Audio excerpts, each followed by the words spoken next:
Our hero flew aside, bouncing off the monstrous explosion. The guy barely managed the last. The smiling boy fought some monster without much trouble, as if it was just another outing for him. But no, it wasn't that simple. At some point, he didn't have time to react and received a powerful blow in the back with his big tail. The monster opened its wide maw, and a tongue of flame emerged from it as it prepared to scorch its helpless victim. At some point, the warrior felt that his armor was completely depleted and no longer capable of defending him. He grimaced in surprise and pulled himself together. It was to be expected after such a hard blow. He also went into a rage. Too often, the guy pushed off and threw himself straight at the huge dragon with his bare hand. It dealt dozens of blows to the hard scales, even if it didn't do much damage to the monster. He liked the feeling of increased power, a feeling that could not be confused with anything else. The guy swung his blade and struck the monster again and again. A wide maw showed behind his back. But at some point, things didn't go according to plan, and he felt himself falling somewhere very deep. How come something was definitely wrong? Suddenly, opening his eyes, he saw the silhouette of a strange woman. She was very beautiful, and approaching him with small steps. Completely exhausted, the poor guy lay in his seat and could hardly feel his body. The woman came closer and closer. As a matter of fact, I was sleepy. How ridiculous is it that a beautiful woman comes straight to his bed and he starts sleeping like a mole? The woman leaned over to him herself, and a very pleasant floral scent was heard. The guy wiggled his nose and sniffed. The woman was of incredible beauty, and she looked at him with eyes full of love. Is this a well-deserved reward for victory? The warrior lay in his bed and pondered. Did this beauty sit here all the time and admire him? Realizing that he couldn't hold back any longer, he held out his arms to her, and the woman smiled even wider. All he had to do was reach out his lips to kiss her another moment, and it would happen. But no, instead of the expected kiss, nothing happened. The sensation was also some strange, not like usual. As he looked at his hands, he realized with horror that instead of his own palms, he was seeing children's palms several times smaller. A grown guy in a cub's body froze in place. What kind of joke is this? He's a child. From surprise and hopelessness, he began to scream, although from afar it looked like a normal child's cry. By the way, the child's name was Arel. The poor man kept crying in desperation, but the mother still thought the child just wanted to eat or sleep or whatever it is that babies usually want. Suddenly, in the child's head came a terrible guess. Really, he was eaten by a dragon, and that world is reincarnation. The mother continued to hold her favorite child in her arms and stood by the crib. Eventually, Arel got his bottle of milk and began to eat a snack, but it was all right. This is his 101st rebirth. He's already been many things in his merry life. If memory serves, his life was spent in Korea. He was an ordinary man and something of a recluse, but things have changed here. There, everything was a cycle of endless interviews and job searches without success, by the way. A dreary life with a dreary ending that ended as suddenly as it began with him being hit by a car. And now before his eyes was a completely unfamiliar family of foreigners. One looked like a nun, and the other like some kind of priest. Since then, he has been reborn time after time, but each time his life scenario has only repeated itself. In any case, he was reborn as some kind of hero, constantly overcoming hardships in the end, defeating the world's evil. He didn't have much to brag about, but Arel was happy with it. It was better than it could have been. It was interesting where the mother kept feeding the baby from a bottle this time. Judging by the interior, the boy continued to lie in the woman's arm. Finished drinking the milk, the child pondered and exhaled other worlds he liked better. Usually, they are much more comfortable here, their own rules, but it's easy to get used to them and develop further. When he saw a pretty maid, Arel was glad that he was from a rich family. That's cool. The woman kissed her child on the forehead. He's still loved here. He's in a good family. That's wonderful. She said something in a language I don't understand. Well, of course, everyone here has a different dialect to learn. This is often the case when you are reborn in another world. You don't understand anything at first, but then you learn quickly. The loving gaze and warm hands of this woman speak for themselves. She definitely loves her baby. Arel had realized over 100 or so rebirths that some women gave birth purely out of a sense of duty. It was bittersweet sometimes to realize that you were abandoned on the street in a small basket, but it also happened, unfortunately. Even sometimes it happened that he was forced to work out a given life in a difficult job of being a mere slave. Well, for some reason, I had a very good feeling about it. A loving mother and a good environment inspired hope for. By the way, his mother's name was Liefen. The girl was called out by someone, and the child began to roll his eyes, looking for the voice. It was the maid who asked me to leave the prince to her. Now that's a surprise. Arel the prince? The boy even opened his eyes in astonishment. So he was of noble lineage. so a prosperous life would be his companion. The mother looked at the maid and asked in a troubled voice if the others would recognize this child as a prince. The maid confirmed that of course they would recognize that this child would inherit the throne, but there was a worry in her voice. Lifana only smiled and asked not to make excuses. They are the only ones here after all, so there is nothing to fear judgment. Hearing that she thinks badly of him, the maid opened her mouth in surprise. No, of course not. She loves that boy. The thing is, the mound recently had a little too much to drink, and that's why there were concerns. Looking closely, the little child wondered why Mom's face had changed. He offered to suck his finger and rolled his eyes in surprise. The woman looked at her child and said that even though this boy has royal blood, his fate is not easy. Sighing heavily, the woman apologized to her child, but the maid began to calm her down. Obviously, everyone's just busy talking about the newborn prince and there's nothing to think about. The woman continued to berate herself for not being a noble because of her child was unlikely to inherit the throne. Suddenly, Lifana twitched. The child reached up with her hand to her face and tried to remove a tear from her eye. Noticing this, the woman shrieked and smiled as she turned to the maid named China. This child understood everything after all. Arel continued to stretch his arms toward his mom and asserted within himself that he was fine. There was no need to worry about that. A prince's life is a gift to him. Just need to ignore all sorts of pestering nobles and everything will be fine. Even the imperial family won't be able to control this cub. The prince's life promises to be eventful.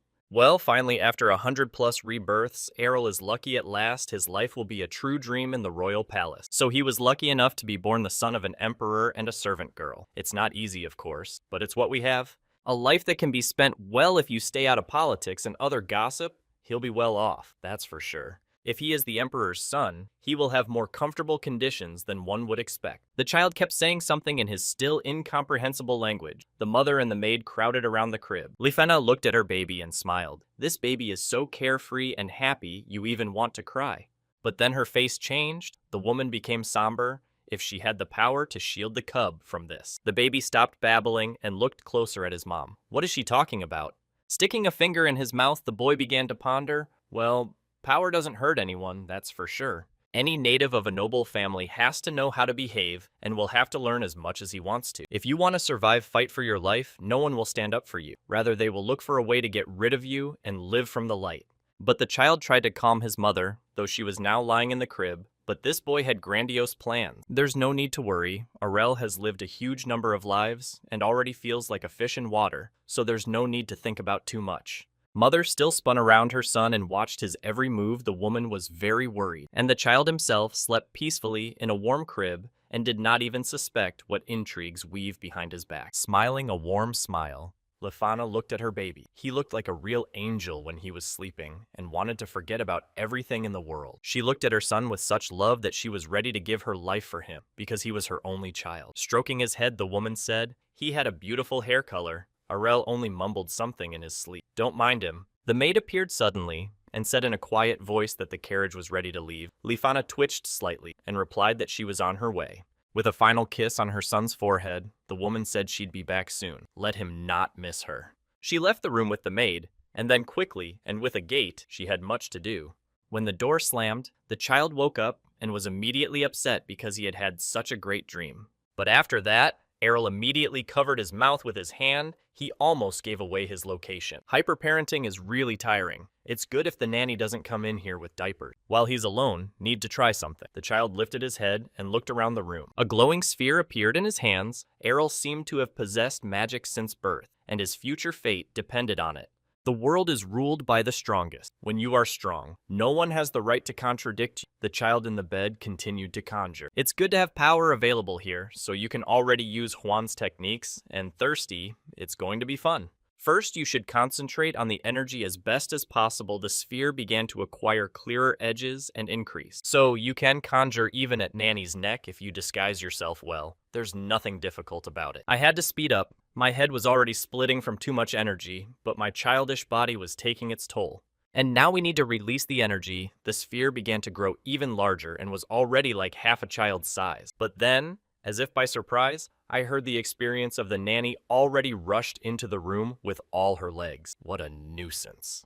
But luckily for himself, the guy managed to hide everything, to take a break. The child again lay peacefully in his bed. Sina looked at the baby and thought, maybe his diaper is wet, but something has to happen. While in the crib, Arel begged for this woman to get out of here. If she touched him, all the energy would be released. Luckily, the nanny was a pretty lazy woman and didn't bother to check the baby's diapers. We could exhale. Arel tried not to give the appearance that he was holding energy in him from afar. It looked like a child writhing. The nanny started pacing the room and wondering, maybe the prince was just having a nightmare. Arel tried not to make a sound and just lay in his crib. No one even suspected what he was doing here. The energy was already maxed out. All that was left was to hold it there for a while and then everything would work out. He's already starting to get feverish. He needs to gather a little more energy for his well-being. The nanny had already left the room when she suddenly heard a child screaming and immediately jerked in place. Something had definitely happened. Sina ran into the room and started calling for the prince, but so far everything was seemingly normal. Running over to the crib, the girl opened her eyes in surprise. Something had definitely happened. For some reason, the baby was sweating and tossing and turning in his crib, looking like he was sick but still asleep.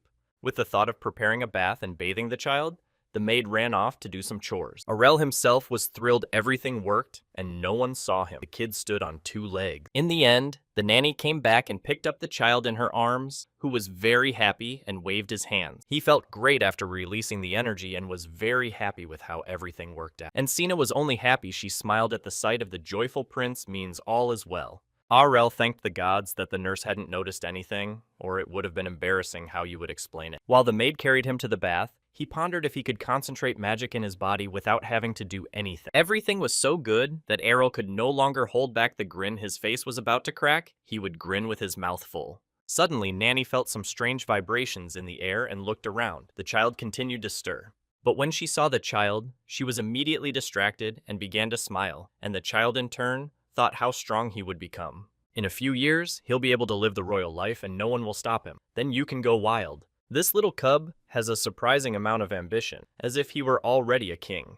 A little more time passed thanks to the accumulation of energy she was saving up inside faster than her peers by several times. Nothing left to do but wait a little, and then the power will awaken and you can show yourself in all its glory. Suddenly, he was lifted up by someone's soft and warm hands. His mother came back and brought some toy. In the mother's hands was a strange toy that looked like a baby rattle, and she weighed it and rattled it in front of the child's face. The cub himself, in surprise, could not understand why he could not take his eyes off this thing. It was just an ordinary baby rattle. His mother seemed disappointed and looked down at him, and Arel immediately began to worry about why she was so upset about it being an ordinary toy. But in order not to upset the woman even more, the guy started laughing and waving his arms around, wanting to get the toy. Looking at himself from the outside, he had a Spanish shame that this is the kind of stuff he has to play a year-old child. On the contrary, the women were happy. They looked at the child and marveled at how funny he was. And Zadorno asked, in whom it is he was born. So beautiful,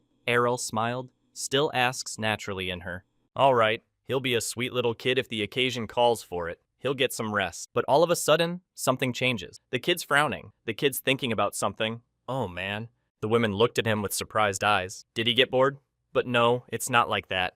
The child's cursed body wouldn't leave him alone. Arel wanted to eat so badly that tears came to his eyes. The babysitter immediately realized what was going on and clapped her hands. It seems the prince is hungry. Finally, someone has figured it out. Eventually, the child got his cherished bottle of warm milk and now paid no attention to anyone. Sina said that the financial situation is a bit bad. The prince needs to be well fed and less money is being allocated. The mother was also extremely worried. She was aware of all this but could do nothing about it. It wasn't easy. The nurse continued to feed the baby, and there was a look of concern on the women's faces. Even one child was hard to raise. Arel sucked on the bottle and didn't even want to think about anything. Though he had heard of such talk from the maids recently. They said that even on mistress's rations, he would have to save money. The two maids were talking amongst themselves, and their voices were very anxious. Yes, this is not a simple matter. But it seems that the mother didn't worry about it. She's not going to starve to death. The main thing is to make the child feel good. Is it really true? The guy kept pondering his mother is really a simple concubine, then it's Fig.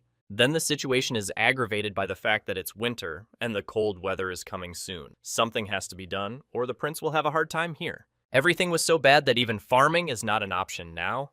They will freeze to death in the cold. The maid suggested it might be better to meet the emperor, but it's very difficult to meet him today.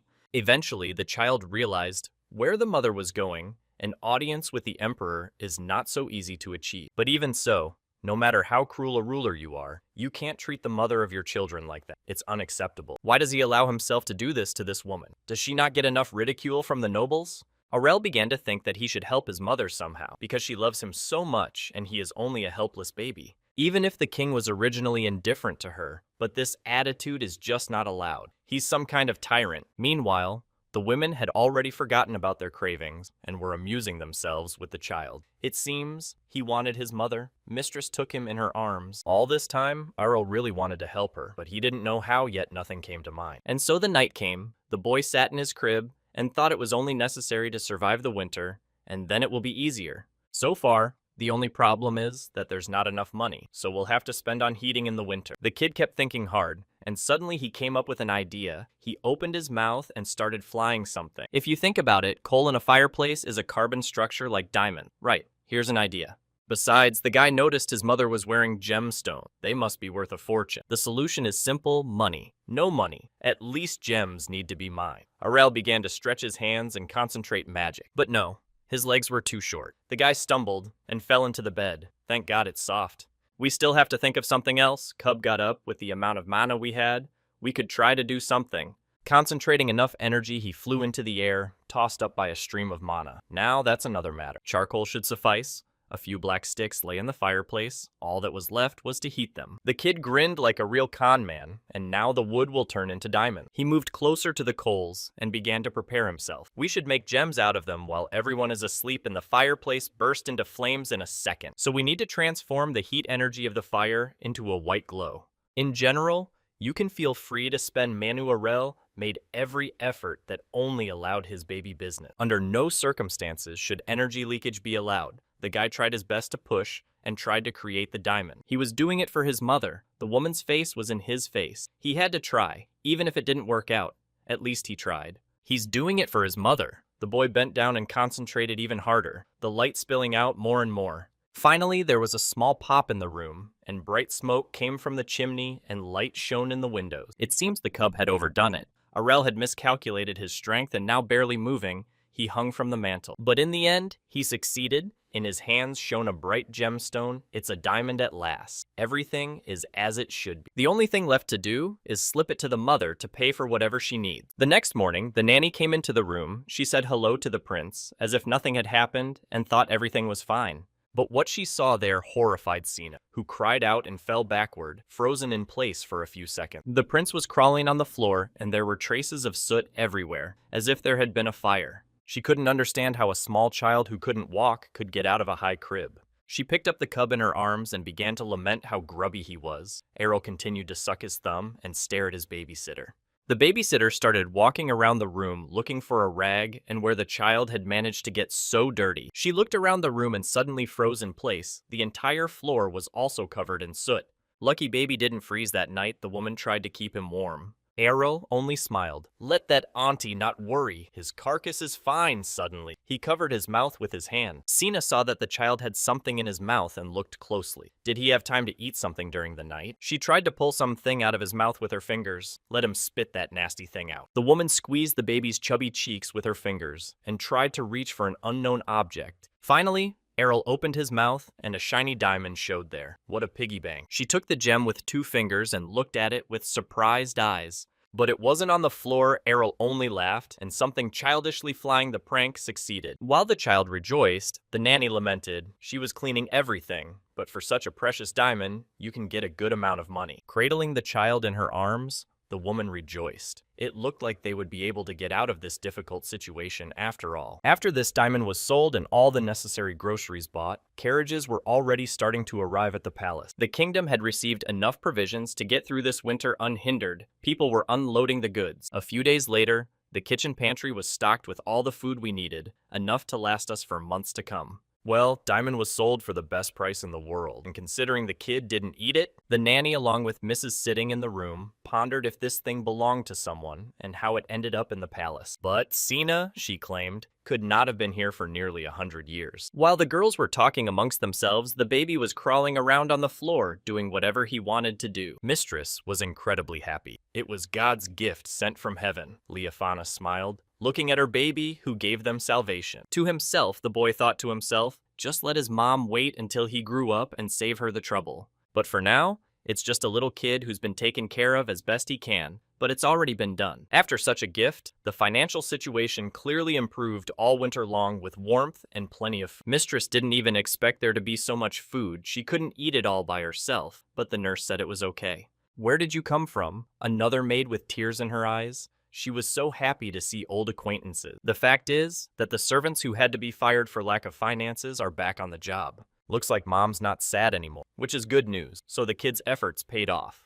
The cub looked at her with his round eyes, and the inner guy wondered how beautiful this woman is when she smiles. It was a cold winter, but we survived it warm and cozy with plenty of everything. Sina was always hustling. She pulled out an incredibly cute outfit from somewhere, and this is the one to put on the baby. In her hands immediately appeared another one, or this, for example. The mistress herself did not know what to wear. She pulled out a blue suit from somewhere that looked like a light jacket. Maybe this will fit him. To his misfortune, Arl had turned into something of a mannequin, with new outfits being tried on him constantly. Why is it so expensive to change clothes? The guy wrinkled his nose but didn't do anything. Are they having some kind of holiday that they dress him up like that? Errol couldn't understand what the problem was. Let them wear at least something. He folded his arms across his chest and snorted. Leave the princes alone. He is tired and wants to play. The situation demanded solutions, and Errol fell on his back and started waving his arms and legs and shouting, let's understand that he was tired of playing the role of a puppet. Eventually, the women got behind him and tucked him into his crib. Finally, peace and quiet and a little nap was possible. After tucking the child in, the maid said that today they would finally present the prince to the imperial family, an important day after all. Lying in the crib and looking at them with slick eyes, the child pondered, today he would officially assume the position of heir. The women could not stop rejoicing. They managed to survive this year safely, happiness that is not given to everyone. Lifana became serious and said that the child should be recognized as a child with imperial blood. The birthday is the best occasion. The maid said His Majesty should come too. It's an important day, but fathers often try to stay away. Rising from the crib, the child began to observe. Today is his birthday. Cool. Still there will be lots of presents. Looking at them with round eyes, the guy listened to the women say they wanted to make the most lavish banquet. Madame rejoiced today was the day her son would align himself with the imperial family, with the laws on his side after all. The boy watched, but he saw that his mother was smiling even though she was a little worried. Although a banquet means some aristocrats will come in and start looking at the baby. I'd like to see the father though, the boy squinted, but it had been a long time since he'd seen him. Eventually, the banquet began on the table. There were many exquisite dishes and alcoholic drinks with music playing everywhere. There were musicians standing there holding instruments and playing beautiful melodies with their eyes closed. Everywhere stood dressed up people. Someone was dancing. Someone was talking about something. The atmosphere was peaceful. Arel just looked at it with open eyes. That's great. I wonder how much money has been spent here. Probably a lot. He wanted to say something, but only a childish babble came out of his mouth. The mother and the maid were standing nearby, watching the child. The mother picked up the child in her arms and asked, does he really like it? Arel thought to himself he was just gawking, not that he liked it. The nanny assumed that the child was embarrassed. He is, after all, seeing only new faces for the first time. Lifana shuddered. Really, maybe it is true. She leaned against the child and told him not to worry. He was the main child, but he just smiled. But suddenly the guy shifted his eyes to the side and saw something that made him a little embarrassed. The aristocrats are already starting to stare at him. That's all we need, is for the Zanudas to ruin everything. Who cares about them, though? You just have to ignore them, the boy grumbled. His father's name was Theorel Ernezia, would like to look into his shameless eyes, as he at least looked. The kid started snorting again. Okay, well, just need to know what he looks like in case there's a bad heredity. Finally, the imperial family appeared. They were dressed as opulently as possible and followed, surrounded by many servants. The maid and the protagonist's mother closed their eyes and bowed. Arel took a closer look. This is what imperial children must look like. The empress walked forward with her household, and her children were really like her. It must be the half-brothers and sisters. They walked forward, and the rest of the servants and nobles parted in front of them. The oldest of them stood out very much. He looked down on everyone as if he were looking down on them, and his face was extremely serious and frowning. And the rest of the kids were probably the younger ones. Funny, even the redhead here came from somewhere. Dad liked to look to the left. And why are they all so serious, as if they've come to a funeral? Aurel kept looking at them and revealing these people were starting to piss him off. They walked by and didn't even say hello. The hell with them. I didn't really want to. His mom immediately took him to her room and told him not to worry. Soon it would all be over, and he would be sent back to bed after all. What a wonderful woman. Although, even though Mom was smiling, she was still troubled by something. It was clearly visible that the nobles were displeased. The cub looked closely at his mother's face and was a little alarmed that something was wrong. The woman was worried about something. She was staring off into the distance, and her eyes told me that she was very worried, even though she tried to hide it. The child also turned his eyes to the side. Maybe Daddy's finally here, because everyone's waiting for him. And here came the Emperor. The man followed the others, and all present bowed their heads before His Majesty. The child's entire body felt the incredible, overwhelming energy coming from this man. Aurel even opened his mouth in surprise, and here was his father. He just walked by, and the chattering servants and the rest of the nobility just hushed, all bowing down before him. The child could feel the power emanating from him. On the level of instincts, a dangerous man must be pretty mighty. The Emperor headed straight for Lifana, and the maid Nanny ducked and lowered her head. She was very afraid and majesty. Aurel felt his father's hard gaze on him and leaned against his mother, shivering slightly. And where it is looking at him or his mother, the Emperor approached them in steady steps and looked at them with a cold stare. For a second, the kid thought it'd be great. What these people are thinking could be an opinion. And so the banquet began. The lady sat at the table holding the baby in her hand, and all the others came up and congratulated the baby. Although these people were expressing their respects, their words felt fake, but it was all fake and not real. When she began to honor the imperial family to congratulate him, it was obvious that they were acting strangely. These people didn't even hesitate to directly express their contempt for this child. One of them even called Aurel a miser. The child immediately started hissing at her and waving her hands, but she doesn't even watch her tongue. If the guy was a little older, he'd definitely give her a lesson in manners. Well, he's just a kid now. Looking back at the rest of the nobles, the child wondered if it might be worth testing their ears with infantile ultrasound. But his mother cradled him and told him to calm down. Maybe he wanted some food. The child looked at his mother. No, it's better not to do anything. It'll embarrass my mom, and that's the last thing I wanted to do right now. Hypocrisy is unfortunately commonplace here, but there's nothing you can do about it. The kid kept watching. After a few minutes, Aurel was already starting to get bored and yawning loudly. Can't wait to get out of here to take a little nap. Suddenly, to his surprise, the guy felt someone's fingers on his cheek. Someone was dragging his cheek. What kind of tricks is that? The child turned his head toward the strange girl.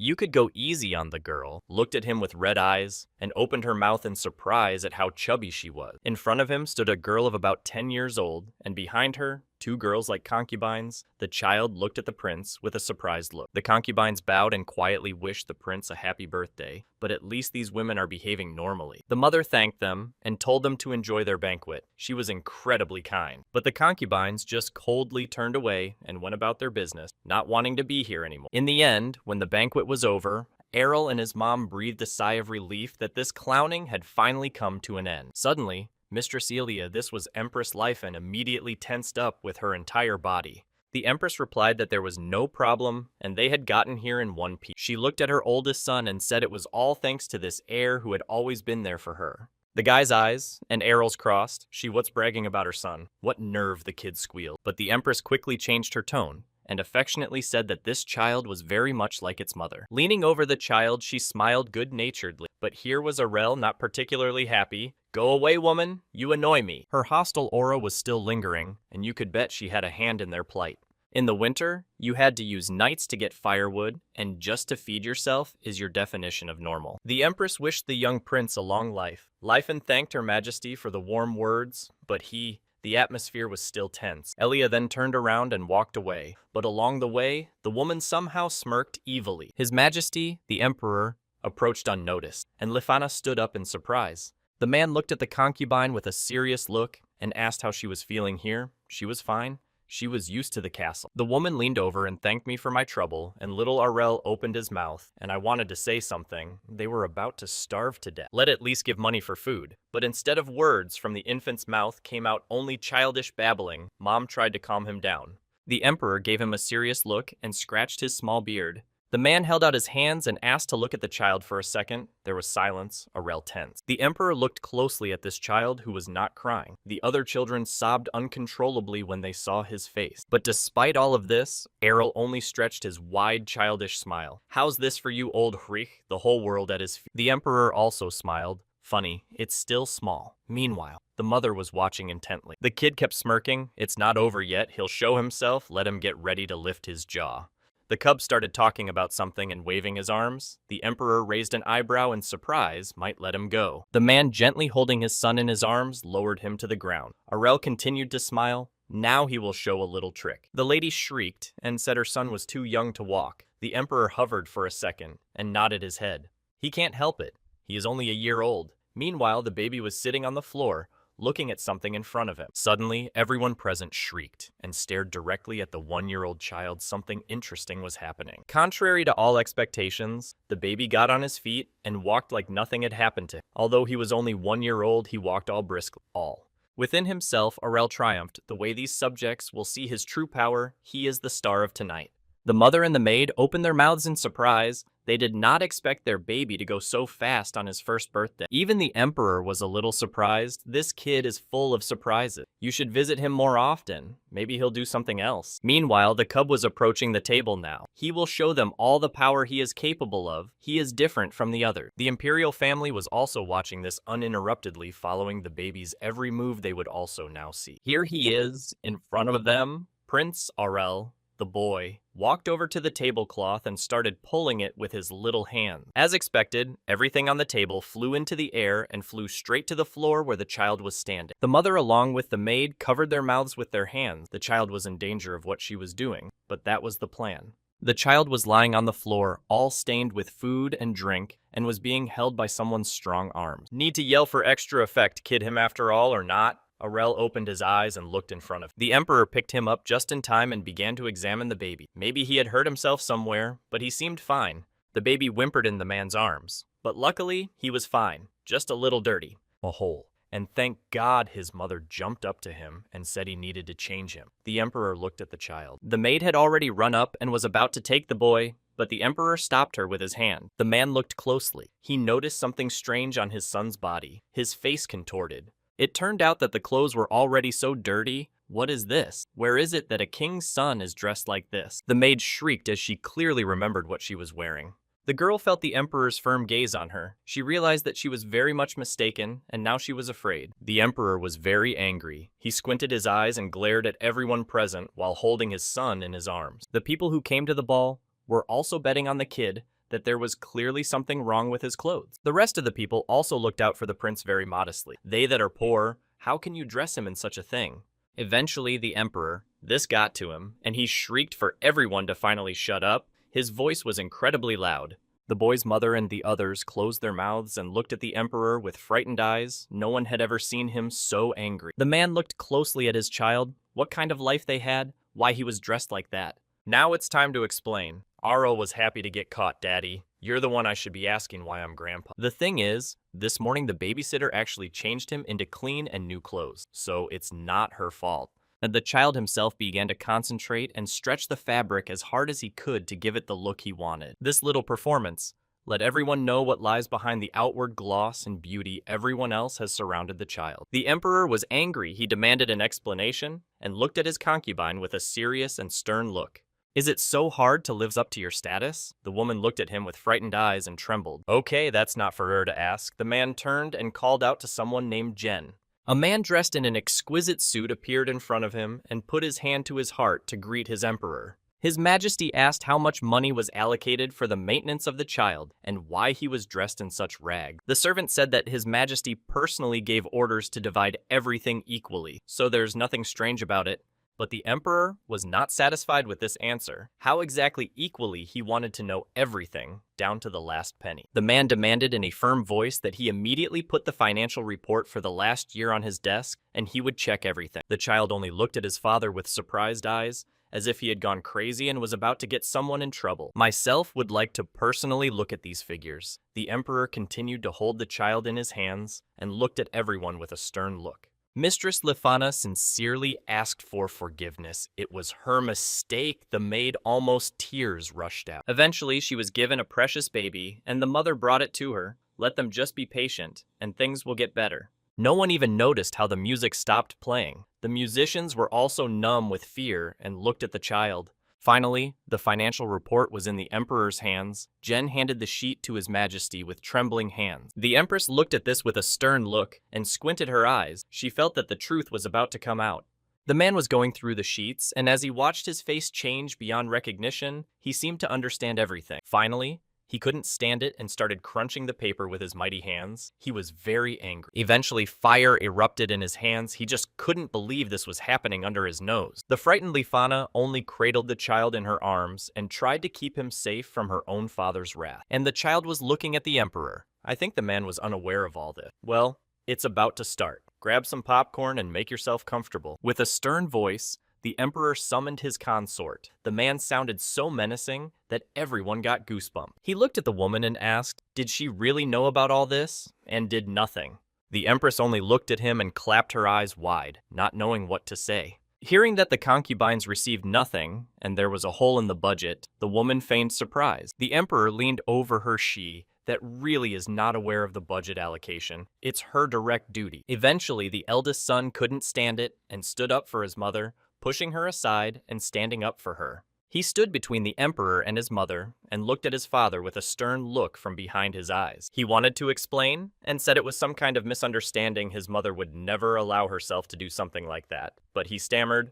The emperor interrupted him and said that there was no difference in it. The leader was responsible for the mistakes of his subordinates. The man was like a tiger. Because of her negligence, the little prince was left hungry and undressed. The older man looked at his half-brother. Their eyes crossed again. Arel inwardly asked this kid what he was looking at, like that finally realized. And the emperor went on a rampage. Does the guy mean to say that his mother had nothing to do with it? It was her responsibility.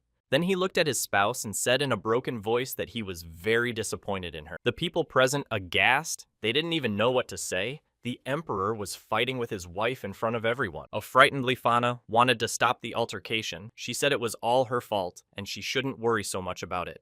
The emperor looked at his concubine and asked, what mistake does she even say what she means by that? A man approached her and said she carried and bore the emperor's child. What other mistake is there? It's enough to be considered a member of the royal family. The man was extremely serious. The poor frightened concubine wanted to say something else but stammered, everything the emperor said was true. The man took her by the shoulders and said softly that she should realize her status in society. That's all. The empress looked at all of this and was flaming with rage, but she didn't say anything. She didn't dare to lift a finger. The emperor then demanded that those responsible be found and brought to justice. He would not tolerate something like this happening again. The empress lowered her eyes and obediently nodded. She would take care of everything and not let this happen. But even so, the emperor didn't stop there. He said that next time his consort would be punished. Let her mean it. The woman nodded obediently all the while, but inwardly wondered why he was getting so worked up over her. Then walking over to her concubine, Ilya began to pretend to apologize. She said she didn't even know how it happened. Though Errol was a child, he could sense that she was pretending to be a liar. She's not even trying. But his mother, frightened by the emperor's rage, said it was all her fault, so no need to worry. It's obvious it's the empress's pranks. The child wanted to say it, but couldn't. It's obvious to everyone that the empress is setting things up in her favor. The child looked at her with an angry. But even with all this, the empress didn't even feel guilty. Errol only saw contempt in her eyes. All the other concubines she just intimidated with her power. That's all they can't say a word against. In the end, the extreme one was quickly found guilty, and some petty official was brought to the scaffold. Without any other proceedings, he was executed without even explaining the reason for it, which is how it usually happens in the kingdom, so as not to make a fuss. Then the maids began to talk among themselves what they would do with such a huge amount of money. was left to guess. But on the other hand, everyone was happy that everything was resolved and now they wouldn't be short of money. Watching all of this from the sidelines, Errol was sure that the instigator was the Empress cleverly set up the whole thing with nothing to say. On the other hand, the execution was carried out and no one from the royal family was harmed. Clenching a small fist, the child swore to himself that when he grew up, he would put everything in its place. All this seriousness awakened the boy's beastly appetite, and he roared again, demanding food. The nannies immediately became alarmed. The prince was hungry. The women rushed to help. In a second, a plate with fragrant soup was already on the table, and the nurse was stirring the hot food with a spoon. She spoon-fed the little prince and told him to grow big and strong. And the baby only needed that, and he opened his mouth and ate the flavorful soup, and I felt better, but the body still needs work. Though right now all he has from work is to eat, sleep, and play a real paradise, live, and enjoy. Well, 8, now we can sleep, and put him in his crib and left him to fend for himself. Eventually, the child woke up a few hours later, Arel looking sleepily around to ponder. Next to him on the chair was a nurse who was also asleep. That's how you do your job. Suddenly, a carriage arrived at the palace. Someone was talking outside and several guards and riders could be seen. When he looked out of the window, he saw a carriage. It was his mother, but where she was going was unclear. She was accompanied by several knights. The child kept in the air with the help of his mana. He was already flying around the room unhindered. Suddenly, the cub heard someone approaching the room. There are 4 of them, and they are coming very fast, need to hide. Mom was approaching the room with someone else. It wasn't clear who it was. Yeah, and the guy's already forgotten about the nanny. She's sleeping here, and if they wake up and see his strength, disaster. I've got to do something. The baby flew straight to the nanny to hide his powers. He flew as hard as he could, the door creaking as it creaked. Goosebumps running down his back. If he was seen like this, it would be the end of him. Eventually, the door opened, and the mother of another concubine and a little girl appeared on the doorstep. Luckily, the baby had managed to be in the arms of the nanny and was already pulling her cheeks. The girl didn't expect anything and woke up. Mistress ran into the room and ordered the little boy to stop hurting the nanny. The girl jumped up from her seat. Mistress said that they didn't need to love and obey. Having handed over the child, Mrs. Sina sighed heavily. Seeing Mistress Finalia, the maid twitched slightly and immediately bowed. She apologized and said she didn't immediately spot the woman. The concubine flapped her eyes behind her back. A girl looked out. The woman raised her hand and said it was all right. She herself had not warned anyone of her visit. This girl was extremely calm. She looked with a cold gaze somewhere through the people and spoke very quietly. The kid looked closer. Another concubine means Errol realized more and more that his daddy liked beautiful women. They were talking amongst themselves, and the mistress apologized to her colleague now and then, but it was okay, stroking the little girl's head. Apparently, Finelia's daughter told her to sit back a bit. She wants to talk to Mrs. Lafana. So the 2 women sat down at a round table and started talking. The protagonist's mother was wondering why this woman had come here. It must be a serious conversation. She was eager to start a conversation, but the conversation girl apologized first and started talking. At this surprise, Lifana coughed, and there was an awkward pause between them, but the woman said it was okay. Lifana asked, so what did the lady have to say since she came here on an important visit? Finelia bowed her head and said she wanted to apologize, her voice trembling as the woman felt guilty. Not understanding anything the first time, Lifana asked what was wrong, but the woman replied that it was because of her behavior at the prince's birthday party. She squinted her eyes and with an even more guilty look apologized a second. The woman sat back in her seat and looked at her interlocutor with a guilty look as if somewhere through her. She came from a noble family at the time of the Great Battle. Her family made the greatest contribution. Well, that's a thing of the past. Now boys were very rare in this family, and Slava quickly faded away. Rumor has it that this family has been very tight on funds lately and have been forced to go to extreme measures. Lifana, looking at her interlocutor, asked, "Is it because of the money?" Mistress further lowered her gaze and nodded. The fact was that before the trip, the Empress called the lady to her for a word. Taking out a small pouch of money from behind her sinus, Finelia slid it towards her mistress with a slight movement. Visibly embarrassed, Lifana said it was unnecessary to do that, but the girl said she wanted to do it herself. After that, there was a small pause. Of course, it was not enough to solve the problem, but still.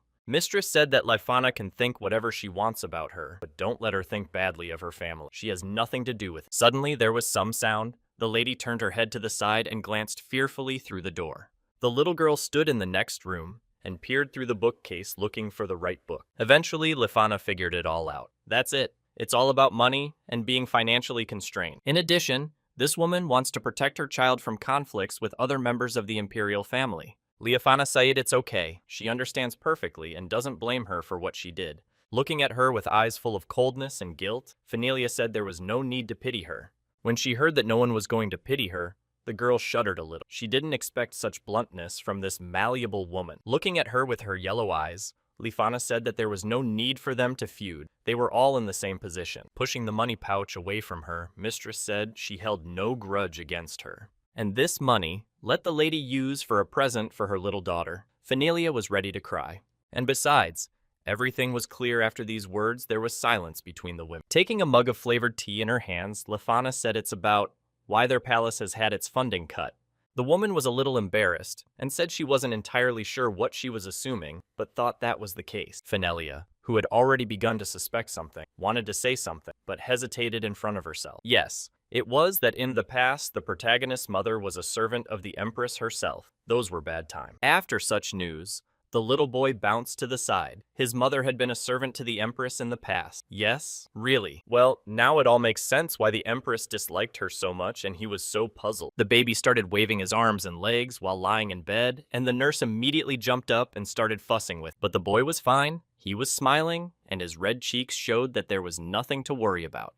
Why is Nanny so busy with him already boring? China came closer and wondered, what a fickle mood this child had. Looking out of the crib, the boy heard that the princess's name was Kania, and she was reading a book. Distracted for a second, the child began to concentrate the energy again. He sighed heavily. If you use that very energy, you can overhear their conversation. The boy became alert and listened. It was as if everything around them began to rattle and blur, and the voices became more intelligible. His mother said she couldn't handle the oppression alone. She could see it all. The woman became more serious and said she had decided that until her son grew up, she would protect him, even at the cost of her life. After a short pause, the lady offered Fenelia friendship, for that was the only way they could last. The woman shuddered. Wait a minute. This isn't just a conspiracy. This is a real underhanded game show starting, gentlemen. The concubines decided to join forces against the Empress. I wonder when they will make a revolution. Arel, sitting up in his crib, thinking about it. His mom knew everything, but didn't let on what a cruel woman she was. She knew about the Empress conflict with the concubines, but did nothing because she had no strength. The kid wondered if he should do something about it, or at least prepare to be stronger, or something like that. But suddenly he felt his crib shake. The guy froze in his seat and opened his eyes. In front of his hiding place stood that same young princess, and she here whence came what you want, woman. The young princess looked at him with shining eyes and smiled, seemingly benevolent so far. But even so, Errol prayed to all the gods that at least she wasn't hitting on him right now. Don't do this. But no, his prayers were not answered. The girl, against all laws of ethics, climbed into his crib and started pulling the baby's cheek. What a punishment. There is nothing to do at all. Aurel, at this point, realized that the royal life is not as easy as it turned out. At least he is dragged by the cheeks. I noticed it too late and looked toward the crib in surprise. The girl ran to the child what the young princess was doing, but the girl wasn't about to let go of her new toy. The unfortunate Errol had turned into a plaything of this pygmy, and begged at least the babysitter to rescue him from this monster's grasp. But to his horror, the boy noticed that the two seemed to be in cahoots. The nanny wasn't going to help him. She was just looking at him in a sympathetic way. Worse, the young princess said she'd visit him more often. Now that was a nightmare. Pressed against the little princess, Aurel cursed the babysitter. What she had just done, she had made his life a living hell. Is it possible to do that? The baby begged for help. He didn't want to be alone with that monster. He'd have his cheeks all stretched out.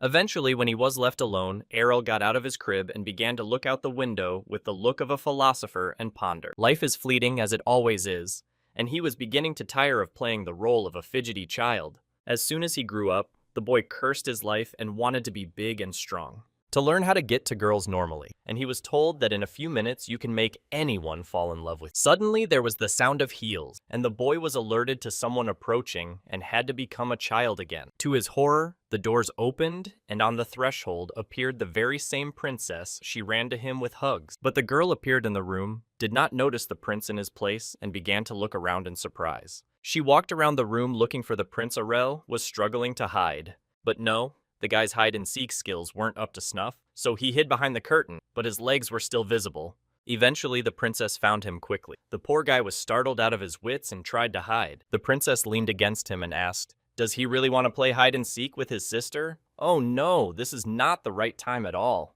Without waiting for an answer, the girl grabbed his hands and dragged him behind her. The unhappy prince cursed everything. To his great misfortune, after Fenelia's visit, That wench clung to him like a burdock. What a punishment. Of course, this was not without the help of the ubiquitous Nanny A. No one will stand up for him, poor guy. The princess smiled and asked if she wasn't really the best little sister in the world she could take care of her little brother. Let her believe it. This girl was extremely obsessive, baby was already fully walking, and could even talk. But it didn't get any easier. The unhappy one sighed heavily. This monster will drink all the juices out of him, constantly clinging to him like a burdock. What to do with her at all? Ariel continued to walk with her, and the girl was having fun. She seemed to be having even more fun than the kid himself. She said that compared to Leonid and her other siblings, this guy was a lot of fun to hang out with. Leaning over to her half-brother, she said he was the best option, but Ariel thought to himself that she would regret those words. Without waiting for anything, she picked her little brother up in her arms and carried him somewhere along with her. The girl did not calculate her strength and pinned him so hard that the unfortunate man began to choke and scream for help. "Where did you come from, woman?" Apparently the maid said it would hurt the prince to be carried around like that. The woman ran over and tried to pick up the baby, and the princess herself is too small to carry the weight. The maid's name was Kanye. The child ran up to her and hugged her leg. She was just an angel who had come down from heaven and saved him. The princess was still restless. She wanted to play, but the maid somehow put her off. "How about we go listen to the classic?" The princess naturally didn't want to do it. It was too boring for her childish mind to play and have fun. The maid asked in a serious voice, "Then what does her highness want, and what does she want to do?" The little girl began to swivel her head in different directions, looking for the source of amusement, and soon found it. She saw a small wand lying a meter away from her somewhere in the bushes, and immediately picked it up.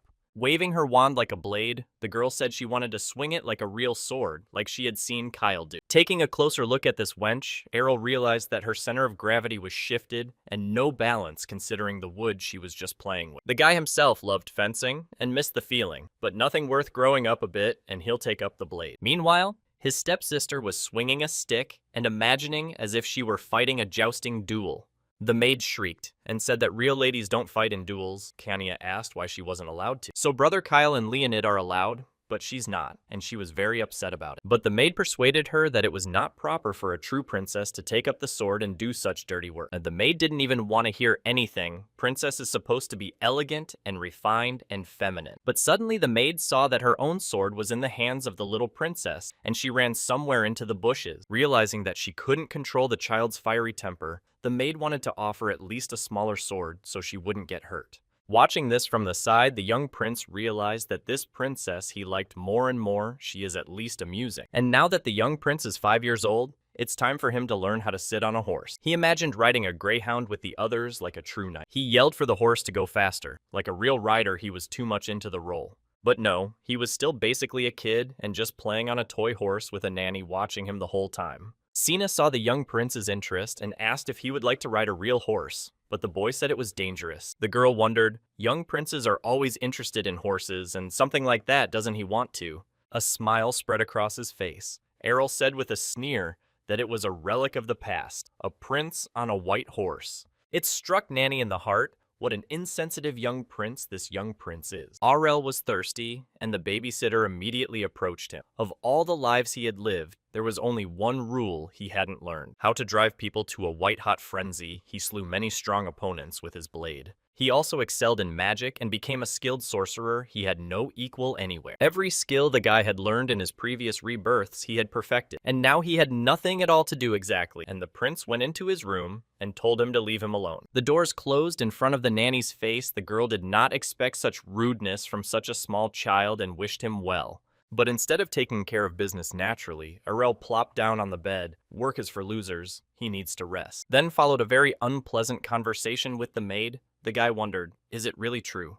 The nanny stood in front of him with a very frowning expression. The girl was also very worried. Tears were appearing on Errol's face. That's all that was missing right now, was not to whimper and roar. Eventually he calmed down and plopped down on the chair next to him. With a heavy sigh, the nurse ran up to him. Looking at him with surprised eyes, the girl asked, does he really not want to study? But no, it wasn't exactly in Arel's plans to sit behind a desk at school. It was the last thing he wanted to do with his life. But Nanny wasn't going to fall behind him. The world around him is huge. He's 5 years old now, and it's time to start learning. But even after a few minutes of persuasion, the guy didn't agree. And if he doesn't want to know, he's not interested. Let them go. Sina sighed heavily. The child spoke as if she had lived 100 lifetimes, and here was where the guy got worried about how she knew. The child cried out that it wasn't like that at all. The babysitter looked at him with a surprised look. In the end, tired Arel hung over the armrest of the chair and breathed heavily. Science is in his liver. Tired of learning every time more and more new knowledge that he has already learned dozens of times in a row. Eventually, the babysitter brought him a stack of books and told him they were pretty simple. The child wondered why there were so few. Taking one of the books on his finger, Arel began to spin it like a basketball and was horrified to read them. Looking at the way the child builds from books, the girl came to be horrified. Ordinary children sometimes do not have the opportunity to learn. She ran up to the young prince and began to stack the books. Books need to be respected. She demanded that the young prince sat down carefully and began to study normally, and the guy thought how to spend it more spectacularly. Eventually, the idea was found. The child fell on his back and started flailing his arms and legs, screaming that he didn't want to do anything. It seems Arel had gotten too much into the role and looked really like a real kid by now. Eventually, the door opened and his mother appeared on the threshold. The concert was over momentarily. In the end, the unfortunate man still had to go to the library and do some studying. Leafing through one of the books, the guy himself realized that at that age, he already had to learn, but still. Ironically, the more he tries, the more he endangers those around him. And he was sleeping. The thing is, the more talented a concubine's son is, the sooner the others will want to get rid of him. Of course, fate may seem unfair, but everything has been decided for us, and we'll have to put up with it. Folding his arms across his chest, the young prince thought about the options. No need to deal with everything after sleeves. The nanny did not want to leave him behind. She brought a cup of tea and said that the prince should try harder so that his mother would be. Taking a mug of the flavored beverage, the child blew on it. Truthfully, he seemed too lazy for that.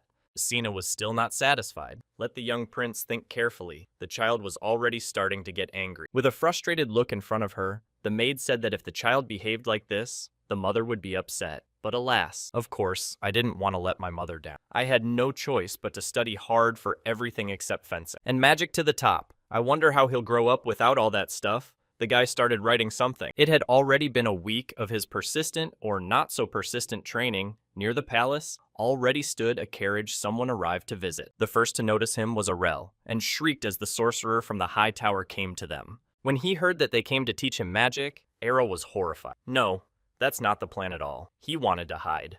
The maid rejoiced at last. The young master would learn magic, but the boy did not share her joy. The plan was cracking at the seam. Worse, if this mage is really strong, he's bound to feel a strong aura around the kid.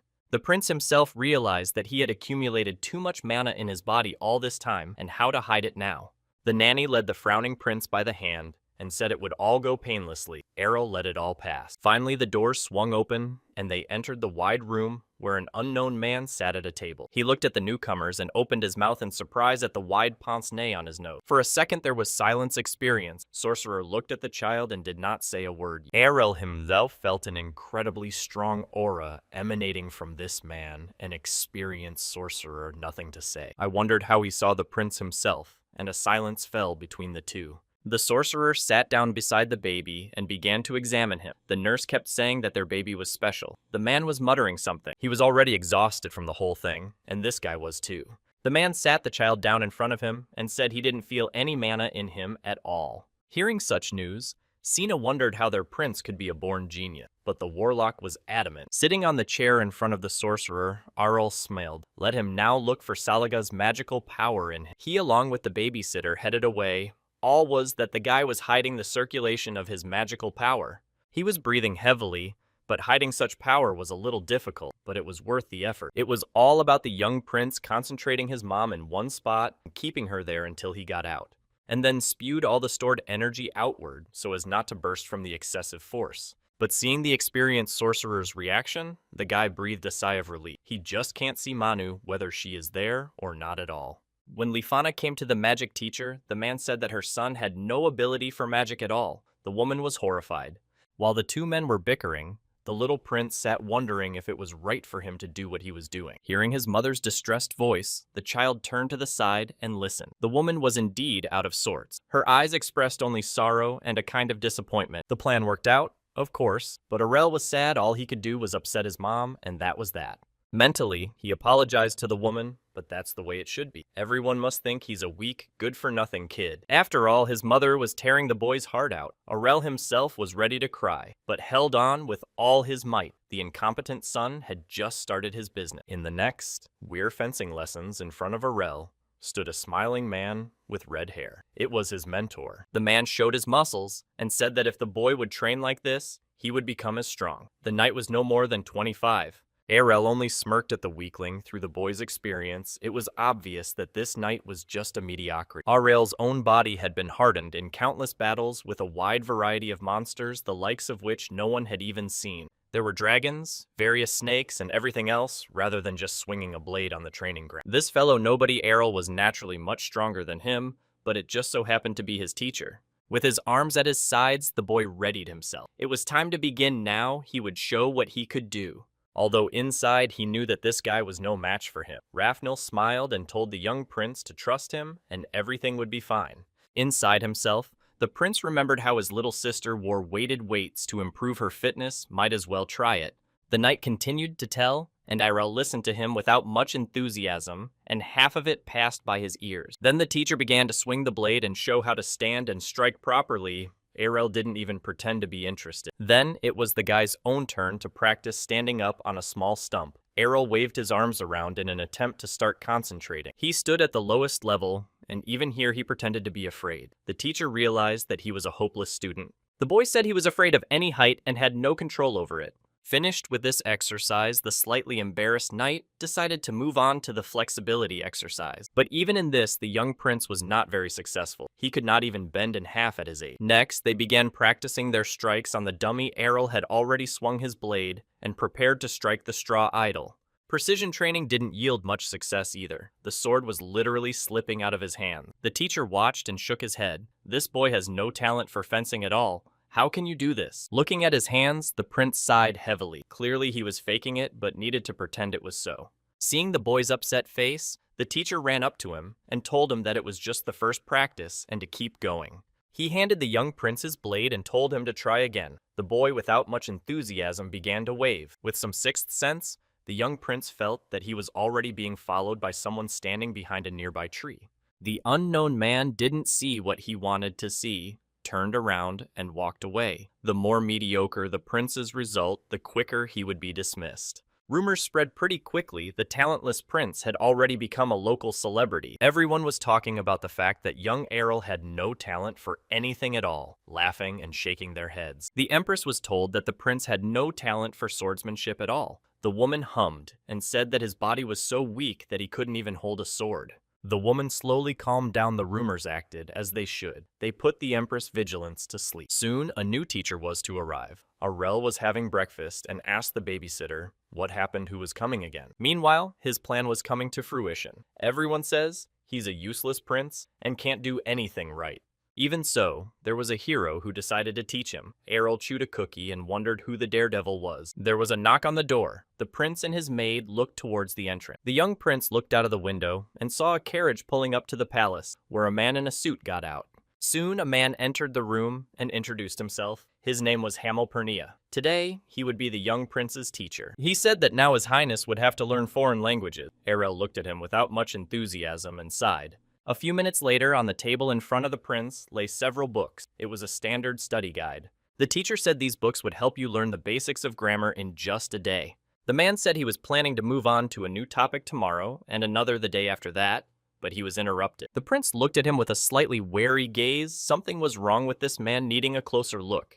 The teacher continued to ramble on, and Arel grimaced, not even being asked if he wanted to do this stuff. Night came, and the young prince strolled through the castle with a lantern in his hand. Well, he understands foreign languages well. If his protege boasts knowledge of foreign languages, it won't be much of a problem, so you don't have to worry. Beginning to concentrate the energy in himself, Arel put his hand forward and there appeared a bright ball of blue light. Eventually, the right book was found. It was a dictionary. The book slid to the side and fell off the shelf. Maybe some more foreign literature. The guy's already gone wild and threw books around. After all, there were several dozen books of a wide variety of foreign languages on the table. Opening the book, the prince thought about all languages are similar in essence and work on the same principle, so there will be no difficulty. Humiliating a teacher is only a matter of time. The prince laughed like an evil genius. And all night long, young Errol was studying foreign languages. He read one book after another with incredible speed. The next day, the teacher arrived on his cart at the appointed time and was already standing outside the palace. He strutted around the room and said that Prince had a very bad sense of humor. The man was extremely serious. He glanced at his student and asked how he had the nerve to lie so brazenly to his face,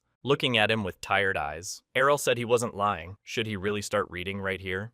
Seeing the child's seriousness, the teacher was surprised he really learned a foreign language overnight.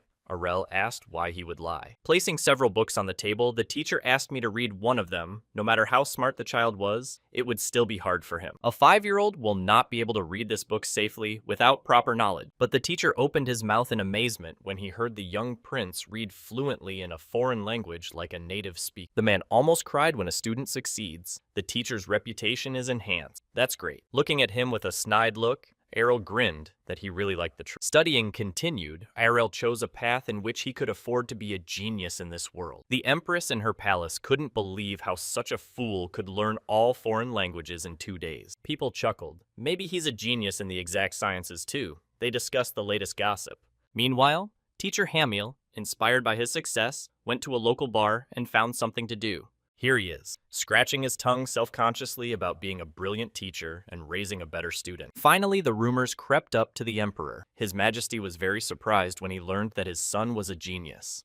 Apparently, sword and magic was not something the young Prince Lifana wanted to do. She was truly sorry for upsetting the emperor. The woman realized how much her son had changed lately, and she was a little scared. She questioned whether she was raising her child correctly, as he was not like his peers. The emperor motioned to his concubine and asked, "Is she really that worried about him?" Warmly smiled, the emperor expressed confidence that the son would grow up to be a fine boy. The maid smiled. "He will show what miracles he is capable of. Let them wait a little and see for themselves." Then the boy plopped down on the bed. "You can reap the fruits of your labors. It's time for bed." He's a genius now. Everyone thinks he's very smart, and he should take advantage of that. A few days passed near the palace, already lined up a whole row of knights. They were discussing something. The commander, the same teacher Rafnil, stood and commanded his subordinates like a general. This was watched through the window by the young prince. The boy wondered how many knights had been allocated for this. Emperor had been generous. Probably thought it was better to protect the young talent and put up a good defense here. Errol smiled at how his father had changed after all, learning that his son was a true genius, even funny to watch. Suddenly, the boy was distracted by a knock on the door. Errol was a little startled and asked in a trembling voice who was there. It was 2 maids they were carrying, some heavy trunk, and very tired. The boy came closer. His mother was here too. The lady said they were gifts from His Majesty the Emperor, and the woman was very pleased. The young prince put his hands on the chest and asked in surprise, "Is this presents for him some kind of holiday or what?" The maids and his mother smiled. Lifana told her son to open the gift, rather what's in it. The chest creaked open, and as soon as the prince saw what was in it, he was stunned with surprise. The chest was filled to the top with gold coins and various precious stones, enough for them to live a few decades without poverty. Going through his gifts, Errol was glad to have precious stones. Lots of money. That's a gift it seems his father didn't save money on. But in the midst of it all, he found a strange pendant with a ruby that stood out from the rest. The maids asked if the prince liked the new gifts from the emperor, but the boy wondered what kind of pendant it was. This stuff seems to help focus and redirect internal energy, but more like just boiling your brain and you start to get really tired. Sina marveled at their little prince. Such a well-read boy smiled to himself. He is a genius after all. The guy looked closely. A normal person would just see a beautiful pebble, but of course he didn't. Of course the guy himself had nothing to do with this thing. Maybe he should give it to his sister. She'd find a use for it. The girl's been practicing lately. Holding a beautiful stone, the prince said he wanted to give it to his sister. Can we do that? Walking over to him, his mother stroked the boy's head. This is after all a gift from the emperor. It seems he shouldn't mind. Mistress asked what the little prince liked so much about his sister. Errol replied that she was very strong. Everyone else laughed. It was a happy day for all the inhabitants of the castle, because the emperor generously gifted Prince Rafnil continued to lead the knights. Soon, a lavish table was set with the finest cooks in the empire. The prince sat in the most important seat. He was chewing on a cookie, but still was definitely not happy about something the boy was squirming. He ate too fast. The maid asked, "Is it really that good?" But the guy turned green at the abomination. No, it wasn't like chewing on straw at all. Errol was getting angrier by the second. Sina was horrified, but after all, the chef swore they were sweet. Maybe call him, but the young prince only got more upset.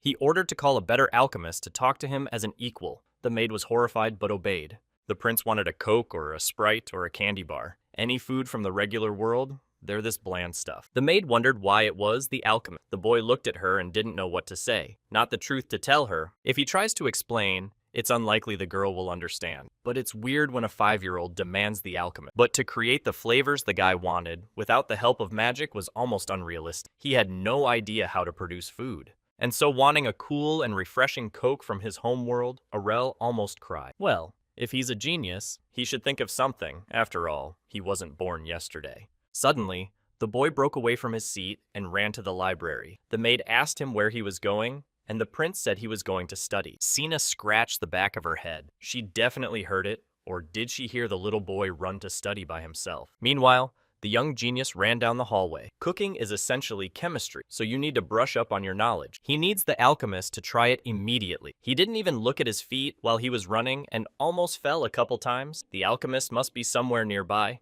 And so, the young prince was already sitting on a comfortable stool, surrounded by high-ranking alchemists. One of the officials suggested a more convenient trade route and would like to know His Highness' opinion. The boy was so engrossed in reading the map that he didn't even pay attention. He had to be called twice. Taking the sheet away from his face, the prince asked, "Who tested this bridge on his face?" Had a wide smile on his face. One of the attendees happily poked himself in the chest. This is his development. He worked on it day and night. But the man was horrified after the prince said once again he would bring something like this, he would fly from here. He started pointing to the bridge plan and said it's not true, that if snow starts accumulating here in the winter, the whole structure will collapse and it will be difficult to rebuild. If they all invest in decorations and forget about reliability and practicality, it'll all go down the drain. He ordered the plan to be finalized, and everyone else agreed with glee. No one would dare go against the prince's will. Because of the vast knowledge the little boy was loaded with work, he did not know how to rest while he was talking to these simpletons. Constantly advised higher officials and various ministers to think of a boy advising officials. But he continued to sit in his seat and giggle. If no one knows anything, he'll have to take matters into his own hands. One of the maids was carrying a basin of laundry and whistling to herself without noticing anything. Suddenly, the prince himself appeared in front of her. He rarely went out at all, and this was a big event. The guy was going about his business and didn't notice anyone near him. He was immersed in his thoughts. But when he was called the silver-haired sage, he stopped and turned around. What the hell kind of nickname was that? As soon as the maid saw the prince's gaze on her, she immediately bowed. "This is such an honor." The boy was stunned. But Errol didn't particularly like being called that, so he asked for the maid to stop and bowed immediately. The girl forgot for a second and almost repeated the nickname, but when she saw the irritated prince, she immediately faltered. The prince quickly ran to his carriage. He had been given a stupid nickname, and now he had to put up with it. His mother was watching him through the window and asked the maid where he was going. The woman was worried about something. Approaching her, Sina informed her that the young prince had requested an audience with His Majesty's mother, wondering why he would do so. The maid hesitated for a moment, as if searching for an answer. She didn't understand what the young genius was up to. At this time, the little boy stood in front of his father and bowed, informing him that he wished to study alchemy. After the audience, the child sat in his carriage and thought about the look on his father's face when he heard that. Well, there's nothing to do. If he's accepted so quickly, then we have to make the most of it. There's a lot of work to do. Admittedly, it was the first time a guy had been nervous during their conversation, even with 100 lives under his belt. The carriage sped up and slowly approached the castle. The audience seemed to go fine. While at the emperor's side, the boy spoke as eloquently as possible that he wished to study this very interesting art. Since he is not strong in swordsmanship or magic, at least alchemy should be easy for him. The emperor was silent for a second and looked at his young son, who had come to him with such a strange request. The man smiled, though this guy is quite small, but his head works as it should. After a short extension, the father agreed he would provide his son with a teacher in alchemy. Maybe he wants something else. Hearing that, the emperor smiled even wider. Deep down, he was still proud of his son for overcoming hardship. The little prince himself rejoiced that the job was done, and now it was left to start studying alchemy and everything would work out. After it was announced that the young genius was looking for an alchemy teacher, everyone immediately lined up in a huge line. There was even a test task set to create light all the way to the horizon. All the best scientists from the Empire came together. Soon, there was one single person who managed it without difficulty, a true expert in alchemy. The man's name was Darman Lagnet, a man with long hair. When the prince saw who would teach him, he was greatly surprised. He thought it would be some decrepit old man. The boy immediately asked, "Is this true hair?" The alchemist replied that it was not a natural color. He just did a lot of chemical experiments to come up with the perfect color, and this is what came out. I wondered how he was still alive when he was sniffing that stuff all this time. But still, this man is quite calm and confident. Alchemy needs to be careful. Predictably, the teacher suggested that alchemy was too dangerous a science to be careful. Even with all the warnings, Aurel had already made up his mind. He confidently said that he wanted to study alchemy for the rest of his life. He's well aware that alchemy is a science and not magic, so he doesn't need to be taught how to make gold out of lead or anything like that. He just wants to use it in everyday life. What's the strongest metal alloy or something like that? How to make homes more durable, teacher wondered. Is it really true? His eyes widened, which meant that the rumors were true. This prince was really different from the others. The alchemist knelt before the child and said that he was willing to teach him everything he knew. The man himself was enthusiastic. On the same day the training began, there were already test tubes with various chemicals on the table. Teacher C first asked if the young prince had studied alchemy on his own before. The kid was even a little surprised. Is it really that obvious? He does try to hide his skills after all. Writing everything down in his notebook, Aurel said that he had read a couple of books, and the teacher nodded his head understandingly. So the rumors were not lying after all. The man smiled at the really young genius standing in front of him. The boy exhaled heavily, so it had worked. You can't give away everything you know on the first day, or it will be bad. Next, they started chemistry. Aurel wanted to use shells or bones to make the iron alloy more durable. That's all. Now the boy knew how to extract lead and other chemicals from materials. Learning goes pretty quickly. Except for metals and drugs, everything is basically identical to what he knew, and in past lives, the prince rejoiced. The boy got a little carried away and started talking aloud. The teacher was very surprised, but the prince immediately said it was him talking to himself. The plan was progressing as it should. Meanwhile, a man on horseback galloped at full speed down the deserted road with a flag in his hand. Upon arriving at the imperial palace, a messenger said that a petition had arrived from the young prince. The emperor was surprised to read the message. His son wants to expand the staff to 4 alchemists. The messenger confirmed everything. Without delay, the man ordered to gather the best alchemists the empire had to offer and have them come to the palace. The servant bowed but expressed his concern about something. The emperor looked closer. The man looked up and asked what the young prince was going to do with all these alchemists. They were wasting the empire's budget on their research. The man recalled his son, saying that he should be of use to all the forces of the empire, even in the field of alchemy. The emperor told his favor about it. He said that his son was practicing alchemy only for the sake of their kingdom. When the young prince said he wanted to invent a new drink, everyone else cried out in surprise. One of the attendees, in a trembling voice, interjected, "Must be this invention in the field of cooking, so..." In a singing voice, Aurel confirmed everything exactly how he wants to create the most delicious drink in history. In addition, the boy has already sketched out a rough plan to popularize this drink among local citizens. But the others were somehow unimpressed, their faces too scowling, and a teacher appeared. Everyone present was shocked that the prince had so much power and money, and he was spending it all to create some kind of drink. But suddenly a gold coin flew into the air. Seeing that these snobs needed to be cheered up, somehow, the prince decided to act decisively. The boy assured them not to worry. He'd pay double the usual rate, so let him work. Whether they fail or succeed, they must do their best. The prince was enthusiastic. Naturally, the money you've made has had the desired effect and everyone else has changed their mind. People enthusiastically started speculating means the prince wants to create artificial carbonated water. Someone heard that something like this already exists. But the young prince wants to create something of his own. Watching them with burning eyes, Aurel hoped that they would do their best, because he had invested so much money in this development. A horse-drawn carriage was approaching the palace. The guide whipped the animal with his whip and urged it on. Soon the prince received what he ordered. In front of him stood several barrels with the necessary ingredients. The teacher walked closer and opened one of the barrels. The man doubted whether this stuff was really drinkable. There was some kind of liquid of an extremely black color that gave off an unpleasant aroma. The man cringed a little. As he approached the barrel, Aurel looked inside and said that for now it was not to be taken in his mouth, but that was just for now. Feeling such a monstrous aroma, The boy covered his face with his hands. What is this unknown stuff? Looks like a Satan knockoff. He opened a few more barrels. There was the same slurry of a vile black color, but it was the necessary ingredient. Natural products are not suitable. You need to create something artificial. Everyone else looked at the prince in horror. What does artificial mean?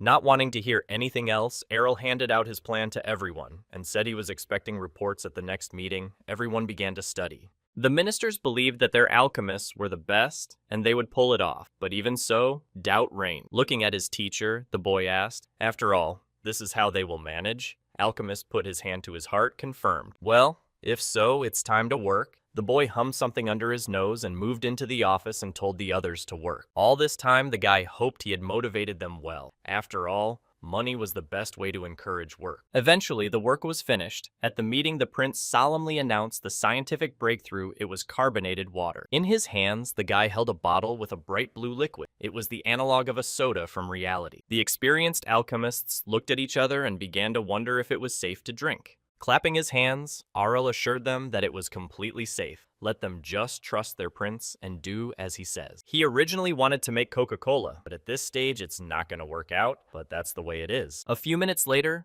there were specimens of pink, green, and yellow in front of the rest of us just to taste. Holding a vial of lemon juice, the prince poured it into his soda. The guy took the vial in his hands, and in one gulp drank almost all of it. There was silence. In the end, it all worked out. Prince's smile spoke for itself. It was incredibly delicious. The other alchemists have also started trying. Let them evaluate and tell me how they really feel. The first man shrieked with delight. It was incredible. He had never tasted anything like this before in his life. Prince Errol's lemonade. This drink gained immense popularity in no time and brought in a fortune. This drink acquired the status of elite. It was sold in the most expensive establishments. People bought the drink in hundreds of bottles. The most noble nobles in the empire also tried this strange invention and understood nothing. One of the high-ranking officials couldn't believe his eyes. Did the young prince really make it up? But it was like this. Rumor has it that wagons with gold are constantly flowing to the castle with concubines. So successful was this drink. The emperor realized it was his mistake. He thought his son was no different from the others, but he was wrong. The man started beating his fists.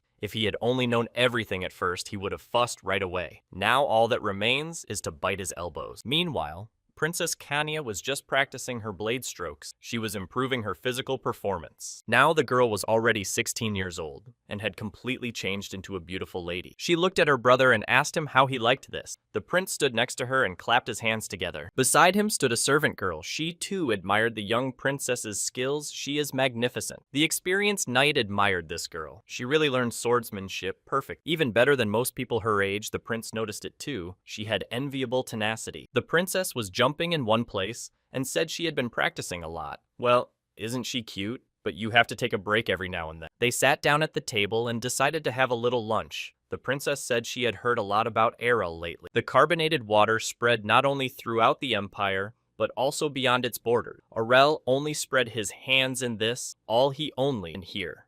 The princess looked at her brother. He really is like the perfect son. Everyone envies his mother. The fact was that Lifana passed from a noble family that over time, and the woman was forced to work as a concubine. All they had left was a small title and a small house. They actually lived like ordinary peasants. After hearing about the plight of his mother's family, the prince decided to give them a share in his business. And as it turned out, business was booming, people were flowing, and sellers did not know what to do with such clients. Next came scientific discoveries. Yogurt and monosodium glutamate became a hit and sales business was booming. And the finances of the little prince's family skyrocketed. No one in the empire could match them in power.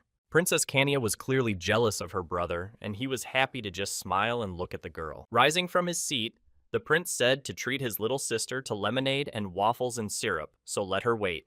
Suddenly, the guy had to get up from his seat as the point of the glinka, albeit wooden, was near his face. The girl said she had enough money to show off, and he never learned how to hold a blade. The girl expressed a desire to teach her brother how to use weapons, but the prince was not happy about it. He replied politely, of course. But inside the guy had fresh memories of recent battle. As soon as he said yes, his sister came at him with a blade. Well, that's just too dangerous. At first there were the simplest combinations. Girl practiced blows with great skill. But the young prince still could not understand. This girl strived so hard for her dream that she didn't look up to anyone and just did her job in a way worthy of respect. The desire to become better and in wielding the blade move the little girl, and she tried to become the best at it. Errol wasn't really interested in practicing swordsmanship, but he shouldn't refuse her right away, and the guy charged his mom's blade. They began a friendly sparring match, with the maid watching from afar and smiling. Soon the prince arrived in the city in his carriage, and a great number of people crowded around him. It was a solemn occasion. The people watched the carriage with burning eyes. The young genius had arrived. Everyone wanted to see him with his own eyes. The guy looks out this window. So many people recognize him. He's a real celebrity. It's time to enjoy it.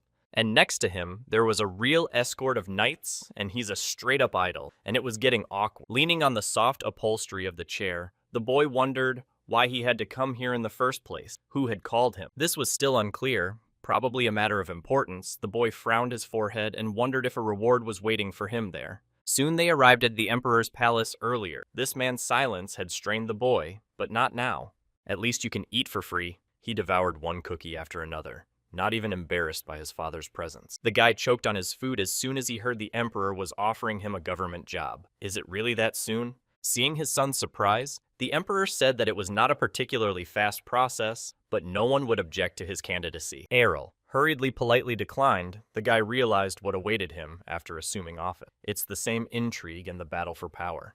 The young prince wanted to calm down now, needed to get himself under control. He sipped some of the flavored tea, put in a cup. The young genius said he didn't even know how to react to such a generous offer. He needed to understand a little more about alchemy, but when he faced the emperor's gaze, he shut up. If his father gives him a post like the emperor's first prince, then the empress will eat him alive. So far, no one saw the little genius as a big threat, so they didn't pay attention to him, and the guy just did alchemy. There's a big difference between getting the emperor's attention and openly fighting for the throne. The second is naturally more dangerous. Maybe the emperor is deliberately provoking him so intended, or like his father was still sitting there waiting for the exact answer. The fact is that natural selection is not only in nature, the weak are always the losers. A power struggle in which the weakest one goes to the background and is soon sent to the other side of the world. Too many thoughts settled in the little prince's head. Why should he even think about it now, to wonder about life? Don't need all that. Long ago, it stopped being of interest to Arel. All these power struggles end the same way. At school, the lad came home and was already on horseback riding around his property. It was the first time he had ever traveled so far from the castle. There was some incomprehensible excitement in his chest. No one was watching him. What a thrill to feel the wind in your hair and a complete sense of freedom. No one is looking out for you. He's been working too hard lately. The prince never thought he'd turn into an office rat. And before Arl roamed the world in search of the strongest foe, but nostalgia tortured him to no end. While there is time to enjoy the freedom, the boy leaned against the horse and sped up a little. By the way, his little sister has already caught up with him, and this walk took place largely thanks to her efforts, and it turns out that my brother is a good rider. Arel, looking at her, smiled and said he had been practicing a lot, though his sister was just as good. But something still confused the guy. He looked at his sister and said there was one question: why a whole platoon is dragging behind them, and the truth is, there were about 24 other knights galloping behind the two riders. They've got it written all over their faces that they can cure constipation with a look. Is it all the royal guards? Sis looked at the little prince and said there was no other way. She tried, but it didn't work. The young prince smiled and apologized because he was a genius, and freedom was hard to come by. Though suddenly the guy stopped and peered into the distance, there was something strange there. A little goosebumps ran a bit. Somewhere in the forest there was a strange energy, a large cluster that was approaching them faster and faster. The prince and princess stopped. Arel said there's a monster hiding out there somewhere. Sister tensed up too. The boy said it's just a hunch, but it's better to look a little closer. Maybe there's something really dangerous in them. In the end, they did not think long, and the prince, along with the princess, and a whole platoon of soldiers ran into the forest thicket. Arel tried to stop them. At least have grown-ups tell her it's dangerous out there. Can't they see for themselves? One of the guards looked at the young prince and assured him that everything was fine. The princess was using this forest as a training ground. After that, the guy was really surprised. They really should put up a sign or you're dead. Not wanting to listen to anything, the princess rushed forward and called everyone after her. Arel thought only about one thing. Why even go there? A few hours ago, he was talking to his sister. It was she who offered to ride a horse with her. In response to her brother's surprise, she said he'd been sitting in the lab day and night for days on end. Along the way, Arel kept nagging him. This idea initially seemed wrong, but his sister insisted. Be that as it may, he still went along with her, and it was the girl's duty to protect him in case of danger. The young prince looked at his sister with eyes full of confidence. After all, she knows what she's doing, probably. Before that, they made a plan. The little prince drove a circular on the map and explained where to go. The princess must come in from the rear with the rest of the squad and strike at the weak point monsters need behind the carriage time to destroy the most. The knights saw somewhere around 24 orcs that stood in front of them, preparing to attack the monsters were furious. The princess was the first to move forward and started swinging her blade in different directions, destroying the monsters one by one. It seems that this girl was not afraid of anything at all. She was rushing into battle like an experienced knight who had not been in a single fight. And Arel himself standing aside, the guy was seeing real orcs for the first time in his life. That's not healthy. But the princess is still cooler. The guy's eyes literally lit up at how easily she handles them, as if they were toys for her. Her speed and reflexes are truly impressive. Even huge monsters, several times her size, are no problem. And then there's the invincible aura that emanates from her literally every second she's a born fighter. This behavior obviously encouraged those present. The rest of the knights also rushed into battle. The battle continued until the knights easily handled the monsters and didn't even seem to be tired. Eventually, everyone set up camp and started to relax for a bit. They got a good chance to blow off some steam on these monsters. The young prince told his sister not to be so careless, or she'd get into trouble. Memories of how he had foolishly gone to the other side of the world in one of his lives still lingered in his mind. Then that mistake cost him his life. It's a shame and a shame, but it can't be helped. The main thing is to keep your sister safe. It seems that the girl did not pay attention and with appetite ate the roast meat. It was simply delicious. Looking at her, the prince smiled. She is still the same child, strong, of course, but still a child. You have to keep an eye on her. The princess was surprised when she heard her brother's question. Why does she want to become stronger? The girl even stopped chewing.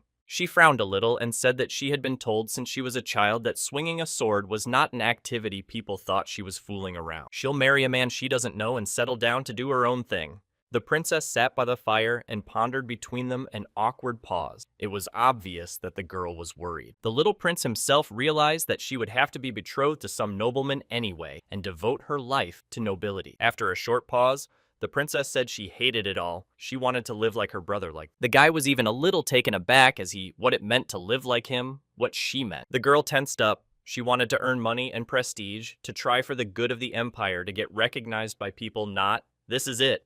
Wants to glorify his family not by marriage, but by merit, which all will glorify. The girl's voice was firm. She added that she wanted to control her own destiny. Against all odds, her eyes burned with determination. Smiling, the young prince looked at her and said good-naturedly that she was on the right path, not worth stopping. After such warm words, the sister smiled in front of her, was indeed a good brother who would always support. It was time to head back to the castle. Errol was glad he was having fun. Just like his sister promised, he had a great time. The next day, the battle did not stop. Orcs were ripping out trees from the root of their opponent. The princess lunged at the first monster, and swinging her blade split it into several pieces. The other knights were already starting to have complexes. This girl, at her age, had scattered all the orcs like toys. She doesn't even need help. She's doing just fine on her own. She seems to enjoy it. The princess was so engrossed that she was only distracted by the shout of her brother, who advised her to call it a day and go home. The prince smiled and said he had to hurry to get back in time, or mom would worry. On the other hand, the opponent still ran out of princess, stood a pile of defeated monsters that didn't even breathe. Her face was stained with blood, but the girl was not embarrassed in any way. She smiled and said she was really going back. But the horses were troubled for some reason. They didn't want to move from their seats, obviously sensing something.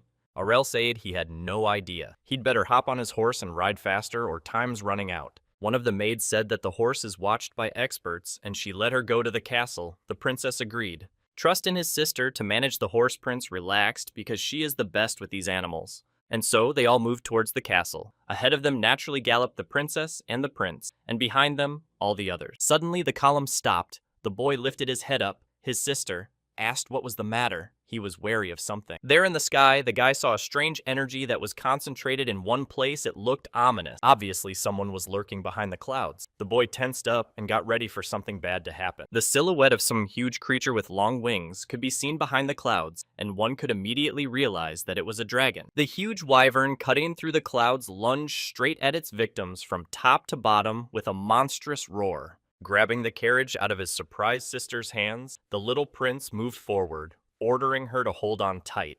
He shouted to the others to scatter. The dragons are circling above them. If they want to live, let them run away. Strangely, none of the knights saw any sign of the dragon's presence. People began to look around. Before the man could finish his sentence, the dragon's heavy-clawed paw landed on his shoulder. It took half a second for the man to soar upwards. The others looked at him in horror, but could do nothing. Several more dragons appeared in the sky, flying randomly and grabbing people who were fleeing in panic. The prince and princess rode on horseback, and I was the only one left to watch the helpless knights being eaten on the fly. The guy was furious that he didn't know what to do to resist these monsters was simply impossible now. The knights scattered in different directions. Even a few strong men wouldn't be able to handle these lizards. One of these wyverns attacked the knight the man tried to escape, but it was not to be. The monster pinned him to the ground with a huge paw, and the man instantly gave up his life. It wasn't just a hunt. It was a real massacre. In addition, the monster began to spew poisonous gas that immediately poisoned the bodies of people. Who made these monsters poisonous? The guy thought, while the sister cried. Her soldiers fell one by one. In the end, there was not a trace of their troops. People lay unconscious, and some were already in the other world. One of the flying lizards darted right behind the rider's horse, sped up. The prince told his sister to hold on. The wyvern opened its wide mouth and a cloud of poisonous gas burst out, filling everything around it. The sorcerer came to the rescue and launched a fireball straight at the monster to hold back the attack. The sorcerers grouped together and began showering the monsters with their spells to protect the princess at all costs. RL himself realized they couldn't escape. These monsters were much faster and smarter, so they'd be surrounded. Most of these spells can't even scratch the hard scales of giants, so there's no need to try. Just run away. There was no other choice but to show his strength at least for a second. The boy squinted his eyes and prepared himself. We'll need to use mana as real bullets. The guy's finger glowed a bright blue light of overflowing energy. One monster was defeated by a precise shot right in the head before the lizard could even realize anything. The wyvern fell to the ground, a breathless bag of bone. At last, the guy thanked the other sorcerers, but it was too early to rejoice. Another monster stood in front of them, blocking the horse's path. The prince and princess trembled with terror. There were only seconds left before they would be eaten or gassed. The monster was already aiming for a precise throw. Its jaws flashed with sharp fangs. There was only a moment left before tragedy struck.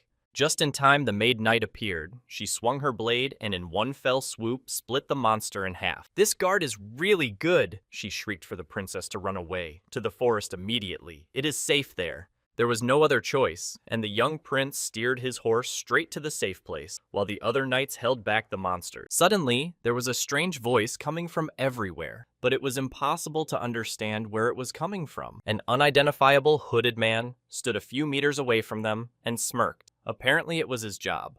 Before them stood the sorcerer. He was covered in dark energy, obscuring the entire passageway further. The horse stopped. He had a suspicious staff in his hand, more like some kind of tree root. There were gems. The prince's rage made the prince shout that the boy wanted to protect himself and his sister, and then some sorcerer got in their way. The stranger laughed from afar. It was impossible to tell whether it was a man or a woman. He launched a magical volley straight up into the sky from his staff. A bright light began to build, and soon a real projectile appeared. It was so blinding that everyone else was blinded, and the shells flew straight at the knights. The prince and princess had no time to do anything but watch the unfortunate people. Aurel was very surprised to hear that this man knew his sister. He did call her by her first name. The man pulled back his hood. It was a middle-aged man. He had originally aimed at the girl and laughed. His mouth gleamed with sharp teeth like a shark. The sorcerer clearly wanted to have fun with these people. Raising his wand in his hands, he began to build up dark energy and prepared for another powerful spell. The prince could sense from afar the unpleasant aura emanating from this rod. But what was wrong with it? A dark fog began to envelop the whole area, and soon nothing could be seen beyond the nose of the horse. The sister shrieked and looked to the side where something was going on. The defeated warriors began to rise from their seats, as if something was driving them. Dark power took hold of people's bodies. Here, experienced fighters began to worry they could not, even with all desire, to resist the real zombie. The dragons continued to attack, but they didn't go away. One of the wyverns attacked one man and opened its wide mouth. The undead appeared out of nowhere. Prince just watched it from afar while he thought about what he should do. Meanwhile, the necromancer sorcerer ordered the undead to destroy the second princess by all means. He decided to teach a lesson to those upstarts who thought that little girls could claim the throne. The man swung his staff. Eventually, Arl finally realized that this man had come here for his sister. Something had to be done. A huge glowing sphere flew straight into the sorcerer and made the man scream in pain. He was pierced through. The sister looked out from behind the boy's shoulder and looked in front of her with frightened eyes and asked what it was. Those who survived began to come to their senses. The boy said that nothing much could recoil from his own magic. Even so, it was too early to relax. The wyverns were still circling above the rest of the humans and preparing to attack. The spell was not bound to the mage, so the undead could control themselves with their own powers. The kid asked just to trust him and gripped the horse tighter. In the end, the brother and sister successfully escaped from the field. But what will happen now? Can the uncleanness just evaporate? The prince was reassuring his sister that maybe the soldiers were already looking for them after all. Someone must still be alive. The boy was trying to start a fire. Looking at all of this, the sister was surprised. She thought that Errol worked only with his brains and how he had such skills. But inside himself, the prince was annoyed. He wanted to use Manu for the bonfire, but his sister is watching too closely. Eventually, it worked out, and the flames began to warm the frozen travelers. The guy held out his hand. The princess was still huddled together like a kitten, feeling guilty for having started all this. Her brother tried to calm her down. It was just an accident. No one knew it could happen. Realizing that she felt guilty too, Arel tried to cheer her up in some way, but the girl had gone soft. The boy began to pretend that he was very scared of the wyverns to encourage his sister in some way. The girl took his hand, and the prince felt the warmth from her body. She was still trembling with fear. She looked at him and thanked her brother for trying to support her after all. Arel, she said that today could have ended in tragedy if it wasn't for Arel's efforts. The guy even got a little quiet. Behind all this, he did not even notice that the girl is very frightened and all shaking, although it would seem that she is older. Sister said most of the people who accompanied them went to the other world to save them. It was doubly hard for her to bear the responsibility now. The girl hugged her brother and seemed to fall asleep. But they still have to get home in one piece, or they're going to be found anyway. Suddenly, something began to happen in the sky. Heard the sulfur and the sound of heavy thuds. The guys raised their heads. The children looked up and saw that high in the sky, a wyvern was fighting with a griffin, and two huge monsters were fighting each other. They were not inferior to each other in strength, and in size were about equal, but it was obvious that the dragon was slightly winning. Errol noticed a small nest somewhere in the rock. Apparently the griffin is protecting its offspring. Then it makes sense. The huge dragon grabbed the unfortunate monster by the neck with its powerful jaws and began to squeeze. Apparently, the griffin was weaker and already exhausted. He fell to the ground and was still trying to protect his offspring.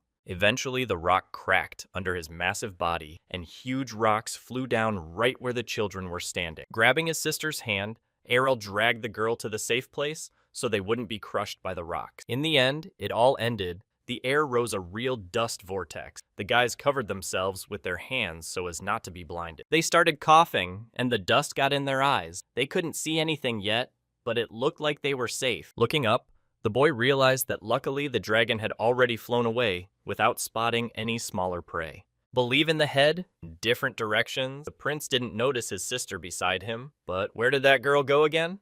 It turned out that the princess had run up to the small nest and was already playing with the griffin, and the boy rushed after her.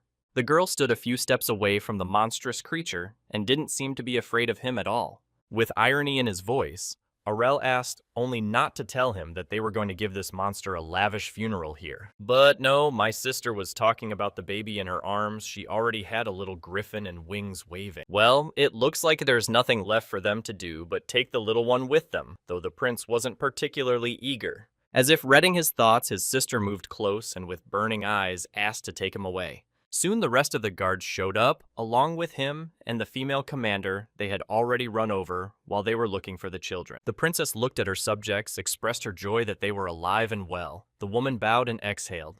But seeing the little griffin in the princess's hands, she was horrified from where the girl had only taken it.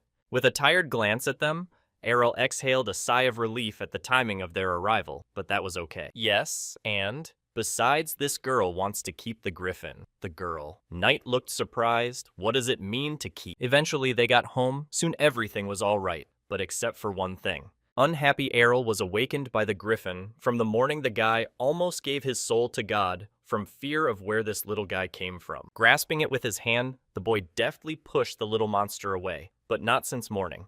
Although, if you look closely, this cub is still so cute the prince petted it. Just make it quick. Before leaving for the palace, they needed to clean up the battle site, otherwise many wild beasts might come. Hearing the prince's decree, all the others started to set up camp. The guy only watched them from the side. There must be valuable material in these griffins, and the prince took out his blade and began to skin the griffin. There must be a sphere. And really splitting it into several parts, the guy took out from there a magical sphere overflowing with energy while no one saw. He'll need this thing to tame the baby griffin since they got themselves a new pet. And now the baby was a full member of their family and sat in bed with the little prince. Eventually, the princess also came to them. She called her pet by name and, yes, by the way, his name was Fry. The griffin immediately flapped its wings and flew to meet its beloved mistress. The girl played with her pet as if it was a pet kitten and not a griffin that would turn into a huge monster. Meanwhile, the little prince and the chief of the Imperial Guards were discussing that sorcerer he was wanted. The guy was pondering, but there's a lot of people who want to destroy their family, which is a problem. Eventually, he released the chief of guards. The man looked at his master with surprise but obeyed. Watching his sister play with the little griffin, the prince wondered what it would take to have in his head to attack a little girl. It's already inhumane. We need to keep a close eye on her until it subsides, or it could be tragic. During this time with his sister, Aurel had grown very attached to her. After all, she was his family now, and he needed to protect her. He remembered the times that seemed so close to him when he was a swordsman, still needed to build up his aura. Putting aside unnecessary thoughts, the guy offered his sister a little play. The girl gladly asked how exactly. Naturally, they began to train, and the prince was already holding a blade infused with mana. Even Kanya, who had great skill with a blade, was surprised at how much her brother had matured. Their friendly duel continued for a few more minutes with the clang of metal guns being heard everywhere. The girl wondered what it was. Just now she felt some unprecedented pressure she had never felt before. In fact, the little prince wanted to show her that he could do something, and he started practicing. The girl was very surprised that he's a self-taught man. That's very commendable. Smiling, the guy pointed to his head and said that he had put his mana into that punch. That's all. Hearing this, the princess even got a little upset. Didn't she act like this? All this time, Aurel hurriedly reassured her he was training differently. Still, her brother really is a genius. Aurel offered to let her use his mana too. He might even show her. The girl immediately agreed, although she was not completely sure that it will work out at all. But the attempt is not torture. Smiling, my brother simply said to follow his instructions and everything will work out. He is a good coach after all.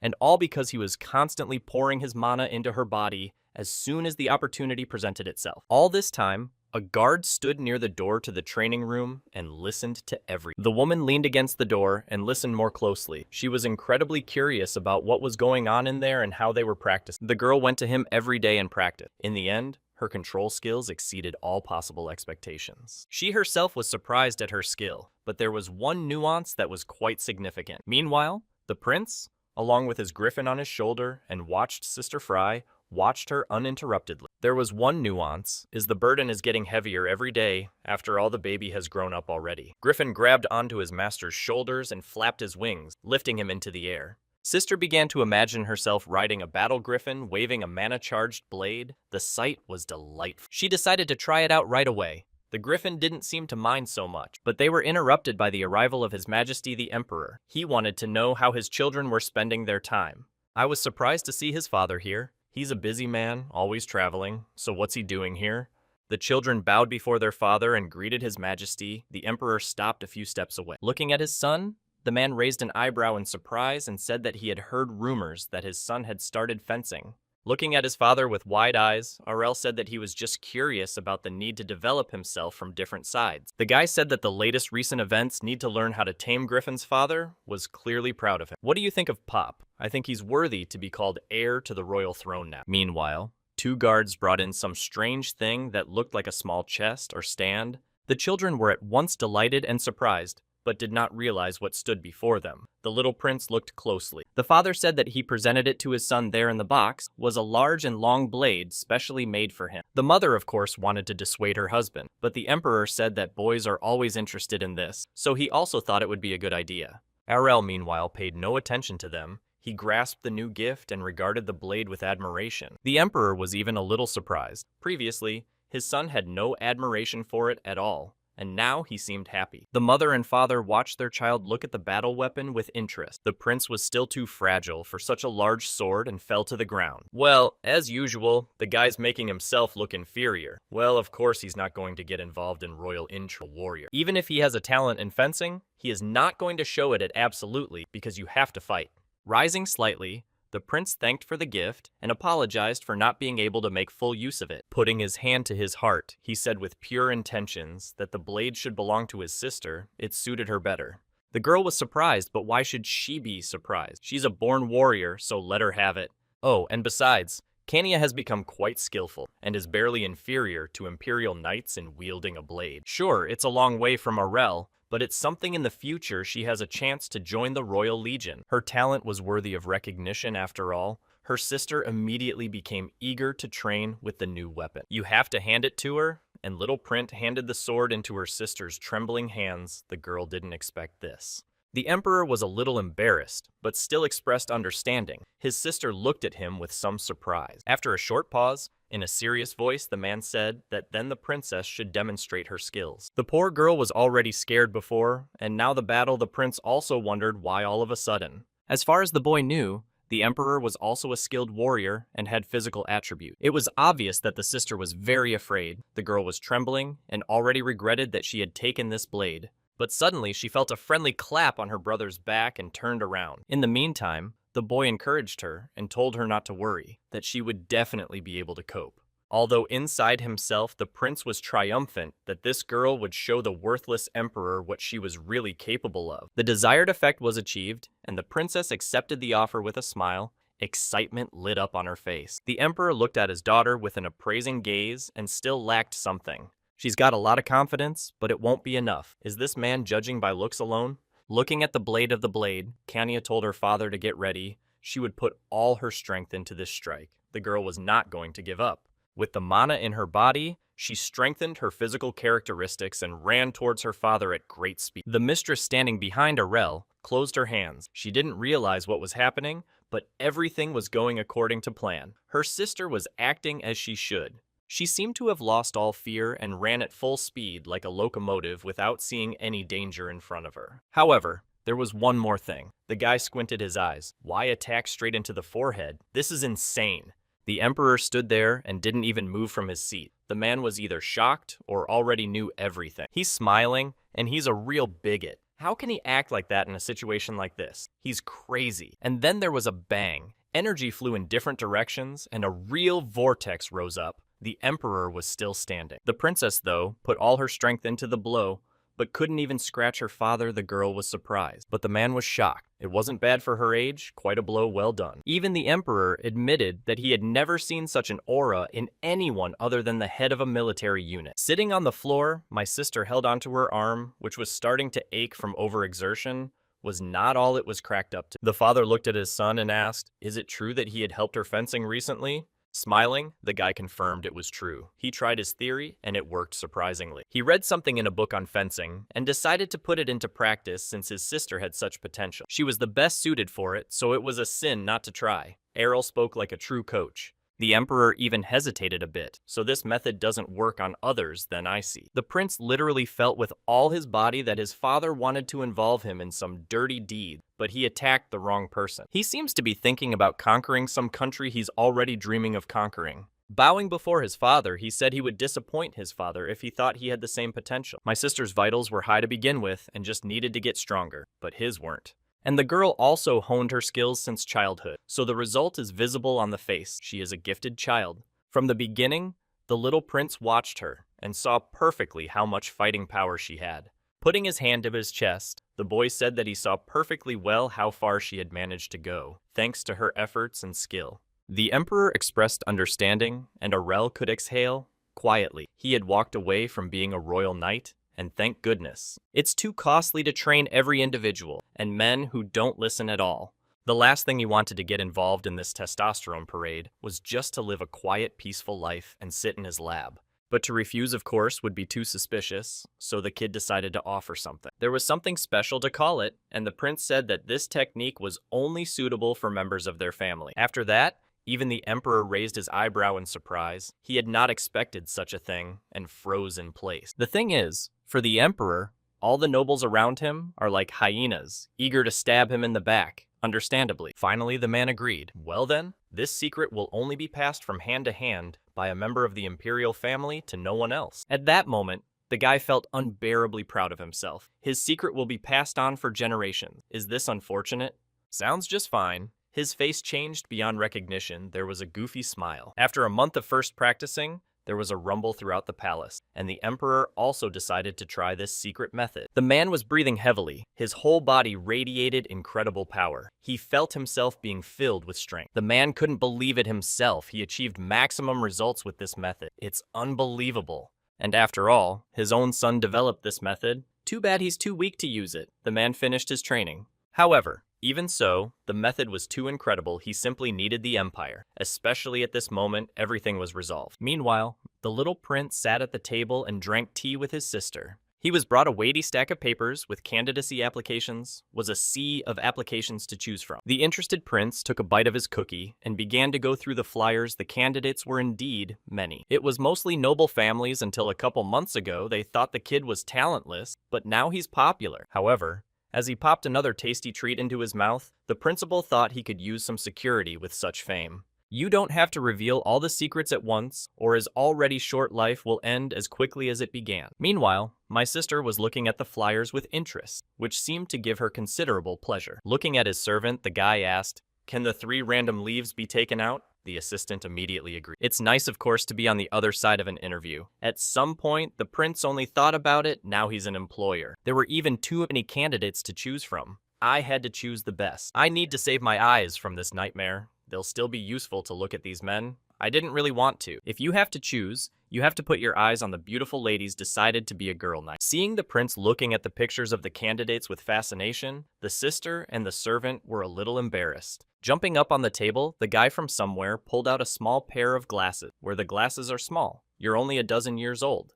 But seeing his candidates, Aurel was incredibly embarrassed. He turned pale and froze in place. In front of him stood several women who looked, frankly, not particularly different from the men. Rather, they were like battle furies, and greeted his highness with a chorus of cheers they had. All the little prince's dreams of a beautiful girl night shattered overnight. Of course not a woman, but that's not how he imagined. Now the real monsters are facing him. It's time for the first candidate. She asked what's wrong. The prince took control of himself. He wasn't in a fairy tale after all. He needed to take a closer look. He greeted the candidates and announced that the interview was about to begin. They looked powerful. There's no arguing that, but that's the problem. Among them was a girl completely composed of muscle. Is there really a more fanatical person than the emperor?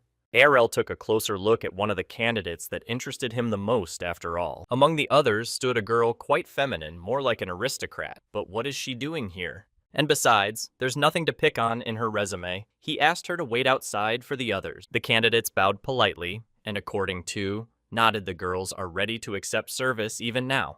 In the end, when the prince's office was empty, the boy was left alone with himself and his thoughts. Okay, need to distract and focus. The boy exhaled and began to think hard about who to choose. First, you need to release your inner energy and spread throughout your body. He began to inject with his eyes in different directions. The secret technique that stimulates the brain to make wise decisions is not easily unleashed. To reach enlightenment, you have to be a very hardened person. The guy started thinking hard. It had been a while since he'd used it, of course, but time to start round 2. The prince jumped up on the table. He finished thinking the guy's eyes were literally glowing. Well, now let them come in one at a time and he'll watch. One of the candidates had dark thoughts in her soul. Was blackness a bad option? Of course. He watched as carefully as possible so as not to miss a single detail. Most of the candidates the prince eliminated at once. Needed girls who wanted to become knights just for him, so it was a conscious choice. And then there was that special candidate who didn't have a single gloomy thought at all. Strange. The prince even took a closer look and raised an eyebrow in surprise. Not a single dark spot at all.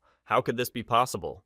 Her name was Asha Pernal. Yes, and she looked as attractive as possible, but you just have to look closer. Though who cares about that need to put away the bad thoughts and move on? The prince nodded his head. Though to be fair, besides this girl, he didn't like anyone else. Maybe this Mrs. Muscles should be useful in battle.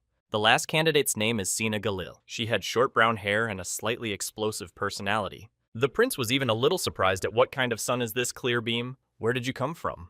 Yes, and Besides, it says on their resumes that these girls have changed a bunch of garrisons, and why so? Scratching her cheek, Sina shyly said, shamefully, "Of course to admit it, but she can't stay in one place for long. That's all." Of course. This girl was a gift, but she fit the criteria of a young prince. Let her be. So she just likes to travel. That's why she's being transferred to different garrisons. That's your solution to the problem. So be it.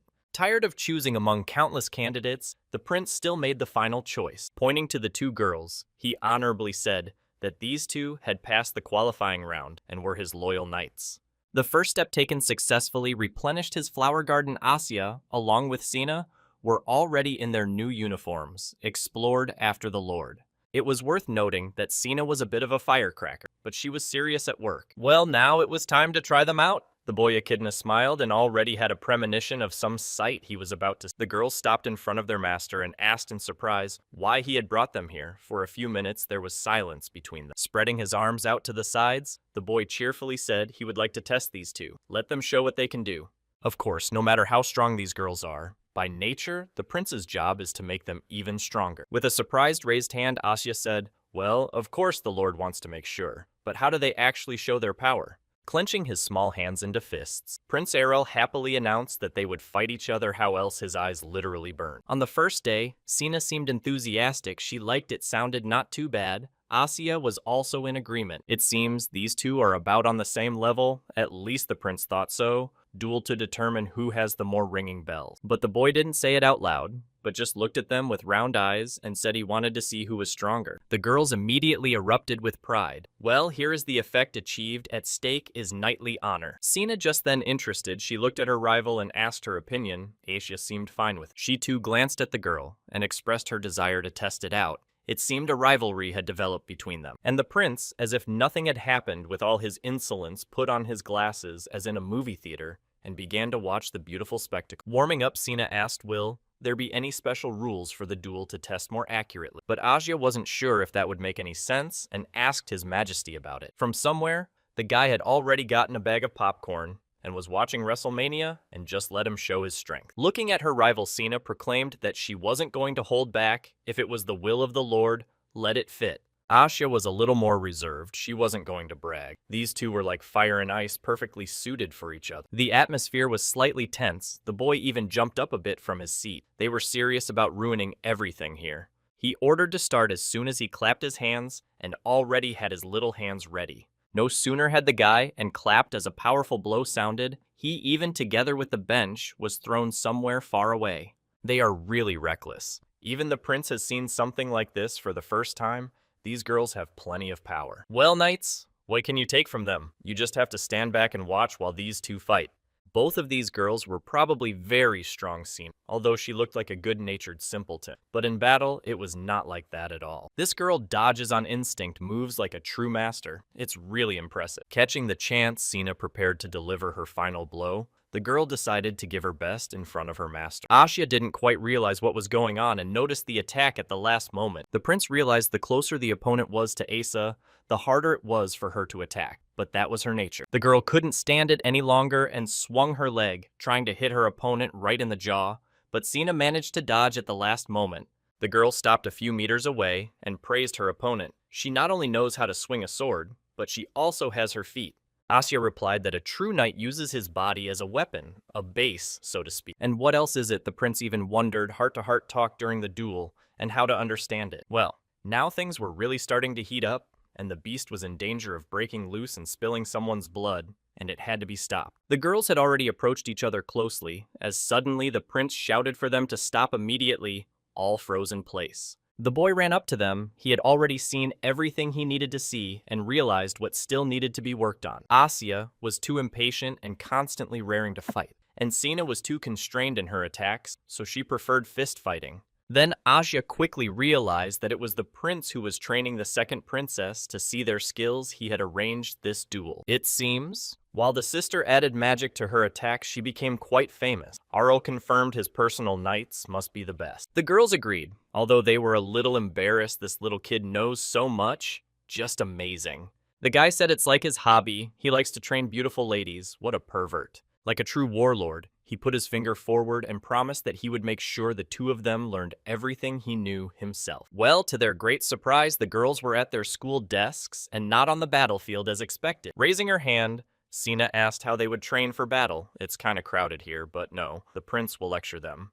Taking out a weighty book, the boy said that if they wanted to be strong, they had to start with the basics, although he just liked to show off. No matter how much the girls read the book, they didn't understand how to spread Manu all over their bodies. They failed. It was hopeless. Eventually, the guy realized that this wasn't the way to go and decided to teach them a lesson. Okay, let him explain how it should be done. The thing is that the amount of mana each person has is different. Some have more and some have less. The students sat and listened attentively. In addition, the mom as well as blood has its own cycle in the human body. If this way to establish, then in any case, you will become stronger. Physical strength will increase their potential. Now, they are just wasting their energy. They need to channel it. If the energy is stored in one place for too long, it will simply burst like water through a cracked barrel. And there will be a big boom. The guy theatrically showed his hands and made a funny face. Let them remember. After the girls learned the terrible truth about the danger, they began to tremble with fear sounding threatening. But it was just a joke. The teacher smiled. They just need to gather their mana in one body and spread it. Let them learn to conserve and accept natural energy. Then the prince will teach them how to use it. Eventually, the girls became a little clearer, and they agreed with their teacher in one voice with obvious interest on their faces. The class was surprisingly short. The prince quickly threw off his jacket and ran about his business, leaving the girls puzzled. First in line was Sina. The prince wanted her to feel her girlfriend, and so she knew how to do that a bit. She used only one hand and concentrated all the energy there, instead of spreading it all over her body. For the majority, of course, it is difficult to cover their whole body with aura, and they concentrate it in one place. The girl fell to the ground, and no matter how many times she tried, the energy dissipated. Suddenly, the kid took a hold of her hands and suggested she try again. The girl was a little surprised. Let him concentrate on his body and spread the energy throughout the space. Palms of his hands began to burn. It almost worked. The prince looked happily at his student. Progress could be seen on his face. Soon, everything worked out, and the girl felt the energy concentrating all over the surface of her body instead of in one place. The girl seemed to understand everything. But besides that, the prince had soft palms, and the girl started to squeeze them. The boy felt a little uncomfortable, like a rodent in the paws of a bear, and asked for the uncomfortable to stop immediately. The girl was incredibly happy she got everything thanks to the instructions of the prince, but the guy was a little shocked. She's got sawdust instead of brains. It's hard to predict what to expect from her. Aurel was even a little scared of this girl. She has no control over herself at all.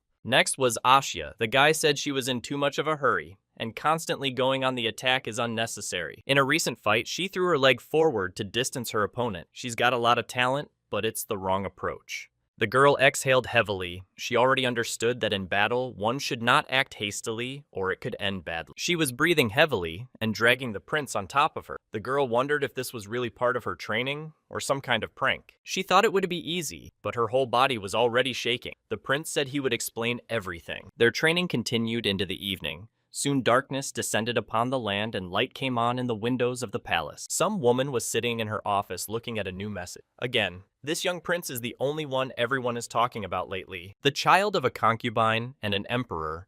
Until now, he had not interfered with her, but now everything changed. The woman sat at the table. Now we need to get rid of this little whatever it is. She concentrated her energy and started a fire. Asya was already exhausted and was breathing heavily. Asya was already exhausted. Even so, she was already getting better at it. The girl had already broken a huge tree with a single blow. She was a child of disillusioned aristocratic family, but now she has rethought her life. Her family had never been particularly wealthy. They lived in a small estate.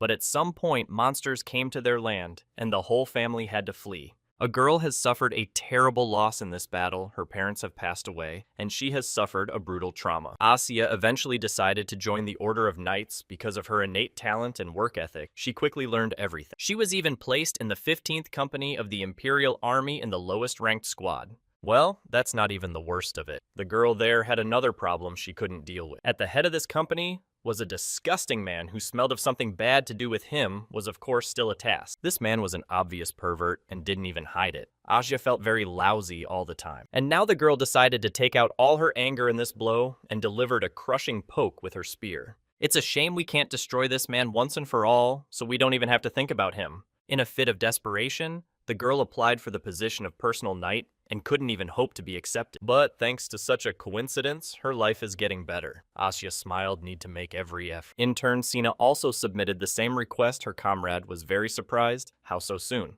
Though it was no wonder, with her irrepressible energy, she should only be knighted. Let her try. This girl's family was all mercenary, and she followed in their footsteps. The ardor and violent temperament played its part.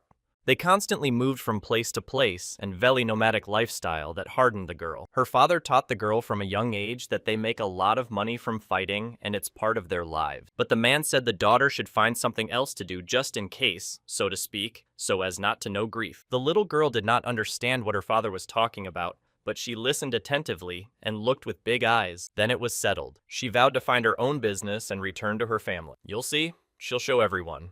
This is how Sina made her fateful decision and left her home training knights, gave in, and very easily. But she had a heavy burden on her shoulders. Her father left this life in a fight with some lord. They didn't share something. The girl thought her father was a fool, though she had no right to say so, but she could not hide her thoughts. She has absolutely no control over her feelings when it comes to her personal interests and often snaps. She started beating up everyone she thought was a bad person. No one knew she had mercy. Back home, she brutally beat her father's deputy for what he had done to her clan. The man begged for mercy. Though even despite such a past, Sina was still proud of herself, at least for now her life. Since then, she has been sent from time to far away and constantly given the most difficult missions. The girl was a wanderer. Suddenly, she decided to join the personal guard of one lord, who was Arel, and the boy gladly accepted her. She's very lucky because she's happy here, and the teacher is very good and sensitive. He's also very cute, even though he's a baby, but he's very smart. Every time a girl saw him, she wanted to pet him or stroke him like a little kitten. But at the same time,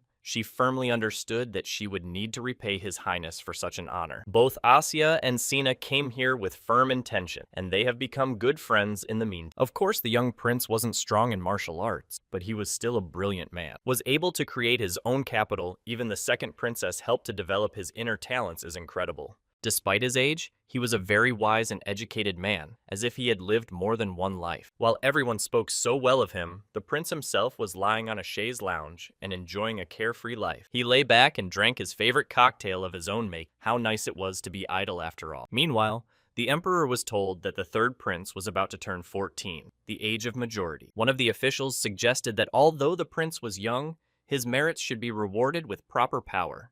The emperor wondered a bit what it meant to bestow power, but the official continued, he was smart enough to handle it. The servant suggested that the emperor should allot his son a piece of land at his own disposal. The man was a little alarmed. He realized that these ruthless people wanted to exile his son and thundered his fist on the table. One of those present suggested that perhaps the emperor thought it best to make his son his personal successor. Well, this king could not tolerate his face reddened from such insolence, and veins appeared under his eyes. He exploded with rage at how many times the man had repeated that the third prince was not interested in this, and the successor would be the first son. One of those present raised his hand and asked in a trembling voice not to be angered by the rumors of this prince spreading beyond the empire. That was Mr. Gast. He said things are not going in the first prince's favor. People have already started saying that they want to see the young third prince on the throne. The emperor hesitated. The man still wanted to continue something, but His Majesty interrupted this monologue. He had heard enough. It was only their opinion. One of the servants presented the emperor with important papers. People only wish for stability in the empire. The man himself realized that it was logical, and his son fit perfectly. But he didn't want to let him into that viper's nest. He understood perfectly well what politics is, and his son should definitely not be involved in. The men continued his pleading with the emperor to make the right decision. The man exhaled heavily and closed his eyes. Eventually, the third principal received a letter from his father and wondered what had happened there, that things had turned out this way. The emperor's personal estate is his own land, and it's clear he's going to be chased away. Very bad thoughts began to swarm in his head. The prince chuckled a little with an acerbic smile. The guy jumped up on his desk and started laughing like an evil genius, but he was finally given his land. He's been given his own land, and he doesn't care about the throne or the royal family. That's the best part. The events moved to snowy Fahelia. It was the lands of the north with a harsh climate and cold winters. Having learned that his land will lie in those very lands, the prince became despondent, and the nobles tried their best even to farm here. And they'd picked a date for his coming of age. The prince slammed the book shut with only a year left to finish business. He informed his servants that once everyone moved out, they would be on their own, let them prepare for hardship. If they want to get out, no one will keep them in. If they want to stay, honor and praise to you. Everyone else agreed. Fortunately, most of the people will follow their master, including the alchemist, which is the main thing the prince was calm about. Standing nearby, Sina sighed heavily upon hearing where they were going to be sent on principle, wondering what was wrong with it. The girl told me that she had been there on one of her trips, and frankly speaking, she didn't like it much. In fact, there is nothing to be afraid of in principle, but the frost there is just terrible. You can freeze for a few hours. Even the monsters don't go in there. The place is pretty safe, except for the cold. Errol finally realized that's why they were going to put him in there. The prince leaned back in his chair and thought about it. He thought it would be worse. Maybe he'd be sent to a desert with bloodthirsty monsters or a mountain with dragons. And here it's just a freezing winter. If you don't want to get rid of it,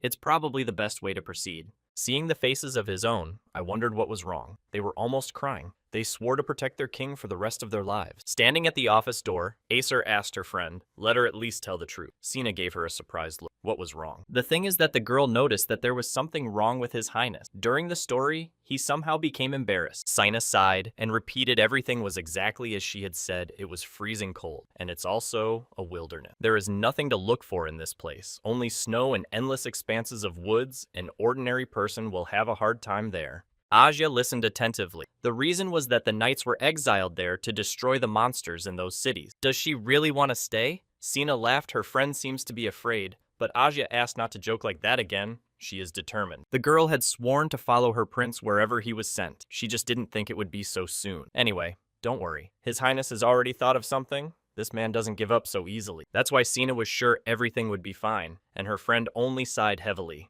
Sitting in his office, the prince was thinking about how to deal with his mother, but she didn't say anything. But it was obvious that she was very upset. The guy started walking from corner to corner and thinking he had to take care of his mom and his sister too. But how? Maybe create some kind of communication sphere or something similar, or hire a conductor. We need to think it over carefully. The prince leaned on the table and breathed heavily. Too many thoughts in one moment. A good mood revisited his head. Wasn't this harsh terrain the best place for such a professional? In the end, the guy decided to summon all the alchemists and the best sorcerers from his castle. A minute later, they were already standing there. A little surprised at such speed, the principal rejoiced they are already here. Yes, and besides, this man gathered the best sorcerers. The man in charge was called Payan. The prince immediately asked to keep everything a secret. The man fixed his pince-nez on his nose and promised. The thing was, the prince wanted them to do something. In no time, the sorcerers tensed up. The man took a piece of paper in his hands and began to read carefully, occasionally adjusting his glasses on his nose. What he saw there made his eyes water. It was an incredible plan, but how to pull it off? The sorcerer was delighted. Did His Highness design all this himself, or did someone help him? The boy replied that it was entirely his idea.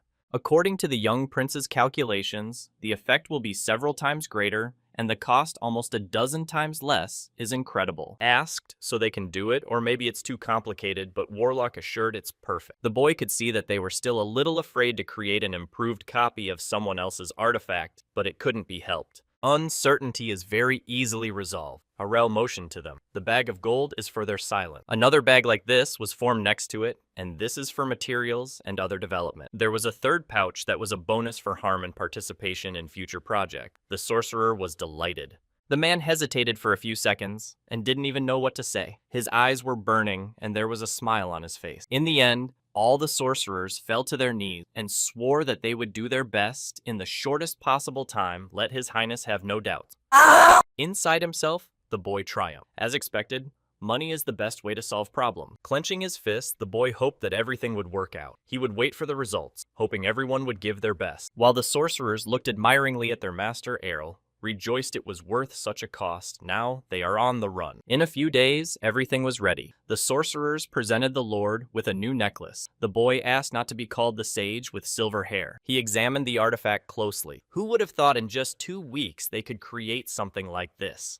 Everything was fine. So we need to start mass production. The boy showed 5 fingers. The sorcerers started counting. It turned out that the prince had decided to release a batch of 50 pieces first, which should be enough to start with. The other sorcerers were horrified, but their chief was confident and asked for it to be given to them. The already exhausted mages went to their laboratories to invent new objects, and the prince watched them with a satisfied grin. Meanwhile, a wagon pulled by only 2 horses was moving along the deserted road at night, and it was quiet, but something was stirring. Inside sat Asya, along with her prince boyfriend, constantly chewing on a cookie and looking around. The girl all wondered where they were going. If the prince needed something, then let him just order them to do it. But no, the prince waved his hand. If he has to do something, he'd better do it himself, so he's going there personally. Asya kept on asking where they were going. Arel hesitated a bit, but he gave in under the pressure of question. The place they're headed to is called the slave market, where all the human traffickers flock to sell the best merchandise. For a second, Asya hovered, trying to realize what she had just heard inside, as if something had cracked. Wait a minute, she heard right. They're going to buy slaves.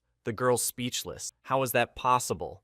The wagon began to move. The girl was furious if the prince was so obsessed with power. Yes, why do it? Soon they arrived at the place of slaves here. There were plenty. And here the prince went wild on full. He was a real tyrant. But no, it was only the horrified speculation of his subjects. How could they even think of? He is not such a monster after all. Although on the other hand, what else comes to mind? When it comes to buying slaves, of course, the master will be in charge of them. A hell full of screaming and suffering, separated families of mothers who lost their babies in this horrible place, well, of course.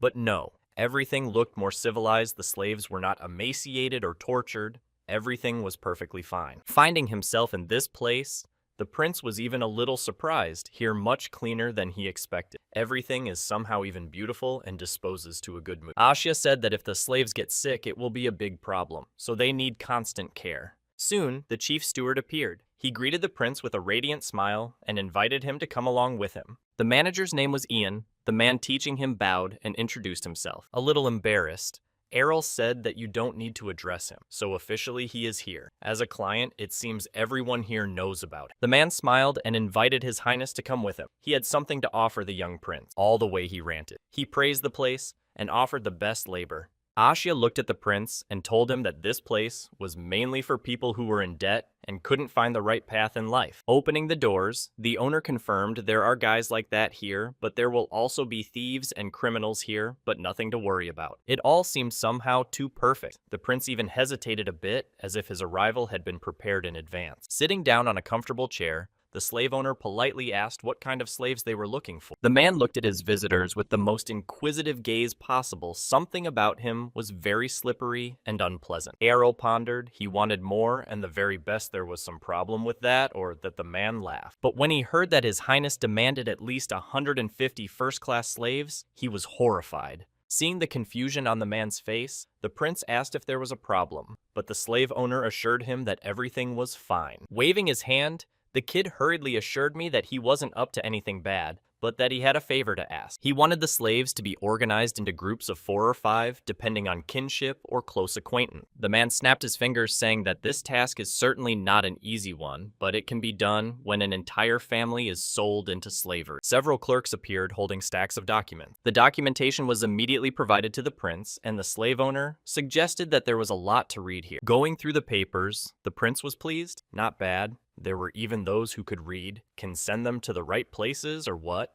Great. Everything was solved. We need to make a deal. Snapping his fingers, the boy ordered Asya to carry the gold. At the sight of the weighty sack of gold coins and jewelry, the slave owner glowed with happiness and was ready to fulfill any request. Laughing, the man exclaimed that from now on, His Highness would be a privileged customer for a long time. Eventually, the deal was done. On the way home, Asya wondered what His Highness was going to do with these slaves. After a moment's thought, the boy turned and replied with a smile in his eyes that he wanted to remember the human resource in his land. In that desert, no one lives. There are no buildings or any infrastructure. What is the point of being a lord of a land where there are no people? The slaves would be the first inhabitants. The guy snapped his fingers. The idea was simple and brilliant. There are only 5 dozen of them, but that's enough to give them artifacts and teach them what they need. Hearing this, Asya was greatly surprised. He really is a genius. He noticed this and smiled. Leaning back in the chair, the boy said he wasn't going to just give up the ends from the cold. He had a plan. Of course, it's all for his own comfort. Aurel read it all perfect, but his knight was just shocked. It was all about the idle life and abundance the boy already imagined bathing in his own luxury. It is necessary to prepare people in advance to settle them where necessary and make a kind of city under your own command. Once home, the prince is saddened when a chick flies out of its parents' nest. It's pretty hard to take. The moment of saying goodbye to my native place and the people with whom I had lived for so many years was very heavy. Suddenly, there was a knock at the door, and a gentle voice asking if the young prince was busy allowed to enter. His mother appeared on the doorstep,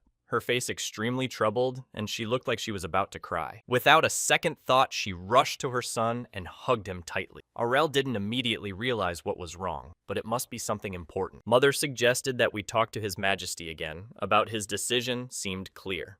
The prince reassured his mother and promised to write often at every opportunity, let her not worry. The woman still had to accept that the child was an adult and only retired to her room. We'll have to keep it a secret where they're sending him. The prince decided to tell everything when he's already settled in. This way his mom would no longer worry about his life and well-being. The guy looked out the window to the outside. There was again something going on in the street. A powerful rumble was heard, and a blast wave threw one poor man high up. A few knights were huddled together in an attempt to get away from the scene of the battle. They were very frightened. The thing is, the princess was in a rage. She was smashing everything around. Apparently, she heard rumors about where to send her brother. Turning on the others, she demanded the next. For the test, people looked at her with horror. Pointing her finger at them, the girl ordered them to hit with all their might, or they would get hurt themselves. Her face was full of rage, the feeling that some monster was living in her, and there was no trace of the naive and kind girl. Looking amongst themselves, the knights realized they were just punching bags and cried. The princess wasn't going to accept that Errol should leave the capital because of some pesky nobles. This is unthinkable. But the most frustrating thing wasn't even that the girl was breathing heavily and staring in front of her. That bastard has known about it for 6 months, and even he didn't say anything to her. His heart was torn to pieces. And here the girl once again did not calculate the strength, and threw the knight into the wall. Poor guy hit so hard that stuck to her. The girl breathed heavily and started to cry. Is it all because he had already made up his mind and realized that nothing could be changed? She read to herself that she couldn't just let go of her brother she had lived with for so many years. The knights also felt this aura. It was so powerful and overwhelming that it was truly terrifying. Then her vitals increase. The energy overwhelms the girl and bursts out. It is a truly terrifying sight.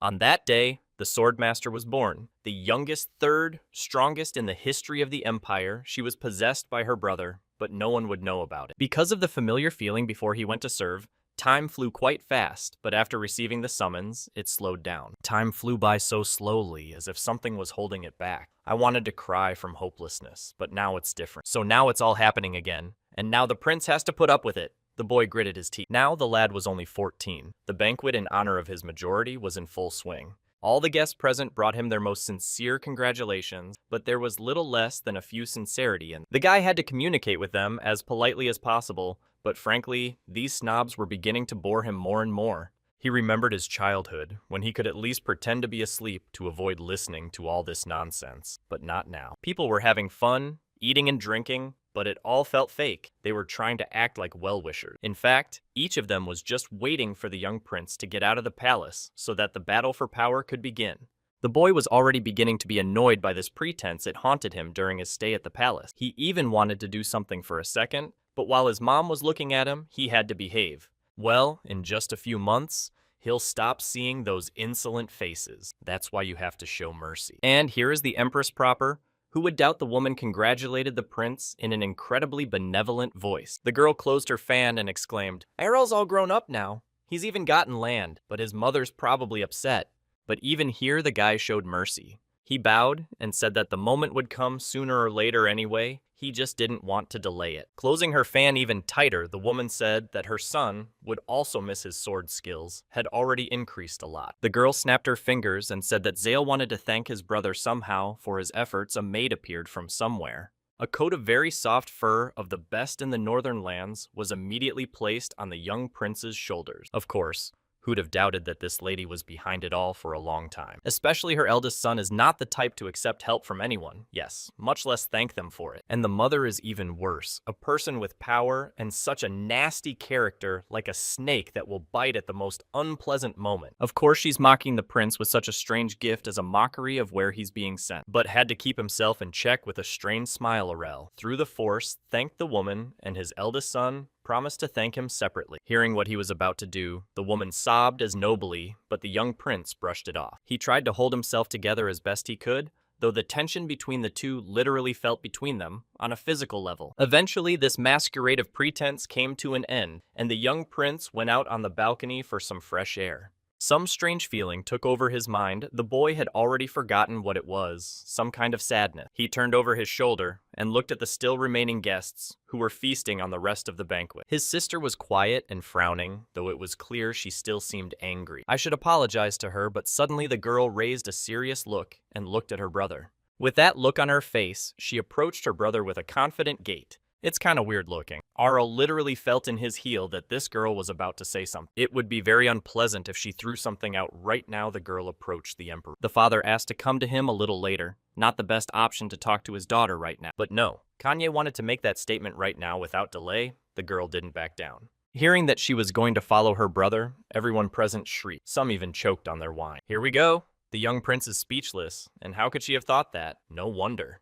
Looking at her mom, Arel mentally begged her to help finally, or else this girl is going to go crazy. She's always been quiet and unremarkable, like a gray mouse. It's silly to expect anything from her. The emperor slowly began to boil. This was not a funny joke at all. He looked down at his daughter. Looking at all of this, the prince realized that he was wasting his time. Of all the children, Kanya was the most stubborn. It was unlikely that she would back down now. But the girl, as expected, looked at her father with a look full of seriousness. Moreover, with her hand on her heart, she swore that she wanted to become the young prince's personal knight. At that moment, Arel punched himself in the face with a fist so hard that he almost broke his nose. The emperor was unwilling to put up with it. This wench at least understands what she is saying now. Kanya shrieked that she had recently reached master level, but after such a statement, all those present cried out in surprise, their faces literally turning gray. Even the young prince himself wondered, is it really true? If so, his sister is even more capable. The emperor still couldn't believe his daughter was only 19 years old. How was that even possible at her age? When the princess looked at one of the men present, the man almost gave his soul to God. She snatched the sword from him. Well, if no one believes, then she'll show everyone else what she can do. Sword glowed with energy. Soon, the girl's entire body was covered in mom. The whole room lit up with a bright blue light. Everyone started squinting. Swinging her blade, the princess struck the strongest blow from her ball, and sparks flew in different directions. The energy was so powerful that the table in front of her turned to rubble instantly. The others were horrified. After that, there was a pause. Everyone was silent and did not dare to say a word. It was amazing. The princess exceeded all expectation. One of the people present shrieked, "This is magnificent. She has truly become a swordmaster." From the look of a fragile and feminine girl has such a powerful energy no one could believe, but the princess stood in front of everyone with her head proudly raised. She calmed down and said she had already decided everything long ago after a lot of thought. Kneeling before the emperor, the girl said that she did not want to marry her famous, she would rather follow her brother. The guy himself observed all this, was ready to let a stingy male tear. But no, now is not the best time to cry. She's literally refusing to be a princess in front of everyone right now. Even though it's funny, the consequences could be severe. Wondering, does she really want it? The girl trembled with anticipation and looked down in front of her. Another second, and the young prince was ready to tear his hair out. Who should she even know how this was possible? But suddenly a monstrous thought popped into his head. But really, how could he not have realized it was all because of him? Well, now is not the time to think about it. We have to stop this crazy. Arel wanted to say something, but the girl decided to prove her determination. She took the blade in her hands and leaned her face almost close to his. The girl breathed heavily and waited for an answer. She knelt down in front of her brother and smiled with not a shred of doubt in her still strong woman. She moved her lips alone and recited a knightly oath to her weapon and her future master. Standing in front of her, Arel literally swallowed his tongue and didn't even know what to say. Naming her title, the girl swore allegiance that she would remove any obstacles in her master's path until death parted them. But it was crazy. The sister didn't get a knighthood. Moreover, she didn't coordinate it with anyone. Looks crazy. The problem was something else. The guy looked at everyone with a hard stare. Now was not the best option to refuse. They were literally surrounded by people here, and there were subjects and guests from other regions. Too many people saw this. Naturally, everyone present took it seriously and stared at the two of them. The guy's head snapped up. Does she really mean to do this on purpose? What's going on in her head? The girl continued to look at her little brother from the outside. It certainly looked like caring, but a little strange. The expression on people's faces, even the emperor himself was shocked. In his entire life, he had never seen anything like this. Kania's mother actually fainted, clutching her head, and a maid immediately ran up to her. Behind all this time someone was watching. The woman stood and literally trembled with impatience and anger. It was the empress who thought she could get rid of this problem, but there was another one much worse. Aurel already could not contain his emotions. Funny, of course, but for some reason the tears came on their own. The boy was literally crying. After that day, things continued to go on as usual, with goods and provisions being loaded on the wagon. Well, the day of departure had come, and the young prince put on his tuxedo and elegant hat, and it was time to go. The mother and the maid were watching, and Lifana could hardly hold back her tears. It seemed like her son was just born yesterday, but he was already so grown up. The boy approached his mother and told her not to worry, and that he would visit her often. Madame said that the young prince used to cry on every occasion as a child, and then the boy was a little embarrassed. Is he really such a crybaby? And also, his body is pretty weak, in case he needs medical attention. Aurel tried to calm his mother down and told her everything would be fine. But then the woman said she knew everything, and a shiver ran down Aurel's spine as he kept it all carefully hidden. Mistress said that a mother knows everything about her child really. All of us are helpless before our mother. The woman held out her arms to him and said it didn't matter. He's a smart boy. He is. She hugged him tightly and told him she wouldn't say anymore how worried she was about him. Just let him be careful. The boy pressed himself against his mother, and involuntarily his eyes wet for the second time from behind. But why is he so sentimental? Soon, the long goodbye was over, and the wagons were already moving across the frozen North Earth. When he tried to look outside, Aurel got a strong gust of wind right in his face, and his teeth chattered. So he will have to explore the land that until now no one has dared to even set foot on. It's not an easy task. Seeing the pickaxe of one of the workers bent, due to the hardness of the ground, the guy realized he was finished. I think they're kidding who sent him here in the first place. They want the kid to go to the afterlife, Aurel screamed. Eventually, the boy shoved his face back into the wagon. There was a disgruntled sister waiting for him. Inside, it was very warm. Magical items for heating is still a cool thing. The girl looked at him with the same disgruntled look.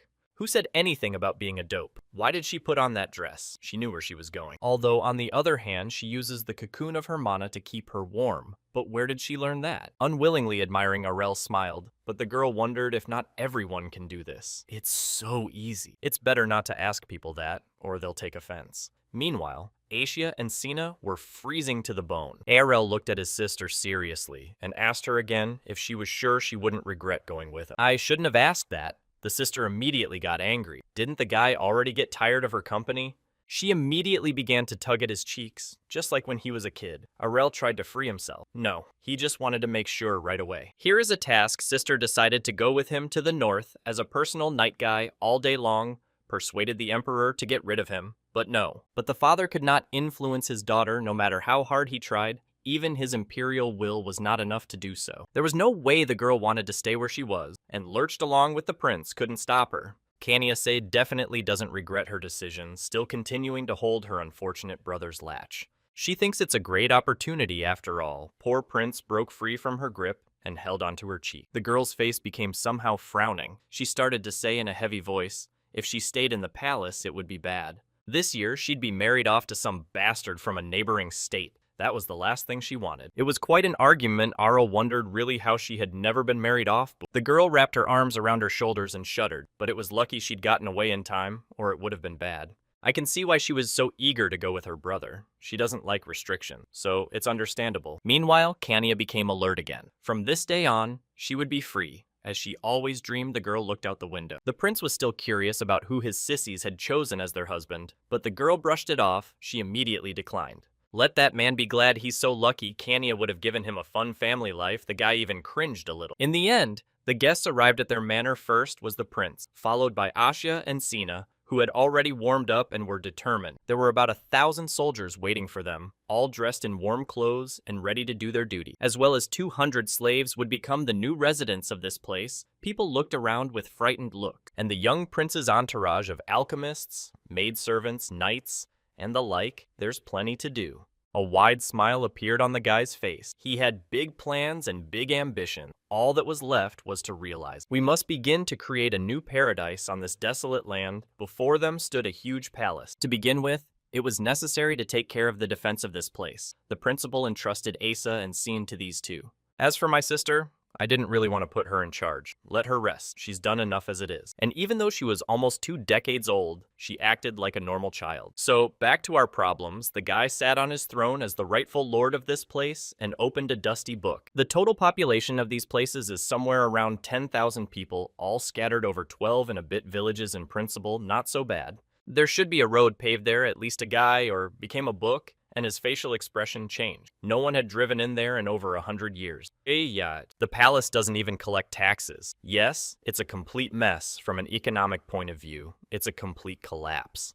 Eventually, he managed to find the ledger, and the prince began to read it diligently. It turned out that the previous owner had borrowed a cosmic amount of money from the bank. It's not long before he went bankrupt. I think they're mocking him. The guy got really pissed off and threw the book away. He thought it couldn't get any worse. He opened a wide map and began to explore the need to do everything on your own. If no one will help you, there is no one to rely on but yourself. To try to produce paper here, everyone writes on papyrus. It's a valuable thing after all. Other goods can also be imported. Prince immediately thought of his miracle lemonade. Cannot worry about finances. Well, we'll deal with that later. We need to take care of the locals and at least find out who actually lives here. If the last lord was a complete failure, who lives in these lands is anyone's guess. The prince furiously ordered to gather all the people from all the villages and bring them here immediately. Don't miss anyone. Soon the doors swung open, and along with the cold air, a dozen or so people walked in. They were the headmen. The prince, sitting on his throne, looked at them with a scrutinizing gaze without missing a single detail. As expected from the northern inhabitants, they are well-fed and strong, and they can fight a wolf with their bare hands. Without much enthusiasm, with frowning faces, the residents bowed to their new lord and greeted him. The prince also introduced himself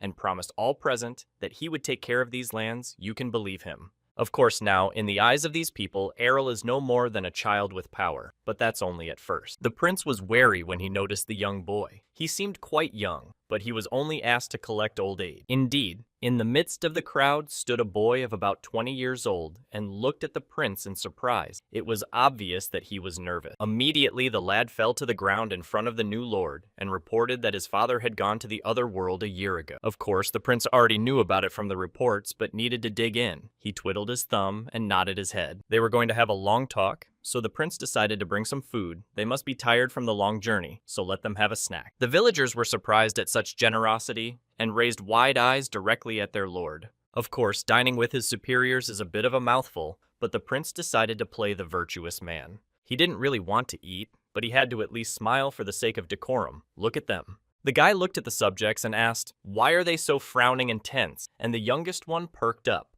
To be honest, he didn't like the atmosphere himself. If these people knew how the prince had prepared for this meeting. The youngest male headman opened the tray of food, and his face immediately changed with surprise. On the plate there was a weighty piece of meat with sauce and bread, and the prince wanted to give them something better, but they were rich. The guy tasted the mug of drink and took a few sips. The rest of the headmen expressed their admiration. Of course they agreed. The young man took a bite out of the meat and was surprised to find there seemed to be salt. He had rarely tasted it before. Naturally, the prince understood that salt is in short supply here, and salted meat is considered a delicacy. We can say that the prank was successful. Despite the fact that the boy was their lord, it was still necessary to show his favor to the people at least somehow. After a brief pause, the prince looked at the subjects. The previous lord had left them a lot of trouble. The rest were wary. The boy decided to take the case thoroughly. If the lord does not consider the opinion of the people, it is hard, but now it will be different. He poked his fork at a juicy piece of meat. Doing what they've been doing for the last few years is a path to nowhere.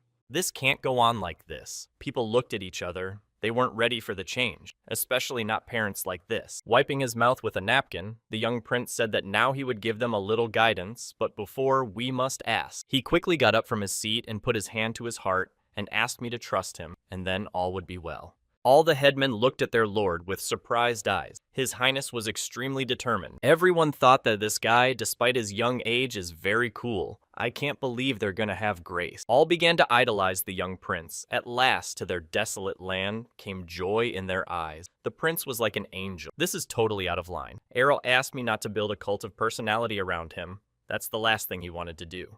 In any case, they must listen to him. In that case, the prince will provide them with food and activities. The first edicts were for the locals to welcome newcomers into their community. The slaves should have been taken to the villages and given a home to make them feel as comfortable as possible in these places. Those who can read and write will work directly for the prince under his careful guidance. One of the headmen looked at the lord. He doubted the locals could accept. Pondering, the guy looked at them. Let him not worry. Of course, it is hard to break down the wall of their status, but he will try. With an unambiguous gesture of his hand, the boy hoped that they would be able to negotiate with them after all. The headmen were embarrassed and began to cough into their fists. They understood everything perfectly well themselves. Eventually, the reception was over, and everyone present went about their business, leaving the prince alone. The headmen began to talk amongst themselves. Compared to the past rulers, this guy is a bit strange. Most lords had no interest in this territory. It was not fertile, and there was nothing much to do here. Last time, the lord also wanted to do something, but he ignorantly did a lot of stupid things and condemned this land to poverty. And now this kid has arrived, intent on revitalizing this godforsaken place, and he seems to have a serious agenda. The headman hoped that this guy at least wouldn't do something stupid like the previous lord, but it doesn't seem to be like that. Looking at this guy's eyes, the man realized that he was different from all the others. Everyone asked if they had hope, and the old man didn't know it himself. He just closed his eyes and frowned even more. Meanwhile, the young prince was completely absorbed in affairs of state. He was trashing tons of waste paper. He was lying on Sina's lap, which made her a little uncomfortable, but she couldn't help it. In general, the guy decided to populate this land with 10,000 people, but it turned out to be half a thousand less. Knight said that the population decline in this area is a normal outflow of people here. The birth rate is also quite low, and marriages are not performed, and the poverty of the land is to blame. In total, the guy brought in almost 500,000 gold, and his expenses to settle. Well, money is enough for about 50 years. Those lousy aristocrats have done everything to make the little prince's life a living hell. He'll just drown in the swamp. And farming isn't an option here. The girl said the previous lord went bankrupt when he wanted to farm here. Is it really only gathering and hunting, perhaps, and a method of earning a living? The guy thought hard all this time, but nothing came to mind. But his musings didn't last long. He immediately came up with a plan to use the hooked hands plan and jumped out of bed. Of course, the first thing to do is to make the roads here, everywhere, is one direction to drive on them is simply impossible. And the terrain here is pretty dangerous with cliffs everywhere. If the supply carts start going down, it'll be a loss. Surprised residents looked at the new plan to organize the land. It was the first time they had seen something like this. But they say the Lord is hiring a lot of people for the job and promising a generous payout, so that's what he was talking about the other day. The other people were kind of hesitant about it last time I wanted to do something too, but everyone remembered how it ended. The doubts of these people were dispelled. As soon as they first saw the beginning of the work, everyone froze in their place. This is a real construction operation here. There were workers and piles of materials everywhere. Apparently, Lord wasn't kidding when he talked about it. Someone pondered the planned weather conditions would be a significant obstacle to its realization. But the prince didn't worry about it. Even if it took longer than planned, it's still an achievement. He's paying for it.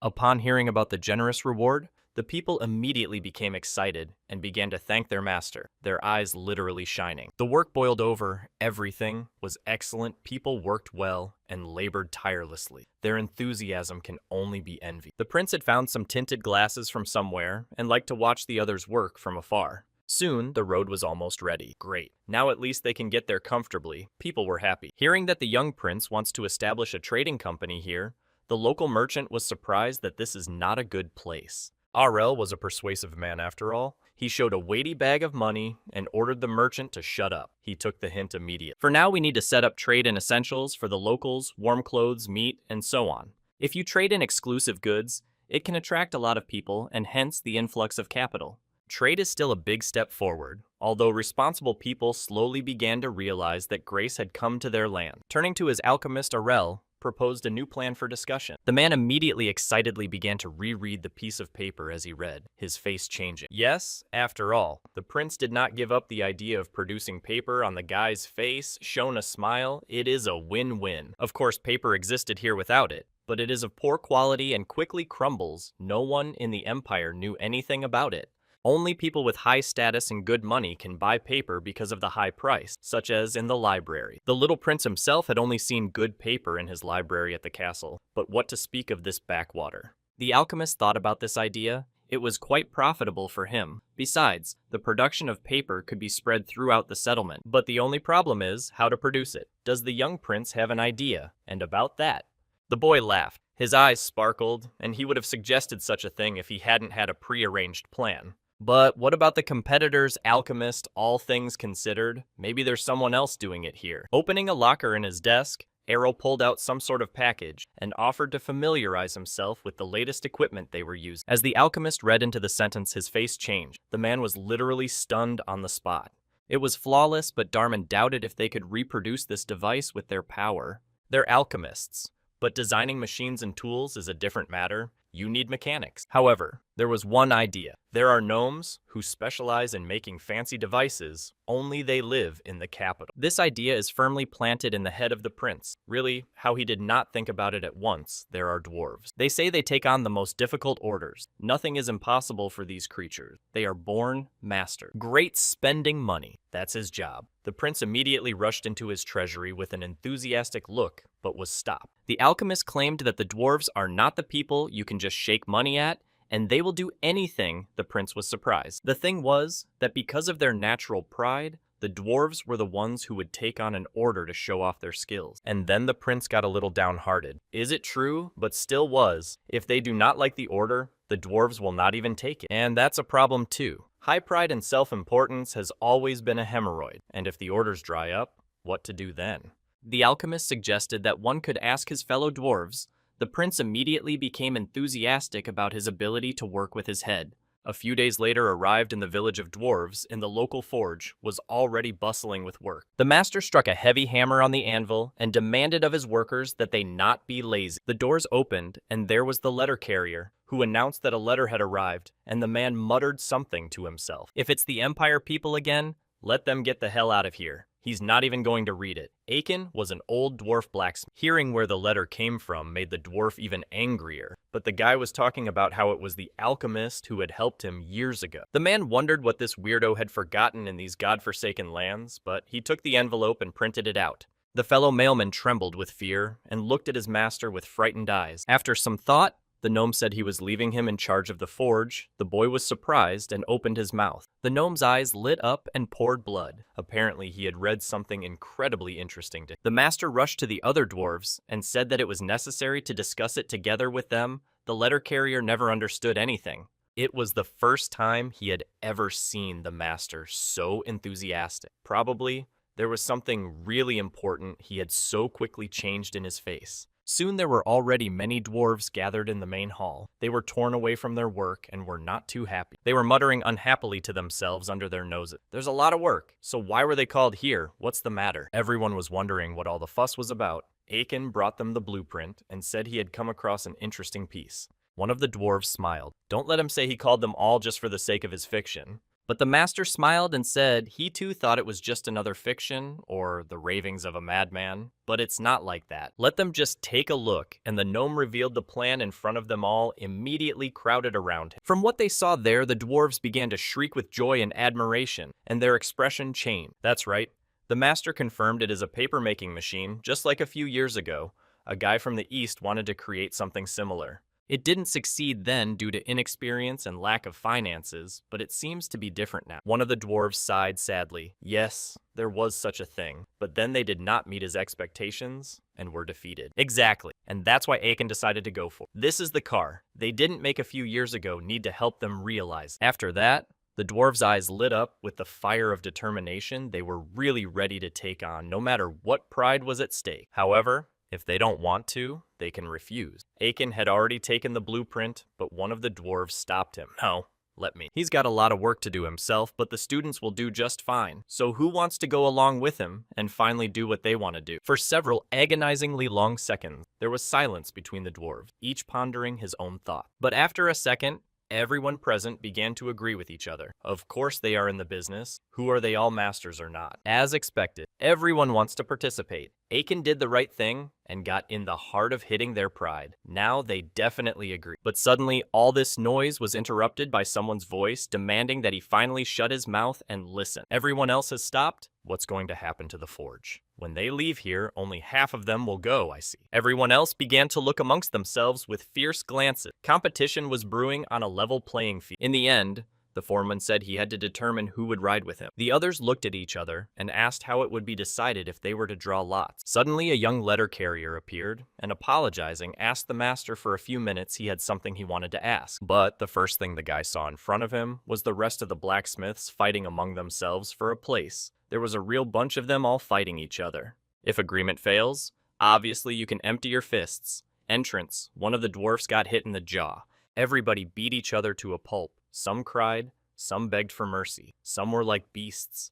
The mailman realized he'd better come back another time when a bottle flew in the door. With a crashing noise, the unlucky guy picked a time. Meanwhile, in his residence, the prince was tormented by idleness. What to do on this dwarves will take about a week, and what to do to occupy themselves. Of course, resting guy immediately plumped on a soft bed, better in place, cannot think of a better time to sleep. It's time to lay around and do nothing and let the world wait. He began to curl up in the blanket like a real roll. First things first, a nap. A couple dozen hours, he'd done enough for today.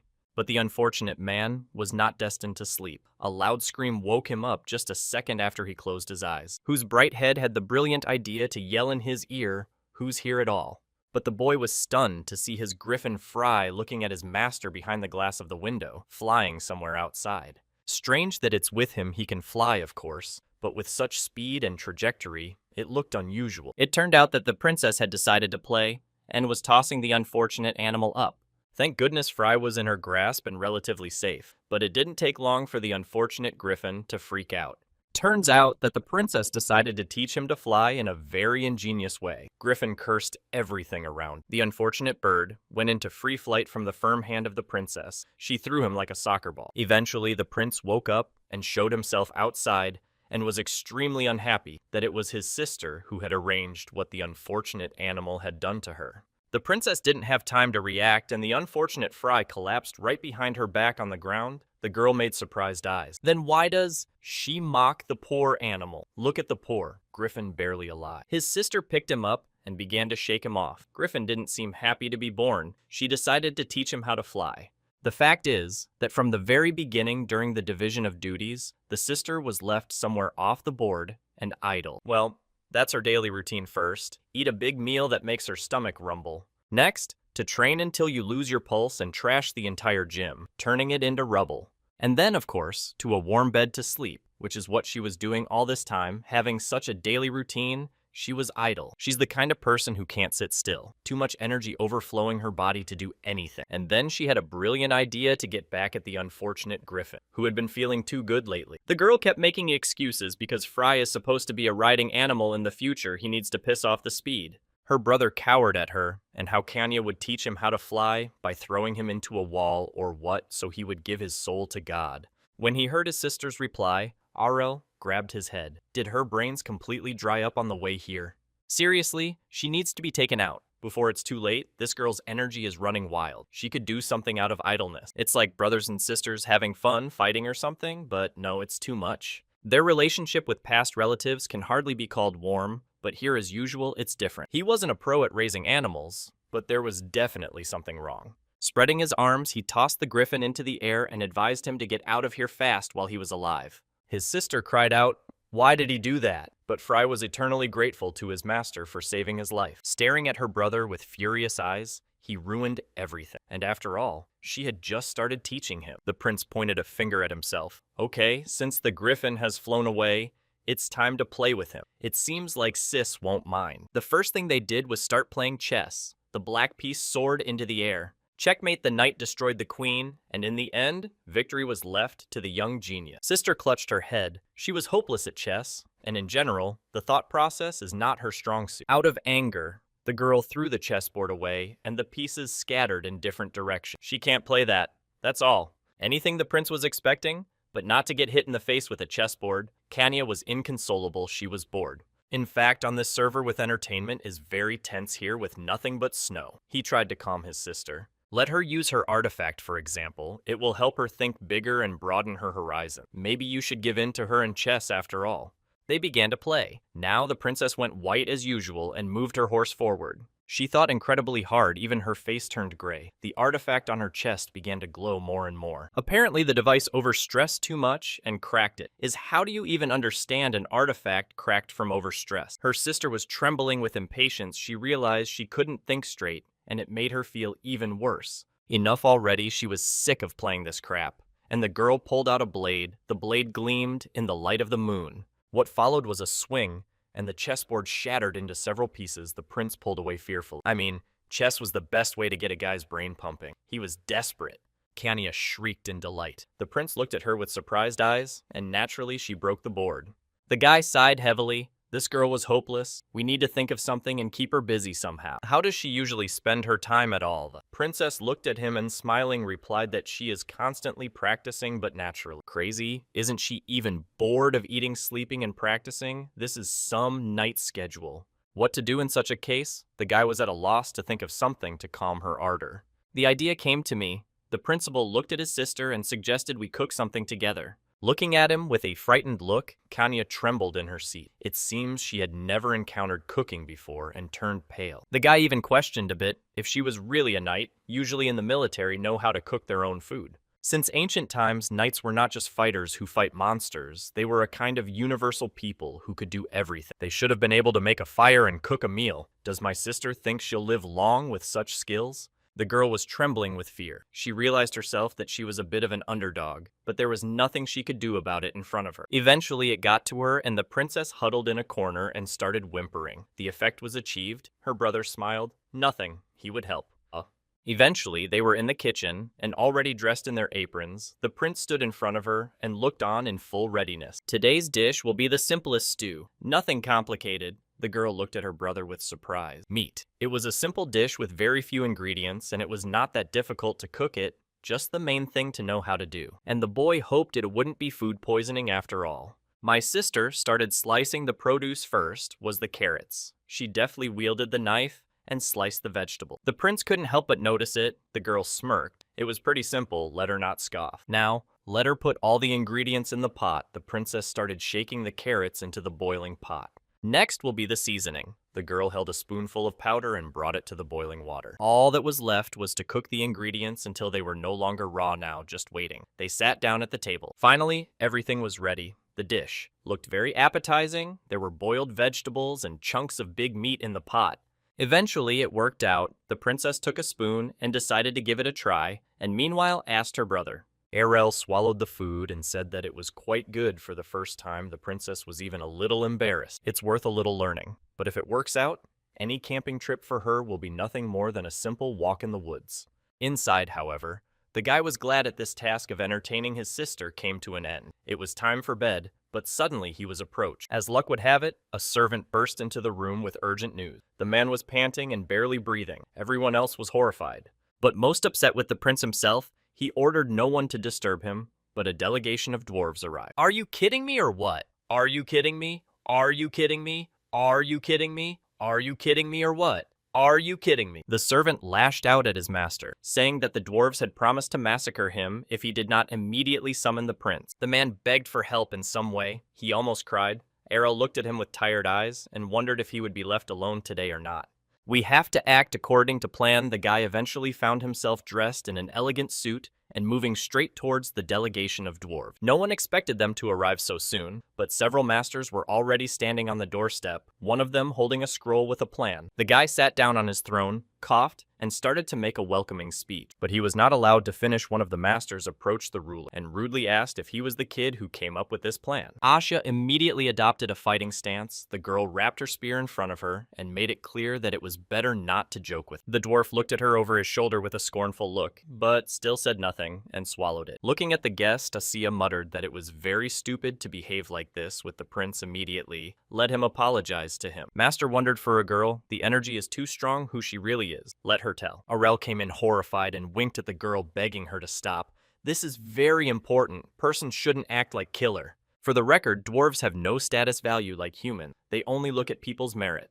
They'll talk informally with anyone, even if it's the emperor himself or a simple man in front of them. So let Asia calm down. You shouldn't have started with rudeness right away. You should accept these people at face value. After all, they'll be implementing the prince's plan. The master didn't seem to believe that this kid could come up with something like this. Let him provide proof immediately. The guy clapped his chest and shouted that he had invented the whole thing with his own hand. After the dwarves began to mock him, the prince gradually boiled over. Eventually, patience ran out and the young man ordered Asa to finally deal with these insolent. Let her do what she wants. In the end, the butler had to intervene and stop the massacre, even though he was scared out of his wits and risked his life. In the end, the dwarves still believed the guy had come up with the blueprint with his own hands, although they still had doubts. The prince literally rolled his eyes. What else does he have to do to get these halflings to believe? By the way, the million-dollar question, why did they arrive so quickly and not report anything? If the prince knew, he would have personally left with the delegation. Without making nice, the foreman slammed his fist on the table and said, if he understood correctly, the guy wanted them to do this thing for him, right? Folding his hands in front of him, the prince confirmed, unfortunately, they didn't have enough skilled craftsmen to make this thing a reality. The dwarf sighed heavily. His human hands were not ready to handle such details.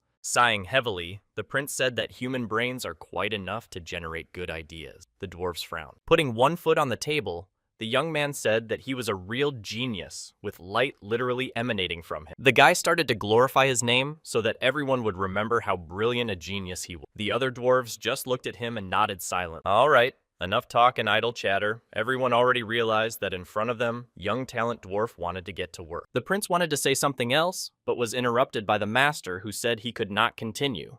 They have already made their decision and are ready to get to work immediately, so they don't need any other instruction. That's how they didn't even discuss terms like payment or anything, but the dwarf said they knew already enough. The kid will only benefit. He needs this car, so don't let him show off, and they would look at other development. It was only now that the prince realized what the problem was. Well, if that's the case, let them watch. And indeed, he said that this is not the only blueprint that the guy would like to realize. The dwarves nodded satisfactorily. Looking at the guy with a look full of passion, the dwarf said he'd look at those blueprints right now. The prince stuck his hand into a shelf in his desk and started rummaging around. After a second, he pulled out a scroll of paper and showed the rest of the dwarves about shining with happiness. They did not expect such a gift of fate. The master wanted to take the drawing himself, but the prince deftly moved his hand aside.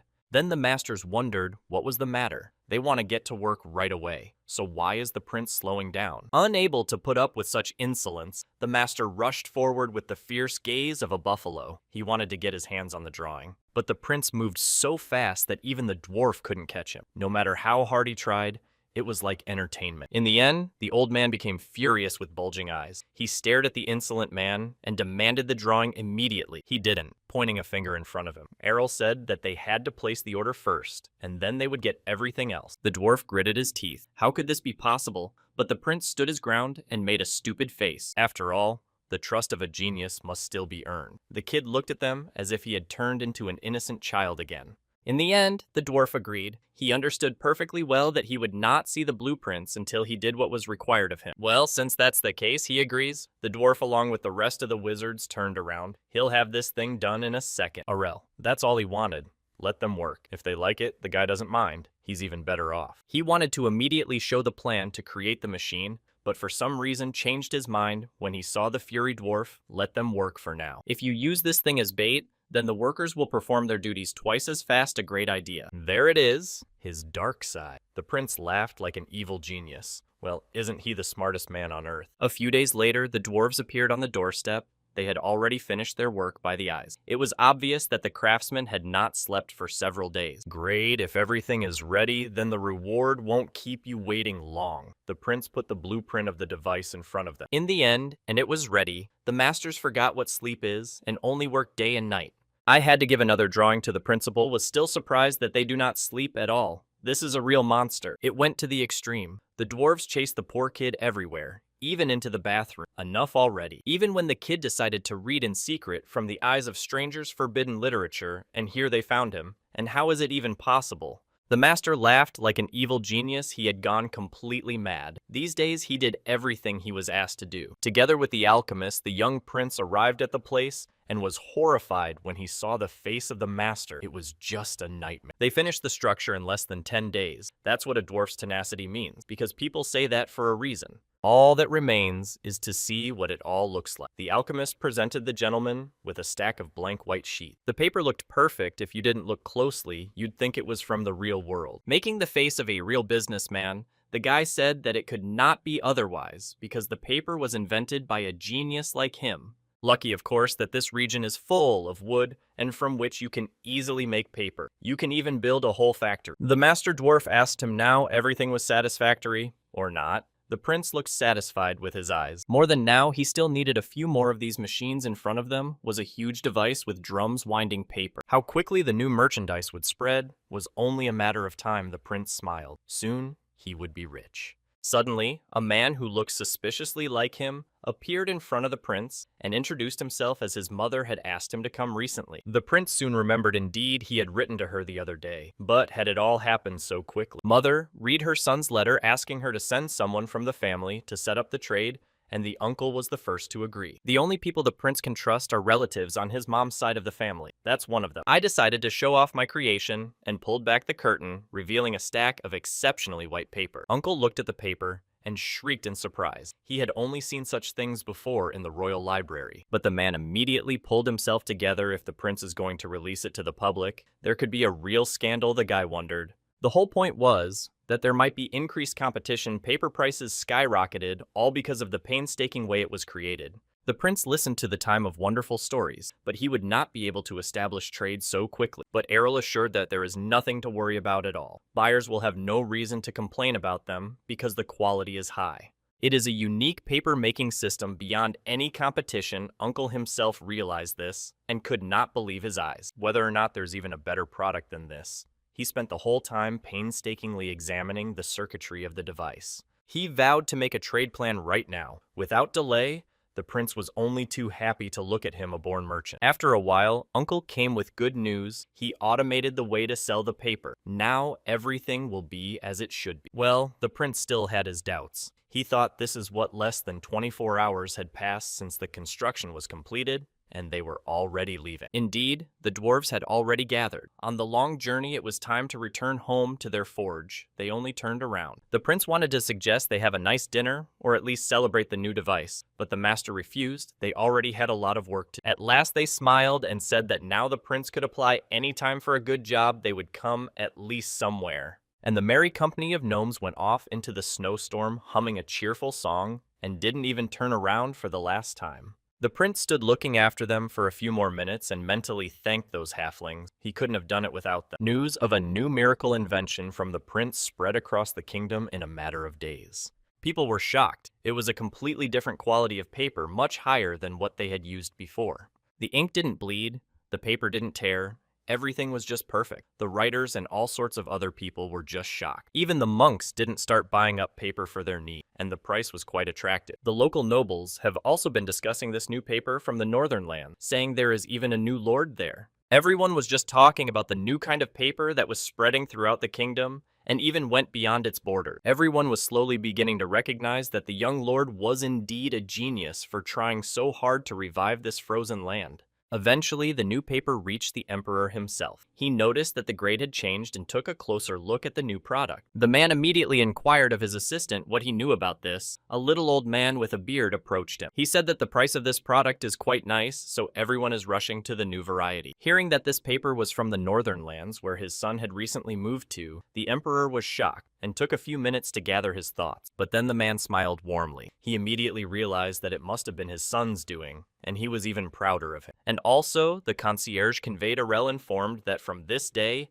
his land would start paying taxes, and here the emperor was doubly surprised. Could it be that in such a short period of time, his son had managed to do something like revitalize this long-forgotten land? All this time, the young prince's nose was constantly itching, and the guy couldn't understand what the problem was who remembered him so much. Although he immediately guessed it was likely his father had gotten wind of his invention. Let him praise it. Although he is really good about it, and thought the little prince made so much money on the production of paper scary to think about. On the table were the most delicious foods that could be obtained in these lands. There were many sweets. The eldest prince took a mug of fragrant tea with 2 fingers and tasted everything here. It was simply top-notch. And his mother Empress sat opposite, and on the contrary, was extremely upset about something. Woman was always looking somewhere. It turned out that this tea was a gift from the emperor's youngest son in return for the courtesy of a fur coat he was given upon his departure. The younger son raised his head. The northern lands are still as lifeless as before as far as he knows. The woman took a warm mug of fragrant tea with both hands, and of course it was business as usual. The son could not help but notice that something was wrong with his mother. He immediately asked if everything was all right. The empress had been pale lately. All was well. The woman had a couple of sips and said there was one jewel she really didn't like. I wanted to destroy her. She carried no nobility, of course. She was talking about young Prince Arel. Who would doubt it? The woman gritted her teeth in anger, but she had to admit that this guy had a lot of nerve. The older son didn't understand the analogy and raised an eyebrow. Maybe we should replace her jewelry as full after all.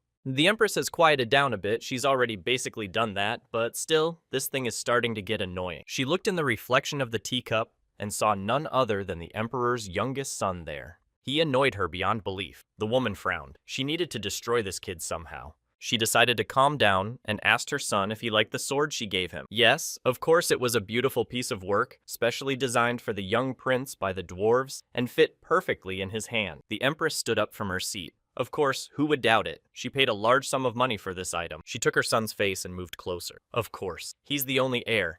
He should have a proper weapon. He must always think and live like an emperor. The son understood all this perfectly well, but he found his mother's behavior strange. Soon the Empress was left alone. The eldest son went somewhere on his business, and the woman pondered. She sat alone and thought about what had happened in the last few days. The paper developed in the Northlands struck everyone. The woman took the handkerchief and presented it to herself. Even after exiling the younger prince to a backwater like the North, she still continues to hear his name from every iron. It's an insult to their family. The woman couldn't help herself and yanked the tablecloth up and scattered it all around. The fact was that this paper was a personal insult. The Empress's family were noble merchants who specialized in paper. The woman gritted her teeth. She could not forgive such humiliation, especially not to such a little tomboy. Even abroad, she had only 2 competitors in this production, the first being the Maritime Empire and the second paper from the East. After the battle with the first enemy, paper developed in those lands was forbidden to be imported into this empire. Her father bought out the other competitor in the East, thus monopolizing paper production. The woman was furious. They paid a huge pile of money to achieve such success. And now something new is emerging. All because of that little lousy prince. How dare he interfere with her plan? The woman gritted her. Finally, she snapped out of her seat and ran somewhere to the other side of the room.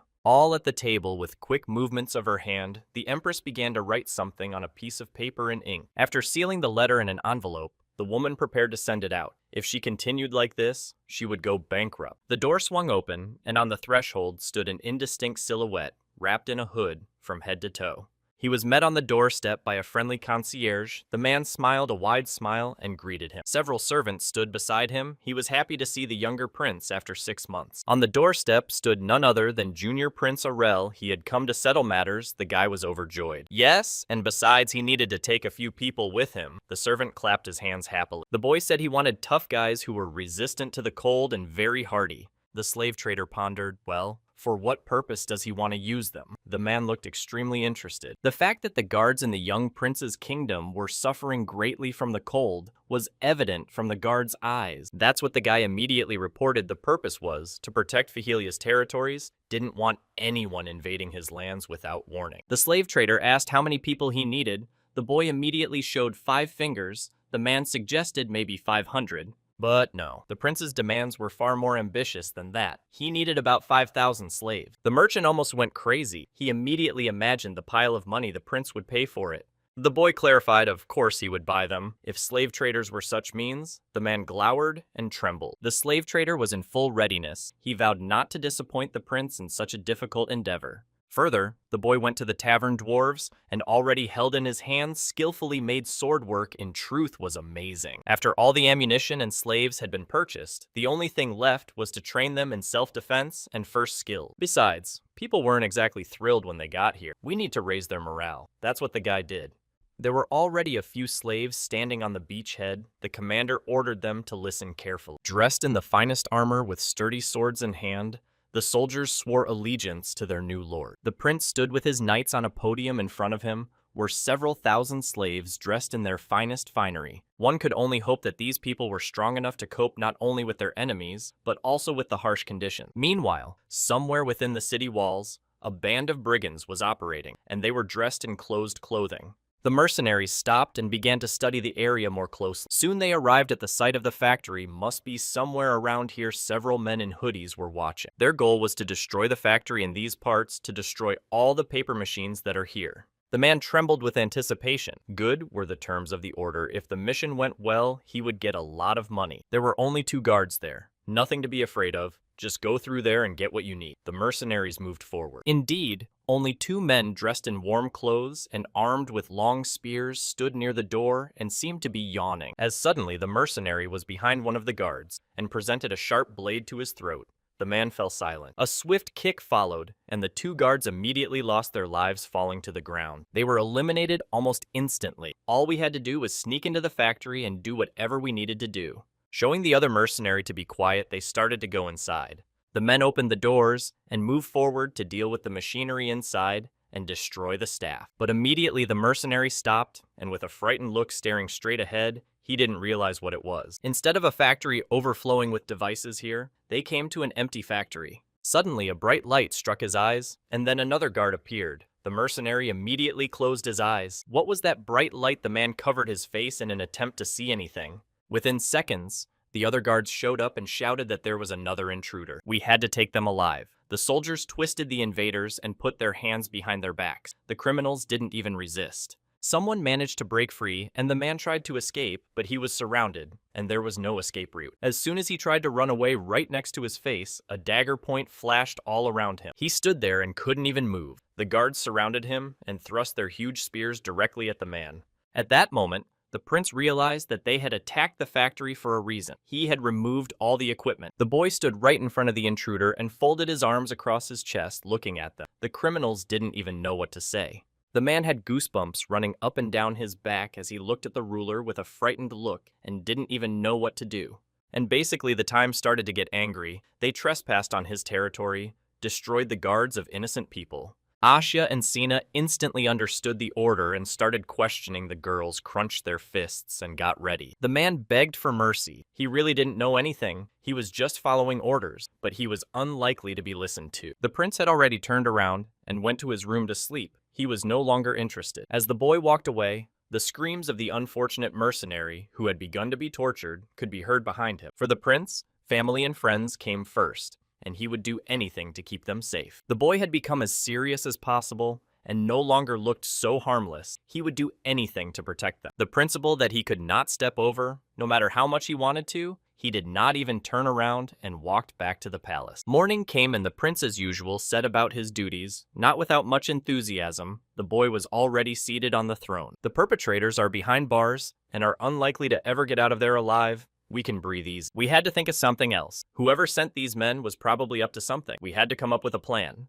At least the bandits were dealt with. The guy jumped off his chair and headed for the next room. It was about time something was tried. The prince opened the doors and stepped inside the next hall with full readiness. Ahead of his eyes appeared a strange device with many wires and a star in the middle. It looked like a pentagram. At last the work was finished. Errol stood and admired the work. If he didn't have to redo it twice, he'd stop whining. But no, the job was extremely hard. The guy took out a small colored pebble and put it in one of the test tubes that was surrounded by a strange symbol. Energy began to concentrate around it, and a small vortex rose up. Excellent. Now the most important part is complete. Turning his head to the side, the prince motioned to begin and turned to his little sister. A few steps away from him stood Kanya, the girl looking with some disbelief at the whole thing. She thought it was dangerous. Yes, and besides, it was terribly lazy. She asked again, does it really have to go there?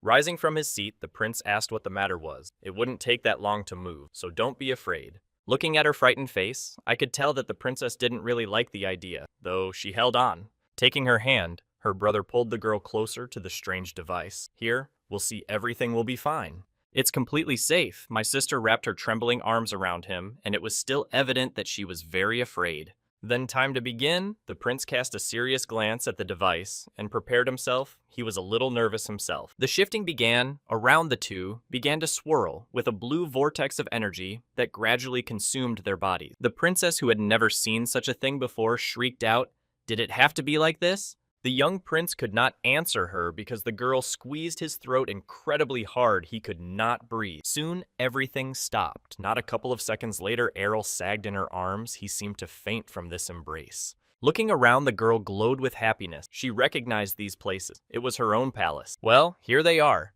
The prince has confirmed once again that he said everything would be fine, so why hesitate? The young prince and his sister had often played here as children, and it was a pleasant memory. Errol remembered how he was constantly fed cookies, and all he did was eat. The guy sighed heavily. He was home after so long, the smile appeared on his face. He sighed heavily and fell onto the soft grass, which he found incredibly comfortable and warm. Compared to the cold, frozen ground of the north, here was incredibly pleasant. He lay on the grass for a few more minutes. They were called by a very familiar voice. A maid appeared. She seemed pleased to see the prince and princess. Sina was standing in front of them. She hadn't changed a bit and said that she was worried that she had done something wrong with the magic stone, but everything was fine. Then the maid bid them go inside. The prince still sat for a while, but soon rose to his feet. The second maid informed the princess that her mother was also waiting inside, so better get through. Aurel suggested that we split up and look for their relatives. After all, the palace big. Without much enthusiasm, the girl agreed. The prince's chest fluttered with incomprehensible feelings. He missed very much and wanted to know how his mother was doing. The maid opened the palace door, and the boy ran in there at breakneck speed. Joy overwhelmed him. The first person he saw was Leifin's mother sitting in her chair and greeting her son happily. A smile flashed across the woman's face. The little prince literally fell into the arms of his mother. The woman cradled him tightly in her arms and laughed. She kept marveling at how much her son had grown and was so glad he finally stopped by after all this time. The woman squeezed his cheeks and said, "That uncle told everything. He was incredibly talented. Worse, uncle even lost a little weight while working. But all the time he performed his duties with incredible persistence." Taking his mother by the hand, Aurel swore he would tell her everything he had to share.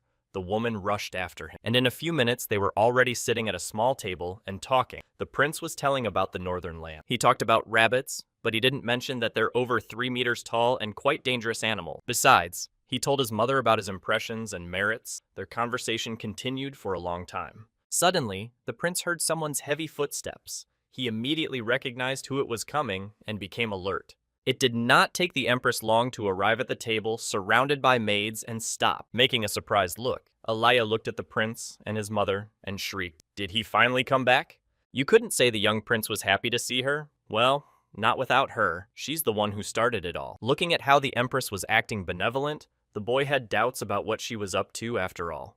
Deciding to change the topic of conversation, Errol asked how His Majesty's father was doing. He had heard that the emperor was doing well. Glaring at him with a venomous look, the empress hissed that everything was fine as before. Continuing to smile at the evil of everyone, the young prince said that it was all thanks to the machine he had developed himself. He purposely bragged about his accomplishments. It was obvious how the empress was boiling before her eyes. A woman found out about the paper and asked if it wasn't dangerous to hear rumors about Robert. So she knows everything. The prince tensed up even more. Of course she arranged it all. The boy thanked her for her concern and said there was no problem. The woman smiled and tried to hide her anger. Turning around, she said one last time that the prince should be careful and went about her business. With a final wave of her hand, Aurel tried to keep his cool. She was now threatening him or what? The mother looked at her son and said in surprise that the empress was not in the mood today. Inside himself, He accepted her challenge. Well, if this lady wants to play, so be it. Let's see who wins. Their brief meeting came to an end. Errol and his sister were already standing on the strange machine and preparing to move back. There was sadness on the mother's face again, but she waved goodbye to her son and wished him to be careful. Noticing the displeasure on his sister's face, the prince leaned in and asked how she was doing. For this, he immediately received a powerful slap on the back. Kanya shrieked that everything had gone well. Why was she so worried? Though to be honest, he was worried about finding out from the maid, thinking at first that it was just a wild fantasy. Eventually, their arguing ended, and the device sped up its work. The energy swamped everything around it. Through the blue beams of mana,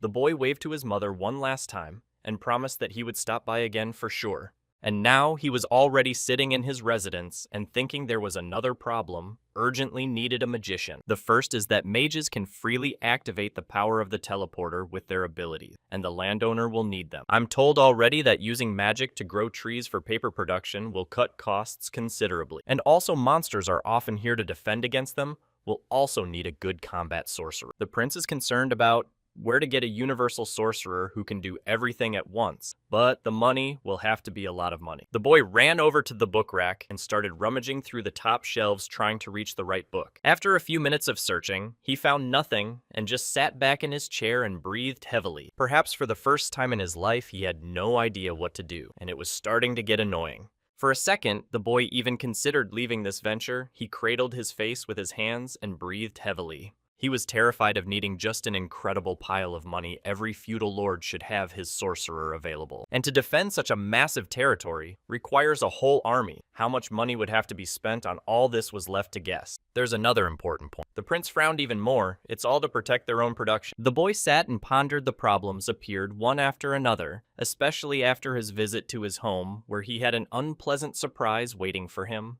Of course, his mercenary knights are doing a fine job of it, but their powers won't be enough sooner or later. He also has a sister who has an incredible talent for fencing. Soldiers are certainly a good thing, but there is no way in this world without a sorcerer, especially under the conditions the prince and his lands are in now. You never know what will happen in the next second. Everything was decided. The boy took up his pen and began to write. After composing a small ad to find the sorcerer, the prince twisted it into a tube and came up with a plan to send it to the post office to be sent all over the city. Errol was fully confident that some sorcerer looking for an easy buck would still agree problem solve. Even a low-level mage would be good for him. He could basically be taught, and this guy had plenty of that. The prince was jumping up and down with joy. He's a real genius after all. He needs to hand out flyers. A few hours later, instead of the mercenary guild, people ran into a whole bunch of them and looked at the announcements from the prince himself. Behind the backs of these people, some girl walking a few meters stumbled and fell. The rest of those present immediately ran over to her. The girl raised her head and looked around. Upon seeing the announcement, a girl in a wide-brimmed hat began to squeeze in between the other people, apologizing in turn. Looking with a dirty face at the bulletin board, the sorceress opened her eyes, food is eaten, and lodging is provided. Meanwhile, the prince himself was sitting in his office. Many mages have submitted applications. This is just perfect. He's been sorting through tons of paper and looking at different candidates, but so far, nothing good. This went on until the evening. The sun had already slipped below the horizon, and the prince was still sitting at his table. He didn't even want to sleep. He kept flipping through the candidate pool, maybe set up an interview or something. The idea was to test these sorcerers. As he did so, it would show their skill level. The boy handed the leaflet to his subject, who bowed obediently and accepted the paper. The next day, several mages were already standing in front of the prince's desk, eager to enlist immediately. A total of 12 people showed up for the interview, all dressed as one in cloaks and wide-brimmed hats like fantasy sorcerers. Standing up, Errol said in a loud voice that he had chosen them all based on talent. Now they would work for him. All those present began to rejoice after all. They had not come here for nothing. Their average level 3 prince seemed to have made the right choice. He said that he would henceforth hand out assignments and teach them new skills, mainly required to take care of the forest. Hearing that their wishes and claims would be taken into account in the process of work, the sorcerers visibly revived. But first of all, the boy wanted to choose the strongest and asked the 4th level sorcerers to raise their hands. The first to volunteer was Little Blob, a bald, fat wizard with a hat that didn't even fit. There was that clumsy girl. Her name was Dialecki. The girl spoke as modestly as possible. It was obvious that she was afraid.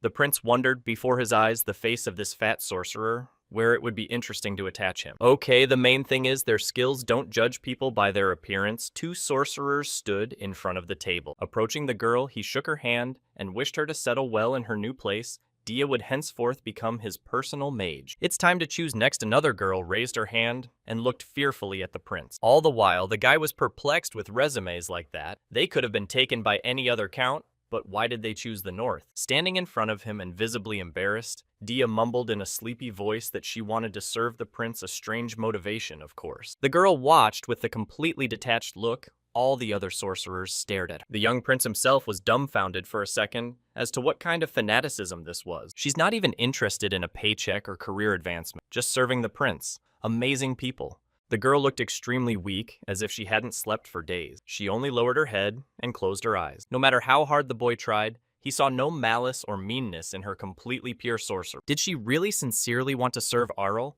Saw some light and warm aura near the girl. Finished with the selection, the guy got up from his seat and said that he would now explain the duties and conditions to them. Time to get off to a good start. The prince walked to the door and opened it. All the sorcerers crowded behind his back. After the doors opened, everyone present gasped in delight and froze in their seats. In front of them was just a colossal-sized library. This really wasn't a dream. No one could believe their luck. That's right, the guy didn't mess up. When he bought so many books, it will come in handy in future studies after all. Watching the sorcerers enthusiastically looking at the useful grimoires, Aurel was pleased and hoped it would help them in the future. Walking past the enthusiastic sorcerers, the prince smiled, all praising him and swearing allegiance.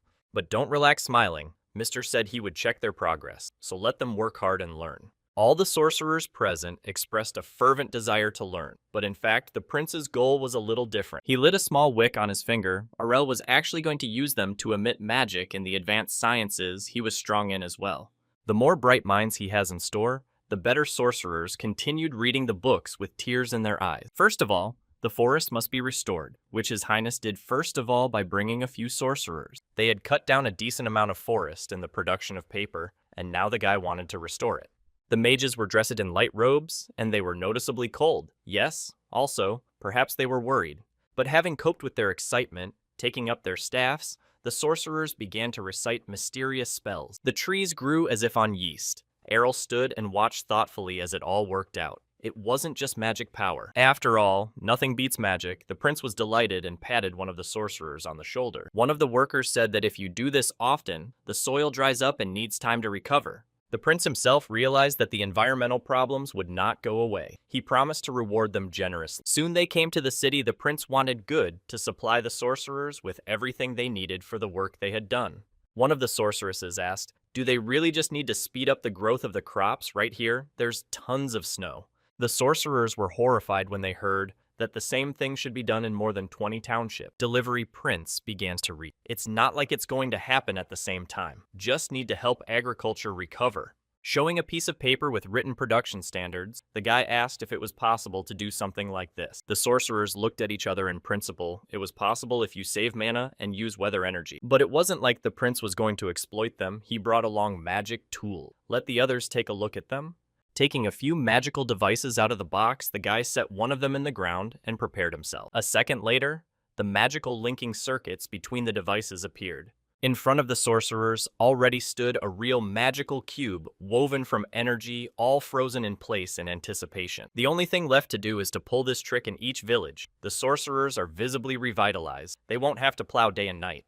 Then a couple of the most capable mages went to the research department to obtain new spells. 3 of them were assigned to guard the palace and the nearby estate to make sure no one got in. All that was left was that ridiculous witch named Dia. The girl looked up with sleepy eyes and asked in a sleepy voice what she should do.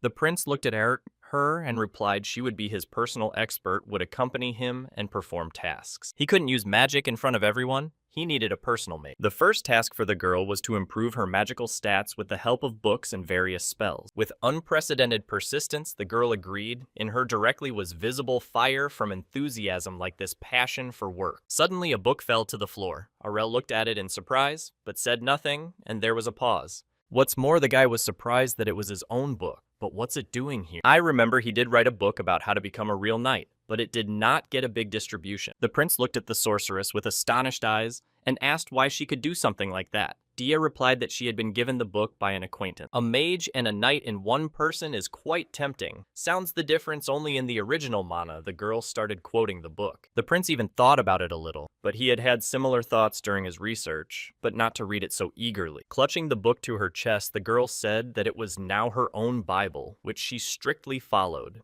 Arl visibly embarrassed when the sorceress said she crossed the continent to serve the author of this book. And the rice here is delicious. The girl blushed with embarrassment. Don't bring food into this. We know what you came here for. In any case, the prince was very happy to have such a dedicated employee at his disposal, even if she was a bit odd. Walking into the library, the young prince and himself began to explore the books. They flew all over the room, supported by his mother. Now in principle, he understood the theory. The study didn't take too long, and soon the guy slammed the book shut.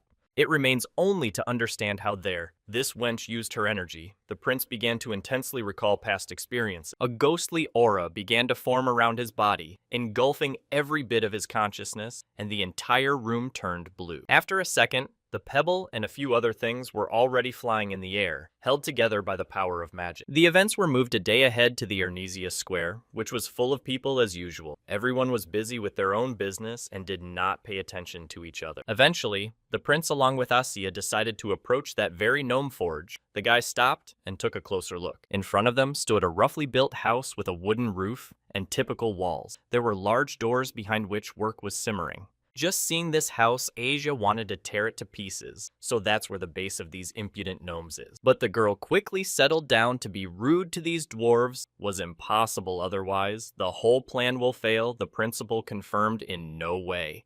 And without any, but as soon as the guy got inside, he immediately pulled back, incredibly hot. He just got here, and he's almost boiled over. How can you work in such conditions? But it's still the forge he wanted. They were greeted at the entrance by a cocky kid named Ben, who was 15 years old and identified himself as the Grandmaster's apprentice. Looking at him, the prince even felt a little sorry for the boy at such a young age, and already at the beast's beck and call. Catching Ossie's gaze, Ben raised an eyebrow in surprise at why she was looking at him like that. The boy was even a little surprised. Behind the sturdy doors, the great blacksmith Aiken was already waiting for them, literally exuding steam from his body. At last they had arrived. The man was as grumpy as ever. The prince, in turn, wondered why he had to travel so far away after receiving the letter. The master started grumbling again and poured a glass of hot drink. The prince said it's a little different from previous requests. The point is this, and the boy began to tell.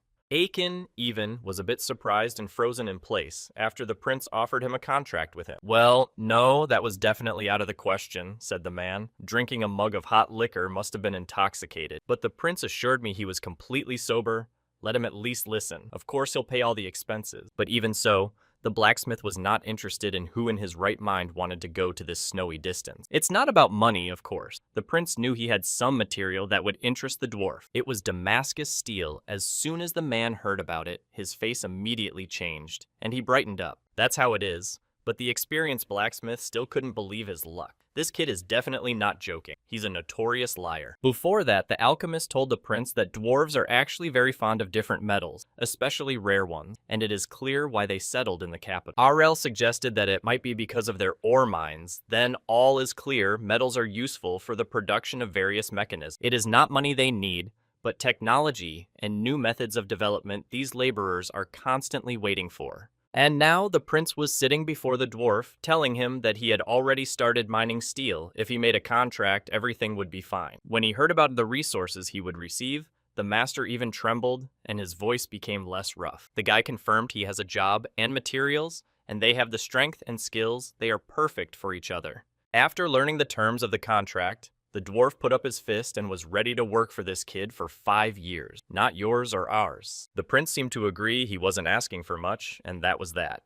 They shook hands. The gnome's handshake was firm. What did he decide to say to the other gnome? It was time to go back. The prince had done all he had to do. He had steel in abundance, and a contract with the dwarves was no problem. And now they were back home. The princess was already looking out of the window, waiting for her brother. She wondered if anyone had seen Errol leave his room. The girl was extremely concerned about her brother's absence.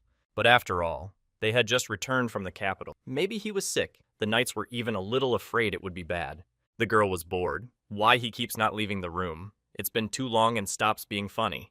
Deciding that it should be checked, the princess opened the door with a slam and moved forward without noticing anyone else. She ran down the corridor with only the clatter of her shoes everywhere. Opening the door to the prince's room, she immediately began to interrogate her favorite brother is not ill. But the first thing she saw in front of her was a flying spoon held by an unknown magical force. Inside the spoon was soup. Her beloved brother was lying peacefully in bed, and the witch was feeding him from a spoon with the help of magic. When he saw his sister, the guy was happy to see that she had decided to join in, so let her sit down and eat enough food for everyone. Dia obediently strengthened her spell and started moving objects even faster. With the help of magic, the guy and himself flew into the air. His sister looked at all this with surprised eyes and couldn't believe it. Having such a sorcerer at hand, the prince seemed to have become lazy and didn't even want to dress himself. The princess felt herself being held by an unknown force and even shuddered as a chair appeared behind her back. And now these two were already sitting at the table where they were waiting for a fine meal.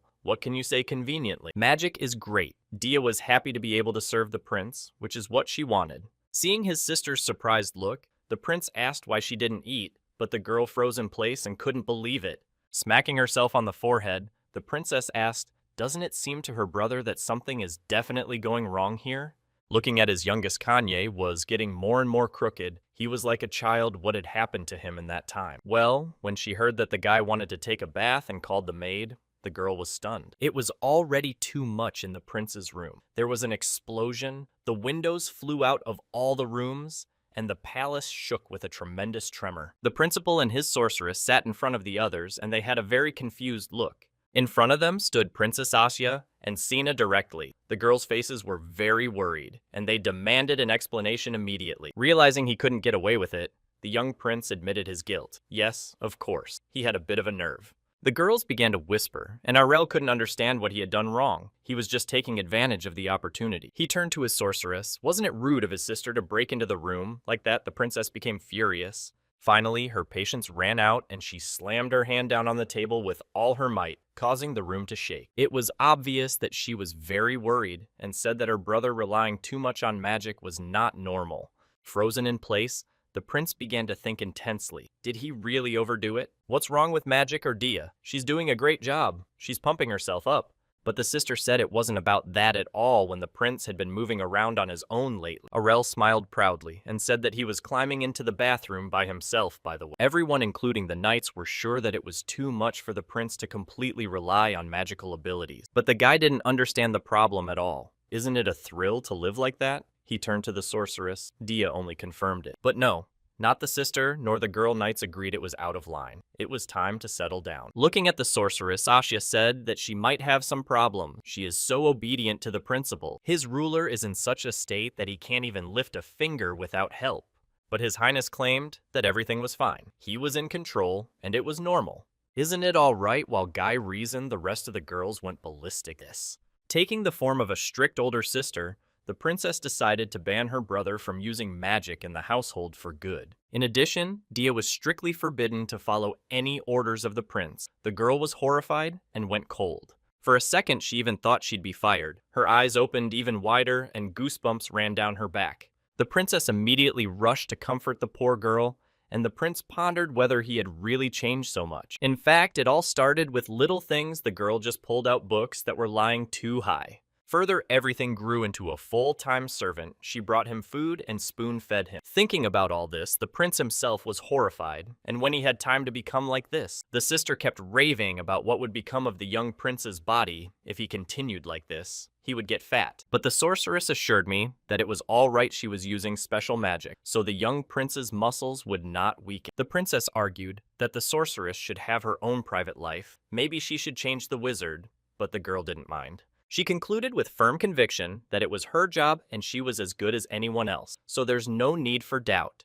Aurel, for the first time seeing her in this image, even a little surprised it seems the sorcerer's honor was detailed. Asya intervened and said that Mistress seems to be really overreacting, but the idea of giving up magic sounds reasonable. Why does she even want to be around Prince Dia so much? And herself wondered for a second. Silent, the girl's eyes became serious. And the principal himself realized that this is where it's headed. She may at some point just get tired of fulfilling his lust. The guy raised his hand up seemingly to the girl, forgotten that the final decision is still up to the ruler of this place, but the princess didn't listen. Meanwhile, Dia, insulted to the core, said she could be tested any way she wanted to prove her ability. All this was watched by the prince, who had completely stopped paying attention and what his sister was trying to accomplish. The test began. The princess brought a weighty stack of paper. Here's a prince, they have a genius. Don't you have to be just as smart?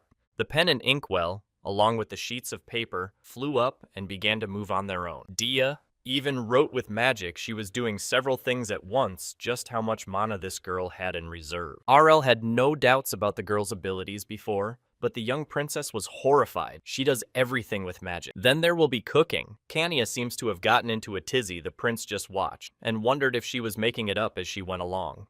But even that wasn't a problem for the young sorceress when she was in the tower, often doing the cooking. And even with cooking, the sorceress coped. Without much trouble again, with the help of magic, but she did not worry in the least. In a second, a lavish table with exquisite dishes was already set, and everyone opened their mouths in amazement at how this is possible. The princess tasted the dish and couldn't help but admit that it was indeed delicious. But the girl still didn't believe this point. But the most surprised Prince Dia decided to cook all his favorite dishes in one banquet. It's delicious.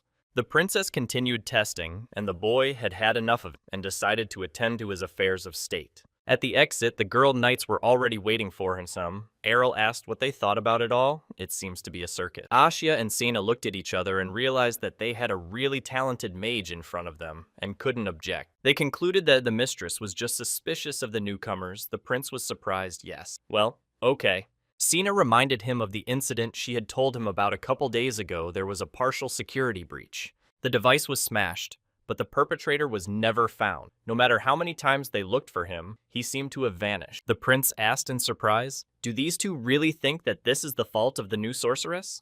Asya suddenly spoke up. She shyly said that she didn't want to talk about it, but still. The girl presented the prince with a small envelope. The boy looked at it with surprised eyes and froze. Taking the envelope in his hands, Errol began to look at it. There were no stamps or seals on the envelope, but it had been left by the criminal. After reading the letter, the prince was a little surprised it said to bring Dia back to the sorcerer's tower. Someone decided to steal their gold after all. Errol asked if the girls had shown the girls this letter, which, yes, but she didn't answer anything. Besides, she read the letter completely unconcerned. I had no hint from her. Asya said in a serious voice that she believed her too, but that there was a suspicion why she was so attached. The prince in himself wondered a bit. Yes, it was interesting from the outside and why she was so serviced, a funny situation. Eventually, in a shy voice, he suggested that perhaps it was because of his attractiveness, but the girls didn't share that opinion. Errol, I myself realized that this is nonsense. He saw the aura of this girl. There was no malicious intent, unlike the other points. He remembered seeing the sorcerer during the skirmish with the dragons. There was a dark aura there, but nothing like it here.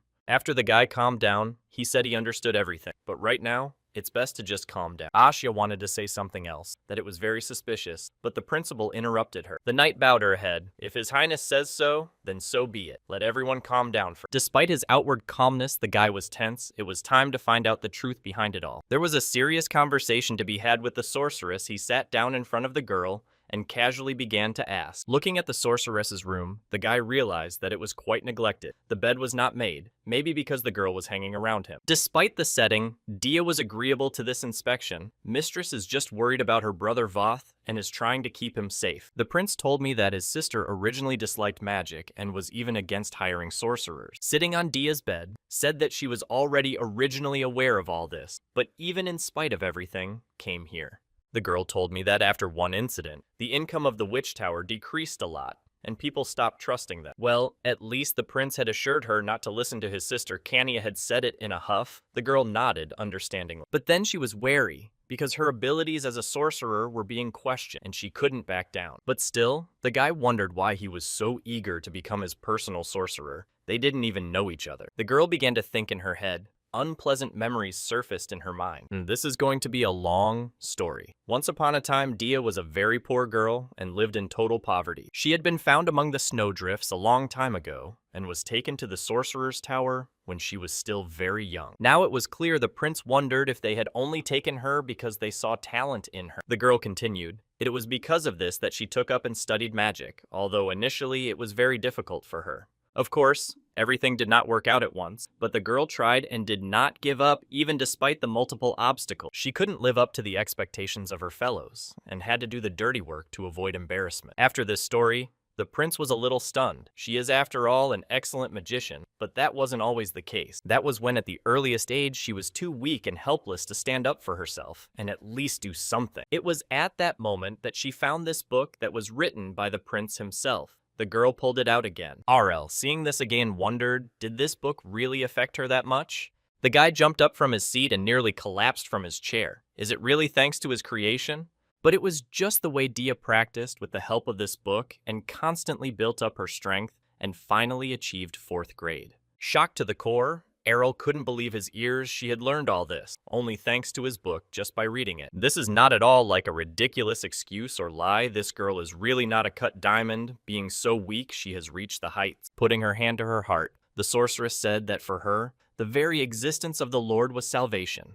The prince was very flattered by this. He told Dia not to exaggerate. It was all due to her hard work and diligence. So, in the end, when the girl became a 4th-rate mage, she left the tower in search of a vocation. Naturally, her teacher was very angry at the girl for such an act, but he taught her nothing. And besides, it was only after she became a mage of such a high level that she was remembered by Arel, even felt sorry for her inside himself. And after leaving the tower, she wandered the world and decided to find out about the author of this work that helped her get back on her feet. She had to overcome many obstacles. She even swam across the sea in search of the mysterious author of the book. And so it came to pass that she crossed the continent. Errol looked at her and smiled and was incredibly pleased to realize her importance. And as soon as Dia learned that all the loyal lands had this lord after all, she immediately applied.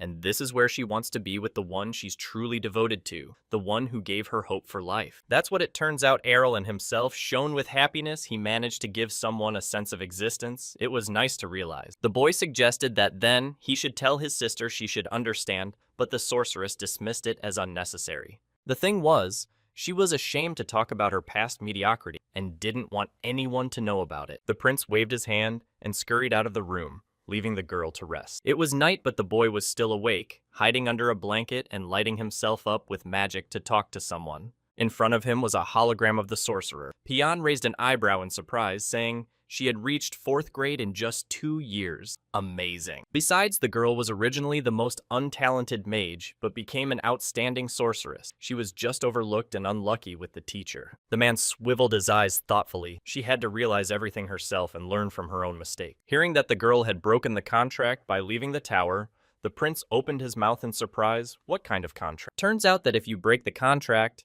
the tower will take some of the powers as payment. That's how it worked out in this case. Thanking his comrade for the information, the prince disconnected and began to ponder the mage tower. Not so simple, it turns out. Plumping down on the pillow, the guy began to think that he needed to find out more about this place. It seemed more mysterious. Nothing to be done. The boy drove his eyes around the room. Should he help this sorceress in becoming? Arel wasn't planning on sleeping yet and contacted another acquaintance asking him for help. He still had a request. Eventually, the next day, Kania and Dia stood across from each other. They had some friendly sparring, though you couldn't say they were friends. The prince was here too. He came here to make sure everything was all right, but he was already sorry. The princess said she thought about it. Originally, it would be better, and a test of the sorceress abilities. Arel almost lost his mind to think of a swordmaster challenging a high-level mage to a fight. Where has anyone seen such a thing? He wanted to stop them, but the witch was determined and immediately agreed, so it must be so. The princess wasn't going to back down either. She wanted to see if this girl was capable of sacrificing everything for her prince. It was. Undoubtedly, Dia was already accumulating her magic power in her staff and preparing to attack. It was really crazy. The prince didn't know how to stop it all.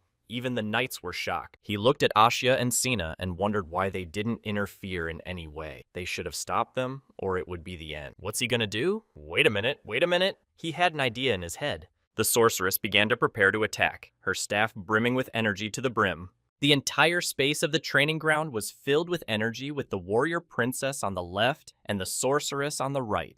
Dia's lips began to move on their own, reciting an incantation in an unknown language. The principal felt it perfectly. It felt such magic he would not confuse with anything. The sorceress seems to have decided to attack first. Next came the dissipation of reality, as if it had changed, scattering us in small pieces. Everything was very strange from afar. The princess decided not to change her rules and attacked straight into the forehead from her oozing determination at an incredible rate. She spotted some silhouette in the bushes nearby and immediately rushed over there. The girl was determined. Next came a monstrous explosion. I looked at it from the side in surprise and couldn't understand anything. Well, they actually found the culprit by the sudden princess and the witch teaming up. A frightened man sat in the bushes and shook with fear in a trembling voice, saying they hadn't seen each other in a long time. With a disdainful glance at him, Dia greeted her self-proclaimed teacher, and everything fell into place. Everyone, including the knights and the prince, had already crowded around the man, and the situation was extremely interesting. The guy didn't realize that the man had been hanging around his castle for a long time, but he tried to ignore it. The man decided to provide identification to prove he was clean and had no felonies behind him. The teacher continued his rampage. He came here to take his student back to the tower. In an incredibly cold voice, Dia said that she had never actually considered him her teacher. Even the princess was a little surprised. But the man didn't even want to hear about it. He said he lost a few years of schooling. Because of this, they immediately returned. A guy decided to intervene in the conversation, saying that this warlock wasn't good enough to teach her, so that was settled. Even though he was surrounded by a man behaving extremely brazenly, he grabbed the girl's arm and dragged her behind him. But no, it seems Dia wasn't going to listen. She pulled away and moved her hand away. The prince smiled and came closer. The thing is that this girl has made a contract with him, so it's impossible. The man wouldn't stop by the bylaws of their tower. She couldn't just pick up and leave. The prince wouldn't listen. In addition, the guy said he considered any such act as a threat to his life and property. Seeing the belligerent attitude of these people, the teacher slumped against the wall, but still did not want to give up. In his hands, several magical spheres gleamed and spilled out. The sorcerer began firing. He scattered magic balls all around the perimeter, blocking the way. Clay golems began to appear from them, monsters that moved rather clumsily, but were very strong. He swore that he would take his student by any means necessary, even if he had to break the law. The monsters moved forward. He had no other choice anyway. The man became furious. His eyes filled with blood and his mind clouded. The prince only smiled and sighed. The sorcerer is only making things worse. He knows he's finished. Asiya and Sina moved forward, and with 2 quick blows, they chopped all the golems apart. Even a little surprised, he thought this sorcerer was a high-level sorcerer, but it turns out he's not. He's too weak to resist. The man clicked his teeth and said he didn't want to go that far, but I guess he was left with no choice. The golem appeared literally behind the prince's back and was already reaching out its massive hands to crush him. All this was perfectly seen. Dia Girl applied a lightning strike. Her rod began to glow from the overabundance of energy and electricity. A second passed before the golem behind the guy's back shattered into several pieces under the impact of a powerful lightning bolt. But the girl wasn't going to stop there. She jumped up and headed towards her teacher. The man came to a horrified halt. Concentrating all her power, the sorceress jumped on him. It was a crushing whirlwind. The girl's hands glowed. Even the experienced girl knights were surprised by such power. They drew back to avoid being hit. The prince, along with the others, came closer and was surprised. He didn't think the warlock would fight against them. It's stupid after all. The man had a teleportation scroll in his hand and immediately tore it up to get away from the battlefield. The whole space was flooded with a flash of light. The man disappeared in a second, and the rest of the group squeezed their eyes shut to avoid being blinded. Aya was already raring to go. He'd escaped. She had to catch up with him to stop it, but the prince stopped her. Dia came up to them and apologized in a guilty voice that she was the cause of this mess. So she's ready to be punished. But all was well. She proved her loyalty, and all doubts removed. Even the princess calmed down. Dia still couldn't believe her happiness, but the prince assured her that all doubts were dispelled, and he was completely sure of her. The witch and the princess were good friends, and the prince only watched. There is still one unresolved question. What to do with this sorcerer was somewhere in the middle of the forest, tried to find a way out. He could barely move. At some point, the man noticed another sorcerer who was apparently patrolling these surroundings. The foolish teacher used his spell and tried to defend himself against the stranger he was afraid of, literally every rustle. The young prince was standing in front of him. He said that the teacher already knew who it was and used a wall of fire. A bright flash of light flashed in the forest, as if someone had lit a large bonfire, and the ground shook with a loud explosion. After the boy finished, he greatly wondered how the warlock could not repel such a weak attack. It was not allowed. Well, problem solved. The prince's foot stepped on the charred bones of his former teacher, and he won't bother them. Aurel was tired from chasing after that man, and it was time to rest. Upon arriving at the castle, he immediately sat down at the table and began to write something. Wanted to send a letter. He was immediately approached by one of the books using magic, it seems the sorceress, and here was stalking him. But the prince only smirked and waved off. The girl may not help him with this, all is fine as it is. Dia was always by his side and told him it was her responsibility, so it's no big deal. After the controversy subsided, the young prince's sister still insisted on restricting the use of magic. A little embarrassed, Dia asked, could she be interfering with him, Prince, constantly being around the boy? Wondered, all right. After his answer, the sorceress became even more enthusiastic. It seemed to be starting to turn into some kind of fanaticism. She's no longer embarrassed by anything. She tried to hide her book from prying eyes, or else she'll be judged. She did it all the time when she was in the tower, so no mage would catch her doing it. As soon as she started talking about her benefactor Prince, she immediately started to blush. She had incredible respect for him. Watching all of this, Aurel only smiled pleasantly, of course, to have at your disposal a sorcerer who respects your ability. The next day, the guy decided to take a little walk.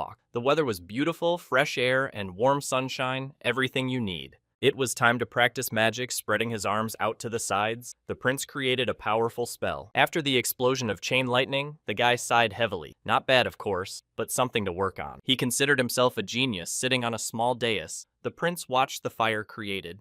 Another brilliant idea appeared, clenching his fist in front of him. The guy decided to look for a worthy opponent. We must have fun somehow. In his mind were still warm memories of Analia and his own mother. The boy still remembered their first meeting. Back then, the Empress had looked at him as a small bug that posed no threat, but now it seemed to have changed. The prince was ready to turn a blind eye for a while, but the situation was getting out of hand. He's endured enough bullying from his kin, so now let them prepare to strike back. He decided to use a protective dome on his estate, but it required a special wave vibration force, which was easy for someone like him. While the guards dozed at their post, the prince flew around and felt completely unthreatened. The deed was done. He arrived at the Empress's palace. This castle was much larger than his own, and there was always comfort reigning there. In a second, the guy had created a fireball on his finger and had already prepared the plan was ready. After another moment, the small ball turned into a huge fire projectile, and it was time to show what it could do. A little chaos would be nice, as people began to scatter in horror at the sight of real fire raining down from the sky.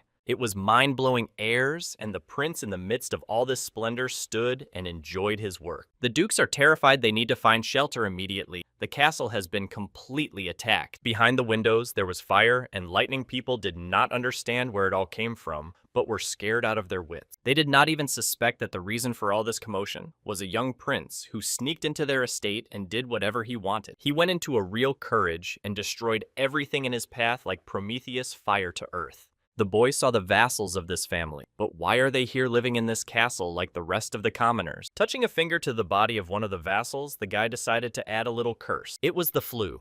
It's a nasty thing, but with the prince gone, it'll dissipate. In the meantime, let them suffer. It was not easy to get here, so it was a sin to leave empty-handed. The guy approached the local treasury. As soon as the doors opened, Aurel's face lit up with a bright light. The boy was delighted. Here it was, what he was looking for. In front of his face was a real treasure of many gold coins and jewels. The guy laid down on the hard but very pleasant surface of money, can teleport it all to himself. After all that had happened, the Duke was reported to something they were left a letter after the whole nightmare. The servant presented a small leaf and said it was at the scene of the crime. The Duke gave a surprised look. As the men read the letter, their faces changed beyond recognition. They became horrified. The letter said the perpetrator was cold, so he decided to melt the stove in their heart. The first to be notified of this incident was the Empress herself. The woman was furious. It was completely destroyed from the inside. The girl fell to her knees, and a maid immediately jumped up to her. Luckily, there were no casualties. The Empress decided to make sure everything was all right, but so far, everyone was alive. She couldn't even imagine who had done something like this. The woman was lost in speculation. The Emperor burst into the room. He too has heard rumors of an attack on a noble family. It's treason. We must find the culprit. The chief of guards and the rest of the officials, puzzled over who could have committed such a crime, could be a whole group. Another employee burst into the room with terrible news after that fire, a veritable epidemic. They say that people's bodies have started to weaken after all this happened. People can't even stand on their feet. And also, the family's wealth was gone. The queen was terrified. She didn't know what to do. The woman was in hysterics. With trembling lips, she told them to find out immediately who had attacked them. The maid nodded obediently. At this time, being in the palace, read the news the status of the Prats family to which the Empress belonged had fallen dramatically. Not only was the treasury completely empty, but no one realized who could do something like this. Meanwhile, The prince was smiling as if nothing had happened. My God, how many evil people there are in the world. He went outside with his subjects. The prince's face was full of joy. Everything he had planned had succeeded. The sorcerers did just a marvelous job. The wheat grew like yeast in the midst of all that cold. The villagers were delighted and had no idea that they could get such a harvest in such harsh time. And besides, the grains were much larger than usual. In the hands of one inhabitant, there were incredibly large grains of wheat. Everyone thanked the prince. Arel was satisfied with magic as a marvelous thing, but who knew how hard it cost the local sorcerer? But the main thing is that the prince himself is satisfied with their work. The guy examined his results and smiled. Yes, and besides the good news, the queen's family is not at all disturbed by his little prince's empire growing before his eyes. 3 decades ago, after the Great Battle, only the 3 great powers of Ernesia, the Empire of Merman, and the Kingdom of Damaniel remained. Among them, the last kingdom had the least influence. One could say that it came into existence due to luck. Meanwhile, an honorable banquet was being held in this kingdom where many important guests were gathered. The founder of all this action, a bald man with a bushy mustache, asked how they were to be here. One of the men present came up to him and bowed and said that the gift was quite modest, but they had put all their heart into it. The chancellor accepted it, and the man waved his hand, beckoning the maid to bring the gift immediately. He immediately saw a gold-colored box in front of him. When he opened it, a bright light shone from it, and there was a small bottle in it. The chancellor was delighted that this miracle elixir of hair growth was just what he needed. The chancellor patted his guest on the shoulder and asked what he wanted as a return gift for such generosity. Guest cringed a little bit and said that his son is being sent to battle next year, and the thing is, he's a little bit worried about him, that's all. Smiling broadly, the chancellor assured him that everything would be fine, but it was clear from the man's face that he was up to something. The ball went on. People eagerly drank and enjoyed the time and each other's company. As of late, goods imported from Ernesia have been very popular in this kingdom, especially the marvelous carbonated drink. That same year in the Steel Kingdom Conference, the king sat on his throne and was extremely troubled. The fact was that people kept importing goods illegally. Well, the duty, and it upset the king greatly. The deputy hovered around him and tried to calm his majesty down, saying that everything would be all right and everything would be fine. The foreign debt will increase several times, and then they will definitely come to an end. The others present also understood this very well.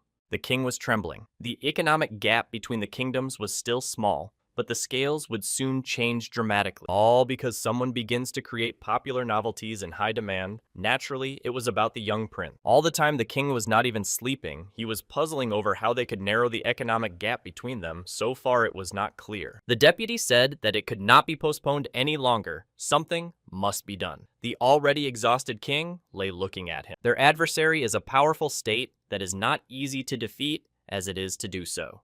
Having changed his face, the deputy said that in this case, it is impossible to quarrel with like-minded people, and it is better to unite. Thus, the kingdom of Damaniel sent out an invitation to everyone to join the alliance soon, and they gathered. The deputy was at the head of it all. The man stood up and greeted everyone present, thanking them for their visit. The first to take the floor was Grand Duke Gong of the Merman Kingdom. It had been quite some time since the last meeting. The representative of the Principality of Sedgepen, the young Count Marin, adjusting his clothes, hoped that this was not all they had to say.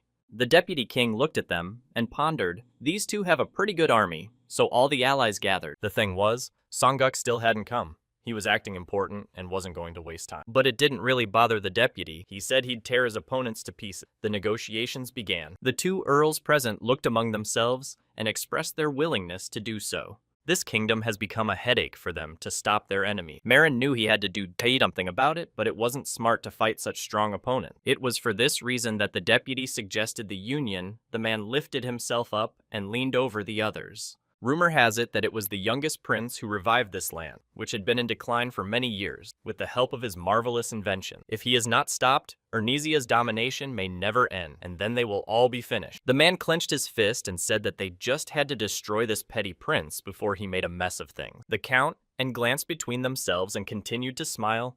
They were in complete agreement with their colleague. After a short silence, Gong agreed. Their emperor had long wanted to attack this kingdom. Now he had an excuse. Marin, crunching his fists, too confirmed they could also ally and were willing to fight to the last man. The deputy rubbed his palms together. He was glad these two agreed. So quickly, just need to discuss strategy. Meanwhile, in the kingdom castle, The emperor was very worried. He read the morning report and couldn't believe his eyes. We need to prepare for a big battle coming up. We need everyone to be fully armed. We cannot lose to such an opponent in any case. The man waved his hand and ordered the servants to send out official letters to all of his subjects to come to alert immediately. The news reached, and to the young prince the lad read the morning report when already the sun was rolling over the horizon and was extremely concerned. The sorceress was sitting with him, and looking at her master's worried face, the girl didn't understand what was wrong. The guy was only 15 years old and already had such a heavy burden on his shoulders, but he's smart. Sure, the guy can handle it. It seemed to him that something very bad was going on. He needed to meet with his sister and discuss everything properly to prepare for a possible battle.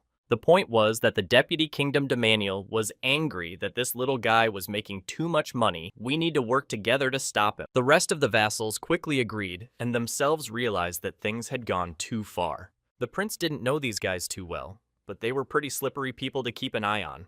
They're obviously up to it, but the prince couldn't understand what he'd done wrong. He was just developing his kingdom, that's all.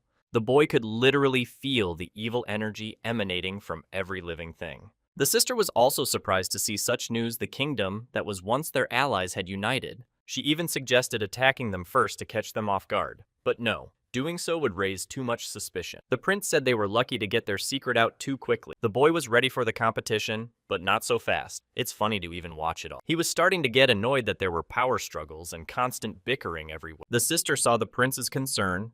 Aurel said that everything is not confirmed yet and asked what she would do. In response to the girl's surprise, he assumed that the princess would want to return to the palace after such news to protect her own. The emperor cares about her too much, even sent a letter, but he's not worried about his youngest. He doesn't want to send his sweet daughter into the battlefield to get hurt in any way. Well, no wonder. On the contrary, the prince didn't tell her to run away from here just to wait out the storm in the palace until things calmed down. But the princess was too quick to refuse. She didn't want to hear anything about running away from here. After all, she is a warrior. Her brother looked at her with a serious look and repeated that it was not a joke if the situation worsened. We would have to fight for our lives. However, this only made the princess happy once long ago. She had already sworn loyalty to him to protect him in any situation. And now she had a great chance. The girl lit up with enthusiasm. Why hide from danger? Ironically, wiping a tear from his face, the prince couldn't believe our little misbegotten princess had grown up after all. In general, the prince could not convince his sister of the wrong choice, but his father was adamant. At this time in Lord Cena's castle,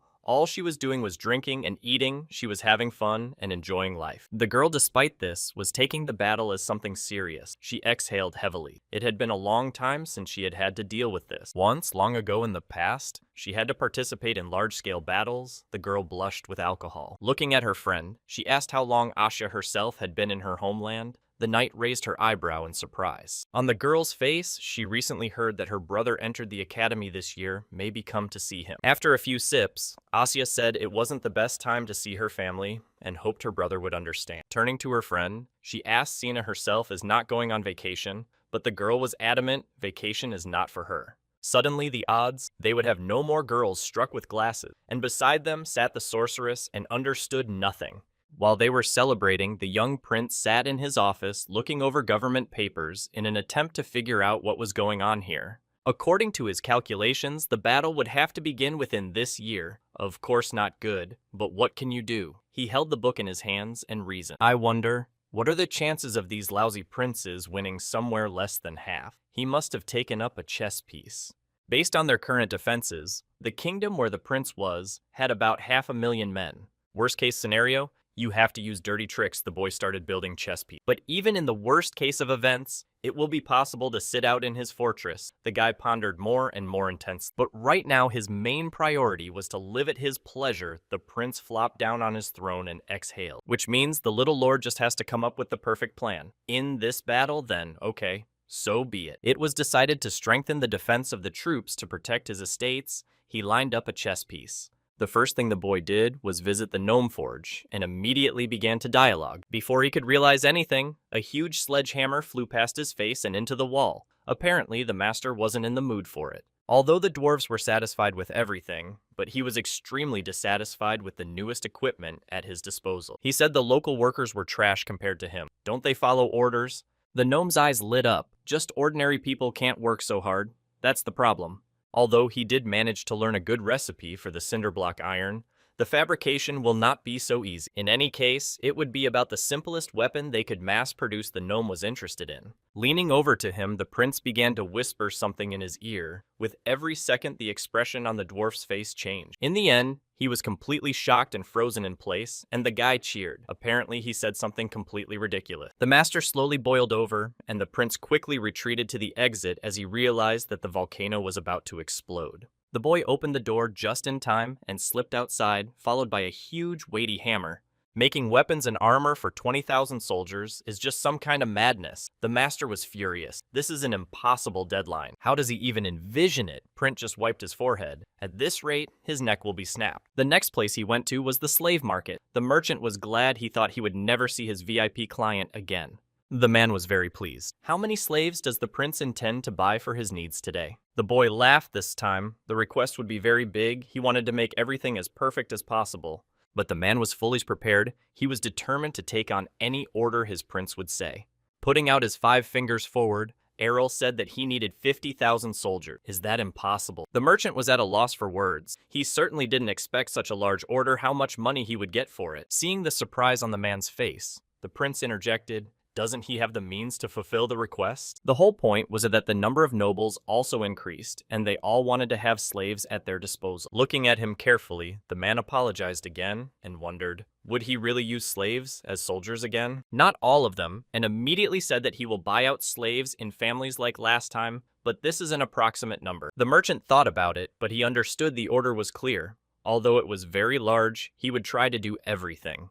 The prince looked at him with a very serious look. The man is just looking for a way to request as much as possible. After all, for him, money is the most important thing. The boy reminded that he didn't like idle talk, so they'd better get straight to the point, and immediately the merchant clapped his hand. When it was decided, the boy said he would pick up his order in 5 days. The excited merchant offered to bring the slaves himself. Refusing, the boy slammed the door shut and laughed nervously. There was a very busy job ahead of him. But even in spite of all this, he did not lose his enthusiasm. Work has increased significantly, but even under this condition, he can cope. He wanted during these days to just walk around. The princess looked at him with surprised eyes and gathered to accompany him. Eventually managed to shoo her sister away from danger, but she would still come back to this conversation. Let him go for a walk in the capital and let you get some rest. The girl looked at him in surprise the whole time. This girl, being a princess, has spent her whole life in the palace, so she's very interested in the environment to study. And so her brother decided to give her a little tour, so to speak. Kanya was distrustful and turned away, but still, she had no choice. She had nothing to do anyway. It felt like a rock had fallen on her head. Her brother was right. She finally agreed. Errol took her hand and told her it would be okay just for once and no more. Eventually, they arrived in the city. All the townspeople cheerfully greeted their ruler and waved their hand. The atmosphere was peaceful. The princess swiveled her head in different directions. It was the first time she was in such a place, and she had never seen such a place before. First, they decided to go to a local restaurant. The girl was trying street food for the first time. She thought it was strange. It remained to be seen where they would want to go first, as long as the boys stood near the fountain. Suddenly, the princess saw something and pointed her finger there. The guy looked at her in surprise. Seeing that the local shop there was selling his wares, the boy was embarrassed to be called this wise man again. How many times can you even... The girl looked inside and saw that even blades were sold here. Arrow blushed even more and felt embarrassed. On the doorstep, they were greeted by a friendly salesman who was always happy to see new customers. Yes, besides, it was the prince himself. The man proudly displayed his goods. All these blades were made by dwarves. Their quality is beyond question. Arel didn't really listen to them. He looked at the blades with an attentive gaze and scrutinized each one. After finding out it was a fake, my sister was very angry. How can you even do that? The seller came to horror that they say this cannot be. Pointing to one of the blades, Errol asked his sister to test it, only let her not overdo it a bit. The girl took the items in her hands and charged it with her mother's blade. Immediately began to light up with a purple color. Eventually, the metal could not bear the strain, and cracked in half, the blade was hopelessly broken. When the merchant saw the prince's heavy gaze on him, he turned cold with fear that there could not be any mistake. The guy took a step towards the seller and leaned in, almost closely. He was saying that these original but dwarfs are right here and can be checked out. Eventually, the guy took hold of one blade and asked me to give it to him, and then the conflict would be over. The merchant freaked out. Seeing the doubt on the face of the merchant, Arel became furious. Is there any doubt? But the man immediately agreed. In his hands gleamed a small, graceful dagger. It had a curved blade and a very skillfully crafted handle. She looked at it with surprised eyes. It was really not bad. The prince said that it was his gift to her, and her sister raised an eyebrow in surprise. With trembling hands, taking the knife in her hands, the girl looked at the shiny blade with burning eyes. She thanked her brother because he is the only one who cares so much and constantly helps the prince, only smiled. All the way the boy looked at her. Kania is so happy, as if she had received the most skillful dress. As a gift, she really is a unique person. A few days later, the slaves arrived at the site, and there were as many as the prince had ordered. The sister looked at it and whispered in her brother's ear, but the prince was adamant. Let her just imagine commanding such a huge army and leading them into battle. The girl immediately started thinking. Asha looked at everyone with a frightened look. We have to meet the prince properly. Sina was also happy they hadn't seen his majesty for a long time. But as soon as the girls saw the number of slaves, they were horrified to realize that there were countless slaves. The prince was walking towards them, and his face was literally shining with happiness. He waved to his subjects and said he had brought new ones. There were so many people that they crowded the palace completely like ants and scattered to different places. Asya slapped her hand to her face. How could she ever forget that this man shouldn't be let go alone? Sina was also shocked and didn't know what to say. There were so many people that my eyes didn't have time to count them all. Nearby, Dia stood wondering how to even feed all this horde of people, but did she only care? The prince said to prepare for the upcoming battle and the large number of warriors. This is only a plus. The knights only looked at him with uncomprehending eyes, but the guy said, just trust him and everything will be fine. Not hearing any objections, the guy was glad. Good, then he'll do it right. But on top of all that, he's going to need help to train all these people in swordsmanship and military craft. Just need to select the useful guys and make them into small squads. He will prepare a basic training manual. The girl knights readily looked at their master and said that they would completely handle this task. Great, a few days in a row, he's going to be very busy, so it's best to leave these people in Knight's care. Inside himself, Arrow was furious. The leaders of these neighboring states had decided to hustle him. Fine, he would personally turn them into ashes. A day later, he was climbing a high mountain with his sorcerer and was already falling off his feet. Why do they live so high? Why do they live so high? Dia explained that most sorcerers are quite old-fashioned, and they prefer to live far away from the rest of the people, so they dwell in the mountain. On the threshold, a few minutes later, they were already met by Payan. The man inquired what now brought the young prince to him. Smiling Lord said that he wanted to buy something, but his request was quite complicated. The thing was that the guy thought of buying a stone that holds a large amount of mana, so to speak, an artifact of the highest class. The sorcerer shrank instantly. Such stones are registered at the sorcerer's tower, so why him for this task? But everything was already clear. The prince decided to explain the magic tower in any case, will not sell them to an ordinary lord, but for a sorcerer is a different matter. Payan, immediately guessing that the lord was thinking of using them for the battle, frowned slightly. He just wants to use it to defend his territory. The sorcerer understood that, but why him? Arl glowed with happiness. The sorcerer was not so stupid as not to realize that a prince never owes a debt. Although this man acts like a snob, inside, he's a regular cheapskate greedy for money, so he agreed right away. One more problem solved. The guy was very happy. All that was left was to train these people. It seems he's been working too hard lately. Suddenly, Dia fell to her knees, which scared the young prince very much, and he even bounced to the side. The girl was in shock. She still had in her mind the cosmic sum that the prince had laid out for this stone. Seeing this concern, the prince decided to tell how much money he had and leaned over to the girl. After what she heard, the sorceress froze in place and didn't know what to say. How funny she was after all, and from afar. Either way, the plan would come to fruition. No matter what it cost him, it was time to go home. In a few days, the other mages also had a lot of work. The prince put before them a sheet with a task. The task was not an easy one. This will need to be prepared before the battle begins, and also the information is confidential, so it must be kept secret. After that, the sorcerers were horrified. Is it really something so secret that they can't even tell anyone about it? Meanwhile, the guy was only smiling. It was time for them to learn what overtime was, but pay would be appropriate. And today, having finished all his business, Errol decided to take a little stroll around the capital, surrounded by his subject. Asya walked beside him and asked what brought him to the capital, but couldn't he just take a walk? Well, enough talk guy grabbed the unsuspecting Asya by the arm and dragged after him. The girl only shrieked. After she saw where they had come to, the knight's face changed beyond recognition. All was right. They stood before the gates of the Imperial Academy,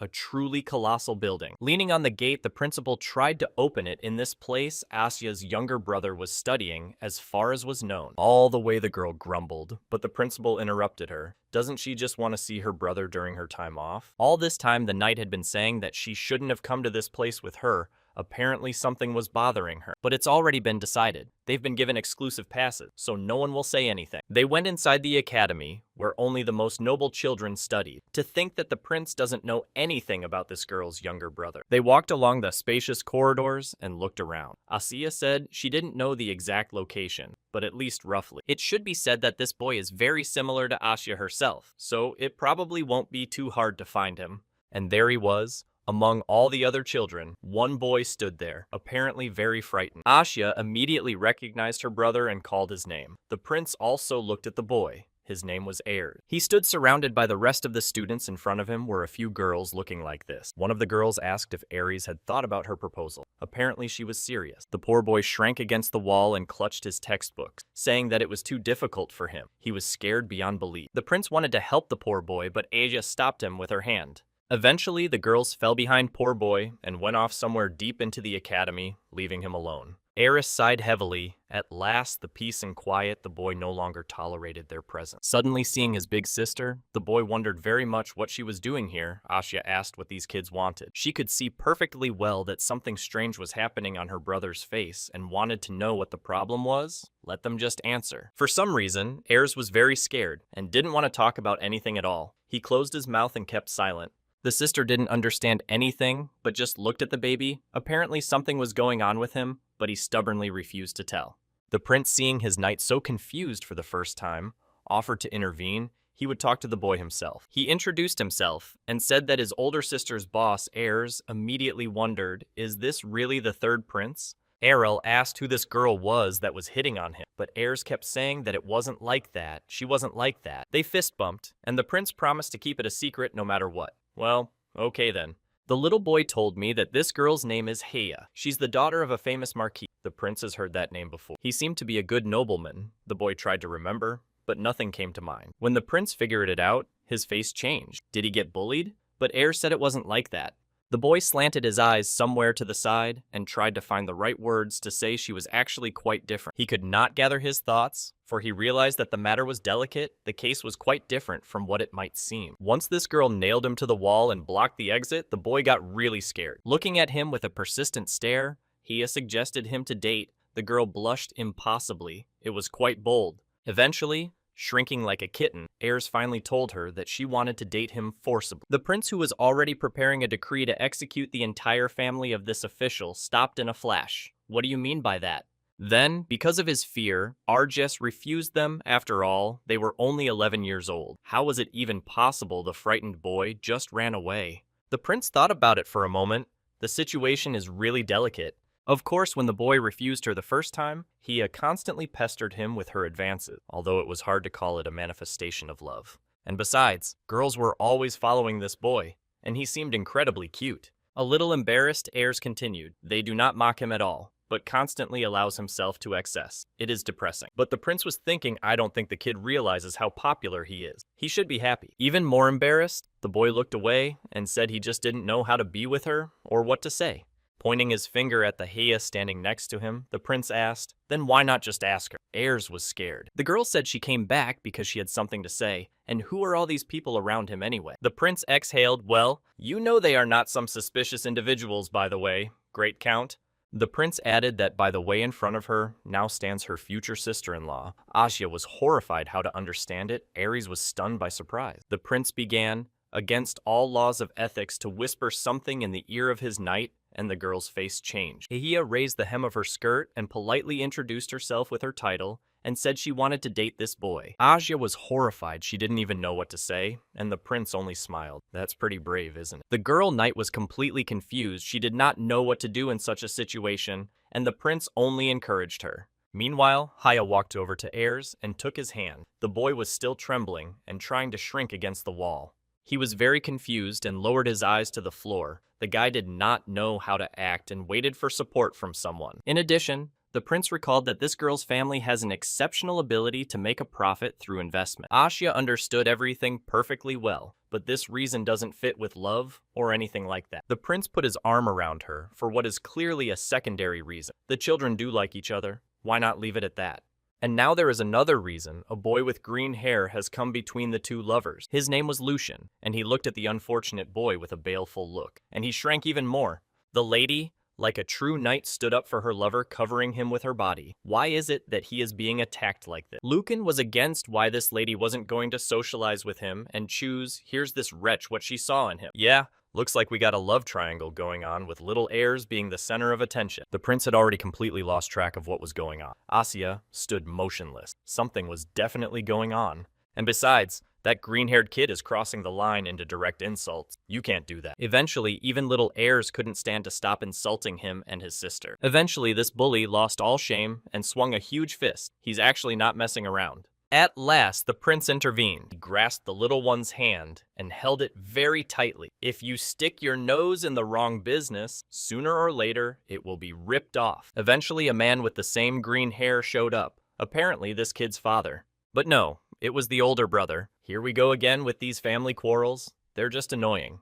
A man with green hair about the same age as the prince himself asked who was actually in front of him. Arel bowed and said he was expecting this question. He gave his full title and name, acting as tactfully as possible. It was obvious that this man was frightened and even froze in place when he recognized His Highness standing in front of him. Eventually, the prince, along with his knight, were already sitting on a comfortable couch waiting for an explanation. The man with green hair heartily apologized for his brother's transgression and asserted that his family would be justly punished. The prince said he should apologize to little Ayers, not to himself, because he was the one who lived through the nightmare. The man folded his arms in front of him and said he wasn't involved, especially since Ayers himself had started the whole thing. Shouldn't it be his family that should apologize after such a thing? Asya was at a loss for words and thought how she should act. The prince had been pondering all this time. There must be a reason for this childish love triangle. The thing is, the Royal Academy isn't just a place to study, it's a place where noble families have a lot of connection. The older brother explained that their family and the Correct family have had a close relationship since long ago, and Ayers, along with his family, should not prevent that. But then the prince couldn't take it anymore. It's just a childish relationship. What could possibly go wrong here? Are teachers like that nowadays? But the man quite calmly said that the difference in position cannot be ignored, especially it's a direct responsibility. Hearing that a knight of the royal family was in front of him, the man turned around and said that he would warn his brother. So they will do things their own way all the time. The prince got it right and ordered him to stop. The man froze in place. So what we have is Haya's interested in Ayers, this kid. He's got to solve it the traditional way. The prince was talking about the easiest way to solve love problems, and it seems those present were beginning to guess. The man with green hair turned cold. Does the prince want to have a real duel here? That's exactly what the young prince meant. Let's have a duel and see who's right. Eldest daughter versus eldest son. Mr. Lutzen came in furious, but the prince wasn't done yet. There were conditions. This family didn't have many resources, so if Asya loses, the prince will back off. But not only will he help this family. With a thumbs up, the prince made a very bold statement. On their side, Asya and her younger brother should win, so there's no need to obstruct. And if the enemy wins at least one of them, it will be considered a full-fledged victory. The man pondered. The conditions were extremely tempting. If they could win, they would win very well. However, his little brother is much larger than little Ayers and has a stronger build. And besides, the elder brother himself used to be an officer in the guards regiment, so he will easily defeat this girl. The man bowed since His Highness personally offered such a deal. He wouldn't refuse if it was foolish of him. Arel swore on his family's honor that he would keep his promise and hopes for the same from the enemy. Asya almost fainted. It was complete madness, and she signed up for this even without her consent, what this prince was doing. The girl cried out that she wouldn't let it go. It was too far, but the guy was determined. She was ready. The prince himself knew he'd gone a little overboard, but would Asia let these people get away with what they'd done? This man made fun of their family, and also the younger brother humiliates her relative. Is it really all so forgettable? The girl was embarrassed, but she's the prince's personal bodyguard. Just can't act like that. Very firm in his intentions, he wasn't going to keep quiet when their people were being insulted. Well, let Asya confess herself. She wanted to put this insolent man in his place and beat him properly. The prince laughed. Yeah, and also show his little brother how cool his sister is. It's a cool thing too, so don't say no. Asya realized that it would be the best option, but her pride didn't allow her to agree. But still, if the commander wanted it so much, it was necessary. To his horror, Ayers found out he had to duel. The boy cried how he was even going to win. The prince kept encouraging him that it's not that hard. Just hit first and that's it. He's never been in a fight. The little boy was still hesitating, but suddenly he felt the prince's hand on his shoulder and calmed down a little. Approaching him, Errol asked, "Only let the boy answer honest." Ayers already tensed up. He had a premonition of something bad. But it's true that this Lutzen constantly bullies him, and it constantly pisses off the boy thought actually it was true. Not that he was angry, but just constantly reminded of his sister trying for their family. And the boy couldn't think of anything to do but hold himself back so he wouldn't do anything to embarrass everyone. That was also an option, but how was he going to change the situation? Ayers looked at his sudden comrade with surprised eyes. Prince ranted in life, you have to be able to radically solve problems if they arise, otherwise it will be too late. And here is actually his chance. Little boy looked in front of him and did not understand what he had to do. He was scared. Leaning over to him, Arl whispered to him, "Let the boy not forget that he is now being supported by the third prince himself." Well, after that, Ayers shone really with that kind of support and could have won. It was a public display of violence that is consensual. Soon a duel will begin. The prince himself, sitting on a comfortable chair, watched. Yes, if children fight, everyone down to the old ones will come together. Hia was also here. She didn't understand anything at all. She hadn't been told anything, and already the dueling principal greeted her and smiled. The girl herself didn't mind, but her lover said he was bad at swordsmanship, but the principal tried to calm things down. And here the boy was already dressed in a special uniform, and in his hands he had a wooden blade. He was very much afraid and worried. Let just a girl wait? The prince wondered why she liked Ayers so much after all. A little miffed, she replied that this guy was very nice. Prince wondered, is that really the only problem? The thing was, she liked his face so sweet and innocent and wanted to pinch him right away and see what would happen with that. Now the girl had completely lost her temper. She blushed and said she wanted to eat it. After that, the prince was even a little scared. Why eat it? They are the same species after all. Isn't it dangerous? Reasons to cancel the duel are becoming more and more. A man with a mustache appeared and announced the start. He lit a small wick. Up rose a huge fireball that illuminated the whole area. Everyone raised their heads. No sooner had it begun than Lucen rushed straight at his opponent with a furious shout. The boy was like a rabid buffalo. Hia was watching all of this, and if a nobleman behaves like that, it's unacceptable, and the prince was surprised. But to everyone's surprise, Ayers moved incredibly skillful. Though he didn't expect it, he dodged, evaded all attacks, and the enemy couldn't hit him at all. But how was that even possible? The boy was already starting to feel dizzy. He was acting on the prince's orders, but didn't understand why he was doing it at all. And then, you under the opponent, didn't expect any of this, and suddenly felt a wooden blade stabbing into his god. In the end, Lucian found himself on the ground, his head spinning in different directions, not realizing what had just happened. The rest of the students in the academy watched uninterruptedly from the sidelines, as it was still amusing. Asya also looked at it and took her head. She was sure that the third prince had a hand in it for sure. In addition, Arel had created a small communication channel exclusively for the two of them to guide the baby in time. The guy praised his student, let him study further and he will do well. Ayers only smiled. Meanwhile, his opponent was gathering his thoughts. Lucian was furious. He couldn't believe that some kid had beaten him. In the end, unable to control his emotion, the boy swung his blade and wanted to strike the unsuspecting boy. He was already frightened, but in his ear again he heard the voice of the prince directing the boy to dodge. Now Ayers made a very quick lunge, swinging his blade. There was no time to hesitate. Aya, who was watching from the sideline, even covered her mouth with her hand and didn't expect that a friendly duel would turn into something like this. To his horror, Lucian felt something very painful hit him right between his legs, and he froze in place. In the end, unable to cope with the monstrous pain, the unfortunate man fell to the ground, his mouth foaming. By the unanimous decision of the only judge, victory is awarded to Ayers. All around began to clap their hands. Boys himself did not understand what happened. For the prince it was a piece of cake, but the little one stood there with eyes full of terror. Standing next to the prince was Lucine's older brother. He too admitted defeat, but it seems His Highness's jokes are too cruel. The man replied that on the whole, he could have guessed that His Highness would stoop to such low tricks, but still. Asya was next. She was already standing in front of her opponent and preparing herself with a long blade in her hand. Meanwhile, young heirs ran up to the prince and started bragging, but nothing is just fine. Heya immediately ran up to her lover and grabbed his hand. She said she had always believed in him. The prince only grimaced. But now it was his older sister's turn. Heirs looked at her with a kind of worry. He was worried about her. Although there was nothing to worry about, Asya would still win this battle, no matter what it cost her. It was obvious from the look on her face that she wouldn't lose. Hugging the kid, the prince pointed a straight finger at Asya. She didn't just become a royal knight after all. Let her just observe. Lucen Sr. came out against her and said he wasn't going to give in. The man was already ready. Swinging his blade, he exclaimed that he would fight at full strength and moved forward. But something was wrong with his eyes, and the guy had no time to think before he was in the air and was already flying on the hard floor. He flew a few meters and crashed into the wall with such speed that no one could even see it. The man slid down the wall and barely breathing, he almost passed out after such a blow and tried to regain consciousness. Asya walked over to him and looked down from above and said that she too would fight at full strength, although it is already unnecessary. The girl smirked at the weakness of her opponent's ability to hold a punch for her status.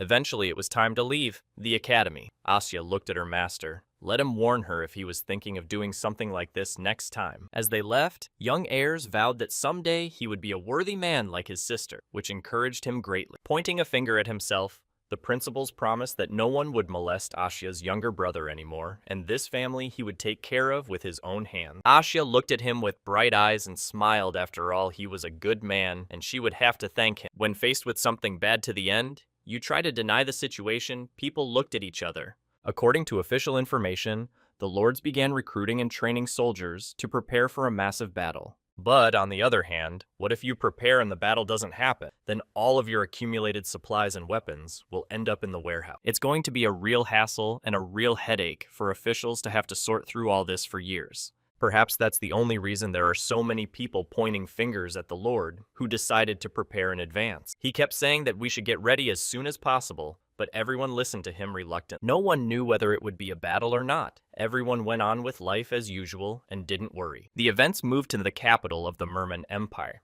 where the Lord was already standing there and welcomed in his loyal subject. Making a frank statement in front of all the people of his empire, his face was as serious as possible. When the people heard that an external enemy was siphoning off the resources of their empire, they were greatly surprised and began to look around. Of course, it was about the third prince who produced his own paper and some kind of drink. It was just unacceptable. The Lord was furious. He was literally blazing with anger and wanted to put that edge whatever it took. And to ensure stability in his own kingdom, he will have to bear his sword with his allies. Eventually, Trinity, who conspired against the third prince, has already prepared his army. In fact, this is a declaration of battle. The three princes cross their blades to judge this insolent prince and prepare for a monstrous battle. All this news reached the emperor very quickly, and he was shivering with all his body reading the letter, ordering him to stop the production of paper. The man jumped up from his throne. It was an intolerable insolence. Why are they making a mockery of his kingdom? Well, if they want a battle, then they will have a battle. The emperor waved his hand and ordered to immediately prepare the troops for the offensive. At the borders of the kingdom, a large number of people had already gathered. The knights were ready to rush into battle at a moment's notice. Finally, the union of the three kingdoms arrived. The eldest son in the main palace was very concerned. He asked what the scouts were reporting from the front line. It was known that more than 100,000 soldiers of those in reserve were attacking. The eldest prince was furious. He realized that this was not the end. There would be more troops. As heir to the empire, he must stop them. With a wave of his hand, the young man addressed his people, urging them to rally together at all costs. They must defend their home. Meanwhile, the third prince already gave the order to mobilize. Everyone was ready and waiting in the fortress for the next order. The prince himself was up to his ears in business. He sat talking to his court magician. Naturally, important business didn't take long. He decided to do some cooking on a tray. There was a huge cake. Dia looked at the prince in surprise. What a good time to be cooking outside. But the battle is about to begin. In front of her was a rabbit stew of the freshest meat the empire has. The prince said that if everyone knew it was there, no one would want to eat. Dia said they were just too naked to have tasted insects yet. They ate well and densely. Soon there were only dirty plates on the table. The prince leaned back in his chair. Okay, if they've already started cooking, maybe they'll cook something else. The guy's already cooked. Seeing wheat flour and some fruit, Dia assumed it might be some kind of sweet dish, maybe more like a cake. The guy looked at her over his shoulder and said it was a company secret, just let her watch. In response to his mage's surprise, the prince replied that he had once thought if it didn't work out to be a lord, he would be a cook. In the end, everything was ready in the oven. There were already 2 molds filled with dough, and the divine aroma emanated from them. It was something like a cookie or a chocolate bar, but it smelled just perfect. Dia took one of those bars and took a bite. It just melted in my mouth. The girl started chewing and said it was very tasty, but I guess if you eat a lot of it, you'll gain weight quickly. The prince said he invented it when he tried army rations, which were tasteless. This is caloric and sweet.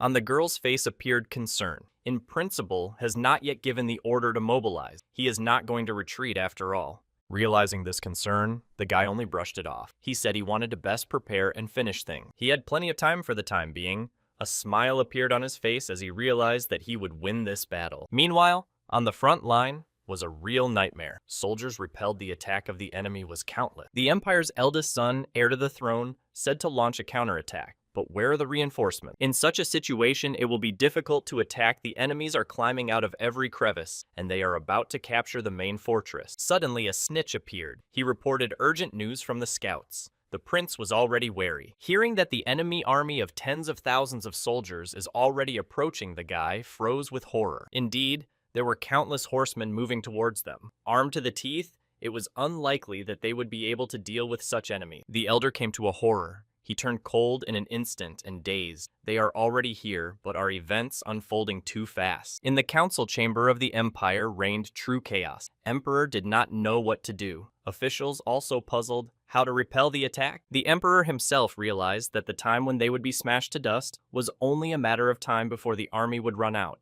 One of the ministers said that the Emperor's safety is paramount, so His Majesty needs to go to the safe place. The head of state let it pass by his ears and didn't want to hear about it now. He was thinking about how to protect the country. He ordered the others to take the front line inland and also to convey to the people of the country the gravity of the situation. Standing up from his seat, the Emperor ordered even the feudal lords and aristocrats who were capable of fighting to go into battle immediately. Gritting his teeth, the Emperor ordered to mobilize all the resources the kingdom had to save the country. Meanwhile, while in his palace, the third prince pondered surprisingly. The eldest took part in the battle. Apparently 3-on-1 is a pretty tough task. Even for such a powerful kingdom, there is nothing more frightening than a numerical advantage. The prince rose from his seat. If he intends to continue to suffer bullshit, then he needs to take care of the prosperity of his own empire. Temporarily, he will become a private. In the end, the preparations were in full swing. The soldiers were passing sacks of provisions to each other, and the prince himself began to prepare.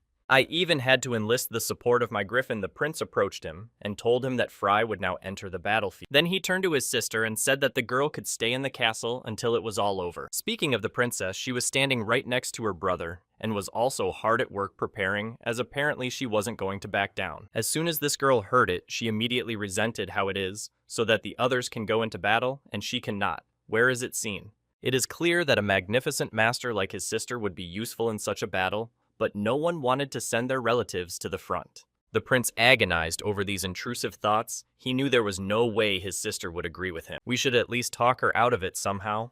But suddenly a soft hand came down on the boy's head and ruffled his hair. The girl looked at him closely and said she wouldn't let him go alone in a place like this. The prince smiled lightly. Good. If she's so sure, there's no point in changing her mind, and there's no point in holding her back. It was time to finally hand her something. Her sister looked at him in surprise and froze in place. Could it be another surprise? Arl pulled a large dagger from his holster. The blade glinted in the sun, and its sunbunnies bounced off of. Handing her this precious item, the prince said that Mrs. Phanelia had given it to him for safekeeping. The princess was surprised. This sword had been passed down from generation to generation. Sister looked at it and accepted the gift with trembling hands. She still couldn't believe that she had gotten such a valuable gift. The prince sighed. Yes, he now belongs to her completely. The girl looked at the spearhead and remembered her mother's eyes wet at such generosity. It is time to leave her alone with herself, and the prince decided to leave. After all, he had a serious task to minimize the number of casualties for a valiant warrior. There is no better reward than saving a life. Under no circumstances now should the prince show any alarm.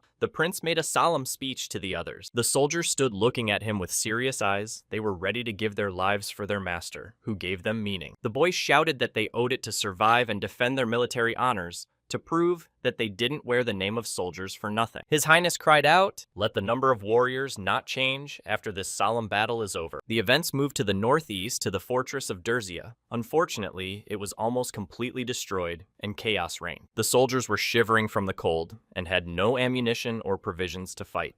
The prince looked around at everyone with a serious look. The battle was more serious than he had expected, but there would still be casualties. He forced himself to come to his older brother and greeted him with his sister standing beside him as well. The older man bent down in front of them and said that because of his mistake, everything had gone wrong. If he'd led the way he should have, it wouldn't have happened. The third prince even felt pity for him, because things are going worse than ever. The senior didn't know what to do. His voice trembled with fear. The rest of the huge army of over 300,000 people will be here any minute now. Arl himself realized that the situation was worse than ever. If he had arrived a few days later, this area would have been razed to the ground. Learning that they still have a few tens of thousands of men in reserve senior, so they can hold out a little longer. And then the prince was a little dumbfounded. He was going to use his men as his shield. He had so much money invested in them. Turning to the elder third prince, said that there was no need to wait. The heir raised his head. Arl was absolutely sure. He said we had to turn the tide. We can't wait any longer. We have to attack.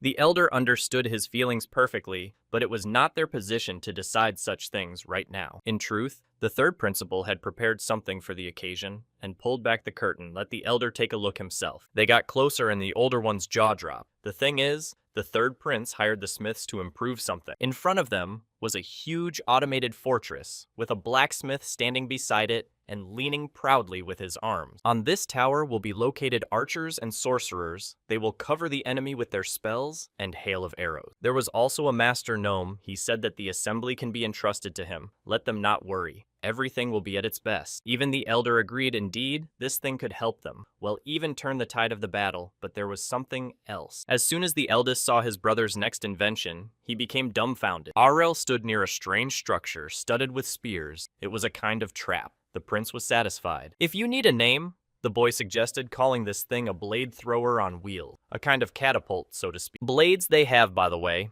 Plenty of need, only to collect the basis, and then you can not worry, ready for use. Arel said he will take over the defense, and the senior can do the counterattack. It is not less important since he can do it. The older man glowed with joy. He had expected anything from his brother, but not this. Did he really build a whole army? Meanwhile, Errol heated up with excitement. This trinity of fools crossed the wrong road. Today they dug their own grave. Meanwhile, at enemy headquarters, they learned that their enemy had reinforcement. One of the lords was reading the morning report.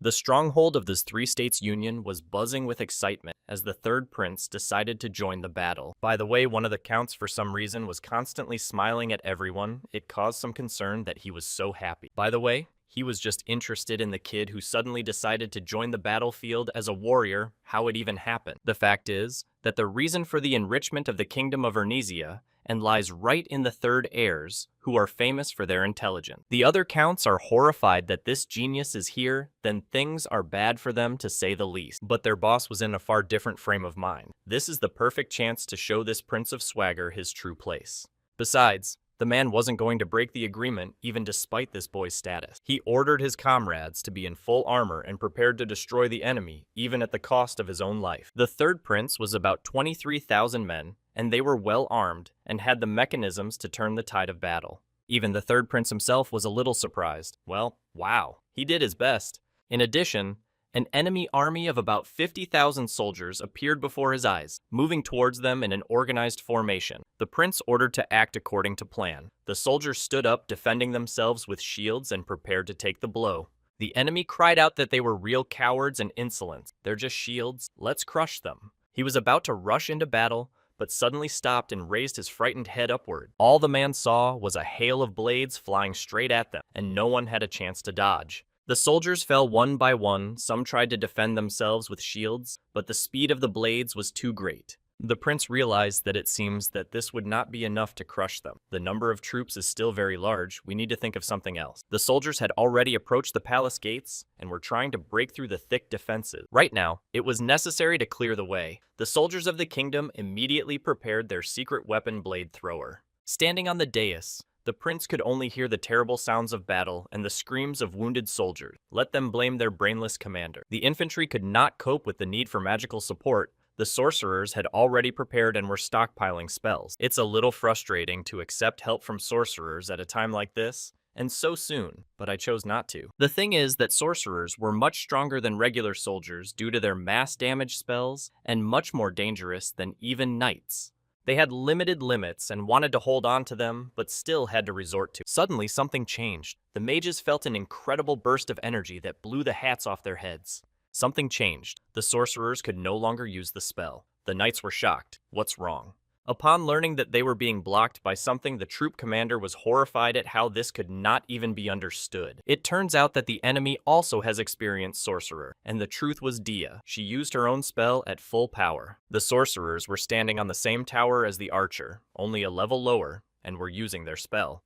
The mages were completely useless. They couldn't do anything. The soldiers demanded to join the battle, but it was completely useless. We had to move on to the next stage. Dia had prepared her most powerful spell. Now, storm was about to fall on them. The soldiers did not have time to realize anything, as suddenly lightning began to fall from the sky and strike directly into the ground. Even experienced sorcerers from the enemy army could not believe how much mana this wizard must have in reserve to do such a thing. Rest assured, these people have had plenty of sorcerers use their most powerful spells. The thing was that their staffs had a special crystal that accumulated mana all this time to use such powerful spells. The soldiers couldn't understand how these people got such professional uniforms, what they had been doing all this time. No sooner had the man finished his thought than he found himself shackled in ice and could no longer move. His life was cut short instantly. The battle ended faster than expected, and the enemy lost more than half of his army. The prince was pleased. Sina asked what they should do with the fleeing enemy.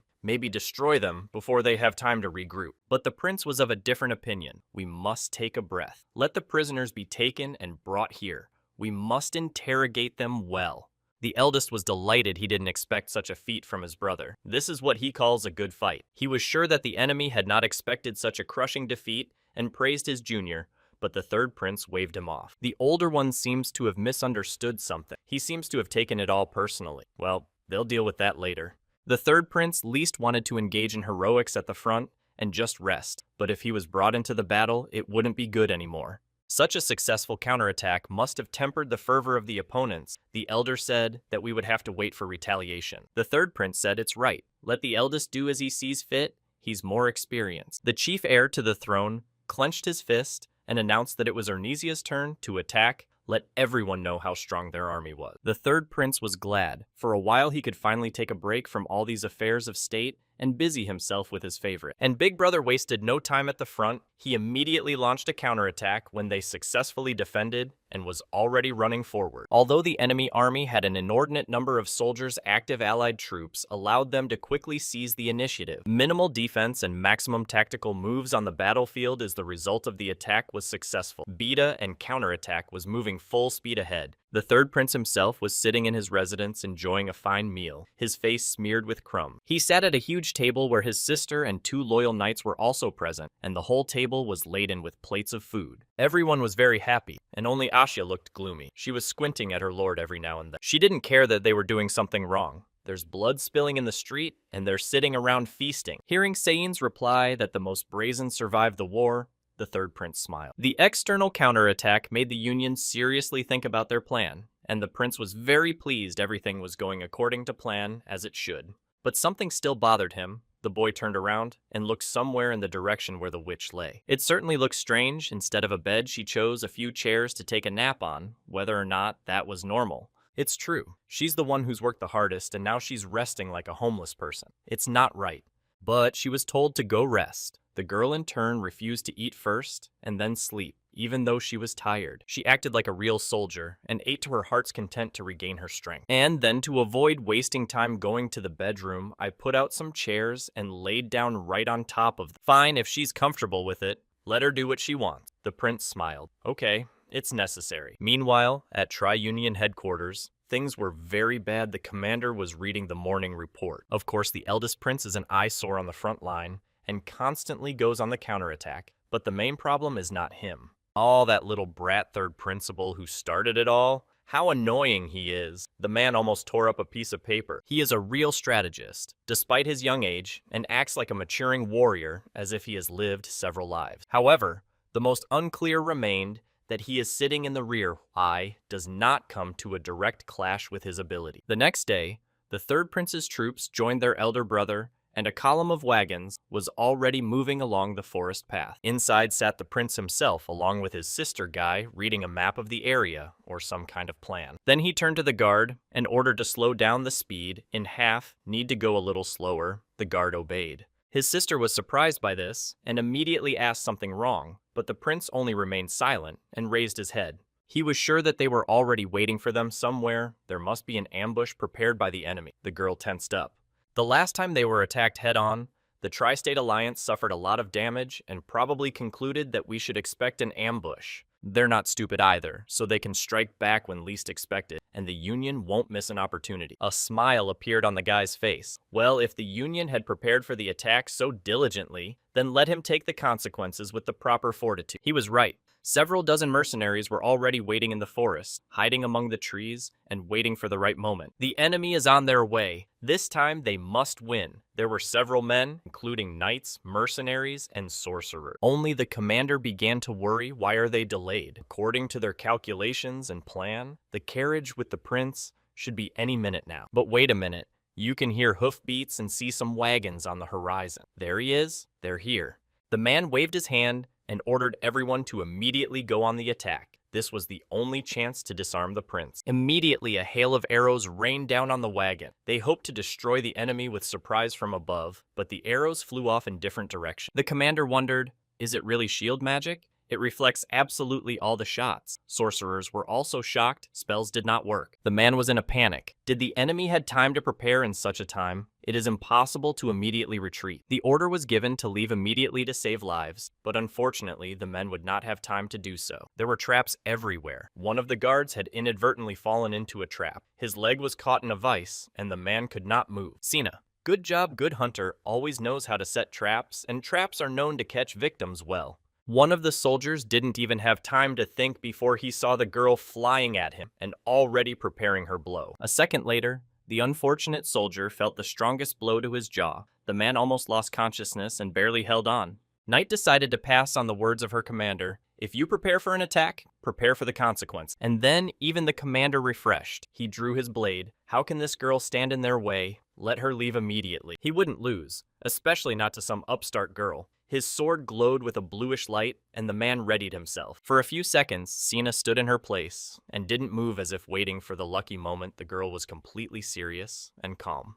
At one point, her fist glowed from the overabundance of energy. She sighed heavily and prepared to attack. It was all over. Asya appeared next to her, and the girls easily dealt with these military men who didn't put up much resistance. Before that, the prince instructed them to show their worst side, to act as dishonestly as possible, and then they would realize who they were messing with. Becoming as sneaky as his opponent, the plan was simple, with them more expensive. The Imperial Army, thanks to its strategy, was able to recapture the fortress from 3 nations and was already flying its flag on. The enemy tried to attack countless more times, but he still failed to break the fighting spirit of the Empire. Moreover, the very girl I gave the most repulsion to the enemy was directly the princess. She fought like a true beast to her. It was the best way to prove her skill. Kanya was raring to fight from the very beginning of the battle. The soldiers began to be terrified, so the rumors were true after all. She is an incredibly strong warrior. But among them, there was not a single master capable of matching the level of this girl. They were completely defenseless. Soldiers were falling by the dozens from the powerful blade strikes and couldn't even counter with anything in return. ARL realized that his strategy would have worked either way, and the kingdom was slowly approaching victory. Fortunately, the third prince's army suffered not so significant losses of about 100 people compared to the others. It was a paltry. One of the feudal lords of the 3 states was in grief in the north.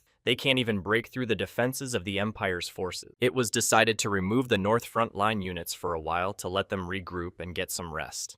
Sure, it's incredibly infuriating, but for now, it's the best solution to keep your military alive, which will come in handy in the future. Everyone else frowned, but agreed. They understood that this desperate step was necessary to eradicate the evil called Ernezia. Meanwhile, the third prince was lying on one of his fortresses lately, somehow quiet, even became bored. As their army had recently focused only on defense, the shock troops of the other feudal lords began to severely strain the enemy. Due to the fact that the enemy side is now fiercely trying to build up their forces, they will be able to regroup. Of course, the Tri-State Alliance decided to attack just for their own benefit to take over the kingdom. Although each of the family has their own goals, they are all now working hard in the sweat of their own state. After their resounding success, the rest of the feudal lords also ordered their own to immediately destroy the enemy with all their might. Even Big Brother went into battle to perform well and inspire his compatriot. It is because of greed that this war started. It spoils a man and makes him do the most heinous things. Even despite your losses and how much pain you have brought to those around you, a person continues to move forward towards their goal.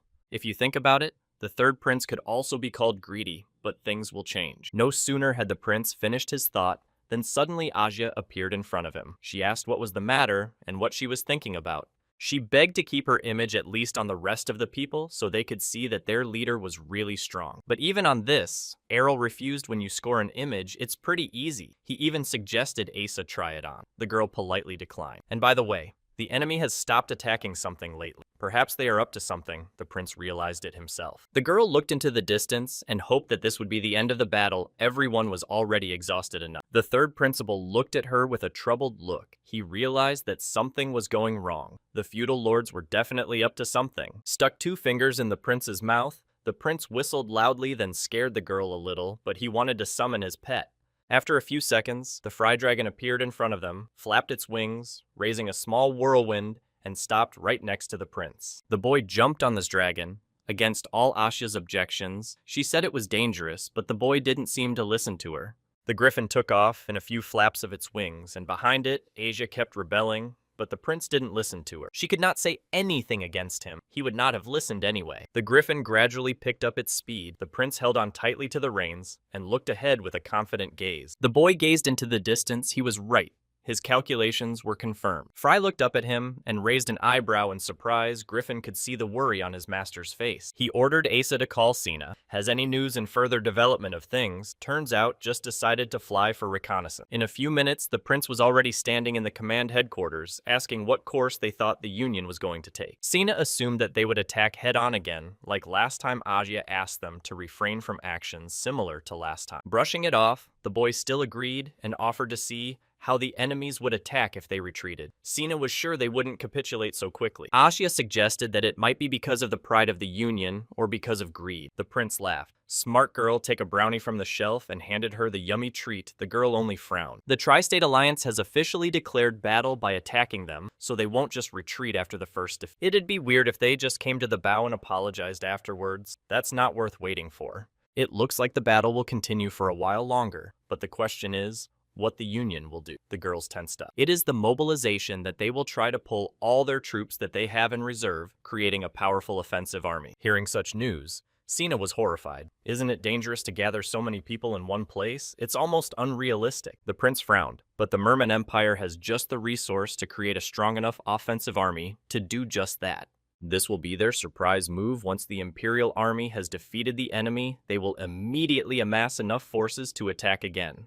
They're gonna wash Ernezia away like a storm wave. They're gonna go for quantity over quality. That's the secret. That's the secret. Well, they're not as simple as they seem, the prince smiled. Everything will be taken care of. Even if there's a multi-million-dollar army against you on the horizon, it's time to keep calm and keep your mind cool. He had just prepared for such occasions, a special version of events. The girls looked at him with surprised eyes. The prince mimed a drum roll and ripped off the cupboard some sort of his strange device, deciding to show the others. A huge crossbow appeared in front of the others. No scientist, even if he wanted to, would be able to make something like that.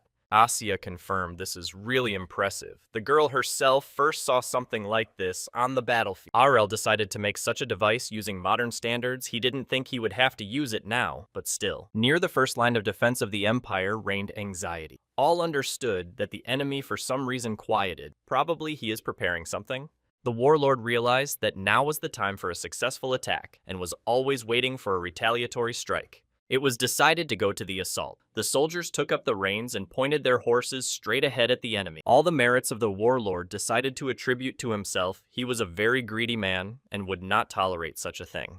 But for a second the man stopped. A scream caught in his throat. Before him stood a colossal-looking army. Everyone had goosebumps running down their spines. Someone suggested attacking, but that was the way to the other side of the world. The chief ordered to retreat immediately. The three-state alliance was able to amass enough troops to counterattack in such a short period of time, and they were filled with power. Naturally, this was to be expected. The Union would not give in so easily. The elder prince ordered everyone to take up defenses. The man was frightened. He finally realized that the enemy wanted to take them in numbers, but could not allow it, and was willing to defend the honor of his state. The warlord took the big horn and began trumpeting that the soldiers should prepare for a mass assault. The sorcerer commander ordered his wards to attack. The mages prepared their staffs, energizing them for a mass volley. But there was one nuance. The enemy again applied this very block, and the sorcerers could not fully use their spells. This turn of events, they also expected. The commander ordered the infantry to move forward immediately. The sorcerers will wait for now.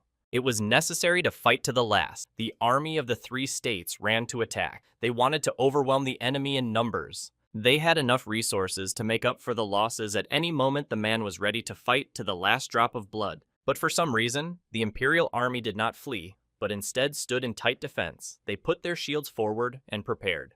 The warlord continued to ponder what they were even thinking, but suddenly something whizzed past him with great speed. The man hesitated half a word and turned around to see a huge, massive arrow sticking into the ground just a few feet away from him. At some point, the soldiers, who were unsuspecting, looked up and saw a hail of arrows flying straight at them. The commander was horrified. He wanted to order a retreat immediately, but the soldiers were dwindling rapidly. The men were getting fewer and fewer. He covered his mouth with his hand so he wouldn't scream with rage. He just had to wait it out and regroup, even though he knew the situation was worse than ever. Worse still, the first prince of the kingdom also got involved in the battle. The guy swung his blade, destroying dozens of soldiers, one by one. The cavalrymen attacked from the back. The soldiers of the three nations turned around and wanted to fight back, but the first prince was already approaching. All this was watched by Arel, sitting on his griffin cavalrymen behind him. Arrow hail from the front of the three nations. The guy regrouped and looked from the other side. He had cornered the enemy, so they wouldn't have a single chance to retreat. Simple shields will not help here. Arrows are too big and massive to be protected by ordinary wood. They will easily penetrate the defenses. There were still enough arrows left. The prince asked how much more they had in reserve. Everything was enough. There just needed time. No matter how cool a crossbow is, it still has its drawback. The guards carried heavy arrows. Because of the awkward design, you have to spend a lot of time on reloading. Yes, and the arrows were very heavy, but nothing is better than nothing. The problem was one more thing. Every arrow was custom made at the forge, and the resource is not that great. In other words, they're about to blow their money. Dia, for some reason, froze in place. Someone addressed her. Did the stones run out? The girl stood with her eyes fixed forward. It was enough stones. It ran out of enemy mana, needed to do something. Mages began to panic. Looked ahead with the block she can totally handle on her own. Need to still leave a few % for defense. Well, who spends all the magical power on just a single block? The third prince flew the griffin from above and observed the situation. Just as the cavalrymen begin to sprout, the guy reported it to command headquarters, advancing immediately. The sorceress accepted the order and began to prepare her most powerful spell. The staff lit up blue and began to gather energy from the air. The enemy army felt they could not pass. One of the guards saw an invisible net in front of them right in the air. The sorcerers spent an inordinate amount of energy to create this barrier, but they had plenty of resources. Several dozen soldiers were surrounded by a magical barrier and could not move from their seats, but only twisted their heads around. Once the Imperial army gathered enough people in one place, it struck with incredible force. Who would have thought that a defense spell net could be used in such a rapid manner? In the end, there was almost nothing left of the opponents. The soldiers were terrified and did not know what to do, but only looked around. Looking at everything from the side, the third prince saw the enemy fleeing in a hurry. Right? Get out of here. The wrong person was attacked. The boy shrieked to tell his older brother they were advancing with all their might on the Union army. Let them prepare. The first prince himself saw it perfectly well. He realized that it was necessary to act without delay. The man directed all the power of the Imperial army directly at the enemy. The successes on the battlefield were staggering. Of course, there were those who were not happy with the news. The ruler of the Merman Empire didn't understand anything how it was even possible to allow such a thing to happen. The man was shocked. Standing in front of him in the form of a hologram, they left a huge amount of resources on the battlefield, but it all turned out. One of the princes lowered his eyes and said that he couldn't handle such a power. The man was extremely shocked. They asked their duke what lies ahead with such successes on the battlefield. The enemy has the advantage. In addition, lost a lot of soldiers cannot be replenished, or it will take a large amount of time. They generally know where to hide. In addition, the king has heard rumors of a new weapon, which again was invented by the same petty prince. The two allies confirmed it's true. He turned out to be a true monster of an engineering genius who did his best. They were about to say something else, but suddenly the door opened and a messenger was on the doorstep. A man shouting that trouble was coming. In a trembling voice, the terrified man told that the enemy army was advancing in huge numbers. Princess Kanya moved forward. This was a great chance for her to show off her battle merit. He and his brother stood near the gates of the enemy's castle. Can just break through those doors, the prince agreed. The girl stood right next to the massive grate and prepared to strike. Gathering all her strength and transferring it into her sword, Princess swung and prepared to strike. It only took one precise blow to make the massive gate turn to rubble, and the way was clear to go inside.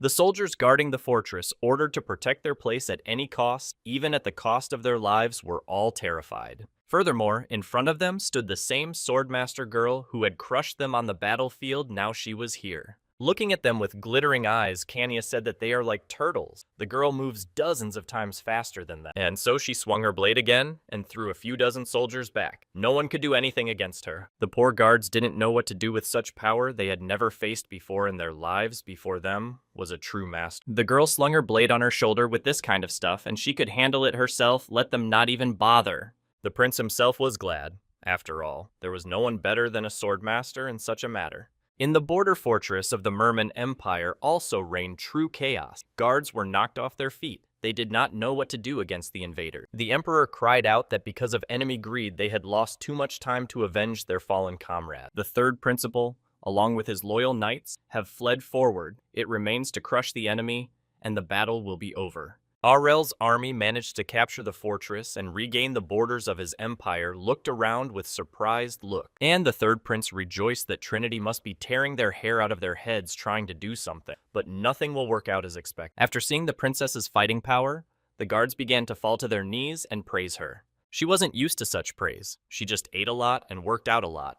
That's the secret. The others were shocked though.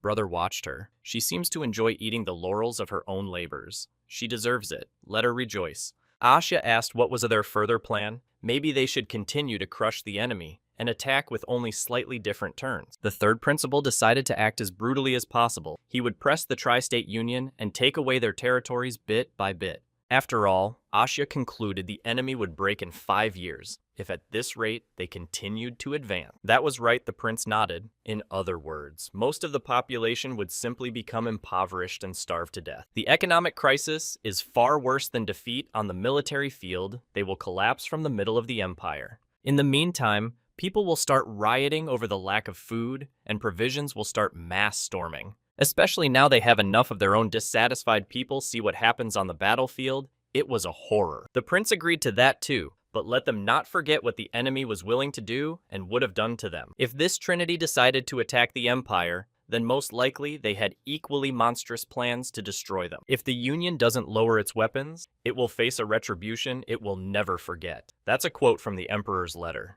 Lifting the small envelope above him, Errol frowned in anger. His father was fearsome after all. He would crush any opponent in his path. Sina said, shivering a little.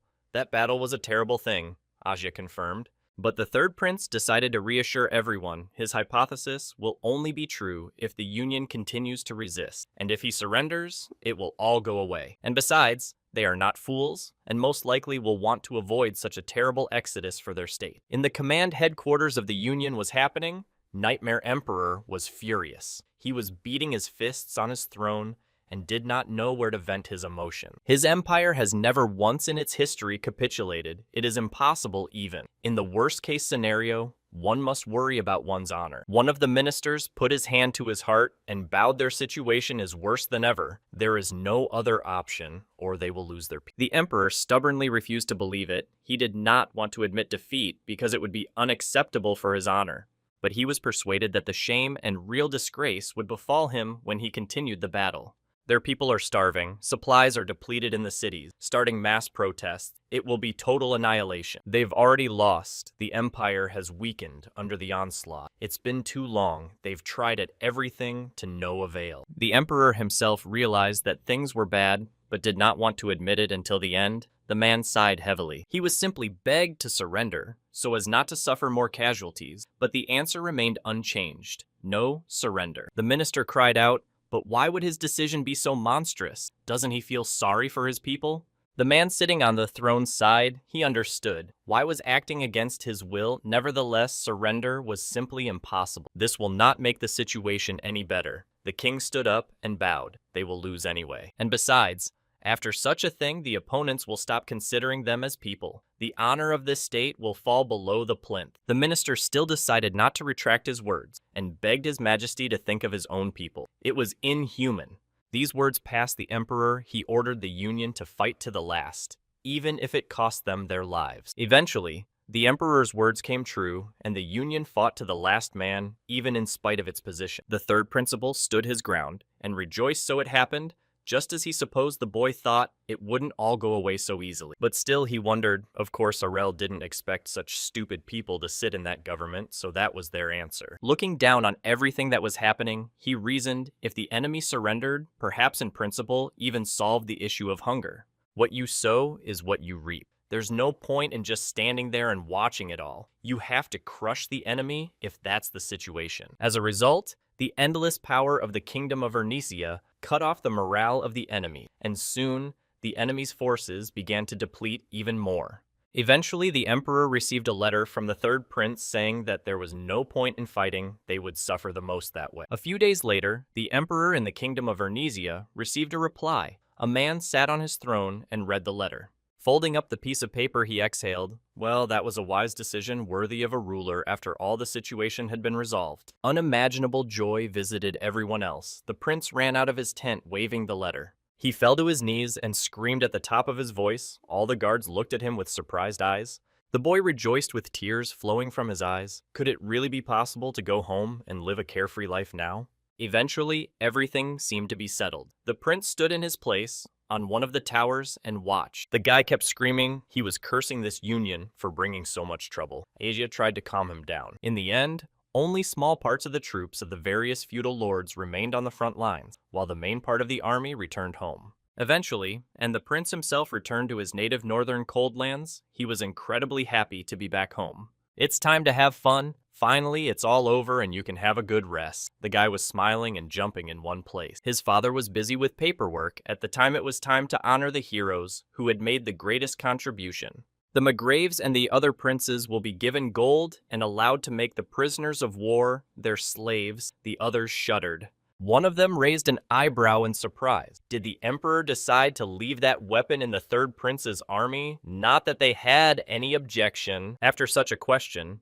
the emperor frowned at who they were. This boy take? The man looked at them with a formidable gaze. The weapons will go to the empire. Yeah, and besides, they've got a lot of other things to do right now with the award. His father, for example, was thinking of awarding him the title of duke. The others, according to the nodded, such an award would be quite appropriate. In truth, the emperor himself asked what his son wanted from him, and the answer surprised him greatly. The point is that the third prince asked for an unremarkable feudal lordship somewhere far to the north. Finally, the boy got an answer and was extremely glad he knew that his father would agree, no matter how strange the request was. Though naturally he thought he'd get a chance to get his hands on all those northern lands, but it's better than nothing. Yes, and besides, in the hall was somehow Dry Principal asked Dia to adjust the temperature better. Girl gladly agreed. Now it's time to deal with what he got from his beloved father. There was also gold, although he had enough money, but still it would not be superfluous to cover the situation with the slaves. All that's left are prisoners, some of whom will likely be given to him as his personal possession, but it's for the best. Because of their plight after the battle, the Union was unable to ransom their prisoners of war and left them for the enemy. And while everyone is wondering what to do with them, the beautiful Errol showed up with his solution at just the right moment. The thing is, There were a lot of empty spaces in his settlement that were not inhabited by anyone at all, so he found his own solution. The battle was exhausting, but not without nice bonuses. The prince got his estate a lot of nice perks. It seems the pieces are starting to fit together into a coherent picture. The boy grinned. His face literally glowed. Meanwhile, one of the Union feudal lords was saddened that Arnesia had not only crushed them on the battlefield, but was also bullying them for compensation. They already have so much money that they have to pay the debt that it is simply incomprehensible that their kingdom is already poor. And then it's just a matter of recuperating, which will also take a lot of money. They had to surrender to at least survive this battle, but still the problem keeps coming up. The emperor's subjects stood before him and bowed at his feet, and they admitted their guilt. Eventually, the old man calmed down and ordered the heads to be raised. Let them gather everything they had to make an estimate. They will deal with the punishment later now. The main thing is to make their kingdom look good. People kept bowing. All the aristocrats involved in the battle must pay compensation. People bowed and obediently obeyed. First of all, we need to decide what to do next. The king exhaled. They already have problems up to their throats. The kingdom is on the verge of collapse. In another principality, the same news came to the commander, who was extremely puzzled. Plus, they were told to handle all the problems on their own, but that was bullshit. On the other hand, another Anne was foolish to expect after such a crushing defeat, they will be picking their teeth for a long time to come. The main problem now was compensation needed to collect almost 1 million gold to pay the winners. The subjects could not believe that their duke, who had always been at the head of the state, became a debtor in a flash. It's all happened just as the popular uprisings and mass strikes over the defeat had predicted. People have already crowded around the palace. The duke couldn't believe it was happening. He stood looking at the hordes of men with torches around his estate. The servant wanted to call his master away from the window, but the man stayed where he was, realizing the direness of the situation. It was all his responsibility. No one was to blame but him alone. He let his empire fall apart. Meanwhile, on some man's arm sat a small lizard that looked like a gecko or a small dragon. The girl, dressed in a neat dress with small steps, approached the destination she had to go to. It was hard to tell if it was possible to live a happy life if it was planned out for you. Since her childhood, Kanya had been closely supervised by countless servants and courtiers who watched her every move. She was forced to study day by day, although it did not give the girl any joy. She was bored. Everyone tried to persuade her to start studying, but the princess was adamant she wanted to go out and have fun. No one is arguing that she is a princess, but it was too much the girl tried to hide from the prying servants. Fencing lessons and physical training seemed to be the only activities the princess took seriously. She lay on the soft grass and looked at her still wooden blade. It was the only thing she enjoyed doing. And now the now-adult princess stood with a frown on her face and read another message. She received a letter ordering her to return to the palace. Her brother was inconsolable and asked her what was wrong. Her father and mother wrote her a letter themselves. Aurel was extremely puzzled in the short time he had already managed to become attached to this girl. Every aristocrat in the kingdom is now well aware that the young princess is a ballmaster. The rumors have played against her. Now that the battle was over, everything was back to normal. Everyone realized it was a lie. The influential fools and the rest of the petty feudal lords began to fear Princess A also, that she was sitting in the middle of nowhere. And now the unhappy girl was in sorrow. She asked her brother, does he, too, want her to go away? Unexpectedly, Aurel became serious. Let's be honest. Of course, the princess followed him because she wanted to get away from her planned future, but it can't go on like this forever. Her brother used to be able to teach her things that made the princess grow stronger every day. But if she stays with him all the time, she will languish and stay in her place. She will languish and stop developing. Naturally, it wasn't an option. Wouldn't she want to take matters into her own hands and take charge of her own life on her own? The princess was silent for a few seconds, plunged into thought. The girl was extremely puzzled by such an answer. It all sounds unconvincing coming from the mouth of someone who constantly wants to be idle. The prince even took a little offense. It's different. Let the princess prove her place in this world. They're always tailing him. These words hurt the girl right in her heart, and she closed the door with a slam and found herself alone in the hallway. She remembered the moment when she was first brought a portrait of her future soulmate. He was quite handsome, by the way. The maids congratulated her on her future engagement, but it seems that the young princess was not particularly happy. And that scarecrow would interfere under her feet didn't seem to encourage the girl much. She frowned even more. With clenched hands, she crumpled up the sheet to the horror of the other maids but said nothing. It's useless to complain. No one will listen to her anyway. The girl turned around and left. And besides, her brother's having a harder time of it now that he's being transferred to another county. I'd have to support him. Suddenly, she heard a cheer from the next room. The girl stopped and looked around. It was an exclamation of joy. Even though Kanya could barely distinguish it, she went to the door and listened. Since childhood, my brother dreamed of living in his own life, and even despite all the difficulties he overcame, it turns out he was not kidding then. For him to be banished to another place is a lucky ticket. It's hard to believe, but if that's what his brother decides, then so be it. Maybe she could do it too, the girl thought, and remembered the moment she had sworn her loyalty to serve her brother. If you follow your brother and learn some life tricks from him, maybe she can build her own life too. At some point, the girl even forgot why she had actually come here. Lying in her bed, she thought about it every night. She closed her eyes and tried to sleep, but the intrusive thoughts kept her awake. The next day, the prince was in high spirit. The weather today was just great. No time to waste on nonsense. But before he could finish his thought, the doors flew out of the door frame with a crunch, and his sister's voice was heard. From the cloud of dust, Kanya's joyful face appeared, and she announced in a shouting voice that she had decided to return to the palace of her own free will. Trying to hide the tears from the broken door, the guy nodded his head for breaking the door down. What she did to you. That's how the young princess, after a short thought and a sleepless night, decided to change her life and was already standing near the carriage. The prince had of course thought of a backup, even if his sister had stayed with them, but now everything was resolved, and he stood and waved his hand. Surprisingly, the princess was quite happy. She wanted to defeat 2 more swordmasters after all. The girl's enthusiasm was amazing. The prince smiled. Although he was a little sad, his sister was also going to go to a faraway land. One can only hope that she will find her own way. So there was free time after his sister's departure, and the prince went about his super important business. The good news is that the young men from the village got married, so they won't have any problems with demographic. Maybe they'll find a couple for their griffin. Money added territories, expanded time and landscaping to do after a protracted battle.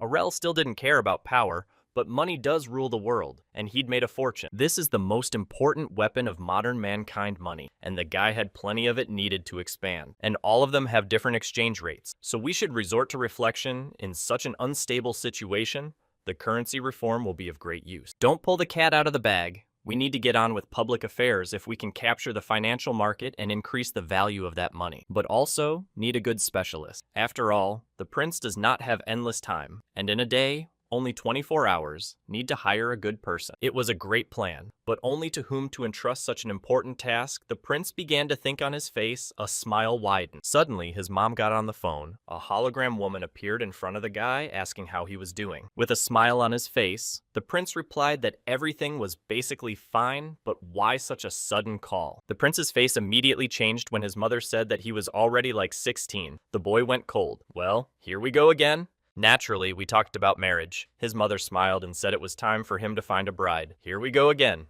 The guy didn't know how to answer that. He'd just been cornered into getting married, which was not exactly his plan. In front of him stood Asya, and clapped her hands. She came to congratulate His Highness, had even forgotten that today was his birthday. The sorceress came too, and in her sleepy fly manner began her congratulations as well. Sina seemed to be even more pleased than the prince himself. A smile spread across her face. But the birthday boy himself was not in the best of moods. He squirmed in his chair and tried not to think about bad things. The thing is that during the conversation with his mother, he learned that the emperor, together with her, has already made a list of candidates. He's not ready for married life, and he's not ready to be married yet. At some point, he even missed his sister, or rather understood what she was thinking in such a situation and why she ran away. The prince gathered all his cronies to help him deal with the endless paperwork and candidacy. In such a situation, you need to listen to the opinions of others, but the guy stammered half a word. It turned out that his maids didn't know much about these matters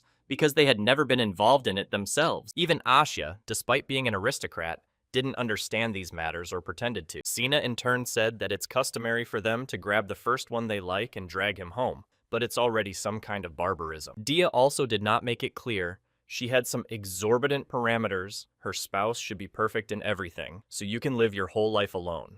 There are no other options. We will decide collectively. All crowded around a stack of papers and began to consider. So far, none of the candidates were suitable. Some were too different in age. some were too ugly. Finally, the election was over, and the prince stood in front of his mother. It was obvious from the guy's face that he was about to fall through the ground. Even with all this, the mother still hoping for something, Aurel was in an extremely bad mood. He hardly slept. He just picked a girl from a quiet family. Mother said that the emperor was extremely pleased with such a serious attitude to the choice of a bride, so you cannot tell him that marriage is not in the plans. Eventually, it was time to go to his father. The guy opened the door and shuddered a little. Aurel went inside with his mother, and there were several people already waiting for them. In front of them stood a man who introduced himself as Count Conquest. Next to him stood a girl who appeared to be his daughter Saria. She was very beautiful. The county she came from lives in the southwest of the empire, and they're not very rich. The prince also introduced himself and said he was very pleased to meet the girl, looked at him, and smiled. It was decided to leave the two alone, and the mother, together with the count, withdrew. Saria seems to be a very soft and gentle girl, a typical example of a society lady. Our prince was the complete opposite. The guy smiled and asked her what she was into. Smiling, the girl replied that she loved literature, but there was still something wrong about her. This is not his type at all. Too all-pompous and artificial guy tried to keep himself in control. Apparently, the girl is too erudite and kind, just an angel in the eyes of others. That's the problem. They're too different. The prince is by nature a real devil, cunning and sneaky. She's like God's dandelion. They're not getting married, but the conversation went on. But what to do? Mother and father like this girl a lot, cannot just take and refuse. The woman sat across from her son and took small sips of the flavored tea. She was very satisfied. When Prince was asked if he liked this girl, the guy choked on a cookie and started coughing. Is it so obvious the guy was obviously shy or not? He was very embarrassed to start this conversation. Obviously, the emperor gave in because of Kanya. He realized that a forced marriage would not lead to anything good, and he still had to give up his principle. By the clock, the back of the boy's head apologized. It wasn't his option after all. He was very embarrassed, but still had to admit. Eventually, this exhausting conversation came to an end, and Aurel decided to take a little walk and unwind. I'd like to put marriage on the back burner and go enjoy life, but there's no way around it. He's under pressure from both sides. And besides, Coca-Cola hasn't been invented yet. It's just unacceptable. Could it be less important? But suddenly something started moving in the bushes. The guy stopped. A second later, a lizard jumped out of the bushes right into his face, and the unhappy principal cried out in surprise. It was a fire salamander. But what's it doing here? It's got a pet. We gotta get it somewhere. There were definitely no such people in their kingdom who breed such critters, the prince continued to consider. Suddenly, a girl came out of the bushes and politely asked me to give her this lizard. She was covered in mud. Her name was Fina, Princess of the Malman Empire. The story of why she ended up here is pretty simple. She was involved in a student exchange, essentially a political hostage. This is the girl the prince didn't expect to see here, but here she is standing right in front of him. She also behaved rather cavalierly, as for a princess of an enemy state. Yes, and besides, she somehow doesn't care about formalities. The girl accepted the salamander from the prince's hands and hummed. She thanked him for catching her pet and said goodbye as she walked away. In a trembling voice, Aurel asked her lizard hour, me. Ghost Girl stopped in place and shuddered. She turned to the prince and looked at him fearfully. She has no idea what he's talking about. This is a real lizard girl decided to demonstrate, and the salamander spewed fire from its little mouth. He had never seen anything like this before. Lizards can breathe fire nowadays. But no sooner had he finished his sentence than the princess slammed her hand over his mouth, and the boy almost choked. The girl, against all laws of logic, threw him to the ground and pinned him down. With a trembling voice, she said she didn't know who was in front of her, but let her keep quiet and the princess would definitely not be indebted. What's wrong with her? The girl crushed him so hard the prince could hardly breathe. Is she trying to bribe him or something? Okay, had to agree, just let him shut up for a second. The princess looked at him hopefully. He really won't tell anyone. But if he tells about this lizard, no one will believe him. The princess continued to sit on it. Oh, and besides, why did she summon that lizard if she didn't want to get caught? The unfortunate girl bounced back. That doesn't work at all. She looked at her pet and said she couldn't control him, he was on his own. Then the connection between them is mutual consent between two living beings, not mere submission. Sitting down on the grass, the prince raised his finger up and decided to give her one piece of advice. The girl looked up with surprised eyes. Just have him imagine training the dog. The boy reached out to the pet and tried to teach it. Fana raised an eyebrow in surprise, but it wasn't a dog. But she still tried to train the animal. The lizard looked at her with its big yellow eyes and smiled with its split tongue sticking out. Even though it's not a dog, the lizard obeyed and gave its owner a paw. The young trainer, realizing that the animal was beginning to obey, began to give orders to do a somersault and so on. Eventually, it seems the dragonkin was starting to like it too, and was hopping in one place with precision following orders. Eventually, the little beast jumped into her owner's arms. Fina looked at it with surprised eyes and couldn't believe it had actually worked. The prince rejoiced. Well, it didn't turn out to be as hard as it looks at first glance. The girl said that the prince had helped her out. The boy smiled and said he had read it in a book. Fina jumped up to him and asked him what his name was. From such assertiveness, the boy became even a little uncomfortable, still later would ask. He stood in his seat and shook off the grass and prepared to call his full title. After the girl heard the full title of the new acquaintance, she was very surprised and opened her eyes. The prince himself thought of just for fun to give some name, but now it is not up to it how she will react. The surprised girl raised her finger up. Comes out in front of her stands a native of the royal family. Yes, this is not the reaction the boy expected. Didn't any thoughts visit her after that? Fena wondered. Yes, his name is certainly some interesting, unusual name. Became even a little embarrassed. Doesn't she know anything who stands in front of her the same directness? Learning that the prince had recently changed his residence without any hesitation, the girl asked, did he really get exiled? It was a shame. Well, that should end the conversation. The guy waved his hand and said that someday they will write back. The girl said goodbye. Most likely they will never see each other again. The prince walked along the path and thought about the strange girl after all. It's been quite some time since the battle ended, but the painful marks remain. The smell of the fallen in battle is still very strong and spreads across the continent, reminding us of the terrible event. And of course there were those who wanted to take advantage of this. Sorcerer took off and started the merge. A purple sphere immediately appeared in his hands, absorbing energy from the air itself. Call it anger is the strongest feeling a person can have, and at the sight of a former battle, the concentration is much stronger. Just a little more, and it would be ready. The man created a huge sphere of energy and anger and hatred, and was already preparing to carry out his plan. The prince, meanwhile, had some free time since the engagement was postponed. He could rest a little. Eventually, he teleported to the spot along with Asaya and Dia. The girl looked around and came out slightly stunned. On the doorstep, they were already met by a man. He opened the doors and greeted the guests. It was Heziel Karet, father of Hia.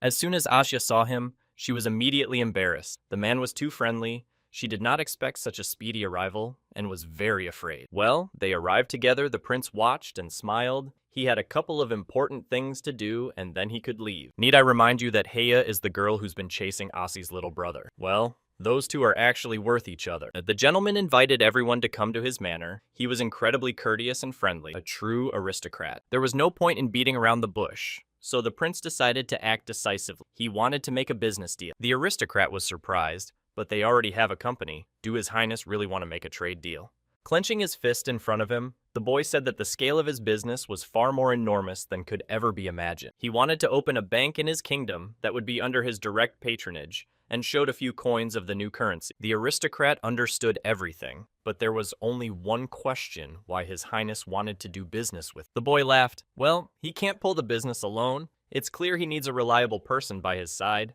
Stepping up to the man, Boy said he wanted to make him the manager of this bank. In truth, his shoulders can't take that much, and the prince wants the support of trustworthy people. That's why you need someone like him. In truth, he was just too lazy to do it all and wanted to dump it on someone else. In addition, Aurel guaranteed that the county would get a lot of profit from it. The man thought the offer was extremely interesting. Seeing the thoughtfulness on the Marquise's face, Aurel was pleased to realize that this man was not one to worry about expenses and money. However, there was something interesting to him about how His Highness could be sure everything would go according to plan, and if everything failed. A reasonable remark. The man was worried that the currency might not take root in the state, which was quite reasonable. Getting up from his seat, Errol said that it would not be without difficulty, but still, the plan could be realized. He leaned over to the man and asked the question who he thought had the most money in the state right now. Errol has taken responsibility and has already made arrangements with major companies to not only create a new currency, but also to strengthen. The Marquis himself was sure that the plan was doomed to success. There was no doubt that the prince had already worked out the whole strategy. However, what spurred him to take up such a large banking business? Errol pondered indeed. This question had a place. Rising from his seat, the Marquis bowed. If the prince was driven by pure gambling,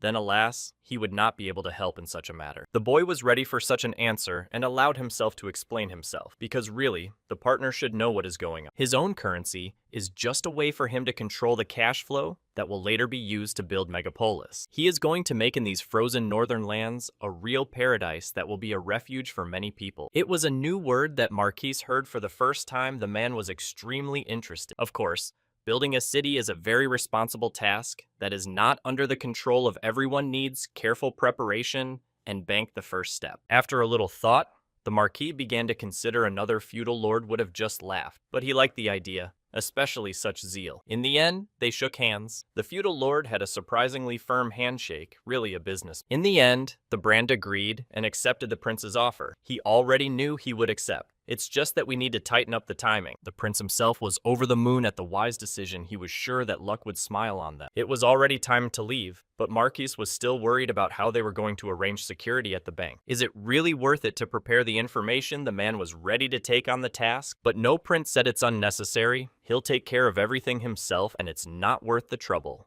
But first we need to arrange something with someone. The guy looked in front of him with confident eyes. We need to pay a visit to an important person. The events moved to the southern borders of the kingdom, where Sina lived, and the girl decided to give them a little tour. The thing was, she had a lot of work in the city, but there were plenty of workers, so why did they refuse? The girl frowned. She apologized to Mr. Guy. After all, he had hoped so much for her, she had let him down even in such a matter. In such a case, the prince did not think long enough to go on his own. The road is long, so you need to prepare. No need to give up after the first failure, and here the prince himself was already standing in the southern land. The first task was to hire bank guards. Sena couldn't get them to agree, so I'll have to pay a visit myself. Suddenly, the sorceress sensed something and said to hide behind her, the girl already prepared to fight back. Instantly, the blue glow of the diamond began to work at full power. Hitting the ground with her staff, the girl spread an incredible wave of energy across the surface, which scattered in different directions. Several people standing in the bushes nearby felt a strong blow and could not do anything about it. It was unexpected. The mercenaries fell out of the bushes and lay on the ground, barely breathing. The others just stood and looked at them. At the look on Sane's tense face, the prince assumed she knew who they were. Yes, they were mercenaries. From her settlement, there was a misunderstanding. The girl was embarrassed and said she would have a conversation with them so that this would not happen again. It didn't look much like a conversation. She just started beating her native with her fists. The girl was speaking in some incomprehensible language, but one could assume that there was foul language, which I unfortunately cannot translate. What followed was a hard kick in the ass, and one of the mercenaries flew off to the side. What kind of language is that? Apparently they came from another continent. Obviously there would be a different language there. Sina continued to rage. The girl smiled and invited her companions to follow her. Soon they arrived at the local village and were first greeted by a man named Avon, who was apparently some sort of local elder. A verbal altercation immediately erupted between her and Sina. Something Grandpa is not in a good mood today at all. Seeing the similarity in their surname, the prince suggested that perhaps these two were relatives and raised his hand. They confirmed with one voice that they were soulmates. The old man was Sina's grandfather. He immediately began to apologize for his negligent granddaughter, but the prince waved his hands. All right, no need to worry. Unfortunately, the old man said his settlement can't take orders right now, so they probably came here to make an offer. But his answer wouldn't change. The old man was surprisingly steadfast. Everyone immediately frowned. Dia, leaning over to her master, said that this place hasn't changed a bit. It looks like she's been here before. Still, there was a girl who said that when she escaped from the sorcerer's tower, she stopped briefly in this place. The villagers also behave strangely, as if afraid of something. Their behavior has changed a lot over such a time. Realizing what is this matter, the prince expressed his desire to help them. If they have any need, let them say at once everything can be solved. But the old man frowned. They wouldn't want to involve strangers in their problem, all the more so with this one so easy for me to deal with. But after an assertive answer, the old man asked if they had ever heard of creatures like the Walking Dead. These monsters have settled on the borders since recently and are constantly striking at peaceful settlements. Their numbers are growing. Hearing that there were already over 1,000 of these monsters, the prince tensed up a bit. This was already a really big problem. Seeing the surprise on the guest's face, the elder was surprised that he really didn't know anything, although it wasn't surprising. There was only one question. If the emperor knew about it anyway, why didn't he do anything to destroy these monsters? The thing was that recently they had a new manager, and this person is not yet aware of all the events that are happening. He's also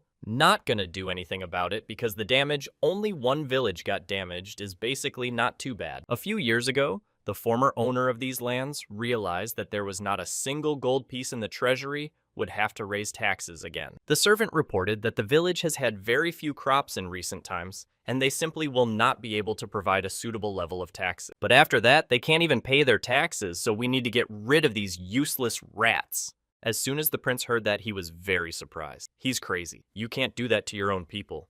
The tragedy was averted thanks to Sina's father. He opposed the count's plans and prevented future disaster. As Sina listened to all of this, her face became more and more sad. It was obvious that it was very hard for the girl to remember this. But it turned out that this duke still illegally managed to seize power. The prince did not like it very much. It seems that the current owner of the land is purposely hiding the coming of the monsters to avoid sowing panic and losing his status. It was clear. But when the elder heard that the principal was ready to solve the problem, you immediately refused. It's none of his business. Sure, they've been around for ages, but still the main reason they leave this place is because of the walking monster. Somehow they kept talking themselves out of it and putting the problem off, but it can't go on like this. Seems to have basically figured it out. Nomads want to move to another state for their own safety. He realized it himself. But it is extremely difficult to get abroad nowadays. Nomadic people can't just change their citizenship. The elder understood all this, but they had a choice. But if their settlement started another conflict, it would be bad. Hearing that the king could solve the problem with these walkers surprised me how, and it's even possible. Even though the number of monsters was extremely high in Arel, agreed to take on the task with unprecedented zeal. He held out his hand to the elder. The prince was ready to pay for the well-being of his own settlement. The boy looked at him good-naturedly, but the elder asked him for a few minutes to think hard about the proposal. In the end, the prince and Sina got out. Now it was clear why the villagers had ambushed them. They were just afraid of the monster invasion. Judging by the mood of the locals, they've been through a lot about such monsters, but it's worth helping them. Seeing the blue color near the aura of one thought that this guy must have been trained hard and was able to awaken his aura. While the prince pondered how he could get a hold of these people, Sina called him a kindly man. What a caring man he was after all. Even if the task seems very difficult, he will just have to help, otherwise who he is still needs to be a professional. And so the destruction of monsters began. They were many, but zombies were in close combat. They took the quantity. Sina said that most of the monsters are now entrenched in the forest and are just hiding in the village, a bit lucky. With that, so far they are calm. Judging from the behavior pattern of these monsters, they under someone's magical control. The guys were watching the monsters behind the nearby bushes. The boy kept wondering whose bright mind had come up with such a brilliant idea, and Sina was standing next to him, already raring to fight. But the plan was a little different. The guy put his finger up and said they'd just cremate the masses and burn them to hell. The knight couldn't even believe her ears how they were even going to do it, but the sorceress was enthusiastic. It's genius. Of course, the most effective way to fight these monsters is holy water. However, the method is not cheap. But they have a 6th grade sorcerer. What else is needed? Dia already understood what was required of her and readily began to carry out the order. All that's left is to gather all the monsters in a pile and fry them all at once. All that's left is to decide how. Eventually night fell, and the prince, along with Sina, decided to get some rest. They set up a small camp and waited.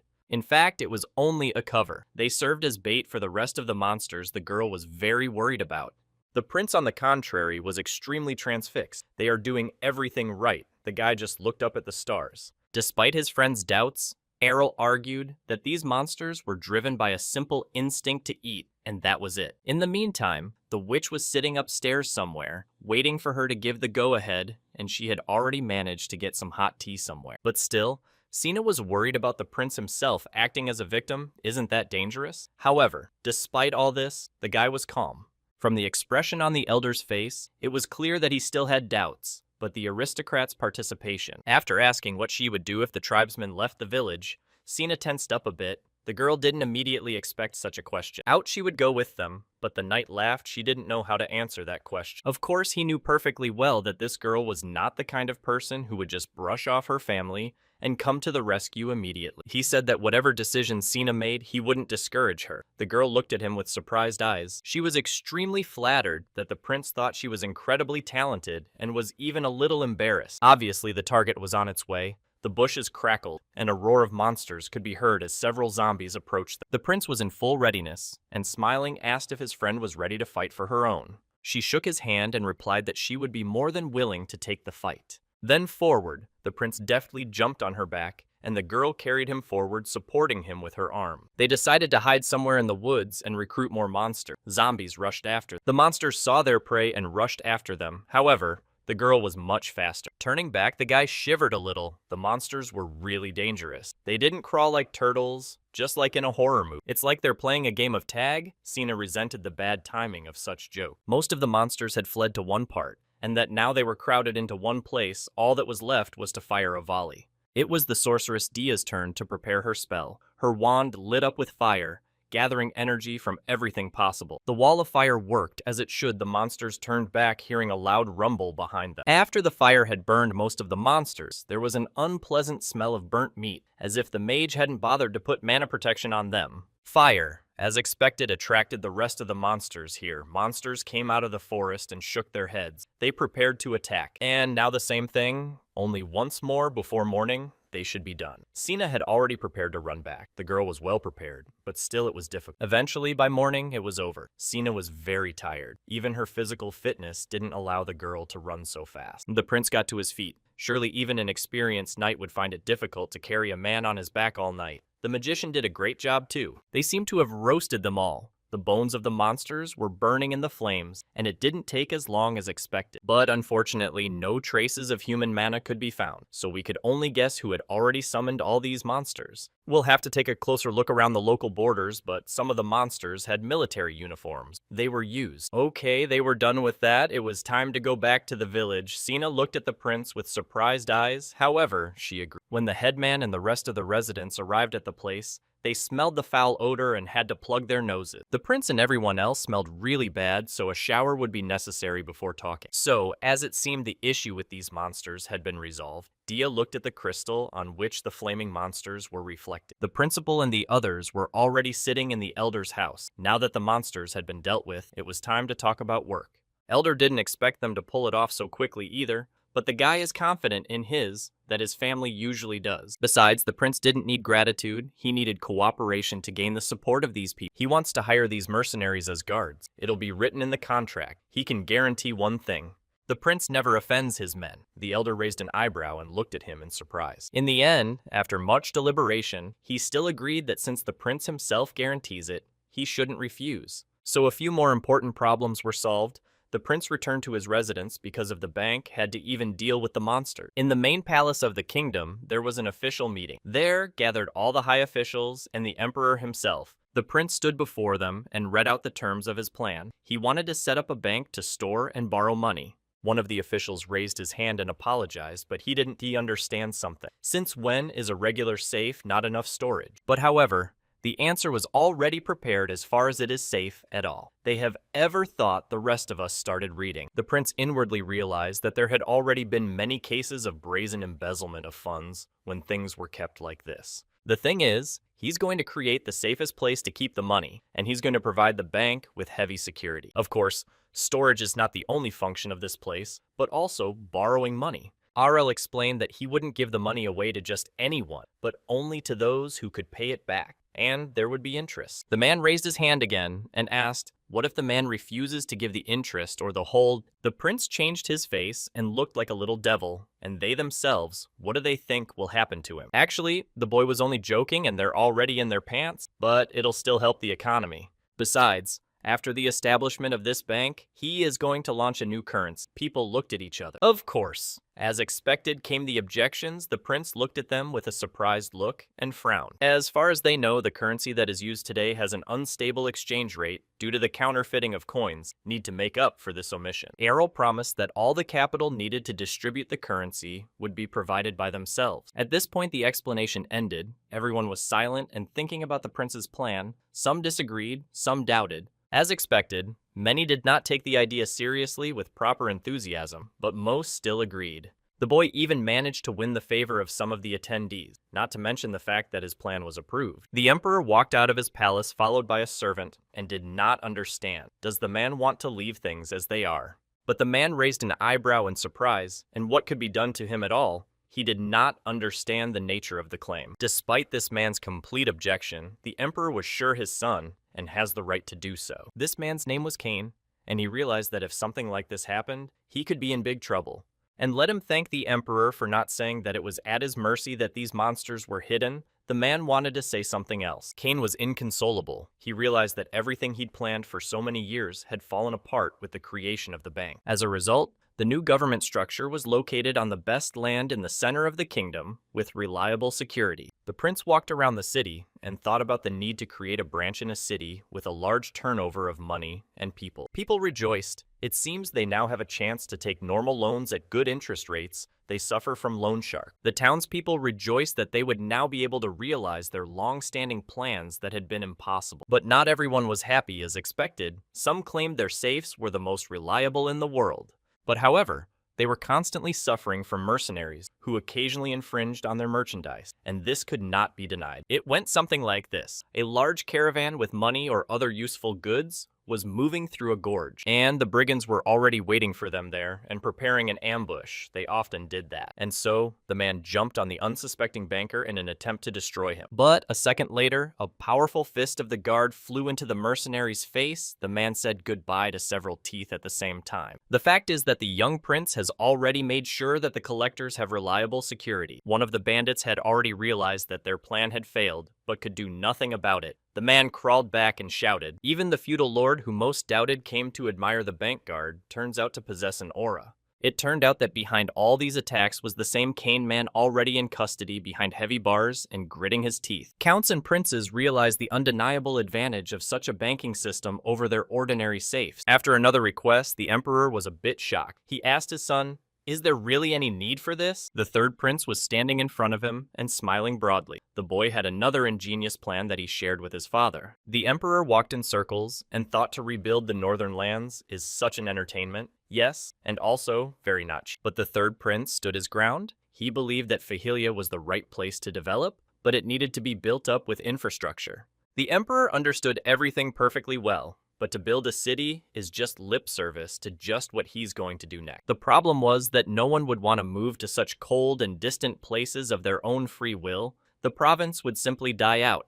No matter how experienced and intelligent the ruler was, it would still be a bit difficult to develop such a backwater. The prince understood that. The emperor walked over to his son and whispered in his ear that he himself would like to help him get out of this place in a couple or 3 years. It was an extremely reckless move. The principal, after such a very tense move that would cause a great deal of discontent among the townspeople, he was really willing to go to such length. For a second, there was silence between them. The emperor looked intently at his son and waited for an answer. After a moment, Aurel bowed and thanked his father for such an honor, but he had no intention of leaving such land. Inside himself, the young genius understood that there was no reason for him to leave his favorite place for a city full of annoying aristocrats. However, what the prince said was quite different. He promised that he could build up this town and make it shine. The emperor looked at his son with surprised eyes and didn't fully understand his intention, but if he was talking about it, it was true. Thinking a bit, the man still exhaled well. Looking at such determination, he gave consent and will be his son's patron. Aurel glowed with joy. Could his plan really come to fruition? He would do his best. The inhabitants of the northern lands were notified in advance and gave their consent without a single reproach. Also, the best candidates were created for construction. The best engineers and designers were present here. In addition, the blacksmith Aiken started a rumor that working under the prince's patronage gave access to unprecedented technology. First of all, the order was given to build a residential neighborhood in which everyone will feel comfortable and convenient. The safety and convenience of the residents is paramount. One of the attendees said that this would require a secure fence, and it was reasonable that there are plenty of dangerous monsters here. Of course, the locals will not be particularly surprised by a 3-meter rabbit or a prince on a griffin running around, but you still need to listen. The plan was ready. Besides, the prince said he had the perfect material to build on, which he called the perfect stone. A small boulder that was very sturdy immediately appeared in front of the rest of the committee members. People began to look closely. One of the engineers confirmed, "Definitely, this material has no equal, but you need a lot of them for construction." The prince didn't have to worry about that either. He said that the local mines handed to him during the battle were full of them. An idea immediately popped into his head to maybe ask the craftsman to make some sort of statue in his honor. That would be nice. One of the attendees had a question why on earth the prince was going to build such a massive city. The whole point was that Errol wanted to turn this backwater into a tourist paradise, where capital from all over the empire would flock. He has already come up with a tentative plan to develop infrastructure, and the money will come from tourists. For now, they decided to discuss the schedule, and about all the details the guy will notify them later, everyone else grouped together. At the end of the meeting, Errol was tired and was already stretching on his throne. Because of the vast scope, the check takes too long, but still, the case is going on, and that's the most important thing. For now, he'll leave the work to the masters. The guy immediately had a small switch in his hand. He immediately clicked the button. A phantom aura began to dissipate around it, filling the room with warmth and coziness. It was another device. The boy laughed. It was his own private paradise where he could happily rest. He splashed his hands the name of Arel's cubbyhole number 3 in front of the guy. Already stood an exquisite table with many delicious dishes. Of course, he could have settled in the castle, he thought, but he still needed to have his own space. Besides, the place he'd moved to was sturdy enough in case there was an emergency. He laid down on the bed. Maybe next time we should build a base somewhere, and the warm springs of ideas were quite extensive, but how to do it? Although some things still didn't stick, he opened a book and started reading. The entertainment was too little, the only downside of the Middle Ages. In the library, there were only those homogeneous books and countless novels for the nobility even to read, nothing lacking something. Although on the other hand, when the paper supply was in order now, we could start producing some magazines. Another idea was born in his head, but food and sleep were not enough for Arel, and he decided to try his hand at something else to keep him busy. It was settled as soon as the guy jumped off the bed. Immediately, there was a ringing sound of someone wanting his audience. Listening in, Errol started talking, and it turned out that someone was in big trouble, just got an urgent message from the palace. Meanwhile, the wand of one of the sorcerers was filling with dark energy. Inside shone a purple crystal. The sorcerer stood in the middle of the desolate area and rejoiced at finally being able to gather enough resentment energy. He was one of those black magicians who was not favored in the kingdom and not widely respected at all. The man used all his power, and from under the ground, monsters began to come out in great numbers. He used the power of the fallen. Now even the dark sect would have to be counted along with him around the man. The zombie hordes piled up around the man and came closer and closer to him. He seems to have lost his mind and decided to show all the kings who rule this land what the dark magi can do. The monsters rose from the ground with howls and rushed forward to attack the nearest settlement. At one of the Empire's strongholds, all was fairly quiet. The guard stepped out onto the balcony and looked out into the distance. Suddenly, something confused the man, and he took the binoculars and took a closer look. Something was going wrong in the distance. A huge number of undead were coming right at the palace. Monsters were so many that it was impossible to count. Urgently need to report to the leadership. The prince was one of the first to recognize this huge number of undead approaching on the southern borders. The guy cursed loudly. But why is this happening? Just when he's about to execute another one of his plans. When Asya heard about it, she wondered if the fallen people had turned into undead in the battles and were now attacking. That's exactly what the prince said. If the intelligence is correct, the number of undead equals the number of soldiers. It seems that what happened in Saina's village could be considered as training. The girl was a little downcast. She realized how terrible it was. When the sorceress found out about it, her face changed from a friendly girl into a monster. It seems to be the work of black magicians. In addition, the undead has divided. It has crossed not only the borders of the empire, but also of 3 states, and is now heading forward. It would be necessary to raise the alarm, but the principal was not sure about it since there were no reports from the palace yet. It was too early to draw conclusions. He chastised himself for being too relaxed, but he had too much evidence to keep his eyes open. But then another monstrous thought came into his head. Because of this undead trade we'll see, and because of that, money will be scarce. In any case, he ordered everyone to tell the guards to be more vigilant, not, I must not live to enter the palace ground. Either way, it's too early to worry. He's got a couple ideas in store. There didn't seem to be a moment when Prince had no choice but to use the situation to his advantage and turn it around. Meanwhile, one of the strongholds was being attacked by the undead, so much so that it literally overwhelmed the palace. The guards looked at all of this with trembling eyes. These monsters are staying with a new strength, and they are getting more and more numerous. Fortunately, thanks to a well-organized defense, there are no civilian or military casualties, but is it necessary?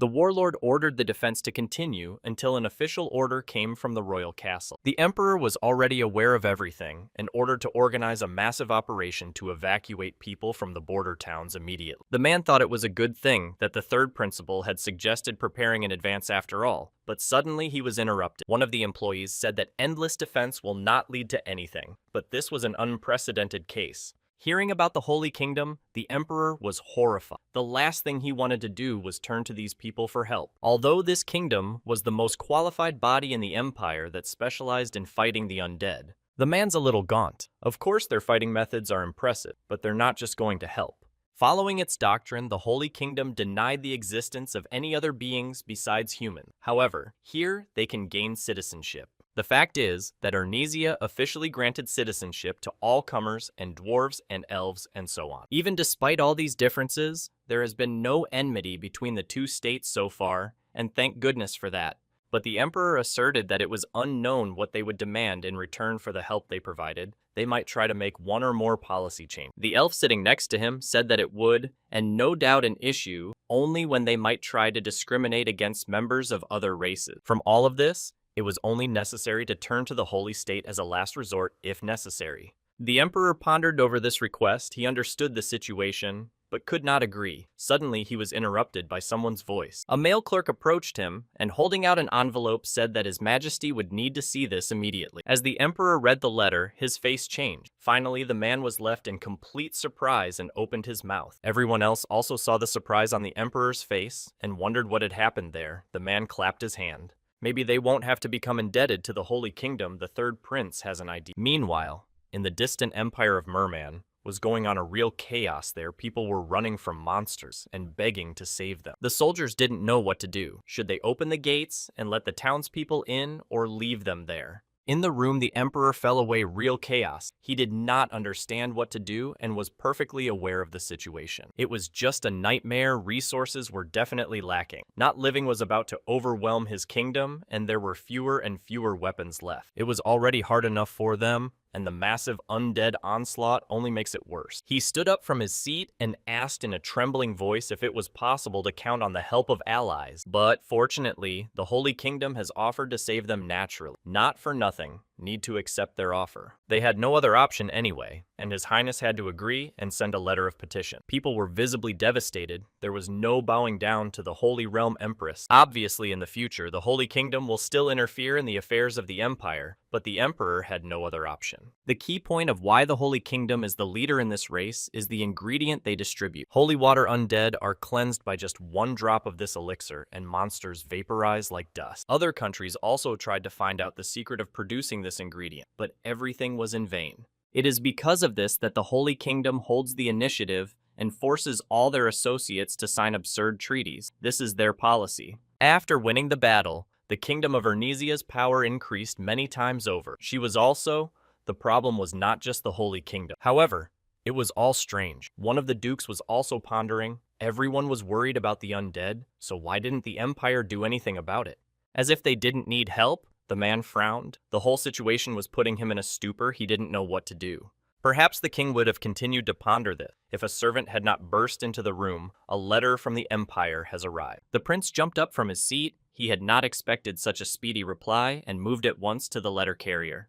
As soon as they unfolded the cloth with the letter, the ruler's face immediately changed and a vapor appeared on it. Meanwhile, the chief alchemist in the Northern Kingdom was extremely puzzled by his ruler's new plan. The fact is that the young prince is so determined to defeat the evil that he is even going to invent his own holy water. And besides, the other alchemists were also eager to get the recipe. It seemed to be not just water, but some kind of strange concentrated mana. So a few samples were ready. All that was left was to analyze the contents to break it down.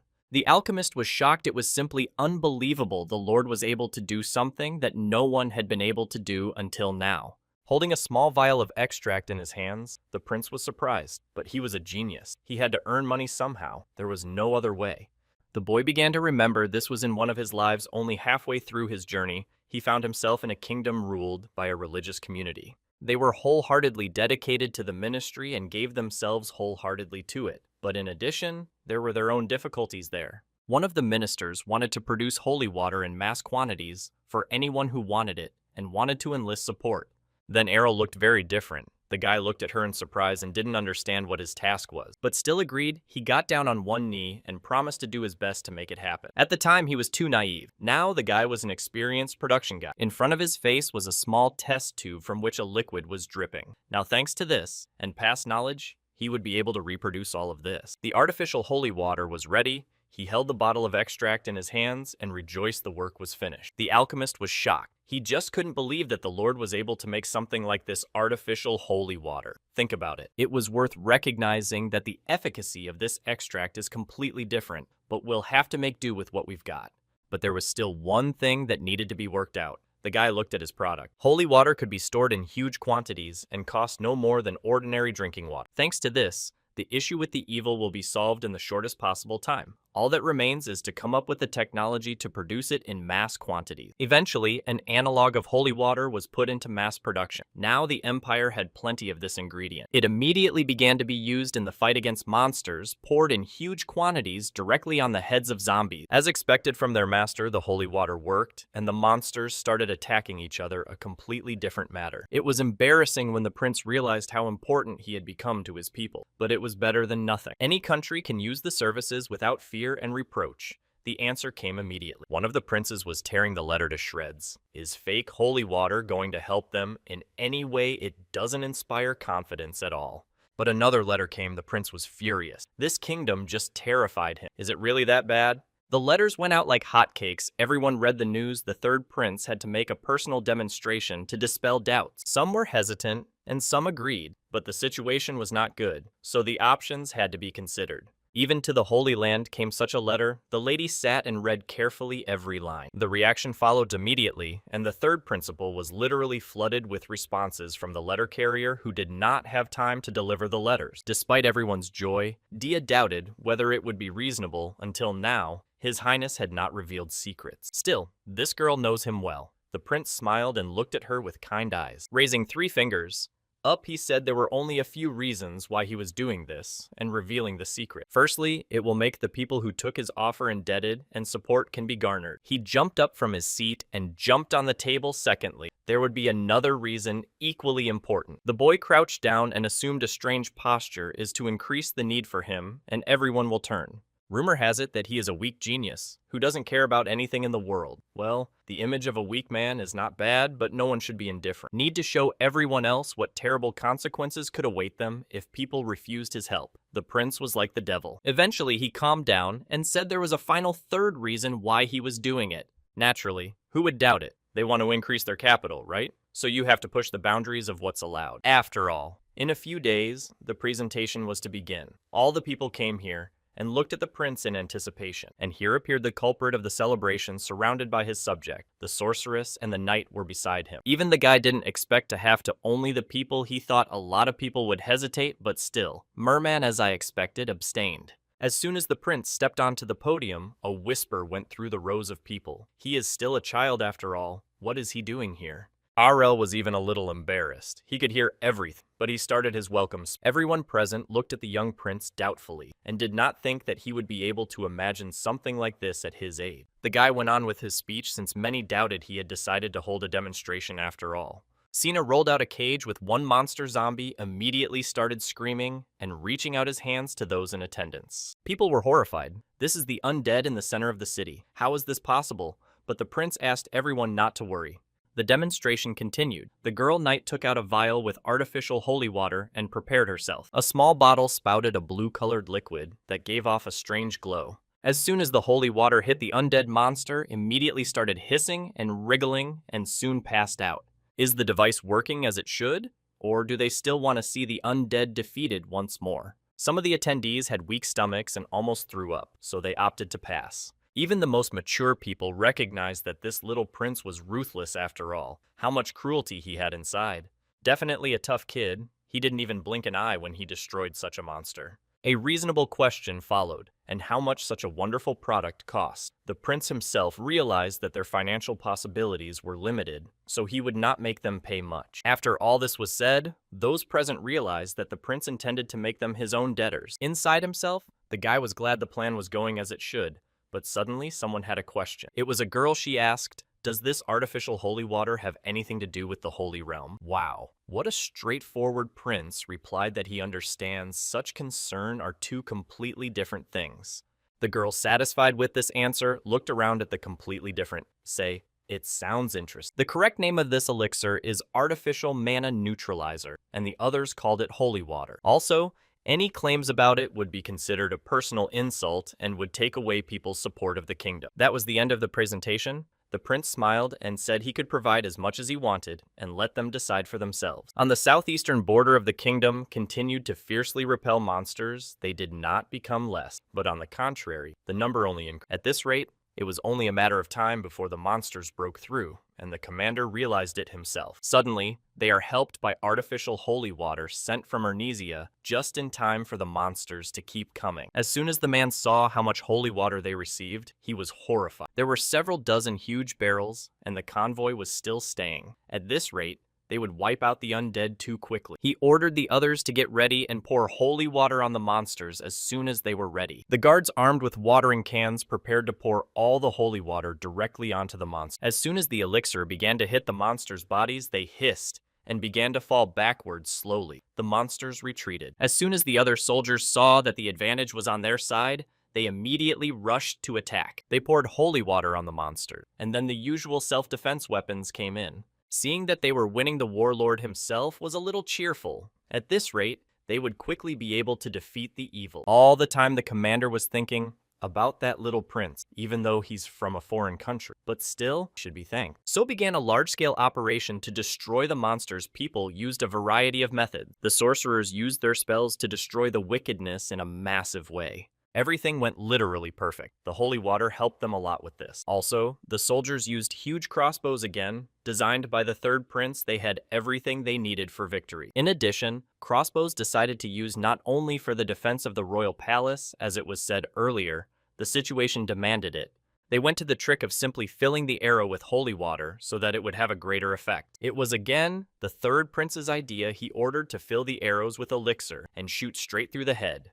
There were fewer and fewer monsters left. Yes, and they were getting weaker. Soon the long-awaited victory would come. Seeing something strange in the distance, the guards raised an eyebrow in surprise and looked forward in disbelief. The arrow they launched directly at the undead exploded in midair and sowed everything with holy water, forming a rainbow. The military rejoiced. They were so lucky to have everything they needed for victory, all thanks to the third principle. Meanwhile, the dark magician who caused all this commotion was enraged. He summoned countless armies, and of them, there was only nothing left. He was worried about the Holy Kingdom. They wouldn't have enough water to handle all this anyway, but there was probably someone else involved. Asya read the war letter scouts report that the remnants of the undead are concentrating in one place to protect their creator.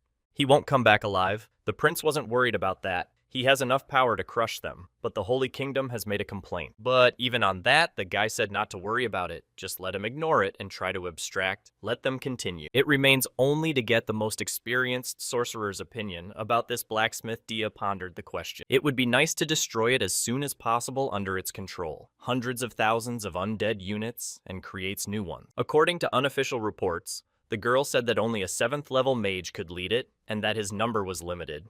The prince wondered if it was true that he did not know what methods this strange man was using, but he certainly knew what he was doing. The prince began to think it over, but the danger was still clear. Meanwhile, the guards from the various kingdoms continued to destroy the undead at a 7-mile pace. Suddenly appeared Black Mage. The rest of us were wary and continued to destroy the undead, but we need to concentrate on him. This was their main target. Several sorcerers were walking down the path and applying their spells to hold onto their wands. After the heavy blow, the dark sorcerer closed with his magic shield and tried to control the remnants of his army. Using his spells, he attacked dozens of soldiers. They scattered in different directions, not knowing where to hide. I had to use defense magic sooner, or this warlock would destroy them all, but it was too late.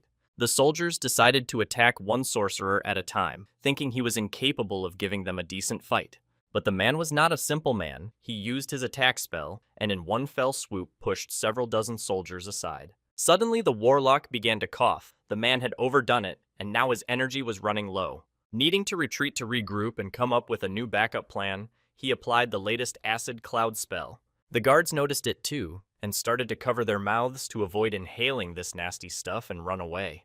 The enraged warlock fled, and a second later burst into his little hut, vowing revenge for today's humiliation. The rest of the Sooners will find this place need to gather all the essentials. He began to put all his books in his bag. Suddenly, the man stopped, hearing someone's calm voice behind his back sent shivers running down his skin. In front of him stood none other than the third Prince Arel, and read some sort of note, it seems. The bad sorcerer had been hiding all this time. Smiling, the guy snapped his fingers and said he had come for his dark soul. Let him prepare to accept it. The sorcerer couldn't believe how this kid had found this hidden place without anyone knowing about it. Seeing the calmness on his opponent's face, the sorcerer was at a loss for words, and the prince felt it necessary to explain the reason for his visit. He wanted to know more about dark sorcerers and such, but found nothing of interest here. Second will be a personal question. The prince showed 2 fingers. The sorcerer looked at him with surprised eyes. After all, he had raised legions of undead from the ground and conducted such an attack. He is the truest dark sorcerer. The man was afraid.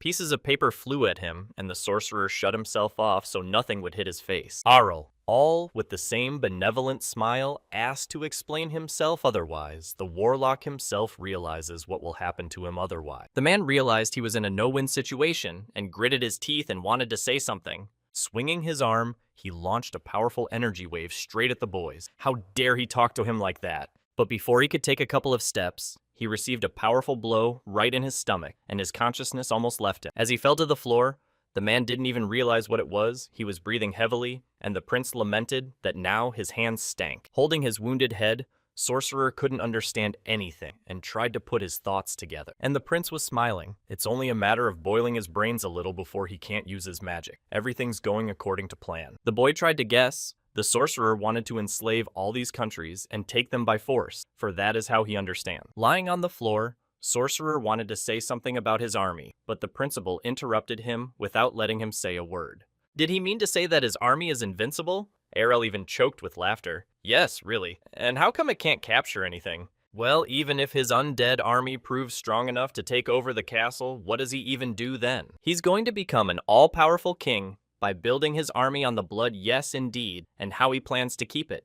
But eventually the man would realize all the same, that without his power, he was nothing and nothing. The sorcerer was furious. He couldn't believe that some kid had come and ruined his plans overnight. How could this be possible? Well, I had to admit that in the actions of this sorcerer, there was no intelligible intention, only wasted time. The guy decided to destroy it in the most humiliating and monstrous method possible for the sake of those who fell victim to his delusional plan. The sorcerer realized that his end was near. He shrank like a real kitten and did not know what to do. He was completely crushed. But no, he wasn't going to give up so easily. Swinging his staff, he summoned his best creations. The floor began to crack. Soon, a huge monster much larger than the rest of the undead grew on the spot. He was muscular and strong-looking. The prince shuddered as he said, "It was too much, even in the desecration of graves." The sorcerer shouted that this was his greatest creation, created from hundreds of other fighters. The monster was truly monstrous. It had several arms growing out of its back like some kind of spider. We could destroy it, tear it to shreds, but then the prince would get his hands dirty. It might be contaminated. Definitely worth a try. This guy's face lit up with a smile, really. He's not considered the best inventor for nothing. The monster had already swung all his arms with weapon in them to crush the poor annoying prince at last. How many people have been subjected to inhumane experimentation to create such a monster? Suddenly a bright light flashed. It was a purification magic after all. We should not forget that our prince is also a born sorcerer. Eventually, the monster that was ready to tear apart anyone in its path began to weaken and was about to fall like a sack. Hearing such magic, the sorcerer was horrified at how this simple boy had such magic that only high saints possess. Before this just couldn't be. Such strength even surpasses the wildest expectation. The prince looked at him and scratched the back of his head. Only now did the sorcerer realize he was in a desperate situation. He was backing up against the wall and begging to stay away from him. The prince was already ready to put an end to it, but suddenly the sorcerer decided to save his life and offer a deal. In exchange for keeping him alive, he'll pay any price, let any amount be named. But the prince didn't need it. He was also terribly hungry and wanted to eat, so stop making noise. The sorcerer had already lost all hope. he realized that he could not understand the prince and did not want to accept his fate. Eventually, the hut was rushed in by the rest of the guards. People filled the room, but immediately stopped. The warrior was about to finish the mage off, but he suddenly stopped on the spot and stared with surprised eyes. Here, they were waiting for not the most favorable picture of the whole small hut was literally trashed. It is not clear what happened here. The guards started to go inside and looked around fearfully, not sure whether to be happy or not, but someone had definitely done some work here. Justice prevailed in the end, the dark sorcerer was defeated, and the prince returned to his residence and rested. With his feet on the table, he reasoned that it would be hard to solve the problem, but it was time to resume construction. Meanwhile, in the Holy Kingdom, a storm was beginning to brew that this accursed heretic dared to infringe on the most sacred thing they had. The most important saint was named Nelvinia. The woman sat on her throne surrounded by the rest of the priests. She didn't understand what they actually wanted her to get rid of this petty prince, yes. And for what? For he saved his people. The priest didn't stop, but that little prince was using the holy water, a relic that should only be here. The saint acted reasonably and objected, but after all, he was defending his men, saved the innocent sins of complaining about it. That's all they can do in this situation. The saint's face changed, so it's necessary not to do anything stupid, although she herself realized the difficulty of the situation. Eventually, the preacher calmed down and bowed his head. He did not want to bicker with this woman. They still had to deal with the Merman Empire first, and then the Little Prince. This guy has become a real headache for Holy. How he even got the idea to create something like holy water. Anyone else could not have done it. Time passed and the story of the undead slowly faded away. Meanwhile, the prince turned 17. He was still doing all sorts of stuff. Eventually, even his pet Fry got a mate and was soon expecting offspring. They already had several chicks. The plans were going as well as they could. His pets were multiplying, and the dwarven blacksmiths were already busy making super strong steel. But the biggest change was in the northern capital itself. It was transformed beyond recognition. Instead of the small settlement that had once been in the north of Tut, there was now a real city with large houses and high walls. It was a great job. The builders did a great job. Yes, and the managers did a good job, well worth commending them for it. The residents were about to move in. People were slowly entering the town and turning their heads to see if this was really their new home. In front of them stood the third prince himself. He invited everyone inside and told them to get ready to move in, let them look around. The faces of the inhabitants showed that they were very happy. For the first time in their lives, people would live in normal houses and not in ordinary shacks. And so the prince had already decided to go about his business. The manager asked, "Is it really so soon?" But the guy already made sure. When it's finished thoroughly, it's worth having a little feast as a welcome gift. Asha was already aware of this and looked at her master. Does he really want to have a grand opening? The guy asked her what the big deal was, or if she thought it was weird to have fun. The girl came closer and apologetically put her hand to the forehead of the little prince. The guy was even a little surprised. With an ironic look, the girl said that all these years, the prince had ignored all these social gatherings and what had changed. But is that really a reason for such a reaction? The prince leaned back in his chair. It's not a big deal. It's just something he decided to do.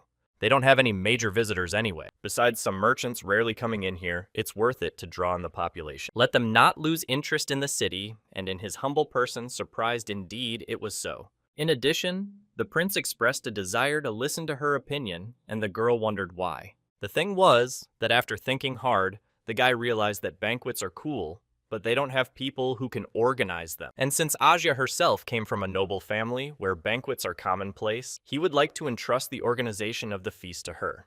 The knight frowned as she thought about it for a moment, though she had little experience in the matter, but she would try to make the best of it. Asha was even more surprised when the prince said that a couple of famous aristocrats, including her family, would be there, though maybe even the emperor would be there. Having learned such a thing, the girl vowed to devote her life to organizing this banquet. It seems she had taken up the task too passionately. Finally, when everything was settled, it was possible to rest a little, and the prince, as was his custom, laid down on the bed and began to ponder. Who else would be invited? He considered various candidates, but various snobs from high society did not attract him at all. If we call only the aristocrats, it will look very strange. The common people might be offended. Nothing came to mind. Eventually, the boy's patience ran out and he crumpled up the sheet of paper. Why even bother with it is fun after all. It's not his style to worry about it, so we need to keep it simple. Better call everyone. Let's go out. Let's go out. Soon, a lot of aristocrats and common people received the invitation, but were a little surprised. Would the prince really arrange it? The son of one of the aristocrats wondered, is it really that important? but the man said he was still young and didn't understand anything. The thing is, this prince is an extremely private person, except for his birthday. He hasn't shown his face in public at all, so it's kind of weird. The man was sure that now this prince is in the crosshairs of absolutely the entire aristocracy, need to use this opportunity. Then the prince decided to announce his plans to his mother. The woman was extremely enthusiastic. Even the emperor expressed his desire to be there, and even decided to free up his schedule a bit for this day. After all, his son invites him. Still, sending out the invitation was much harder than expected, and Aurel was even a little tired of it all. Preparing for the banquet itself is a tedious task, constantly. Need something to set up and everyone to manage is tiresome. But thanks to his sensitive organization, everything is going as smoothly, and the guy was sure that everything will go as well as possible holiday tomorrow. The day of the banquet came. The gates of the castle opened, and carriages with various aristocrats and ordinary people began to enter. The guards themselves were surprised. It was hard to believe a few years ago that so many noblemen were coming to this wilderness. The prince was already standing in his room and watching from the window. The banquet would start at night, but she had been here since morning. Everyone wants to meet him, but the principal himself was terribly lazy to do it. Suddenly a maid entered the room. One of the aristocrats was very surprised. The prince is really proud of his city. No one expected the construction to be finished so quickly. The city was really great everywhere. Streets paved with cobblestones, neat houses and mowed lawns. Just wonderful. The aristocrat's courtier immediately ran up and offered to pass in his piece. It would be nice. All this is of course splendid. The man turned his head in different directions. However, what a pity something seemed to him not to be so. It's all too cold and cloudy here. The sun can't be seen even in summer. I wonder if the prince's own charm will help melt the ice. Although when the man went inside, he felt unusually warm, even unusual that such a place was a real greenhouse. He looked in front of him and raised an eyebrow in surprise at how such a thing was even possible. It was simply magnificent. The prince stood and watched the amazement of the townspeople, well as they seemed very surprised that it is so warm here. The guy was smiling. It's amazing to look at their faces when they find out what's really the secret of it all. He was approached by Asha. The girl with all responsibility decided to treat the organization and did everything in the highest class. And all she wants is to show off for her master. But the girl asked a question. He's sure about the venue. In any case, the prince urged no one to doubt his decision. He's confident in what he's doing, so don't fill your head with unnecessary thoughts. If that was all, Asya decided to immediately move on to patrolling the area. Hearing that she too had to get ready and go rest, the girl was horrified what it all meant. The guy said that he had already told Sena, but Asya had forgotten to convince him that all of his cronies would also participate in the banquet as guests. When she heard that, the girl dropped the notebook from her hands and was stunned. She was definitely not ready for this. She exclaimed that she didn't have time to prepare as she was busy organizing, but the prince reassured her that he had already thought of everything. Behind the back of the girl suddenly grew two maids. So the prince decided to leave Asya on them, let them work with her properly. The maids immediately picked up the girl under the arms and dragged her to the fitting room. Unhappy Asya did not even know what to do. One of the girls said that if the castle had received a request for urgent activation of teleportation, the prince had given his approval. Out of politeness, he decided to send the offer to absolutely everyone, but most of them, as expected, refused. But that's okay. The concubines had no reason to show up, and the older brother was busy rebuilding the city after the battle. My sister also refused because she was about to duel with one of the famous masters, so Del was fed up.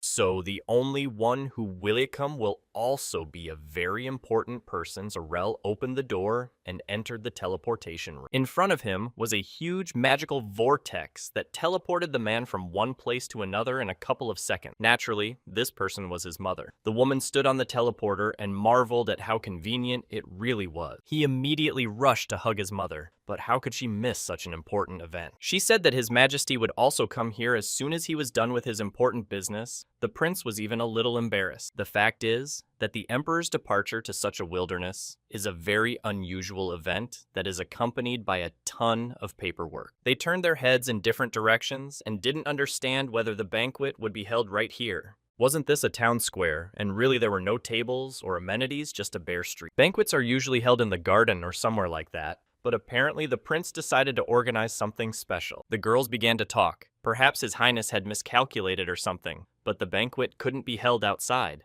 But suddenly the lights came on, and people started turning their heads and shouting in surprise. They had never seen anything like this before.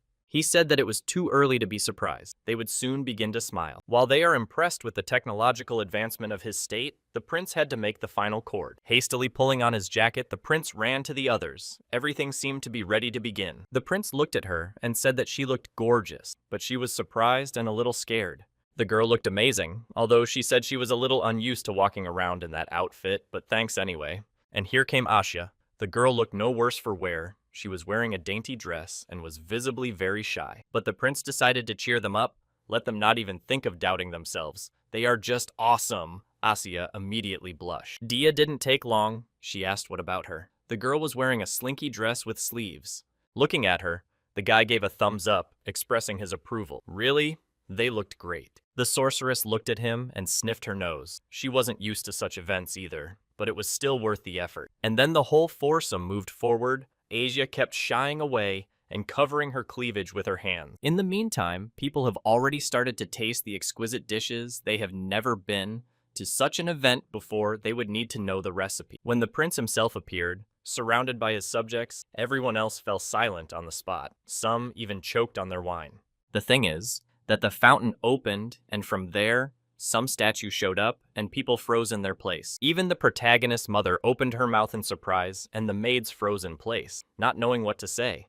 The prince and his loyal knights appeared along with his own statue that the guy decided to erect in his honor. Everyone present, slightly embarrassed. This would be too vulgar. No one had ever done anything like this before, even the emperor himself. But then everyone calmed down. This man's tastes haven't changed. Well, we should keep celebrating. Coming down from the small platform, Aurel greeted everyone and thanked those present for taking the time to come this far. The purpose of the banquet was to feed them with the fruits of their own labors. The boy was very happy. He encouraged everyone to celebrate and not deny themselves anything. The rest of the people present were also a little shocked. Putting his hand to his heart, the prince said he would love to show them his city, but first he had to welcome the most important guest. The emperor himself decided to join them. A man stepped out of the teleporter and approached the others with a light step. He too expressed his gratitude to all present for coming here. He was doubly pleased as a father. The prince looked at his father and smiled. Since the emperor was already here, we could begin.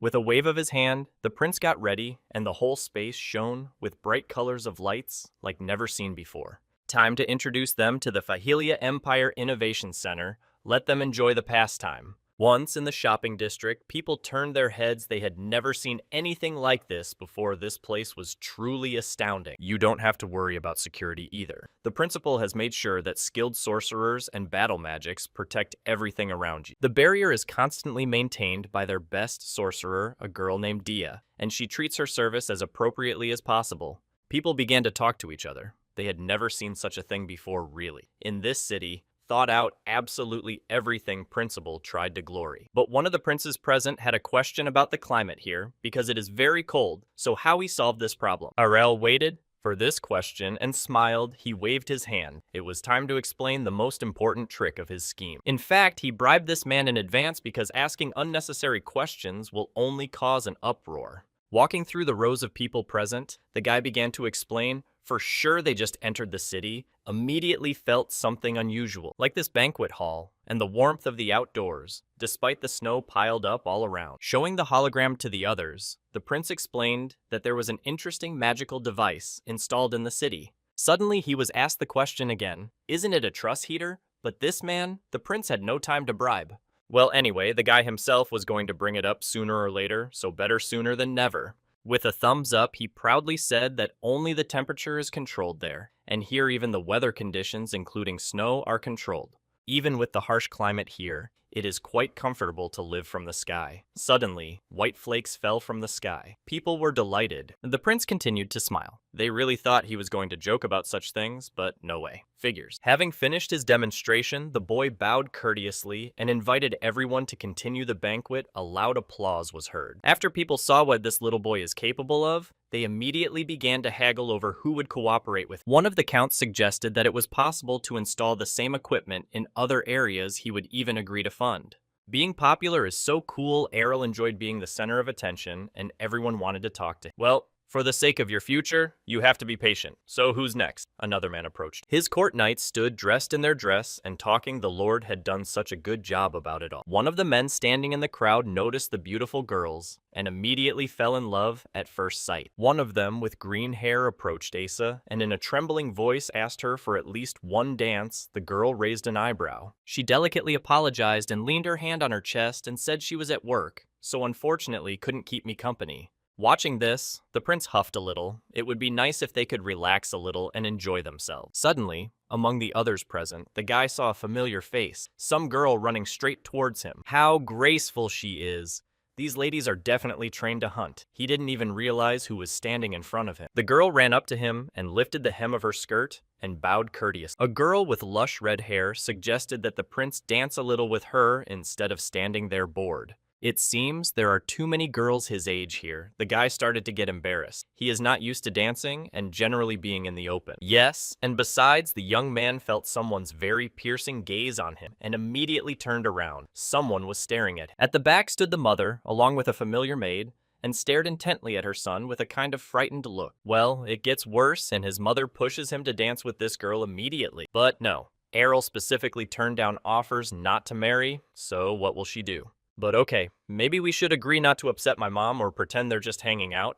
What clothes the boy's pride the most is when he is deemed incapable, and he decides to reach out to the girl after all, apologizing. He said he danced rather badly and hoped he wouldn't give her much difficulty. Grinning, the girl leaned her fist against her face and politely replied that everyone starts somewhere not worth being ashamed of. To her surprise, the gentle girl felt the prince yank her hand a little too hard. And they started dancing. The guy had already achieved mastery in dancing, and he had nowhere to grow. He knew absolutely everything. But one should not forget his dream of becoming a true Casanova.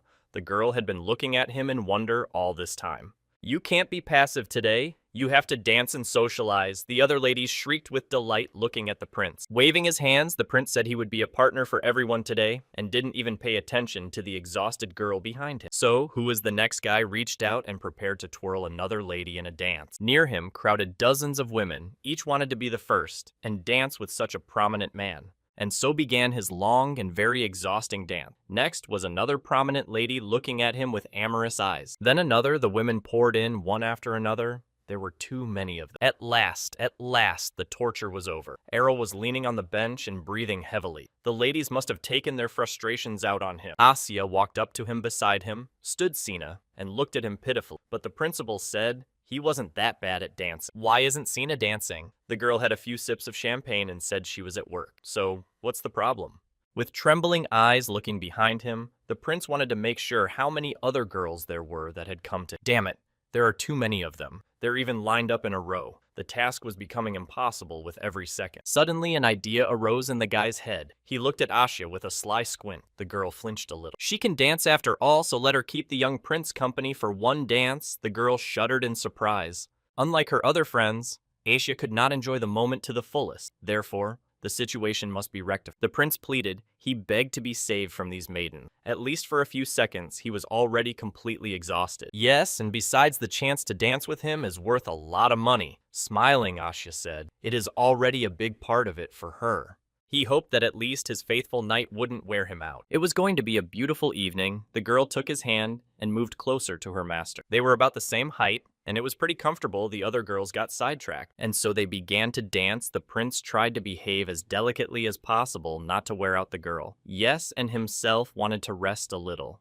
Asya, meanwhile, marveled at the knight dancing with her master, never thought she would dance like that again. With a smile, the prince confirmed it was still better than swinging a sword all the time. Just let her relax and give Saritmu. Everything will be fine. The prince led this dance, giving her a chance to relax. The other girls looked and bit their elbows. Each of them wanted to dance with the prince, but some girl stole him. We need to take things more seriously. The prince put his arm around the girl's waist. Asia only smiled gently. In the end, Arl was exhausted. He thought he would rest, but in fact, Asaya turned out to be a tough nut to crack. Physically, he is still full of strength, but mentally exhausted. The boy took a few sips of the cool drink. Suddenly, among all the other people present, his gaze noticed a strange man. The prince couldn't remember where he had come from. People continued to have fun drinking and eating. They looked around with surprised eyes, but something was definitely wrong. He took his eyes off the glass and looked at the man's face, which was vaguely familiar to him. Dia immediately came up to him and whispered in his ear that there were more people than invited and that they probably had uninvited guests. An unsophisticated person might not have noticed the switch at once, but there were clearly extra faces among those present. Asya and Sina immediately grew behind the prince's back and asked what they should do, because they should do something. He asked the girls to follow him from a distance to talk to someone, and they readily agreed. Standing up from his seat, the prince said he knew not all but one person, and decided to give a little hint. His Highness smiled and said that perhaps there was a future client in front of him with whom a favorable deal could be made. Moving away a bit from the rest of the noisy guests, the prince found himself walking alone through the streets of his city. He stepped out onto a small lawn and stopped behind an unknown man already approaching quietly. Already noticing the uninvited guest approaching, the boy turned around and said that he was honored to see Mr. Hellman. In front of the prince stood a short man with long blue hair. It was the manager of the Sorcerer Tower. He stepped closer to his Highness and apologized for such a belated greeting. And yet, he wondered how the prince had been able to recognize him immediately in the crowd. They had never seen each other before while everything was quiet. It was all true, the prince smiled. But after all, the lord was interested in their magical invention. He was the one asking the questions, standing in the crowd. So the young man immediately took notice of him. Hellman bowed. Of course, he couldn't ignore the invitation from Mr. Errol himself. How could it even be possible? The Warden of Sorcerers was greatly surprised when the prince said that perhaps he would be displeased with him because of his association with the Holy Power. The third prince was wary. Well, what are you going to say to that? He deliberately touched on a sensitive issue. The sorcerer spread his hands between them, probably had a misunderstanding. He had no reason to empathize, it could state. By the way, it was worth saying that the head of the tower was quite a young man himself. The prince thought that before him would be a decrepit old man. Arel. In response to his admiration for his town, he said it was all thanks to their witch doctors who were working. It was time to get to the point, and the prince said he would like to talk about the delicate matter more quietly. A few more people dressed in hoodies approached them. The prince wondered who these people were. They kept following him. They're dressed in black. Why is it that white is in fashion now? One of the people present shouted at him to shut up.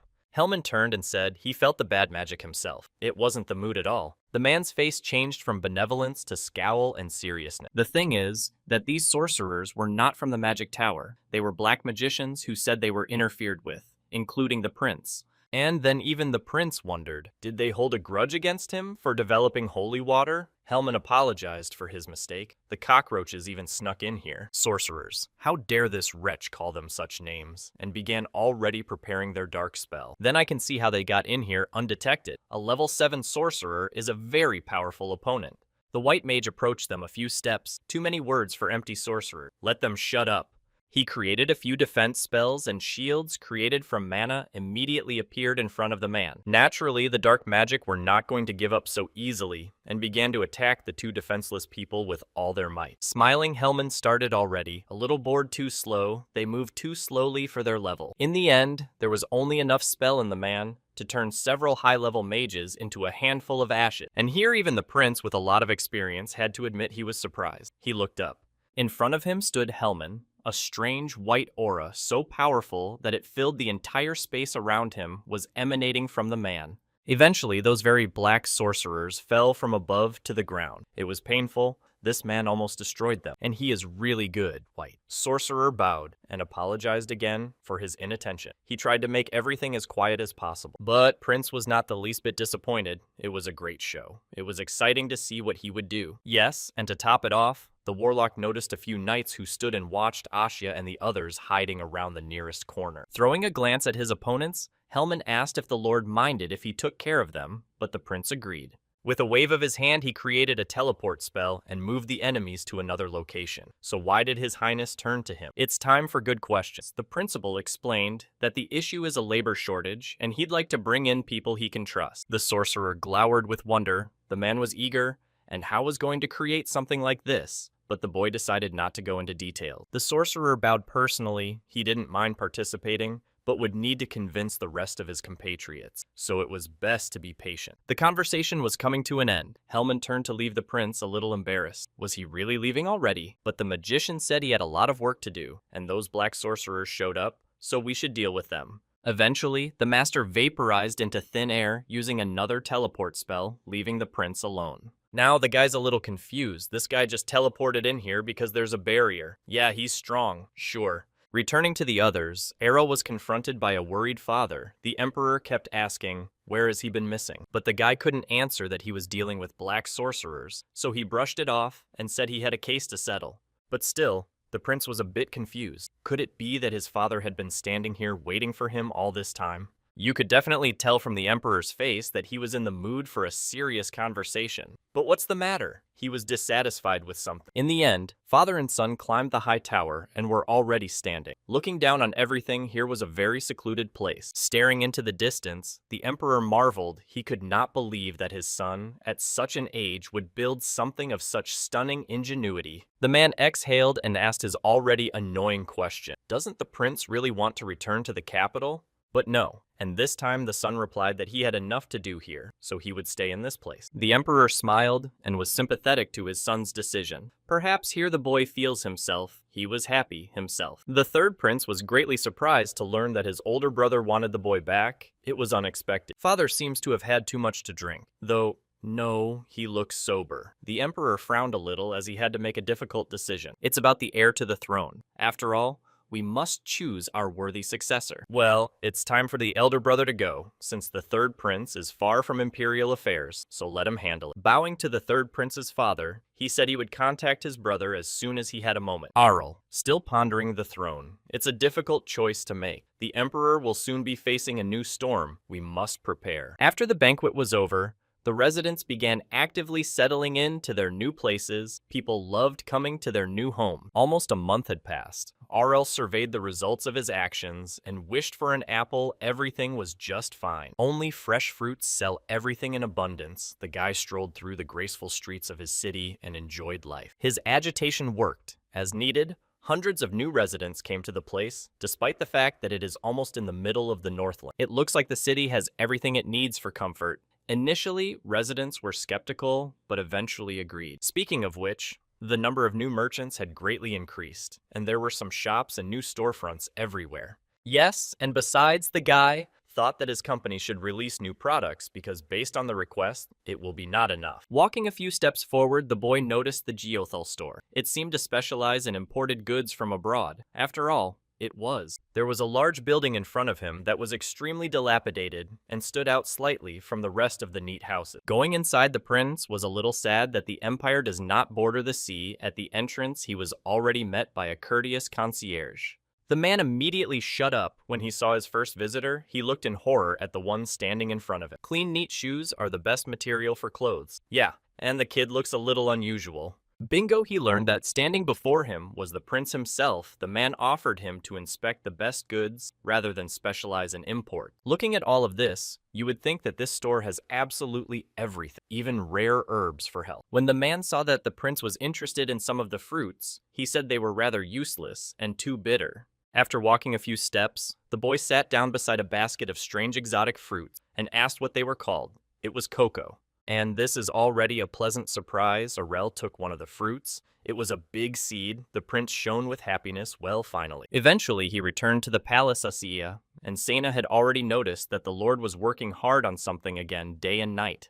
He's even enlisted the most famous sorcerers in the empire to bring this project to life. It's sure to be something big. Everything was just fine. Not only did he succeed in adapting the cocoa beans to the local climate, but also in improving it. At first lost almost half of the seeds, but then they grew in less than a month. Now the trees had fragrant fruit. Long live magic. The prince stood in front of the tree and brushed away a tear of joy. Long live his genius. And now he had his most important task. The boy turned to the sorcerers and prepared himself. Needing to process and pulverize the fruit of these trees, the guy smiled and already knew what he was going to do. It's essentially a waste of the power of the most powerful mage in the city, but it'll be much faster and more reliable. Finally, everything was ready. The girl managed in less than a few minutes. The prince was shocked. It was just perfect. A large cauldron of flavorful brew was already in front of them. After learning that she would be the first to try what ended up, Dia said she was looking forward to the girl already getting ready. The speed of processing was simply incredible. Having learned that she had a new task, the sorceress began to fulfill it with unprecedented enthusiasm.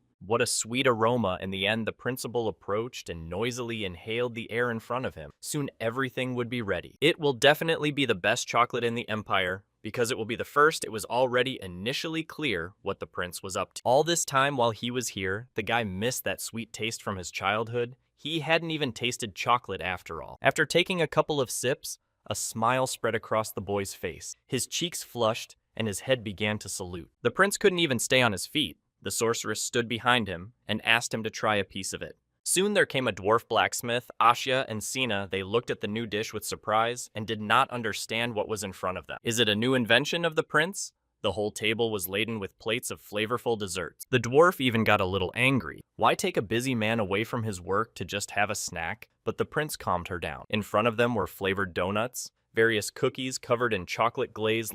It looked wonderful. The kids will love it. Asya tried it first and said her brother would probably love it.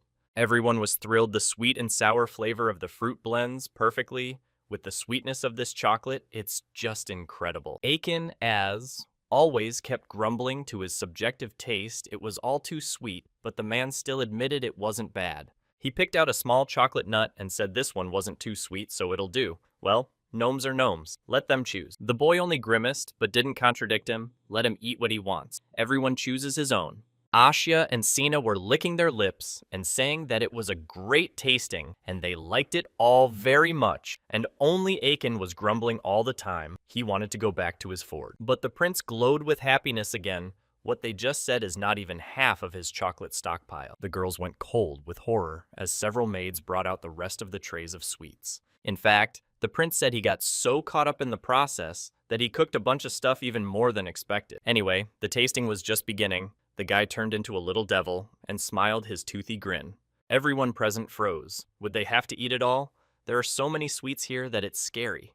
And on the second and third day, the tasting continued, with Arel bringing more and more dishes of his own making. On the fourth day, he wanted to bring something new, too, but Asya's hand rested on his shoulder. The girl was already breathing heavily. She apologized and said she couldn't take it anymore. It was just beyond her strength. The blacksmith ran away, where before he almost threw up. Sina was also supportive. She can't eat this anymore, even though it's delicious. I think the prince realized that he had overdone it a bit. After all, feeding them sweets for 3 days in a row was too much. But when they heard that they could get better from it, the girls were truly horrified. It's just unacceptable. All at once, unanimously decided that they could use a little jog. The prince smiled for a while. They can't even touch the chocolate dots. The rest the guy decided to eat on his own because he's not getting any better. So the rest of them, let them run around as much as they want. After a few days, chocolate stores began to open in the city, and also candy stores and buffets. The inhabitants were delighted with the prince's new inventions. Chocolate quickly caught on among the local population. Eventually, Uncle Richin got so addicted to chocolate that he got so fat that even the prince was surprised. This high-end line chocolate brought unprecedented success to the kingdom. Even abroad found out about it. The prince was no fool, so he decided to invent a special elite chocolate and sell it at an inflated price to all sorts of aristocrats. And also, the new delivery service options via teleport people are too quick to buy into the word quality. Prince sure would like to sell chocolate in bulk, but his palace doesn't have too much room to grow that many trees. They have even emphasized on growing cacao fruit, but unfortunately there is not much space. Richin had already offered to trade with this import firm, but the prince had put that off for later. The guy himself realized that although he had revealed that the secret was cocoa beans, the preparation would still be a secret. Of course, this firm will try to cooperate with them to split the profits evenly. It is already clear. There will be no negotiations at all. The prince did not understand why he should agree to their proposal. It is at a loss to himself. The main reason for the invention of this chocolate is to enjoy it rather than to make money. Although, to be fair, the prince liked money. After a second, Arel frowned. He shouldn't have made the same mistakes of the past, or he might lose everything he had achieved. Let's see how things worked out this time. People continued to enjoy the chocolate. It was gaining more and more popularity every second, just fine. Everyone was talking amongst themselves and discussing only, it was a wonderful dish. All the more so because it was an exclusive invention. The thing is, the prince has figured out how to supply chocolate to the aristocracy in as natural a setting as possible. I also sent an email to Asi's little brother to see how he's doing, and they seem to be doing okay. Also, Lady Corette, because of her good relationship with heirs, shares exclusive chocolates with her cronies. The women chatted because of this relationship. They got so much attention, but it was nothing to the aristocracy. Suddenly, a woman appeared in front of them. She delicately apologized and asked where they got such exquisite chocolate. It was Gaothal. The girls were startled. They didn't expect her to come here in person. One of the attendees asked if this was the same woman from the trading company. The woman's name was Sunil Shi and was the owner of the famous trading company Consider Him Bowed. She introduced herself. So she came here as a merchant and not a mere guest. The woman immediately started showing off her exquisite wares. She seemed to want to ask about chocolate and really senile wanted to see this prince who invented such a wonderful dish. One of the noble women would love to be able to introduce them, but unfortunately the prince is not so easy to get through to. But the merchant was not going to give up so easily. She showed the exquisite goods she had brought especially for these aristocrats. Eventually her visit was over, and Sunil was in her wagon, contemplating a plan to please. Even one would take a lot of effort. There was a man sitting next to her, and he said that you have to guess. The desire to know nothing can be done if you don't indulge them. You can't trade normally. To make matters worse, this famous prince is not at all interested in cooperating. The woman hesitated. Senil crushed. Who knew these bitter fruits are such a treasure, and she at one time refused them quite unreasonably. And besides, is there enough room on his land to grow such exclusive fruits? She kept thinking cooperating with her company would bring in quite a bit of profit, so why doesn't he want to cooperate? What the woman couldn't understand was why the prince had invented chocolate for himself just to eat and enjoy. After all, the prince is already tired of answering countless letters from the company of merchants. It is already like despair. Already, even the head of the company is asking for a personal meeting. Prince was flooded with letters and did not even know what to answer them. Well, if they're so persistent, it's worth a chat over a cup of tea. After all, the head of the trading company had already arrived at the prince's residence and was standing before him reporting back. The prince smiled and said that her persistent letters had already exhausted all the letter carriers and his uncle in general. The woman apologized, but still such a good deal couldn't pass her trading company this lucrative offer. Deciding to get straight to the point, the guy said it looks like her trading company is too interested in the chocolate product. Frank to the end, Sunil said she was primarily interested in the profits this marvelous product could bring in. Of course, the prince had heard about the advantages of this trading company, but that still didn't explain why he should cooperate with them. The thing is, a trade deal is great, but this company is the only one that can supply so much fruit. Doesn't that mean the prince will end up depending on them? The woman lowered her gaze. Her plan risked failure. Now she didn't even know what to say to that. She'll set the terms and set the price. That's what Sunil planned to do in the first place. But it seems the prince has figured her out. Where big money was involved, such feints were commonplace. The saleswoman smiled. Seeing this doubt, the woman immediately started to deny it. But the prince was persistent, and there was no guarantee that she would not start doing so. Even if she doesn't consider this scenario that it won't happen, the guy was extremely persistent. The woman didn't even know what to say. She sat there as if she had been figured out. And the prince continued, her intention too obvious, especially when she is so insistent on offering cooperation. After a short silence, Sunil still asked, "Isn't the prince interested in expanding trade, influence?" The guy asked. She herself what she thought. So what's this lady going to do? He's been straightforward. So we'll just have to wait for an answer. There's silence. Is that all? The woman didn't even want to say anything? She just sat there and stared silently at her opponent. She finally exhaled and said that she didn't have that solution, but the Lord probably has a plan. It may sound rude, but the prince still decided to say if she offered better terms, then perhaps the boy, and agree, the woman stood up. Walking towards the exit, Sunil said she would keep that in mind. So, see you soon. Eventually, this tedious conversation ended, and the prince could collapse in his chair as he wished he threw his feet up on the table. His uncle was surprised, as he had thought that his nephew would agree, but he seemed to be mistaken. Actually, their terms are very tempting. They have a great reputation, and it was a good business deal, only because the guy had a very good intuition and told her not to get involved with this lady. Something she didn't look like a decent person. Besides, constantly, the boy felt a sinister aura around her. Rising from his chair, His Highness stretched. Of course, like any merchant, she is driven by a lust for profit, but this lady's motives are too vile. The prince gave the following task to find out what is sold in this trading store. Uncle bowed and said it would be fulfilled. Being in her residence, Sunil was furious. She had definitely missed something as to why things had turned out this way. The woman sighed heavily and sat down on the bed. She didn't say anything unnecessary, but why did the prince refuse? Whence you came a servant and suggested that perhaps His Highness suspected something. He wanted to say something else, but the woman looked at him with a sizzling look and said that if he wanted to live, he should keep quiet. The prince couldn't suspect that. Sunil picked up her hookah pipe and let a cloud of smoke billow out. But on the other hand, it's not like the vendor said she was giving up on the idea of chocolate. She lingered again. It wasn't over yet. We'd just have to wait for the prince to change his mind, and then it would be decided. And the third gentleman himself did not even suspect what dark deeds were going on behind his back and just enjoyed the chocolate. The thing is that the griffins had given their offspring, and now the little pets were numerous. Looking at Fry, the boy was surprised that he and his wife seemed to have 5 children. Not following the rest of the pets, Errol noticed with horror that they were starting to eat the chocolate. It'd be hard to keep those kids. Better to give them away, see what the others say. Fry wasn't too happy about it. As soon as Aisha heard about it, she started to wonder if she should just let them live. Well, no, that was out of the question. The prince said they're basically monsters. If you let them out into the wild, there's trouble. And besides, the boy himself wasn't sure if those kids could survive in such a harsh environment. All the while, these monsters had first-class food, their own bed, and all the pleasures that could be. They were already used to this kind of life. His Highness began to beg Asya to take herself at least one, but the girl said that it is simply impossible. She already has a lot of things to do. But the prince didn't get away with it. Wouldn't her little brother be thrilled?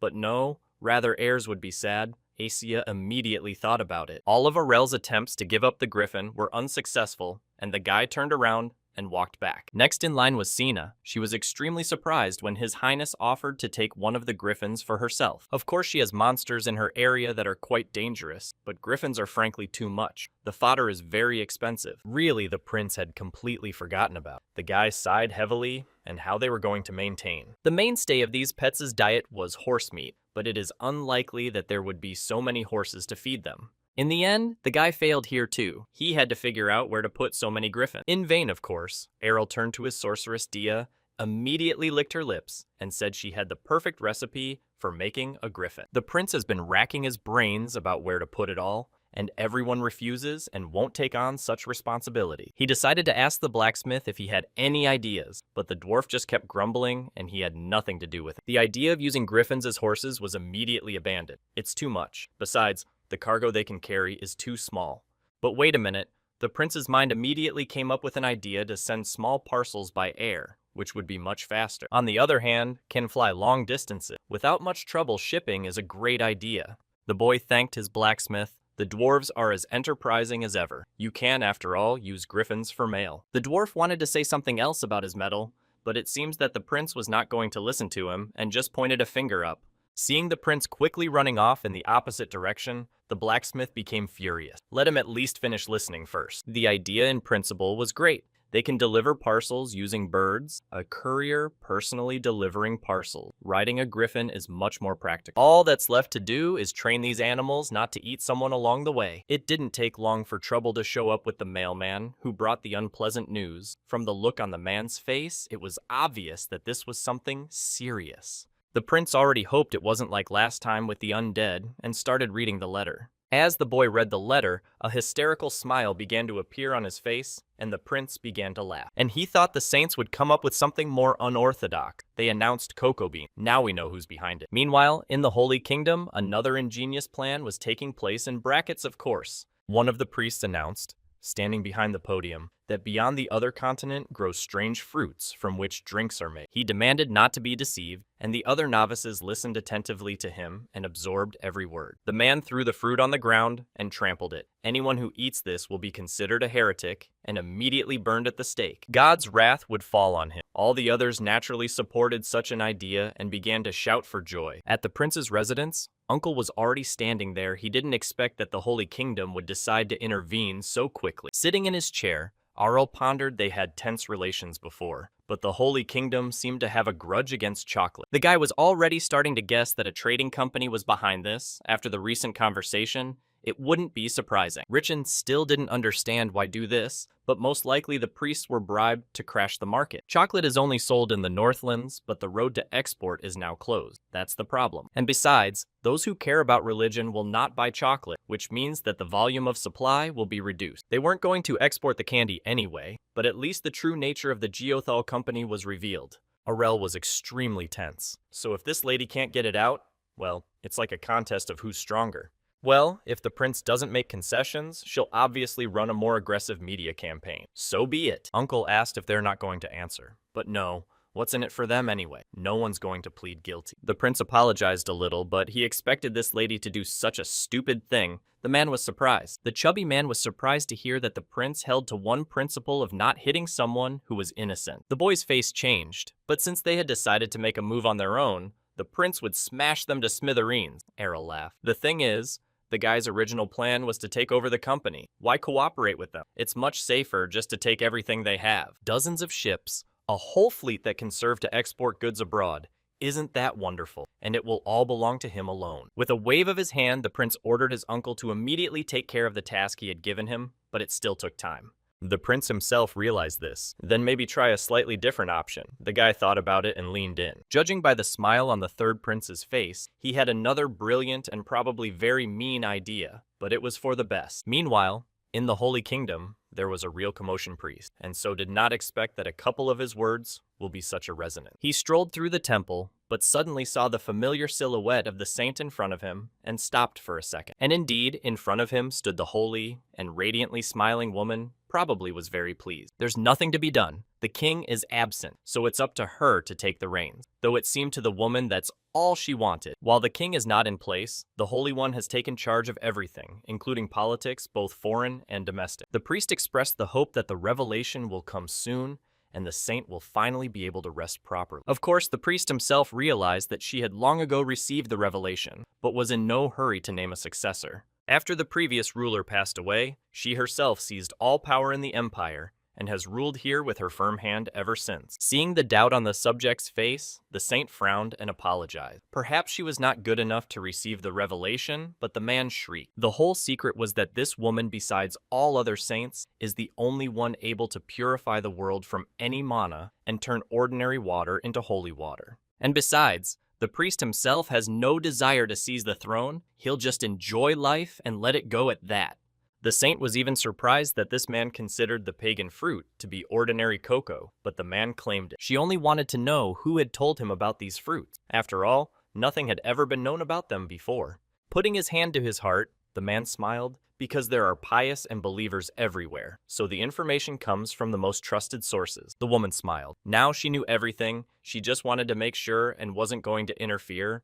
Let her just deal with the heathen. But in fact, Saint actually wanted to know everything down to the smallest detail and asked who this priest had met with in the last few days. The maid replied that as far as she knew, he was holding a meeting with the trading company. Geothal squinted her eyes. The woman became furious. Yes, what is he actually doing? She slammed her fist into the wall and breathed heavily. Nelvenia was furious that he was going to get his nose blown off. How much he had been paid for all this. The maid had already taken out a small dagger from her sleeve and asked, "Is it really worth pursuing?" But no, it was too early. It will not solve the problem, but will only inflame the people's hatred, as there was no reaction, so it is not too. And now the young third principal and his cronies stood somewhere deep in the woods, putting on masks, all worried. They would never have thought that they would have to be thieves, and the uncle was standing next to them, cringing, and he had come to calm his excitement. The prince has long ago planned it all out. Their target is the merchant wagon because the supplier company is smuggling. It's worth training them. Yeah, and besides, the guy said they had an alibi to pin it on the trading company. Then fine, when the wagons showed up, we had to start, and let them remember everyone must stay alive, got ready.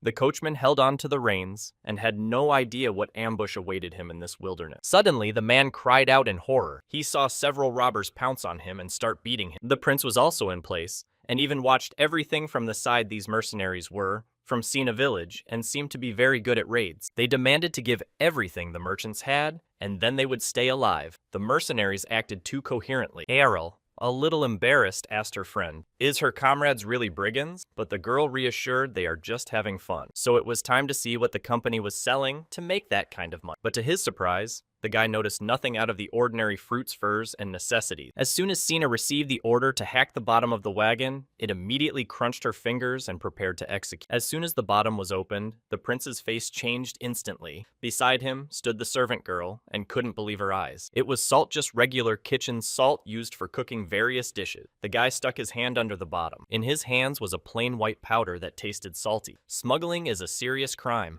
but this is too much. Looks like it wasn't just salt.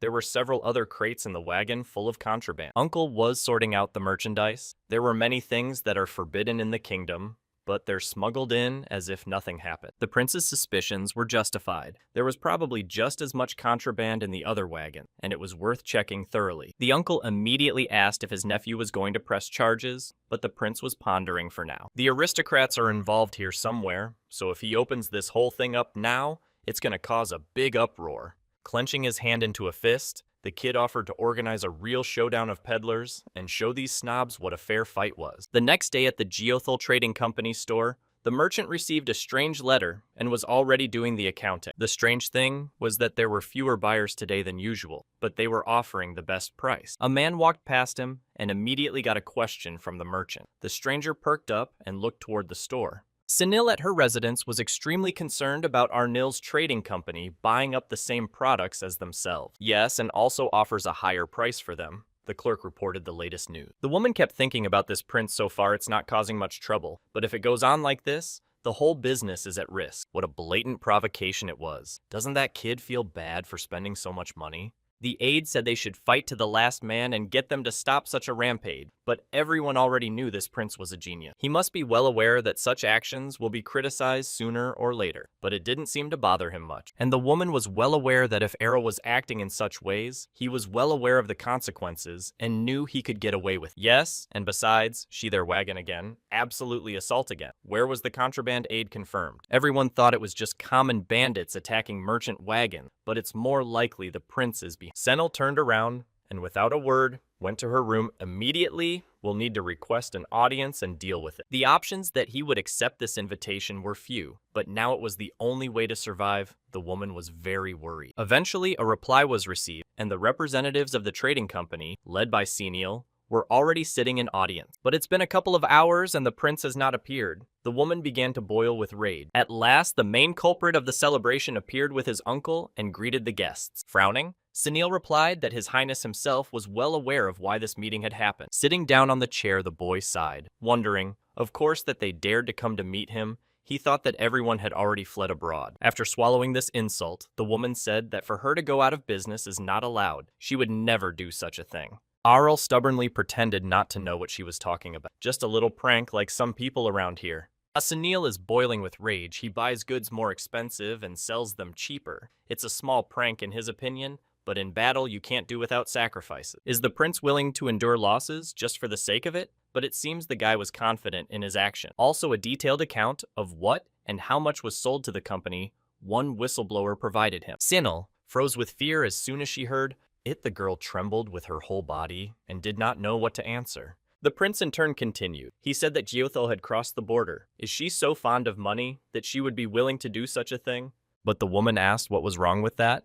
Didn't the merchants like money? Does she really mean it? The boy fell silent. What a pity. What a pettiness, after all, as she experienced. But still the principal came to its senses, and even then, she asked if Arl had changed his mind, so she managed to change his mind. So the generous prince decides to lend a hand, but in return, the woman will sell him her business and give up everything. As soon as the peddler heard this, she was horrified. What nonsense. But the prince reassured her he would not make the woman stay on the street. Senil still couldn't accept it. Did the prince think she'd refuse because of some contraband is nonsense? But it was quite reasonable. Smuggled goods are not much of a proof. The prince pulled out another piece of paper. There are also bribes that Geothal handed out to everyone to bribe them. And if that's not enough, we'll add treason charges. As the prince pulled out one piece of paper after another, the woman darkened with fear and was already trembling for real. She wondered how he did it. Arel leaned back in his chair and just looked at her with a triumphant look. They say there are people in the world who see through situations. Thumbs up. The boy asked what she thought would happen if people found out about the situation overnight.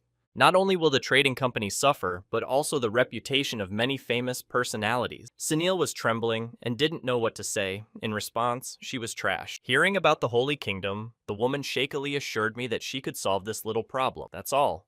The prince laughed good-naturedly. What a pity the Holy Kingdom has long since taken care of itself, so there is no need to worry. The merchant took her head, so the prince asked now, it must be easier for her to make the choice, right? What's more important is her company or her life. That's how it happened that the famous Senil announced her urgent resignation and handed over all powers to Reacher, the head of the trading company Arnil. Moreover, Employees who used to work for this company started to worry about losing their jobs, and no wonder. But luckily for them, the structure remained the same, and everyone was in place except for the change of management, so there was nothing to worry about. And there was a striking change in the Holy Kingdom. The priest who bribed the company seemed to be in custody. The thing is, after leaving the principal's office, Senile told about the deal with the priest, and he immediately got what he deserved. It got to the point where the saint found out that her main crony was using illegal drugs. A man, even on the verge of life, demanded to listen to him because the kingdom of Ernesia is full of heretics. However, what does this have to do with the common cause? Saint looked down at him and smiled, raised her hands up and said that this man's transgression could ignore him. And only now did the man realize that the saint seemed to have originally planned to get rid of him, just waiting for the right moment. They'll deal with the misunderstandings a little later. The woman turned around and went about her business. The man shouted something else after her, but the saint did not notice it and just smiled. At this time, the prince had more worries, and so did the uncle. They got a real port, so it's worth hiring workers. In his own kingdom, chocolate was selling like hotcakes. Maybe it's worth considering exporting it abroad. Sitting in his residence, the prince continued to eat the goodies and contemplated future matters. He was waiting for an audience with the saint, but the woman was late, and quite late. Is that really their custom?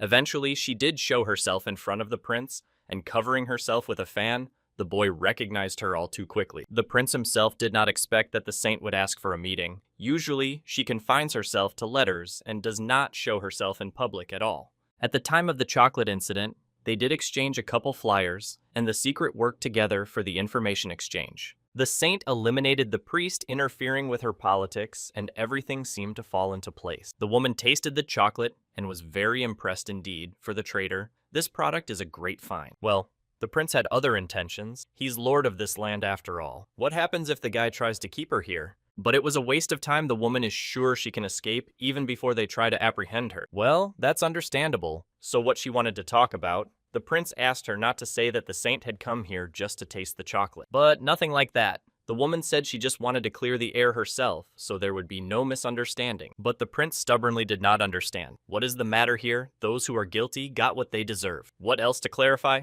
The guy literally felt that there is something wrong here. Aurel was very surprised to learn that the priest who had started all this had left his post, and the saint had no claim on him. In that case, he would have liked to talk about exporting holy water, but it was extremely difficult because of the kingdom's reputation. And besides, the essence of the visit turned out to be terribly simple. Guy a little even tensed seeing the tone of his interlocutor. She said that she had come here to meet the prince in person, not to discuss business. Tensing slightly, the prince asked and how she was enjoying being here. What were her first impressions? Also, despite the fact that the saint looked like an angel in the flesh, something was still wrong with this woman. She carefully concealed her intention. Still wondered why she was so zealous in refusing trade relations, but it was really difficult. Not a profitable number to do business with her now. She doesn't want to do business with the company. Not now. Not in the foreseeable future. Is it because of the other race's law? The prince said there's plenty of ways around it now. The woman sighed heavily. The reason she was refusing wasn't the reason at all.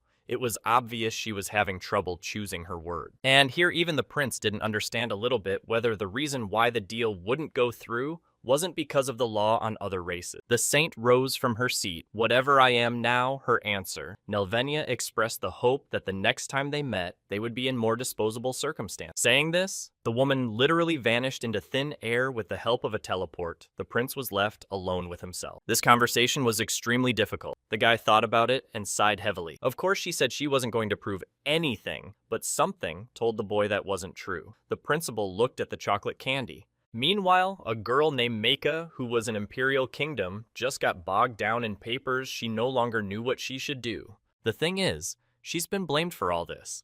And in fact, Captain Kania should be doing the paperwork, but she's just lounging around as usual. If Mika had known what she would have to face, she would never have accepted the post and stayed in the village. Sometime in the past, she received an amusing offer to join the Order of Knights, and the girl immediately agreed with burning eyes. The princess personally said she would take control of the order and offered good jobs. It was the same princess that was the subject of legends, so when Mika heard her name, she couldn't help but agree to such a proposal. Even this girl living in the middle of nowhere got an offer to the remotest part of the kingdom. No problem, Maka said she could be fully relied upon and zealously took on the job. But in fact, it turned out quite differently on her, a lot of paperwork, and the unfortunate only, and did that all business in the office. As soon as Meika thought of her captain, so immediately the doors swung open and a joyous princess appeared on the doorstep.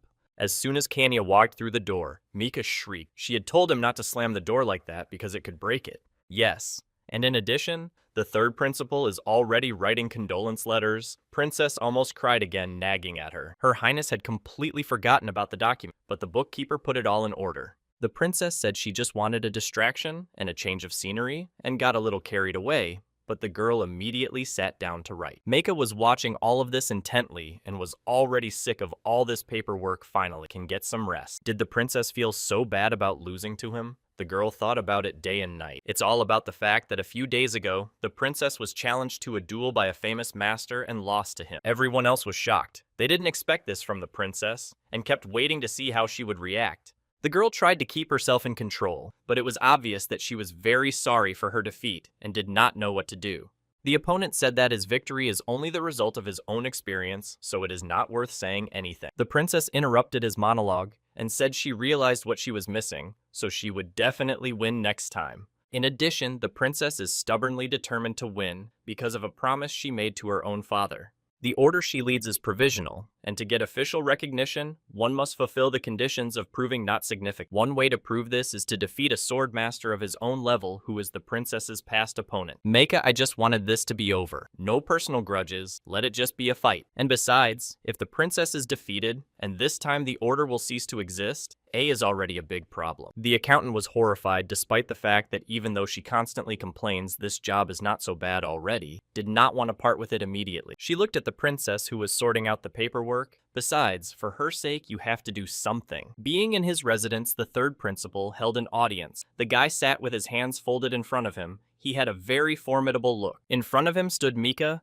Seeing the girl shaking with fear, the prince softened and told her to finally relax. So what's the problem? Did his dear little sister do something wrong again? The prince was getting ready. After a couple of minutes, it turned out that the girl had come to the prince for advice because she didn't know what to do for her own captain. The unfortunate accountant was so frightened and upset that she could not even hold a cup in her hand, tears streaming down her cheeks. She looked hopefully at the prince and said, "He's a profile, so definitely he, in this situation, should have a way out," she just begged. The boy thought about the situation and indeed was not from pleasant, but just what to think of. In this case, so far remained a mystery. Meika, when she heard the prince's refusal and that he couldn't help in such a matter, she was very upset. But why should she? It's his sister.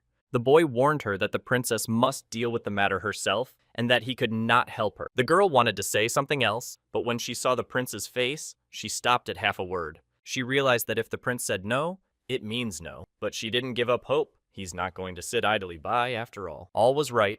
The guy got up from his seat and said he intended to go to his sister on his own. He handed the girl a small envelope that looked like he wanted to send a letter. Before the guy gave a tip, he put a spell on this paper, and the letter would burn if an outsider opened. Meanwhile, the princess practiced hard. She did not spare herself and barely breathed, but continued to train. The memories were still fresh in her mind. The ease with which her opponent fought off each of her attacks seemed to make the man much stronger. This man didn't even think to reflect all the princess's attacks, and the girl can't even scratch him. So in order to find weaknesses, you have to double your strength to hit harder. The man had recognized her as a master after all. Now it was his turn to attack. He prepared himself. The princess felt an incredible pressure, and at the last second, she saw a huge energy wave coming at her. Then the girl cringed, not expecting such a lunge and prepared to accept defeat. She would have been lying there wondering what to do if she hadn't been interrupted by a familiar voice. The assistant's face appeared in front of her. The girl said it was a letter from the third prince saying how to defeat this lord. She still wanted to say something, but suddenly the princess hit her with a slap. Right in the forehead, the girl yelped. The princess immediately realized that it was unlikely that her brother sent it. On his own initiative, assistant went to him. After all, Ania, even grateful to her for such eagerness, but still not worth the trouble, Meika felt strange and even a little guilty. Looking at her, the princess said that if she won by unfair means, it would be tantamount to defeat. After this, Meika almost cried. She did not expect such wise words from her princess. Even a little offended stopped being angry. Eventually, the girl came to her senses. Meika looked at the princess with surprised eyes. She was definitely up to something. The captain looked at her with joyful eyes and smiled broadly. You'll see, she'll still win by all means. Without saying a word, the princess turned around and went to continue training, leaving her assistant alone with herself. Mike was very curious about what the letter said and decided to open the envelope. A few days later, the princess again appeared at the manor of the lord, whom she could not defeat. The man turned and cried out in surprise. Menel, hearing the girl's eagerness, said he didn't care, but it was still kind of weird, but he stammered for a second. In front of him stood the princess, and held in her hands a completely different weapon. It was a small, curved blade. Looking at her opponent, Kanya said that this blade was the result of her musings. The girl moved straight towards her opponent in full readiness. She sped up so fast that it was almost impossible to see her movement with your eyes. A second later, she was near the man. But still, Lord realized that the girl was going to shorten the distance, couldn't let her get too close. Kanya realized she'd just barely dodged. Is this man reading her movements like an open book? It's unbelievable. And the Lord himself realized that he could not act at half strength. He decided to show all that he could. The blade was on fire. At the last moment, the princess dodged once more, and a huge energy wave flew near her face, literally within a centimeter. And only now the girl realized that until now, this man had fought at half his strength. It was an even greater humiliation. The catch is that this man's fighting style was based on jabs, so Princess decided to shorten the distance. The man thought he had quickly figured out her plans, but suddenly he stammered half a word and saw something strange in front of him. The princess made one big lunge and threw her head back. She froze in place and prepared herself. After a second, the unfortunate lord felt an incredibly strong blow to his forehead. The princess decided to fight. It was so hard a blow that the clap was heard far beyond the castle. The man had not expected such a thing and leaned back. Meika and another person standing nearby opened their mouths in surprise. They didn't even know how to react to this. The bookkeeper was numb with fear and wonder. Could it be possible to do such a thing? It is a real madness. Finally ended up on Earth, near his neck was a small princess. So what's he going to say now? The girl laughed. It seems Lord was surprised no night before had ever attacked him head-on like that. Menel was really impressed. The man sighed, and a faint smile appeared on his face. After a few seconds, his hearty laughter could be heard in the hall, as the man recognized that in battle, all means are good. In the end, he recognized the victory of the princess. Meika exhaled, and still couldn't believe that the captain was able to triumph like that. As they had agreed, the Lord recognized the princess's right to be a knight. The man was even happy about it. And now, after a long time, Kanya finally looked happy. She had gotten what she wanted, albeit by such strange methods. The aide was happy for her captain. However, the princess felt kind of weird in her head, still ringing. And besides, she somehow felt like Lord had given in to her. She still felt like she was missing something. By the way the girl asked what was actually in her brother's letter, the assistant raised an eyebrow. Robbery is over, then it doesn't matter anymore. The thing is, Meika checked the letter against the prince's orders, but it didn't say anything. The princess hesitated. There was really a blank canvas. The assistant immediately began to reassure her not to get upset. But the princess did not think to be sad. Probably her brother had his own reasons to do so, but what is it? Well, it's not worth worrying about that now to fight the next opponent. Meika offered to postpone a bit and at least get some rest. Meanwhile, Menel was trying to rest from the battle. His head was splitting, but the princess had a good shot. A third prince visited him and inquired how the health of the honorable earl was, but the man seemed to be well. The prince, along with his sorceress, stood before the count and smiled pure-heartedly. His mood was fine. Dia jumped up to the lord and immediately began to heal him with her spell. Seating himself in a chair in front of the lord, the prince was the first to start the conversation. The others would have looked down on his little sister if Menel hadn't recognized her as a knight. The lord looked at his highness and wondered if the boy had given any advice to his sister before the battle. But no shook his head. The assistant, of course, asked him for help, but he did nothing, just sent a blank sheet. So absolutely everything from her swordsmanship skills to her latest trickery was solely the merit of the princess herself. After that, the lord smiled. His answer satisfied him, and he himself was happy to confirm the princess's abilities. Well, when this was sorted out, the prince decided to return to his state affairs and was already heading towards the exit. The lord wasn't particularly sure himself that it was just about business. The prince seemed to be worried about the future of the empire. Meanwhile, the boy was walking towards the exit of the castle and had no idea what the count was thinking about. Asking for an audience with the emperor, the prince also appeared. There before him sat his father. There was also the eldest brother, the main heir to the throne, sitting there waiting for permission to open his mouth. Arel sat in front of the others and looked serious and waited for an answer. The first thing the boy heard was the surprised exclamation of a relative. No one thought the kid would seriously consider it. However, The third principal was completely confident in his words. He assured that it was necessary to prepare for a large-scale battle as soon as possible. The thing is, even though they defeated the Tri-State Alliance, there was another threat to the Empire. The Emperor was also a little surprised. The first prince, upon learning that his brother intended to launch a large-scale battle, jumped up from his seat. It was incomprehensible, but Aurel remained completely serious and calm. Last time they had suffered heavy losses because they were defensive, so now they needed to change their strategy. His older brother looked at him with frightened eyes, but the principal continued. He had come to this conclusion after recent reflection. The young lord didn't claim that his plan was perfect to the end, but from the looks of it, they would need to take someone down soon. The design and how to get the necessary equipment, the third prince decided to take over, and that was the end of it. Turning to his eldest son, the emperor said that the next word is his. It is the eldest who will lead the army. Jael rose from his seat and exhaled heavily, saying that he needed to think about everything that had been said for a while. In the end, the third principal, along with the emperor, found themselves alone between them. There was still an awkward silence between them. No one dared to say a word.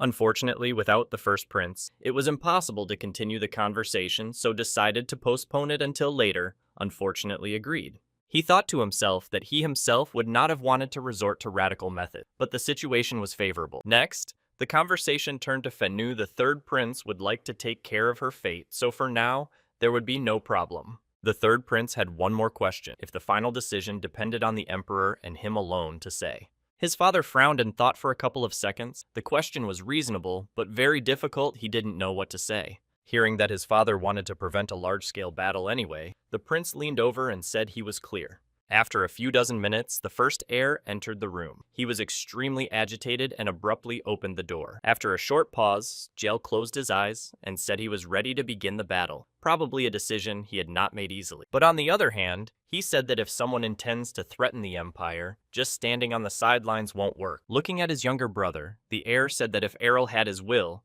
then no one would spare him, even despite his status. The third prince sighed heavily and closed his eyes. Okay, whatever the guy said, he was used to such statements from his elder. So now it's time to tell us who the third prince is afraid of. Everyone ready to listen carefully. The thing was that the first to come to mind was the Holy Kingdom. Exactly. They could become the Empire's first rival. There is a very high probability of them invading the land of Ernesia within the next 5 years. The point is that the third prince, after his last conversation with the saint, had a lot on his mind. He didn't see any solid evidence to refuse, but still.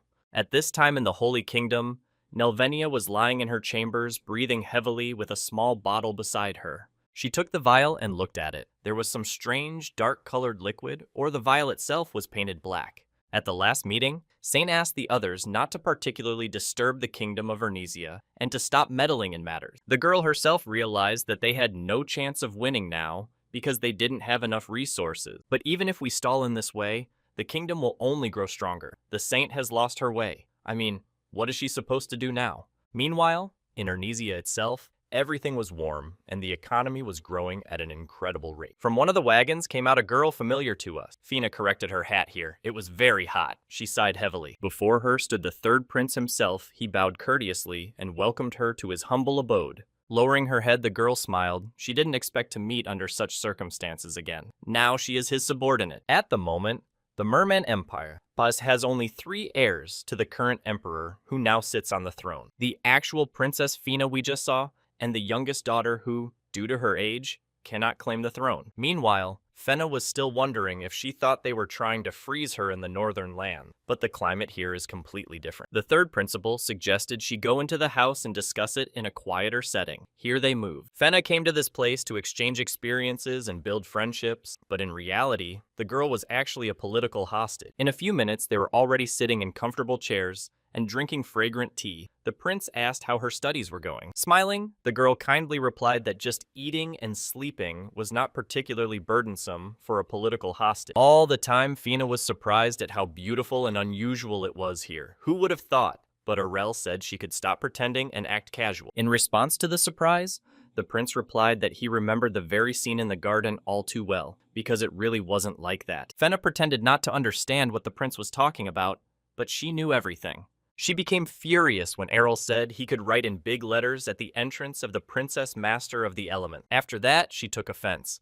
This kid is trying to out her, but the prince just wanted to talk on the frequency. Fina decided to speak frankly. Prince is no better than her. After that, the guy was even a little surprised. What frankness? Hearing that the prince wanted to see her skill right here, the princess began to turn her head around. There were also courtiers. How is this possible? But the guy tried to reassure her. The silence of these people is guaranteed by magic. Fina still looked at the strange acquaintance with disbelief and did not dare to do anything. The prince didn't know what was going on, but she's clearly not eager to show off her magic to others. Maybe she's shy. But no, it turned out that the girl is not a timid 10 and immediately invited her pet lizard, immediately began to spew flame. She said she has practiced a lot since the last meeting and has trained her pet to appear and disappear at any time. So it's time to talk about the letter the girl passed on with the help of her pet lizard sitting up and showing her tongue. What she means by the fact that the prince can teach her elemental magic. The boy pulled out a letter and showed her. Fena was confused for a second, but immediately regained her composure and began to speak with the same confidence as before. At one point, she said she started hearing ghost voices. Strange. This is the first time she's encountered it. Of course, it's harder for me to summon ghosts from the other side of the world, but to establish language contact is another matter. The lizard was eating chocolate. Wondering what happened next, the girl pointed to her head and said she heard several voices besides, and absolutely nothing. Yes, and besides, one of the voices said she could trust and fear nothing. The boy sat and listened. Wait a minute, some ghost mentioned Aro personally. The guy got busy for a second and thought about what to answer. Didn't he say anything more, but the girl swiveled her head, showing that was all I knew. Unlike us humans, spirits immediately see the essence of a person and do not pay attention to appearance. The lizard, meanwhile, stared stubbornly at the guy. In other words, she can see right through him. Tired of waiting for an answer, Fina asked, so the principal would help her with studying or not, but it was basically not difficult. The guy smiled. Anyway, he'll teach her everything he knows himself. Let the princess rejoice. She has a happy day today. The girl could see that she herself was happy, and a smile shone on her face. Eventually, they shook hands, so began the strange life of the hostage princess and the prince of the winning empire. Naturally, this event could not but cause resonance. Sina immediately began to discuss with her friend that the prince seems to have another girlfriend. There was Asya and Dia, and of course they realized that it was not formal, but from the outside it didn't look like that. The girls were whispering among themselves. It got to the point where the prince and this girl went on a private date. Are they really that close? Meanwhile, the guy pondered. In fact, he kept this girl close to him to make sure nothing out of the ordinary happened. Enough excursions to start the lesson. They came to a spacious hall, and the prince invited her to sit down at last. And so began the lecture on learning the elements. Errol had not tried on his teacher's mask for a very long time, so he was slightly uncomfortable. He began to fumble through the books, in search of the right line where to begin this lecture proper. There were too many thoughts in his head. In the end, he dismissed these books as nothing good. It's all too old. Fina already knew perfectly well that in order to control spirits, you need to make a pact with them. Only then can he materialize. Even though the girl didn't remember anything like that, the prince said it was just a formality, unless the speech was at the highest level. He showed the magic stone. Fina immediately wondered if it was incredibly expensive. How did the prince manage to get a hold of it? Although, no wonder. Even an ordinary person with the right tool can summon from the other world any creature. The guy drew a pentagram. After a second, he began to summon a spirit using this very same summoning stone. The energy spilled throughout the room. Eventually, the pebble began to change shape and slowly soak into the carpet on which the pentagram was drawn. That's it. The guy actually summoned a spirit, and a small blue bubble like a drop of water flew near them. It was really just an improvisation to get it into shape. It still takes a lot of work, but it was a start. The droplet was flying around the guy. In general, few people manage to establish a connection with the higher spirits, but only a magic stone is enough for that. Therefore, for the past 200 years, the existence of those who can summon such a creature has not been confirmed. But that doesn't mean that elemental magic is inferior. It was time for Fina to try to do what the prince had shown her, and she stood up readily. She folded her hands in front of her and began to say a prayer to the higher beings to call them into this world. The pentagram on the table began to glow with a bright bluish glow. A gecko crawled nearby and watched. Even the prince himself, with his great experience in these matters, was surprised she did it the first time. So what did she call for?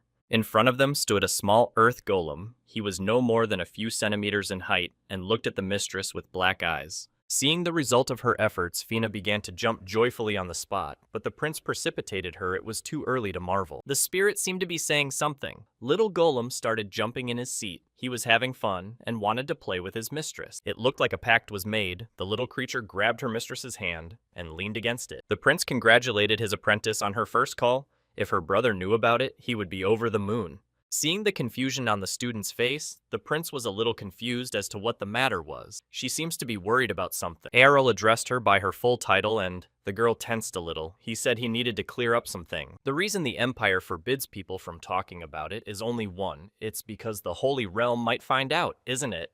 According to the teachings of the Holy Kingdom, all creatures other than humans are considered heretics and are to be exterminated. Isn't that right?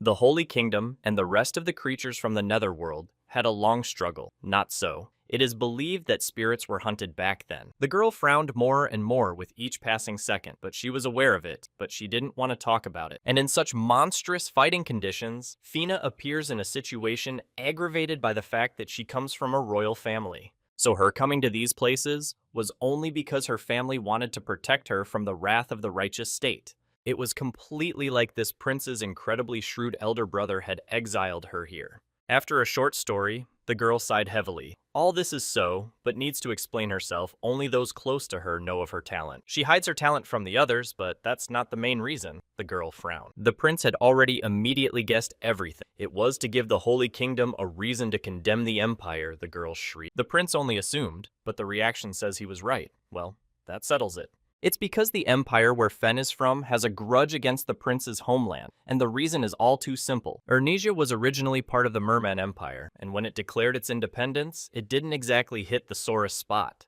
In general, everything was true. The girl confirmed all the guesses. She was extremely worried, and even felt guilty about it. Errol asked, "Does the Holy Kingdom already know about this?" Fina rubbed her eyes. Why is she even talking about this? The thing is that the guy used his magic. The idea worked. Looks like the girl shares the Emperor's views, but that's a good thing. She sat down in her seat and said that she was not happy about what was happening, but that she couldn't do anything because of her position. Stroking her little pet's back, Fina felt sad. Can't you do that to these little ones? They're harmless. Unfortunately, if the plan succeeds, this girl will suffer the most. The princess realized it herself. It remains only to ask, did the princess agree to...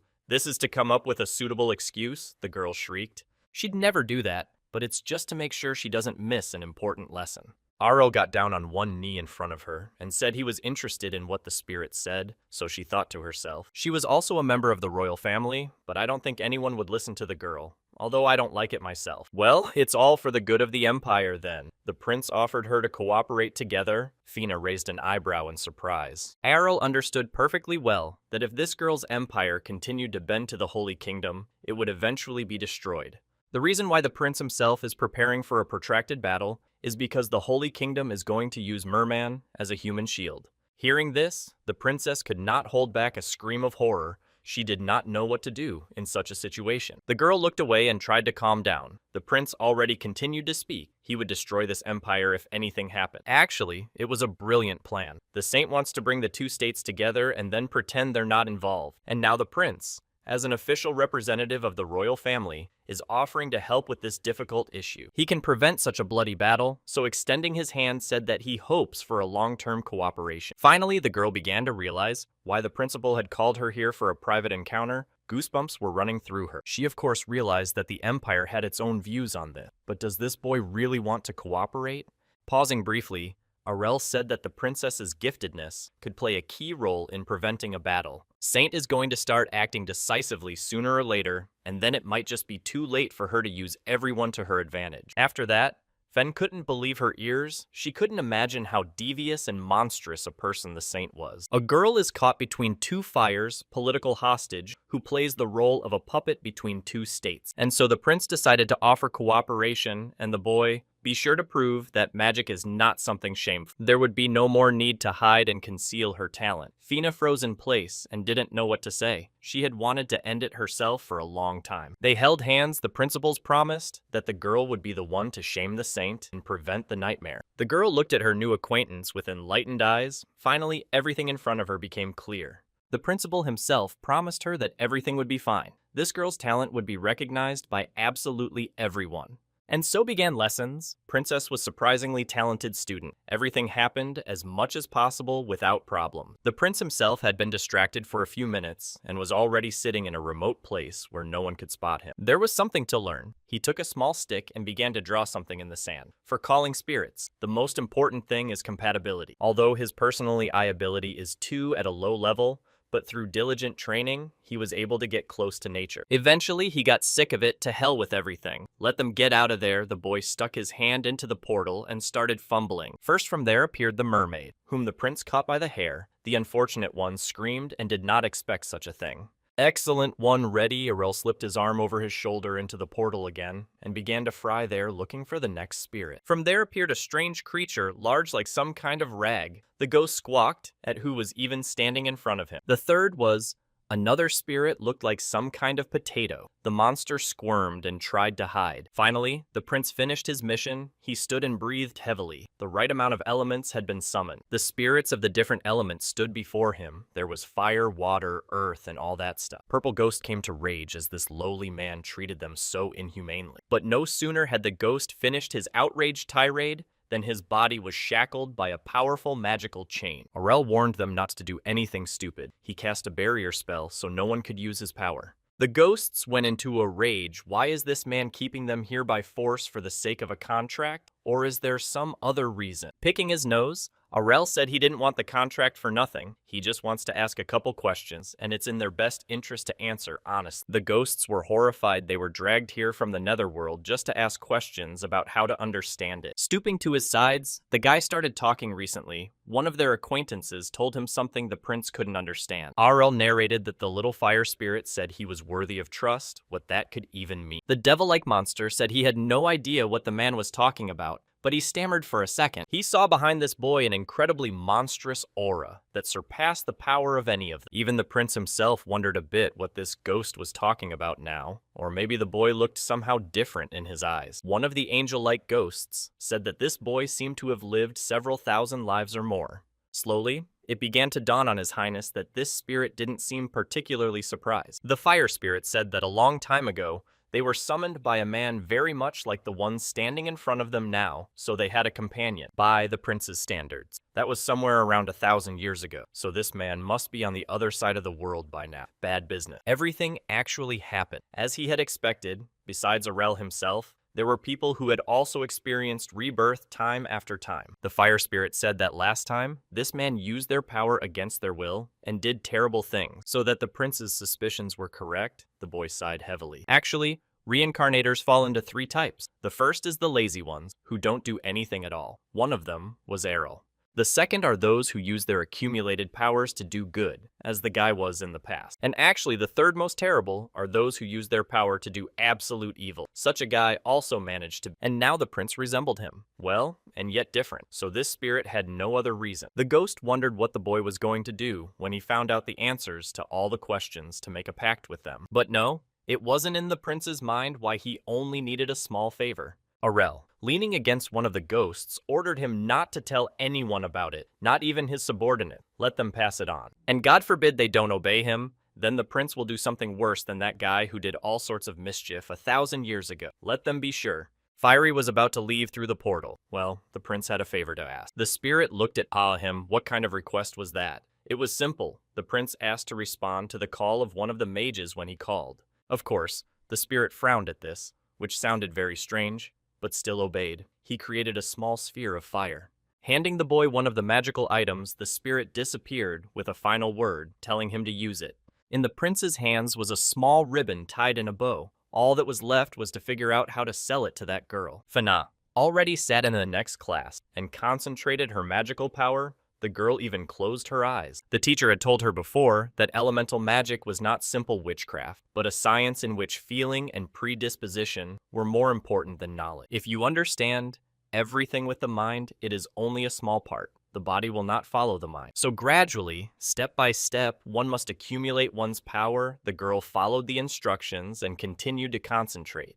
She had to learn how to summon ghosts. In any situation, several spirits were already circling near the princess. She herself didn't believe it was enough. Several ghosts were flying near her. There was a fire kid and an earth golem. It will have to try its best, even though the teaching looked very strange, but the princess followed it rigorously. The prince was watching it all with Dia. He told her not to dwell on it, but it seems the princess didn't listen. The sorceress suggested that perhaps the girl was used to inflated expectations, and so was trying her best. Denying the prince's doubts, Dia said that even when she was studying at the sorcerer's tower, she was fully committed to the cause. It's not easy. She had to ask if there's any news from the witch tower about the engine. The sorceress was a little embarrassed when she heard this, and she looked down at the question. Since they took possession of the trading company then, in order to propel the huge ships with great speed, they requested the manufacture of an engine. The chief sorcerer, of course, appreciated the idea, but even then, he noticed that it could be dangerous. It took over 3 months to stabilize it so that everything would work perfectly safely. But now, due to the need to fight dark sorcerers, the number of staff has been drastically reduced, and so work has slowed down. The prince thought about it. It would take them no less than a year to do all this. Speaking of sorcerers, there was one more question. In his last conversation with the High Mage, Hellman promised that there would be no trace of dark sorcerers left in this part of the kingdom. This man seemed to be too religious and committed to a righteous path. It raised questions. This is what Dia conveyed to her master. The prince stood before her and was a bit confused. Despite the fact that the sorcerer was talking nonsense, Arrow was pleased and gave him a thumbs up, wishing him luck. So the important things are done. The boy rubbed his hands left, only to teach the princess sorcery, and you can consider it done. It's time for a little vacation, only would have to find the person who is most willing to relax and go wild. Without any delay, the prince burst into the room where Fina was practicing and announced that they were going for a walk. The girl was horrified. She flinched and turned around with a frightened expression on her face as to why His Highness was scaring her so much. The prince grabbed her by the arm and dragged her out of the office, but it was useless. On the way, the prince lamented Fina has no idea how much trouble she'll cause people because of her exertions. They don't even want to go home. All the while, the boy sighed faintly, and Fina followed him, wrinkling her nose in annoyance. And she stubbornly disobeyed the prince. Even though the guy argued that you should still rest, he is worried about her future. Even so, the young girl said that she could not lose her authority in the face of the servants and had to work. Arl. After this, he couldn't contain his surprise and opened his mouth. What do I hear? Are the laws in her empire so strict? Of course, for a ruler, it's a good sign that he's responsible, but you still have to be able to have fun. The guy shivered. The first thing they did was to go to a shop to taste the specialty of the area, snow hare meat. Even though the princess said it was indecent, Errol said she's a simple girl now. Let her not forget. Eating street food on the streets of the city is completely normal. Fina looked at the flavorful piece of meat. When the girl tasted the dish, you said the meat was dry because the juice had run out and the sauce was too sour. The cook was horrified. This was extremely unusual for Fena. If she were in her palace, the nanny would surely scold her for it if she saw her eating like this. Suddenly, someone rushed past them at great speed, pushing the girl away, and the prince barely had time to catch her. It was a thief who snatched a piece of meat right out of my hand. You got a lot of nerve doing this kind of nonsense in the middle of town. Apparently, someone has already called the guards. The thief will soon be caught and locked up. Don't worry. Besides, it was a great chance to field test natural magic. The prince looked at the girl. It didn't take long for Fina immediately realized everything and ordered her pet to let the fire out. The thief was about to flee the scene of the crime and go on the next outing as suddenly felt that he could not move. His feet stuck in the mud. The man tried to pull himself out, but nothing worked. He spun his head around haphazardly. Eventually, his entire body began to be covered in a sticky and surprisingly tough mud. The man couldn't even move. Eventually, the girl ordered her fire hicken to roast him properly. The unfortunate thief felt an incredible heat that grew into a monstrous fever. He began to scream. Eventually, the mud under the pressure of the fire solidified and turned to clay, deliberately restraining his movement. Turning back to Prince Feng, asked how he liked it. The guy was happy with it. Not bad special effects, should be a good effort.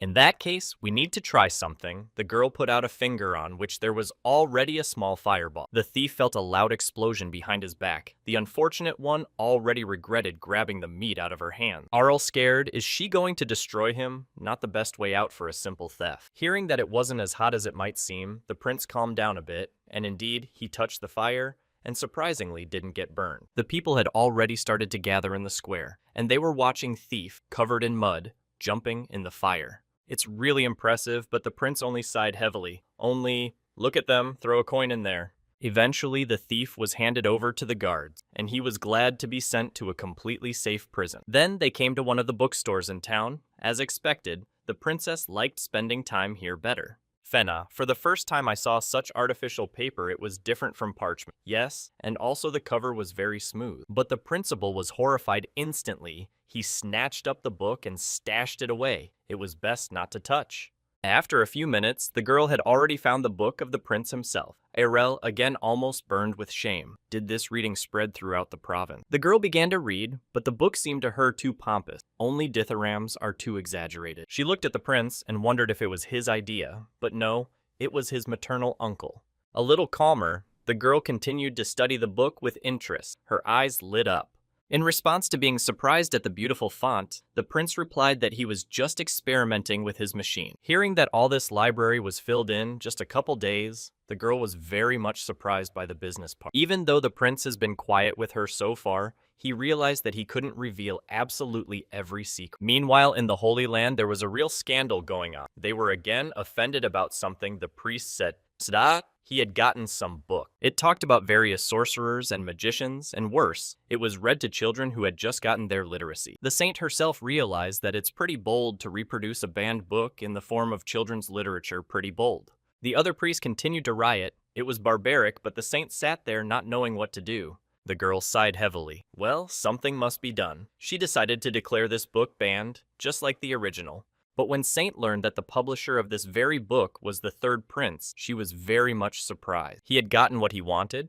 Now her kingdom was in a real mess. Everyone was very worried, and something had to be done. Eventually, one of those present couldn't take it anymore, and how long they were still hiding couldn't be stretched any further. There is also growing discontent among the faithful, and people began to whisper. The saint heard it all very well. Finally, the woman got up from her seat and raised her hand, saying that it was time to give an answer for all to know. Pretty soon they will start spreading the teachings that God himself gave her, called secret revelation. When all the priests heard about it, they were horrified. But why didn't the saint speak of it before? The woman's face immediately changed. This is a secret scripture that must not be shared, therefore one must take an oath of silence here and now. All those present swore that they would never tell anyone about it, even on pain of forfeiting their lives. Immediately, the saint began to cast some sort of spell. The priest's eyes lit up and their mouths instantly closed. After what they heard, people were in complete shock, but even so, everyone just had to accept their teaching. Spreading her arms, the saint said that in the name of the Holy One, the punishment will be carried out. All others will be destroyed. Let them keep the secret until the proper time. And now the young prince was already 18. He sat with his mother in the kingdom. A new age had dawned. The emperor declared that his first son was old enough to ascend the throne and be responsible for the state. The others clapped their hands, and the emperor approached his eldest son and offered him the crown. At last, the elder brother has received his rightful reward. He will become the best ruler in the history of the kingdom. The third prince himself preferred to stay in the shadows and help his eldest with everything he could.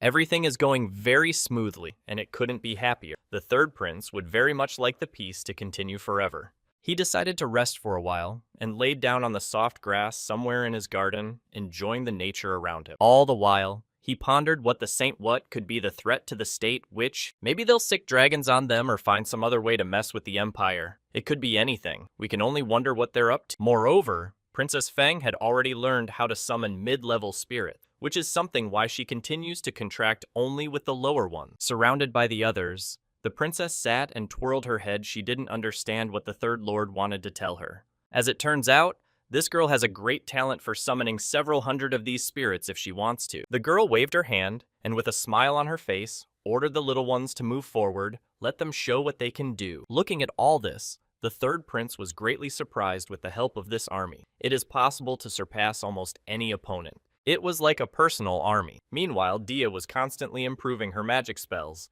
The girl acted as an opponent. Not bad, of course, firepower, but it's still not enough. The sorceress smiled. She only had to use one spell, and the little ghosts scattered in different directions as if they were toys. It still wasn't enough. The young princess cried out. She realized she wasn't strong enough yet. It was a good thing that the third principal had chosen the sorceress as a training opponent. Otherwise, no one would have been able to deal with her. Don't be so complex. Dia is equal to the elder mages, so it's not her surprise that the princess was defeated. Don't be disappointed. The guy advised the princess to think not only about the power, but also about the concept of the squad the girl thought for a second. Yes, exactly, so she will command me individual creatures, but a whole squad in particular would be quite nice. Meanwhile, the prince kept pondering about the Holy Kingdom. No matter how much he puzzled over it, there was still no clear answer. Fena suddenly wondered if his witch had been living in the tower since childhood. Well, once again the girl lost and a little upset. She heard rumors that in the kingdom, the tower pre-selects children. The prince watched this conversation from the sideline and listened carefully to every word,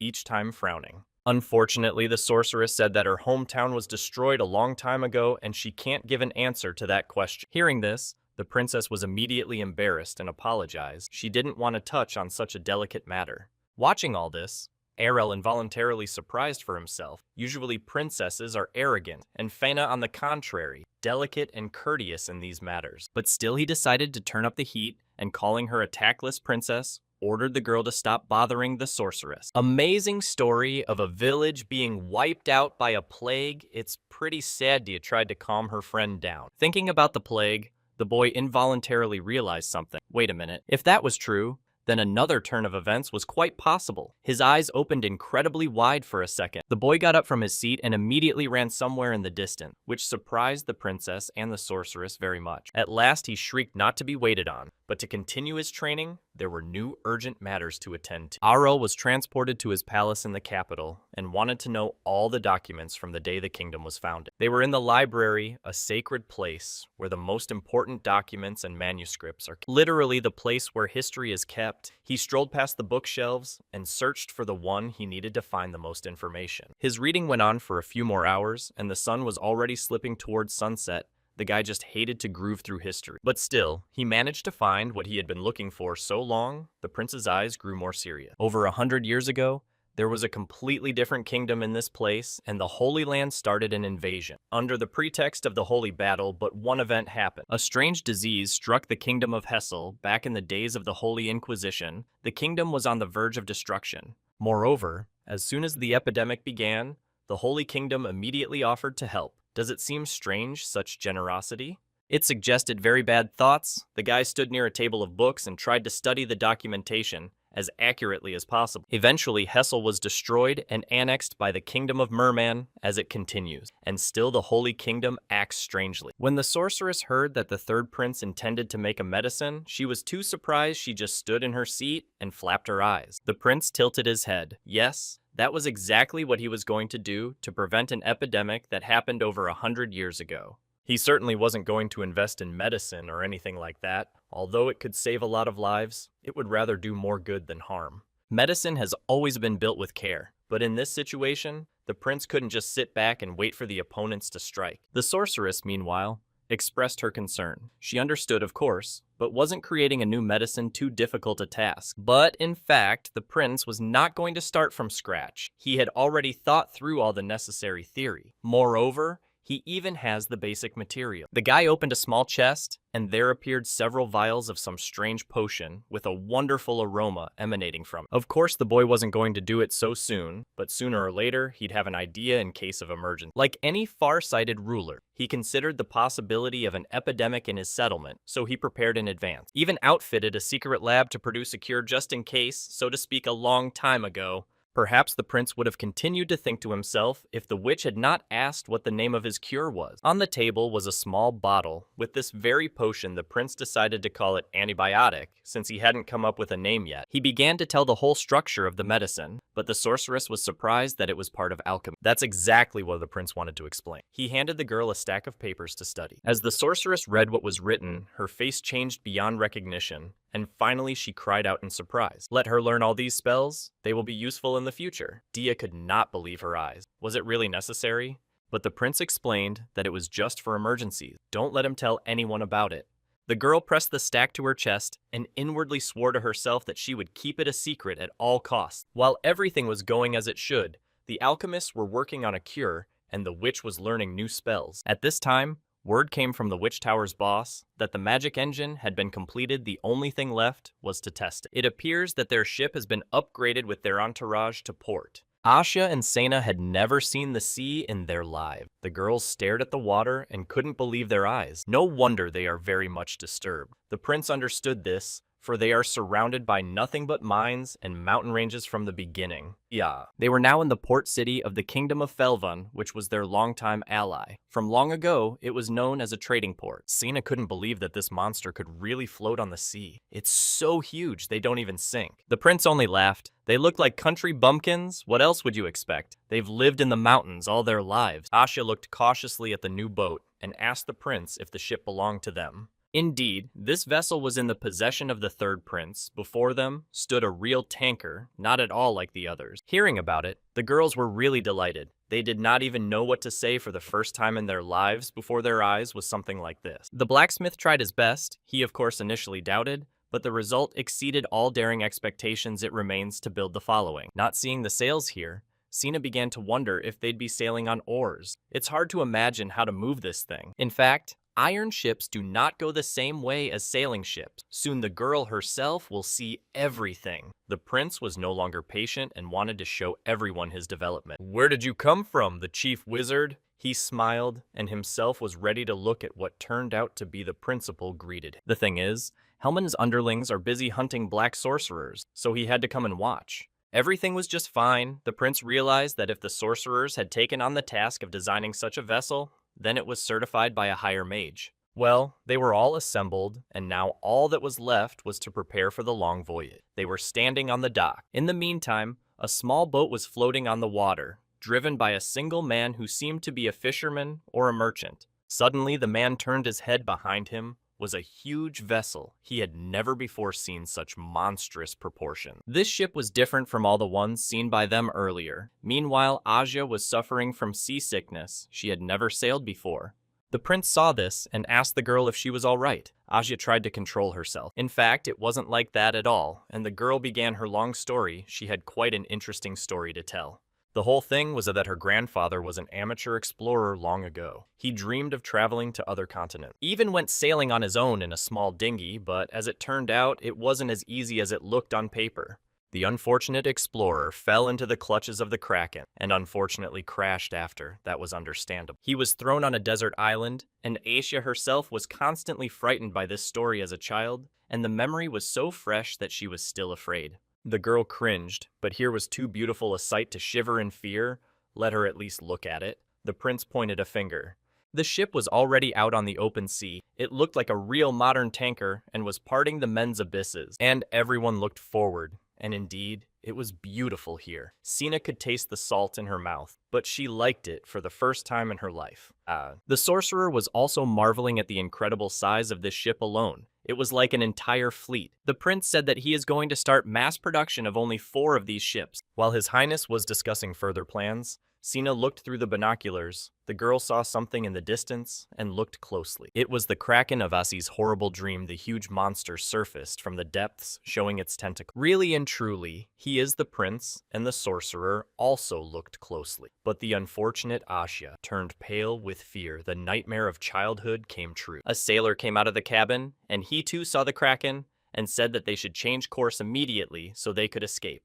The prince even thought a little bit about the fact that if they changed course, the Kraken would not follow them correctly, he realized. The captain only replied that he would obey all orders without question. All the others looked at the prince with surprised and at the same time frightened eyes. Meanwhile, the prince himself rejoiced as they flew at full speed straight at the Kraken without even stopping. They couldn't stand the monster. The captain was horrified. Could it be at full speed? The rest of the crew only shook their heads. They realized that this was madness. With a scythe in his finger at the Kraken, hiding under the water, the prince cried out, "How dare he put sticks in his wheels, need to destroy the monster immediately." And I also wanted to test the impact resistance of the ship itself. So immediately, full speed ahead, and not a word more. Asha was in complete shock. She already thought that the ship would sink, and they all with it, but her friend calmed her down. The Kraken in turn looked at the strange structure and thought it was a large fish swimming at him. The distance shortened, the prince held his head and prepared to strike. But nothing happened, not even a jolt. Asia was barely alive from fear and lay on her friend's lap. The unfortunate Kraken went to its progenitors in a second, leaving behind only a black spot on the water. Well, they had checked what they wanted, now they could go back. Asha was still out and couldn't come to her senses. Eventually, they arrived at the port, Everyone present marveled and looked at the new merchandise. So this is what Coca-Cola is. It does not grow here, explained the prince, but if the travelers discover something on distant shores, let them immediately proclaim it first. The explorers were eager to carry out the order. They were enthusiastic and wanted to go. And the prince almost choked on his saliva. He was already imagining how he would drink a flavorful drink from his own world. The official goal of the expedition was to explore the new lands, and then, if possible, to establish friendly contact with them. But do the others know that it's all for a bottle of Coke? The guy waved his handkerchief at them as they drove away. It's a secret he'll take to his grave with him, so don't let them even hope to find out. In one remote village in the Empire, something strange was happening. One of the residents looked extremely worried. The prince had already learned that somewhere in the wilderness a new disease had arisen, and he was extremely puzzled by the fact that more and more people on the continent were suffering. Asya brought another letter from the imperial palace. Most likely there would soon be an epidemic in the kingdom. They were quick to react. It's only been a few days, and already there's been a stir. The first signs of cases have been reported in the west and east. And how things were in their native lands, they fell silent and looked among themselves. Asya said that fortunately there were no problems in her village, and Sina said that fortunately the trouble had passed them by in the village. Nomad village, almost in the very epicenter of events, but fortunately remained unharmed. This is certainly good, but extremely strange. The young prince was constantly crushed by this cursed disease, trade has come to a halt, and business is going badly. What he feared most of all happened after all. The Holy Empire was on the offensive after all. All right, we need to proceed according to plan. The boy stood in place. Prepare as much medicine as you need and distribute it to the citizens. For now, you need to focus all your energies on fighting the epidemic guy. Prepare immediately. Antibiotics are certainly not a panacea for all problems, but fortunately there is healing magic. Witch doctors try day and night. The prince ordered to mobilize everyone possible to fight the epidemic. Let all who can heal be drafted. He was sorting out the paperwork and thinking of the saint, but it was hardly her. Well, maybe a woman has that ability. Someone knocked on his door, and the prince allowed him to enter, and he already knew that the sorceress was standing there. Dia appeared on the doorstep. The girl had an extremely worried look on her face as she pondered something and took a couple of awkward steps. She had the same question as the prince. Is it possible this epidemic was caused artificially by someone who made it? The prince had been pondering this for days now, and then the witch gave him another clue. Besides, while the girl was healing, she realized that this disease is not new to her. Just not the prince's goosebumps ran, unless the girl had seen somewhere before, but she confirmed there was something like this in her village. Princess Fina passed by the office. The girl stopped when she heard the conversation and listened to the conversation. She herself was aware of what was happening, and the sorceress continued to tell her story. She could not forget the faces of her relatives who had been struck by the disease. It is never forgotten. The girl asked again, let the prince answer honestly. Is it really an artificial disease and he really doesn't know anything or what? The prince was silent when he saw that the girl turned around and nodded her head and walked away, stopping her. Video on the girl's face this expression. The principal promised her that no one would go unpunished, but it seems the sorceress ignored him. There was an oppressive atmosphere in the city. Wagons were no longer frequenting the streets. All the people were quarantined. The prince decided to arrive at the epicenter in the city from where it all began. The boy jumped out of the carriage and looked around. Just then, he was shouted at by one of the residents that this town was contaminated and should be evacuated immediately. The prince should not be here. But the boy reassured him he had a magical cure for all contagion, so he's perfectly safe. He still listened to the man's claims and closed his eyes. Good as he will. However, there is one but. There are those who should have come back. The guy turned around and looked at the luggage he had brought. There were several crates. In one of the large wooden chests was the Princess Fena girl shrunk and tried to hide, but without success. She apologized, but after hearing what happened in this town, the princess couldn't stay out of it and decided to check it out. She also had another spirit that she had contracted with recently, and now she could heal at a basic level. The prince sighed heavily. Yes, she was from the royal family after all. It was hard to pretend that nothing was going on and keep silent. Oh well. Either way, they have plenty more business to go. The princess readily put her arm around her bubbler and moved forward. Walking through the streets of the deserted settlement, the prince asked if everything was done. As he spoke, the man only nodded his head.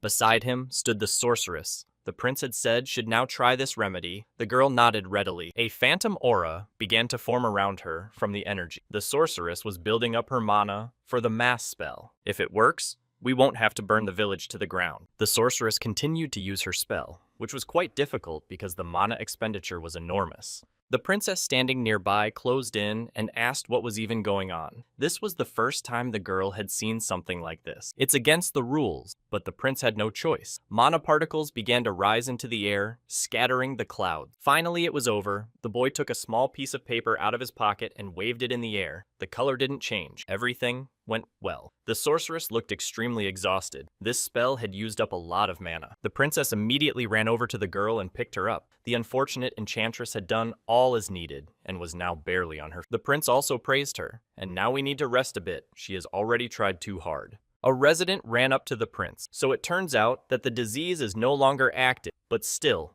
we must not let our guard down. What a relief after all. The man brushed a tear from his eye. He thanked the prince for such a marvelous remedy. Meanwhile, the young princess began treating the rest of the sick. Everything was progressing as it should. The antibiotic was also let live, or, though reluctant, they took the vaccination. Everyone's supplies are plentiful. The prince also took an active part and couldn't stay away.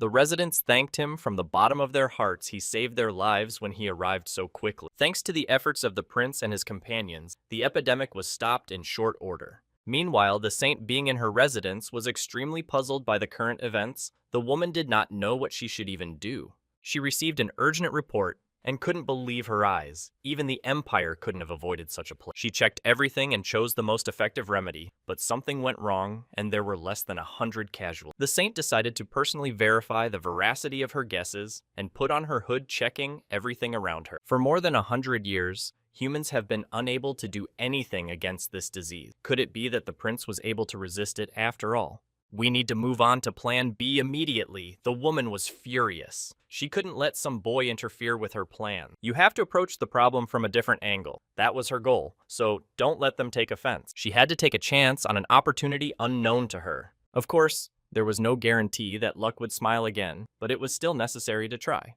It will all be just for the future of her kingdom. She wants to make the best place on earth for its inhabitants. The priests were also confused. The prophecy didn't come true, though the saint swore it would work. Meanwhile, the wagon with the prince was traveling down the road at a great speed. All was bypassed, and one could exhale. Finally, the guy could rest. The rest of the work could be entrusted to other employees. The epidemic is on the wane.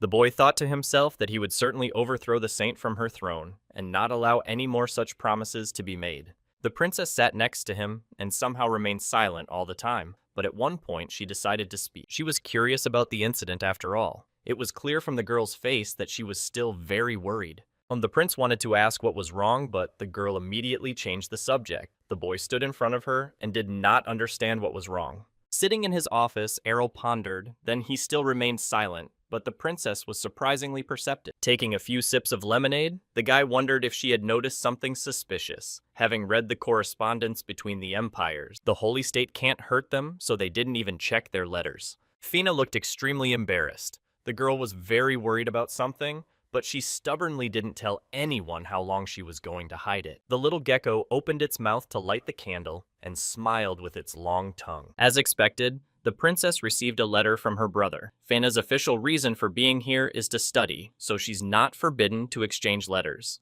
The girl used a drop of blood to manifest invisible ink and took a closer look at such a strange way of transmitting secret messages. This letter was written by her own brother. He hoped her talent was still undiscovered, or there would be big consequences. No, the girl assured him in her letter that she's fine, she hasn't been spotted yet, she's even getting lessons help. His brother tells me that their bond with the Holy Kingdom is still going strong, and that he will soon avenge his humiliation in the last battle. The princess wondered about her brother's wife, a powerful woman caught. She has great influence over him. The princess stood in the empty and dark room, rereading the letter over and over again, goosebumps of excitement running down her spine. The girl plunged into her memories. When she was still a little girl, the first time she called on her pet was something terrible. Everyone else was horrified. They didn't even know what to say. It was just monstrous. Absolutely everyone, even including her own brother, looked at the princess with a contemptuous glare. But after all, with this magic, the girl saves people, so why is everyone else so contradictory? The princess shrieked. After reading the last couple of lines, the girl couldn't hold back a scream.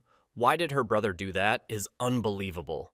The doors opened, and from there ran out. Upset princess maid did not even have time to understand anything, but only turned around in the wake of the fleeing girl. The unfortunate screamed and called the prince by name. Her voice spread throughout the castle, and by now, everyone had heard the scream. The prince was even frightened seeing the princess's frightened face and hearing her scream, "What's the matter?" Guy immediately turned around. She shoved the little letter she'd just gotten under his nose and said they'd talk later, but first they had to read it. It was a secret message, after all. The prince accepted the letter with trembling hands, but he was still a little uncomfortable. Faina looked very scared and looked with huge eyes at the prince. The guy, by the way, was also very scared. Emperor Merman seems to think it prudent to sell his citizens into slavery to the Holy Empire for next to nothing. He and his wife were right in the palace. Women had great power over him. She looked at him with eyes full of love, but naturally, it was a deception she wanted to get the whole kingdom. Even though his people disagreed, the emperor was not going to back down. He was willing to sacrifice by any means necessary. But it should still help wash away the shame of the empire. People have already begun to be chained up and hauled away. His wife looked at him with a pleased look on her face, with a widening smile. Her ancestors would have been proud of her husband. Meanwhile, his sister couldn't believe what was happening. Was the older brother so stupid as to be influenced? It seems that's why the young princess was banished here, so she couldn't stop this woman from taking over. The prince couldn't believe such an insane plan. First, the empire buys the holy water at triple the price, and now sells its own people. If it goes on like this empire will collapse and the Holy Kingdom will completely swallow it up, because they are in debt. Only one question remained: why the young princess was telling him about this? The girl sobbed. Of course, the prince himself is concerned about this state of affairs, but they have a lot of problems themselves. He can only observe. He specifically said so, and what the girl would answer. Meanwhile, the princess stood silent and did not know what to say. Suddenly, she frowned and said it was his problem too. The girl's eyes were completely serious. Back when they were discussing marriage and her older brother, she distinctly remembered the pet warning her to stay away from that man. She knew perfectly well that the strange chain of events was bound to lead to the Holy Kingdom when she met the main point of the Ye. Besides, they have a common enemy. The girl frowned even harder. The Holy Kingdom will take over one empire after another with such method. The prince was a little confused by this, all yet not enough why he should help a foreign nation with his own forces. Fena asked to help bring back. There is the status of ruler, and she then knows how to thank him. Does she really want to sell her empire to him? Hearing the straightforwardness of the princess, Errol even wondered a little what else she would offer. There was a little silence between them, and that it was all the prince stood looking at her. Finally, the girl could not stand it with great effort. She said that if the prince wanted it, she would become his wife. And then Arl had no idea what to say. He had no plans to say anything like that. But it seems that this princess was very determined on her face. It was already evident that she was ready to go to the wedding right now. Well, if she wants to play this game, then you can play along, the prince smiled. But if she is so insistent, let her be. In addition, it will be possible to check how serious the girl is. In her decision, the princess cried out in horror. With great difficulty, she squirmed and said she was ready for it. The prince was already pulling his lips into her. Finally, the guy couldn't take it anymore and patted her on the top of her head. That's enough of him? He's about to burst out laughing. On the other hand, he was going to help her from the beginning. What a naive girl, the princess blushed with rage. The girl couldn't stand it and started throwing books at him, in principle, trying to cover herself with her hands.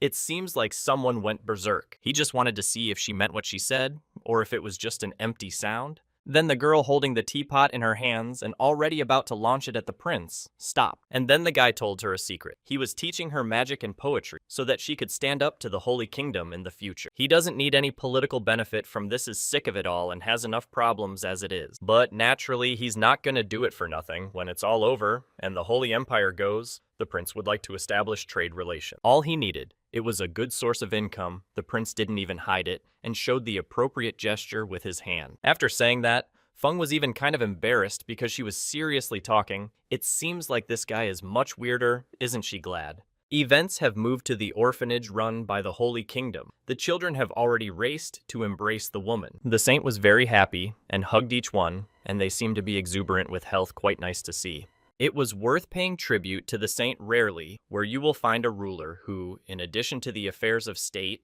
pays attention to the care of children. The boy ran up to her and wanted to hand the woman a flower wreath, but tripped and fell. The saint ran up to him and splayed her hands. Need to be careful? She immediately helped him. With a touch of her finger, Nelvenia helped him to heal the wound he had received during the fall. The boy didn't even cry. The woman stroked his head and asked him, no longer in pain, after all. Suddenly, the educator came up to them and thanked the saint for such a visit, but she was probably very busy. The Holy Kingdom only began supporting orphanages when it was Nelvenia who took over the reins of the kingdom. The teacher almost cried. She used to hardly sleep at all thinking about how to feed the children, but now everything has changed. The saint bowed and said she was only doing what she had to do because it was her duty. Finally ran out, the woman jumped into her carriage and drove off on her own. Being inside Saint's side this year, there will be no problem supporting the shelter, cannot worry. The aide sitting next to her sighed, but it would be difficult to continue like this. Saint took a head-on because of past droughts. The number of orphans and expenses have also increased. Nelvenia gritted her teeth. The woman thought about those nasty monsters that kept attacking them. They were often attacked by other races, but there were even some who couldn't even speak. We'll have to tighten the belts of priests who only care about their own bellies, then they'll last a couple more years. It's good that she can create holy water and sell it for money, but donations from wealthy priests are also making a difference. But the woman admittedly didn't know how long to survive at this rate. After all, they don't have a steady source of income. Still need to resolve this matter as soon as possible. The woman's lips barely trembled. On the other hand, if they had minds that were in the kingdom of Aranesia, they could solve the budget problem. To desire someone else's is certainly disgusting, but the woman realized that without it, the Holy Kingdom and herself would not last long. She got out of the wagon. God never helps people. The saint realized it herself. Perhaps when they find out,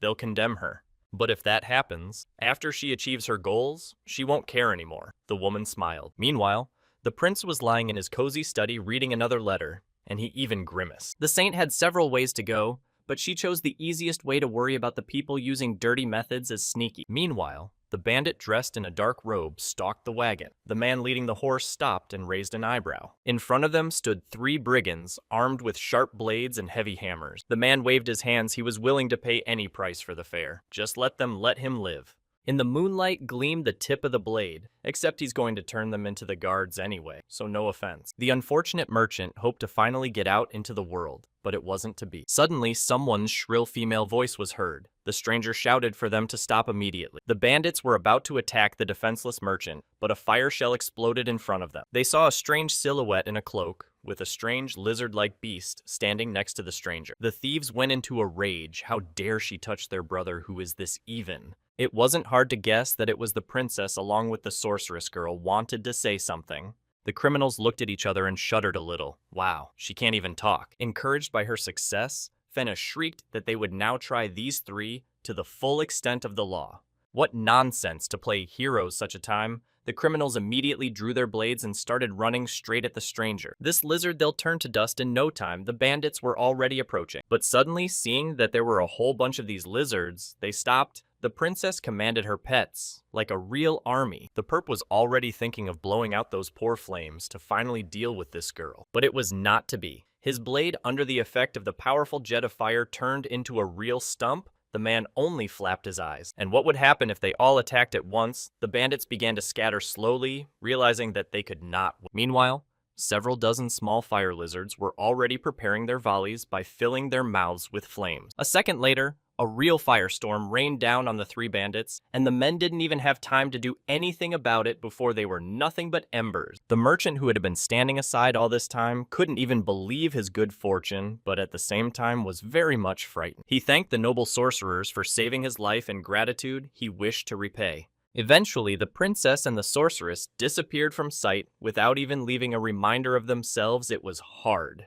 Feni Said saying those lines is terribly embarrassing. Does it have to be done every time? Before that, she talked to the 3rd prince. The guy said that first of all, we need to change people's attitude towards magic. Because of the excessive persecution, the spirits naturally became angry with humans and began to antagonize them. Such events helped the Holy Kingdom to receive the necessary support in time, but the princess didn't know what to do. We had to prove that the creatures from the afterlife weren't really harmful in and of themselves. We need to take a different approach to the opposite of helping people. At this rate, they will be able to give the Holy Kingdom a surprise, the prince smiled. The princess blushed. From the tension, they act covertly to let rumors. In principle, it's unsurprising, but still she is embarrassed. A sorceress approached her and told her that stealthy offense and fighting criminals was the best combat experience. Dia said that before she came to the prince's palace, she was a crime fighter and was making money.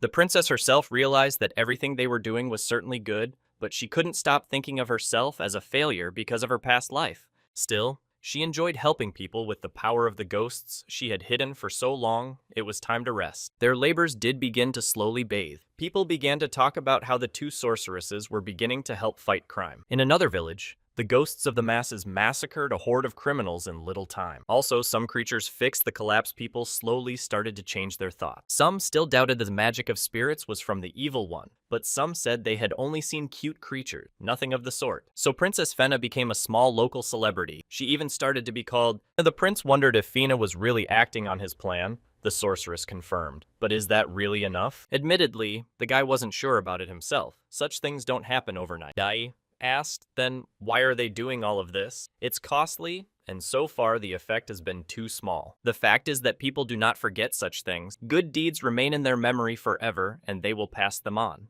The foundation had been laid, the prince looked up, and it was time to start the next stage. The action moved to the Empire of Merman. To the royal palace, the emperor stood before the saint. The man bowed and said that the saint had traveled a long way to get here, and he was very grateful to her for such attention. The woman bowed and said she was willing to do anything if it involved the empire and the Holy Realm. Put the small leaves in front, the man said. It would be shameful for the empire to keep another guest waiting right there.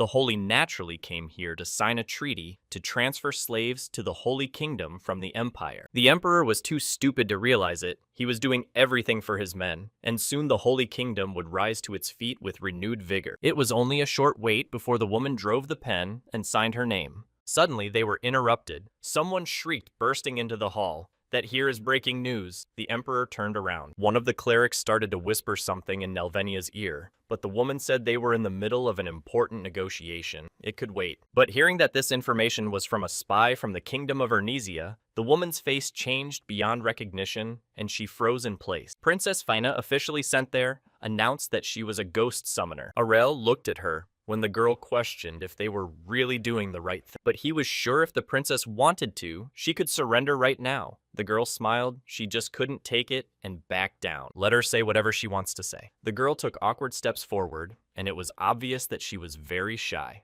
It was the first time the princess was speaking in front of such a large number of people. Almost all the subjects and ordinary citizens were gathered here. The princess introduced herself with her full title, and her sonorous voice echoed throughout the kingdom. When the villagers heard that the girl was going to tell them the whole truth, they started to look around fearfully. Instead of useless words, she decided to demonstrate everything and called upon two nature spirits. People began to recognize these were the same creatures that had been helping them all along. There's the Earthling who fixed the bridge. Among everyone present was the spy from the Holy Kingdom himself. He too had seen it all with his own eyes. The princess declared herself an interrupter and began to narrate from her childhood. She had a gift not at all with these creatures. And then to protect her from political intrigue and persecution, her parents decided to exile her here. While in confinement, the mother fell ill and went to the other world, but still continued to worry about her young daughter. The princess continued to tell a heartwarming story, and the prince stood behind, hiding behind a curtain, and listened. She was praising the third prince,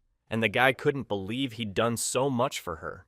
The princess said that her life in the palace was miserable and full of hardship. She could not accept it. But now, all people can see that ordinary magic and natural magic with the help of spirits is not very different. When the saint heard the appeal to herself personally to give up her foolish intentions, she was horrified. The princess demanded to give up what was thought before that spirit magic was evil. The girl was already truly screaming. She was furious. In a loud voice, she demanded that they stop harassing ordinary summoners and leave them alone. Listening to all these speeches, people began to look at each other, and some even began to doubt their assertion. Aurel, watching all this listening, he realized that all this would not be immediate. People who had nothing to do with it would not take these words serious. But one way or another, public opinion will mostly side with the young princess after all this. Because next to her stands the third prince himself and patronizes her, the girl finished her fiery speech. And now the boy took the floor. He swore on his honor that he would protect the princess from all attacks. After all the research and scientific studies, his conclusion is that spirit magic is a common force. As a learned man, he cannot accept the Holy Kingdom's accusation. Well,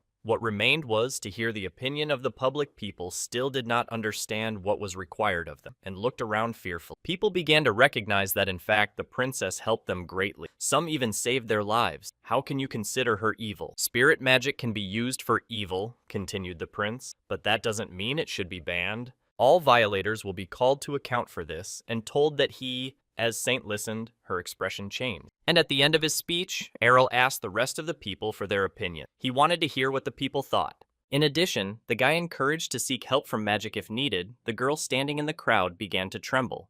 Principal Princess stood and looked at his subject. The guy said he would gladly help anyone who asked. After the conference ended, people began to drastically change their sentiments, obviously that the Holy Kingdom was engaging in complete nonsense. And the reaction of the nobility so far has been unusual. They didn't realize which side to take to avoid the consequence. Well, it was time to end this game. The final chord is not far off. The prince sat on his throne and wrote a letter. Meanwhile, in the Merman Empire, there was a real commotion going on. Everyone had just found out that their princess was actually summoning her. The priests were furious too. It was outrageous how it was even possible to keep this from them. Evil must be eradicated. The saint herself was in shock after everything that had happened. The girl just sat on the couch and did not say anything. She tried to reassure her subjects first. Need to send a letter, and then we'll wait for a response and take action. King Merman ran up to Saint and said that a letter had come from a neighboring kingdom. The prince said he wanted to have a serious talk about it, and there was a package with a letter in front of them saying that they needed to discuss what had happened. The answer came very quickly, and the guy already read it in his office. In general, they agreed to meet as expected. Eventually, the third prince's carriage, along with Princess Fenna, arrived at the neutral territory of the palace.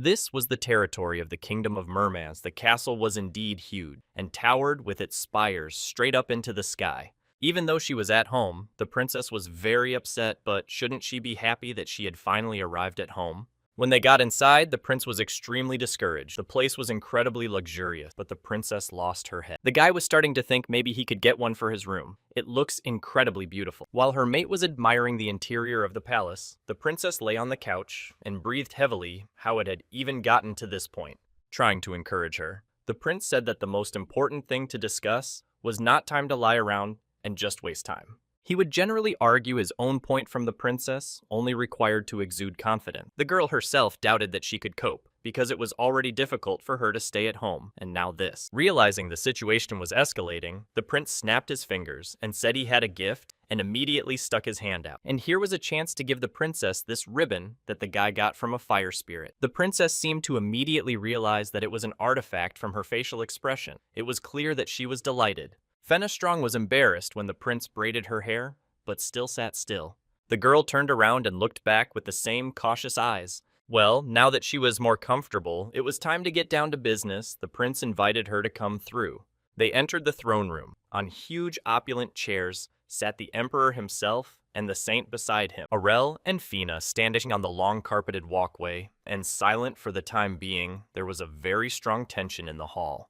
The emperor was the first to take the floor. He asked how the prince dared to teach the princess spirit magic. Putting his hand to his heart, the boy said he was only helping her discover her innate talent. That's all. After that, the ruler was furious. It's outrageous. The prince doesn't even know what these creatures are. He's already talking like. Speaking of which, the guy thought he'd demonstrate just about everything here so people would have no doubt. For it is true that it was written in the Holy Scriptures that people who summon these beings should be called heretics. The saint was extremely delicate, or at least seemed so. She said that her order was extremely upset about the situation with the princess. However, her doctrine was written almost 500 years ago. The woman frowned. But then the lands were inhabited by indigenous people, and it was they who were recognized as heretics because they worshipped the creature. But the woman didn't want to admit it. How dare the prince only go against God? But the guy was completely calm. The rest of the priests also went into a frenzy. Divine miracle, being able to cast out evil spirits, is proof that they are. They began to be attracted among themselves, and the prince only laughed at these silly religious people. So the king of spirits can't do anything either. Guy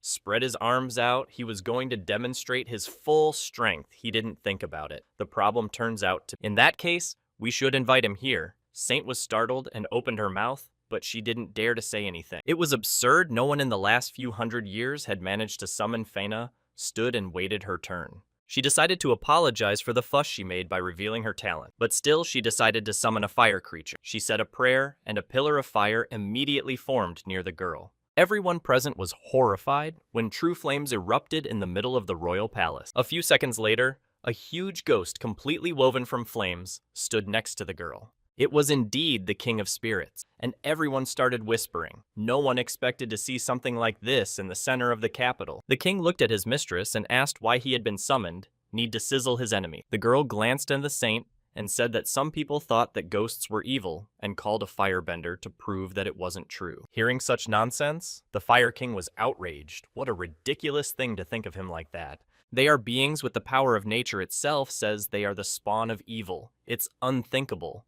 The prince intervened. He said that according to the scriptures, even the King of Spirits cannot resist the effects of holy water. Well, how would they like it? A great way to prove their power? The prince was hinting for Saint to step in. The woman was silent for a few seconds and closed her eyes. She was cornered, and she realized it herself. There was no need for that, said the woman. The others were horrified. They did not expect the saint to not want a demonstration. The prince glowed with joy. The truth is so. She accepts that the others can also freely exist. After that, the saint tensed up. What do other summoners mean? Could it be that there are other people besides the princess who can do such a thing? Taking out a few envelopes from his pocket, the prince showed them to everyone. They were letters from the rest of the people. Only about 200 people, or even more, who suffered the Holy Inquisition and persecution. It was unthinkable. The other priests looked among themselves and did not understand why the saint was silent and did nothing. And there's also something to explain the principle, and himself created a magical sphere in his hands with a flick of his finger. It was a kind of projector that called up a hologram. The others shrieked and didn't expect such a thing. When it came to the epidemic, Saint tensed up. She knew exactly who was behind it and didn't want to bring it up. The principal in turn continued. He asked how the colors would react if he said that this epidemic was caused intentionally. The counts and princes began to talk about what the prince was saying. How can such a thing be possible? The guy went on, it was probably done by someone who has access to anywhere and at any moment can commit an atrocity. And it was the holy. She spread her influence over many cities and small towns. Here is the answer. The woman was able to use her spells to spread the plague across the continent and cause other epidemics. The video showed the saint spreading the contagion through various settlements with her own hand. In fact, this device was used for something else. The emperor watched and could not believe his eyes. In his mind, everything turned upside down. After her atrocities were revealed to the public, the saint didn't know what to say. She just sat there silent. No need to make excuses. Everyone else had seen enough and were completely shocked at what was happening beyond belief. The prince's plan worked out just fine. He decided to expose the saint right there in front of the rest of the authorities people. In all this time, Saint had not uttered a word. She just didn't know what to say for her. It was a severe blow. Deciding to appeal to her now subordinate emperor, she asked for confirmation that this was just an accusation that had nothing behind it. The man didn't even know what to say. He realized what influence the Holy Kingdom had over him, but he couldn't refuse the evidence either. Without letting Saint finish speaking, the princess entered the conversation and made a suggestion. Her brother looked at her and wanted to interrupt her, saying that now was not the time for such talk, but the princess continued. She asked only to listen to her once and say nothing more. She could solve the empire's financial problem. Suddenly, a maid appeared behind her back, carrying some kind of package with a letter. The girl turned around. It was a contract about full-scale trade with the Ernisia Empire. Older brother read carefully and couldn't believe his eyes. But first of all, he is after all a partner of the Holy Kingdom. The man kept squinting at the Holy One. The third principal stood in front of him all this time and pondered. This person absolutely does not think about the long-term, only easy money. Fenna claimed that her empire would lose far more if she cooperated with the Holy Kingdom now. She said it was the only way her ancestral home could flourish. The spirit standing beside her looked at her mistress. Fiery could not believe his own ears. This girl was very brave to make such a statement. Yes. And the prince himself had pondered this more than once. He could have suggested many ways for development. The princess wanted to say something else, but the saint interrupted her and said that the emperor had already given his consent. Next, the woman glittered her eyes and looked at her subject. Obviously, the emperor was under some kind of spell and still couldn't say a word. Aurel just then noticed the hypnosis. Saint was using it not the first time, but why so hard? Even the prince himself didn't think he could stop it all so easily. Being under the influence of magic spells, the emperor himself could not say a word without help. His head was literally splitting. The man tried to open his mouth, but nothing worked. The saint was furious. The man said he had to discuss it with his counselor. The saint was furious. It was absurd. She didn't even intend to justify the woman and didn't want to hear anything about the whole thing. But then the prince made a very bold statement saying that all these miracles that the saint has done are just fake. Doesn't even show shame and doesn't try to make excuses. The priests are silent. When Saint heard she was actually a witch, the woman gritted her teeth. No one could do anything about it. We should have updated the Hypnosis Emperor. At this rate, she'll stop listening to her at all. We can't let that happen. But suddenly, the man felt an unbearable heat right next to his face of fiery, sizzling hypnosis. The Spirit King said he would no longer tolerate such perversions and would intervene immediately. Finally realizing that she had been cornered completely, Saint stood up from her seat as if to get ready. The woman stretched her hand forward. There appeared a clot of magical energy. The rest of the priests, still thinking it was a holy power unable to resist, obeyed. Well, here comes her end. The third prince ordered Fena to act immediately. This is the best option. The fire ghost said to rely on him. He would no longer allow such rampage and take away the future of the kingdom. The priest began to fold their hands in prayer. The divine light was coming from them, accumulating right in the room. Tears were streaming down their eyes. People lost their minds and could not think logically. But at some point, one of the priests began to feel a dark energy near him. He couldn't believe it was happening. No one understood why it happened. People grabbed their heads and were swallowed up by the darkness. One of the courtiers immediately started screaming and calling for help. Something incredible was happening, but immediately passed out. The prince looked around. It was obvious that all these people were alive, only passed out. The saint had done a good job. Now it's clear how she's able to influence others. She has mental attacks. By the way, the woman attacked with renewed vigor. The princess asked her fiery companion to help the Spirit King, was more than happy to oblige. In one great leap, he teleported to the saint and delivered a mighty blow to her shield. Even the woman couldn't hold it back. The saint was immediately covered in flames. The woman did not immediately realize what had happened and could not resist. The attack has worked. Now it's up to the princess to finish off the enemy with her fire lizard. Eventually, the pets began spitting fire, filling the entire surface with flames. Suddenly, the girl felt something very sharp and black stabbed into her chest. She wasn't in pain, but there was some strange sensation in her whole body. The princess injected with her eyes. Suddenly, a very familiar silhouette appeared before the girl's eyes, with a woman with the same fiery red hair. She recognized her mother. A chill ran down her spine. But that woman is long gone. How is that possible? The mother continued. She did tell her daughter to stay away from spirit magic, but even now she doesn't listen. Gradually, the woman shifted to screaming. They were locked in a dungeon because of their own daughter's cursed abilities. But no, princess, everything realized perfectly well in front of her is not her own mother. It is a ghost on the drive. Her mother could not say such a thing. Tears appeared on the girl's face, and she could not believe that her own mother was saying these words.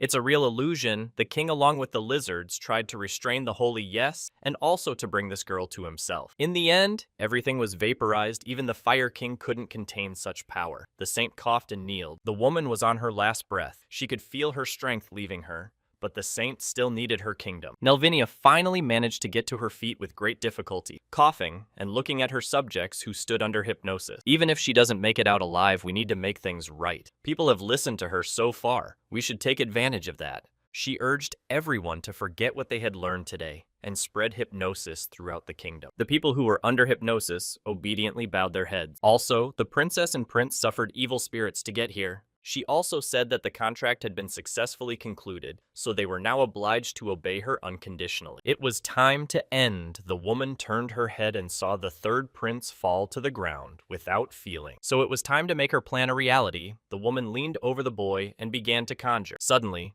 when she started siphoning information from the prince's body, she couldn't help herself. To everyone's surprise, the third principal turned out to be alive and well. He got to his feet and yawned sweetly. Though one should even thank the saint she had created a place where no one would interfere with them, now the woman couldn't understand anything. How could that kid dodge her magic spells? It's just impossible. She was furious. The prince laughed as he approached her. He had already lived over 100 lives. How could he be defeated by someone who had only lived 2? We'll have to pay this guy. Reached out and started the spell. The saint was horrified. She felt a rush of energy that literally sizzled her before her eyes. The woman leaned back. The events are transported back several hundred years in one of the small settlements of the Holy Kingdom. There was born a girl named Ramilla, a little innocent child who was immediately recognized. Even then, in her distant childhood, the girl wondered why people who devoted themselves to faith in God received suffering. After a couple of years, she was recognized as a new saint. The girl was led into a huge hall under the direction of another priest. And now she was beginning to understand everything. The poor thing stared before her with open eyes. She saw through the greedy people and saw their true dark nature, but there was nothing she could do. They used faith in God to manipulate others and fulfill their desires, and nothing else. They completely failed to see reality. The lust for profit completely, and they were insane. Prayers can't feed a starving nation. So that's when the little girl who became a saint chose another way. Then she decided not to be like these loathsome people and go her own way. Becoming a saint, a person undergoes a special rite thanks to which he acquires new power. All previous saints have used it only for the benefit of their own church completely, forgetting about the common people. But this girl was different. She gave back to the common people their lost treasures. She gave everything to the poor. And even using the new power to crush a king who believed the priests unquestioningly. Thanks to the efforts of the saint, many people were saved, but she did not stop there. She was not enough. People's lives certainly improved, but the source of all the problems was still there. People can't rely on God's grace alone, and the girl realized it even then, but she couldn't do anything. It was necessary to use her power rationally and make a decision. Then she realized that she could only save the Holy Kingdom. In this struggle, the little saint decided to give up charity and benevolence. That's how she started selling holy water and spread her influence. But the same then, Saint didn't back down. Even if she was declared the devil herself, she would do anything for her kingdom. And now, the saint living her first life was aging before her eyes. She had already lost her power. Doing her weakened vigilance lowered the consecrators again, plunged into their greedy musings. Lying on her bed and preparing for her imminent departure into the next world, the woman pondered if she only had more time. After she opened her eyes, she saw another nun trying to calm her down. So began her second life, and here she decided to call Nelvinia. The girl had a great future.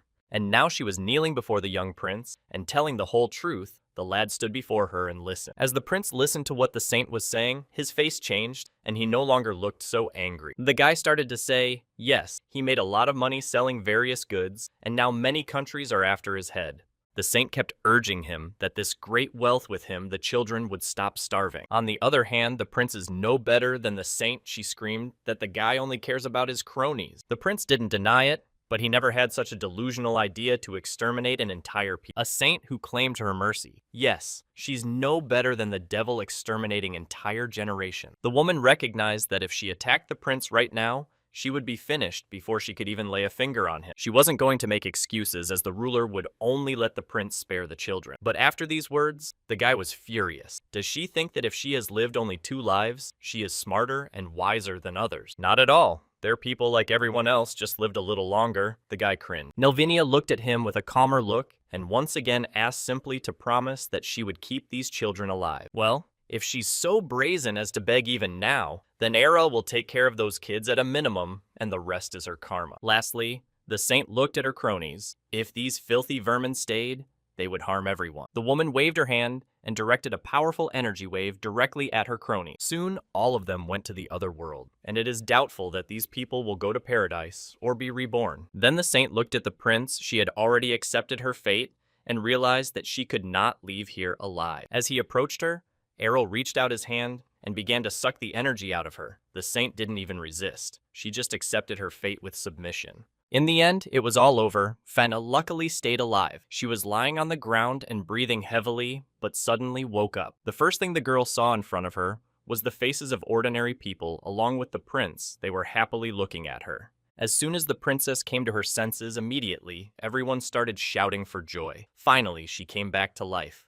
The girl did not even have time to understand anything and why these people glorify her as the one who destroyed the evil that threatened the empire. The prince looked at her and smiled. Let her just not argue and accept her fate as a given. She is the hero of today's banquet. That's how the little conflict ended. Why did the others take it so easily? They just didn't remember anything to the point of passing out. Because the princess was the one who first attacked the saint. That's what people saw.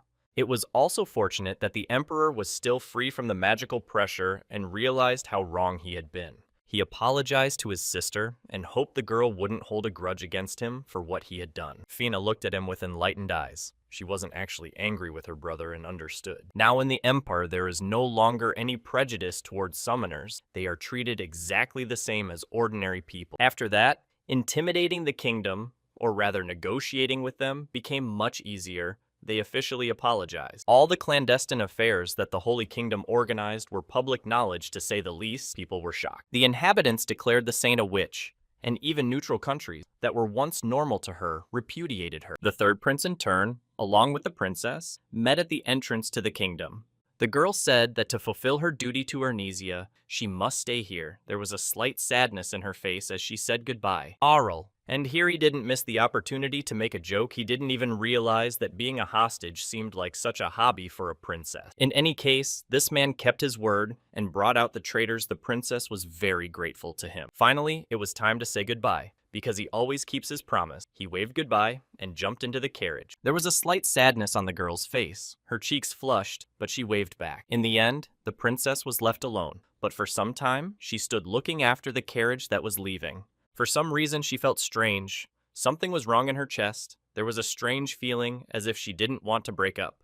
The trade between Arnesia and Merman was immediately restored, and relations improved considerably. Farming was booming in the vast fields, and the Empire was importing successfully. To top it all off, they asked the Empire to sell those famous cocoa beans. It wasn't a problem. About this, the third prince and princess pondered at leisure that, well, the guy finally agreed. Cocoa beans need to be grown only in certain conditions. Yes, and transportation is difficult from the beginning. He did not plan to import them. And then the princess suggested using the ships, although the guy wanted to use them to transport Coca-Cola. But the princess seems to be more determined, which is to their advantage. So, cooperating in this situation is the best option. Speaking of which, the summoners the prince was protecting want to follow Fenna. They were so enthusiastic they were willing to do anything. It was only then that the princess realized the situation she was in. The whole show was just a hoax, so why did it have such an impact? Though on the other hand, the prince had no doubt that she was perfect for the role of leader of her own people. Eventually, the girl agreed. The prince smiled. Then, till contact. If you need anything, let her write. But it seems the princess had something else to say. She was visibly embarrassed, and the prince listened to her. Looking at her comrade, Fenna said, for what the prince did for her, she would definitely pay. Let there be no doubt. The prince didn't seem to take those words seriously. Let him not overdo it. Yes, and how exactly is she going to repay him? As for the Holy Kingdom, after the demise of the Holy, it fell into decline. But thanks to the renunciation of their religion, they managed to preserve themselves. Eventually, it went from a holy kingdom to a simple one where absolutely all races and peoples now lived. Countries that had feuded with Arnesia were declining too quickly, while those that had established communication were prospering. So stated one expert, and everyone immediately accepted it as truth. Speaking of which, the prince was already lying on his chaise lounge and enjoying life. Here he is, a charming bum lying on a sun lounger, drinking Coca-Cola and eating chocolate. Isn't that wonderful? All problems are solved, and now we could give ourselves completely to the idle life. It's time to rest, comrades. He was able to create the necessary conditions to grow the right plants with the help of sorcery. The guy put a lot of effort into working out the perfect Coca-Cola recipe down to the last milligram. And finally got his coveted treasure. Arl held a bottle of fresh, their cool Coca-Cola. Well, finally, after all these endless problems, the wind blowing on the kingdom promising big profits, can still ask for the fruits of Coca-Cola. The third principal intern had only to reap the fruits of his endeavors, and finally, after a long time, to rest. But the guy couldn't be alone with himself even in this case. He had to listen to someone else's chatter again. His mother was standing in front of him, clapping her hands happily and talking excitedly about something, and the prince didn't even seem to be listening to. He was incredibly frightened. Even the antics of the saint didn't scare him as much as his mother's coming today. The guy tried to explain himself. He was promoting a popular new product called Coca-Cola. But his mother did not even want to listen to anything. He is already 2 decades old. It is time to already think about the wedding. Seems women from him so easily will not leave him. What serious demands the prince even decided to pretend to be a child? How nice it was when you didn't want anything. Taking his little sister in his arms, he showed her to her mother. Even she said, the little brother has his own reasons enough already. In front of them was the 4th princess named Leah. The child didn't even understand anything and just looked at them with round eyes. His adorable, sweet little sis is, after all, a beautiful child in a powerful state. When the guy heard about his parents' pregnancy, he genuinely respected them. Just in case, the prince decided to check, but the baby turned out to be completely plain. But her older brother is the richest man for only 1 day. The maid took the little baby from the guy's arms and said the princess was hungry. The mother was also well aware that her son was busier than the rest of us, but that's still no excuse to make excuses about marriage. But on the other hand, he couldn't get married any faster than his older sister, who was still unmarried. And besides, her mother was a little upset Her friends said that the princess would soon take part in a large-scale operation. In the end, the prince had to agree. His mother immediately asked out of happiness. Well, finally, after many years, she is even waiting. From this year on, the lad would also be very busy, and he stood up on the teleporter saying goodbye to his mother and waved goodbye.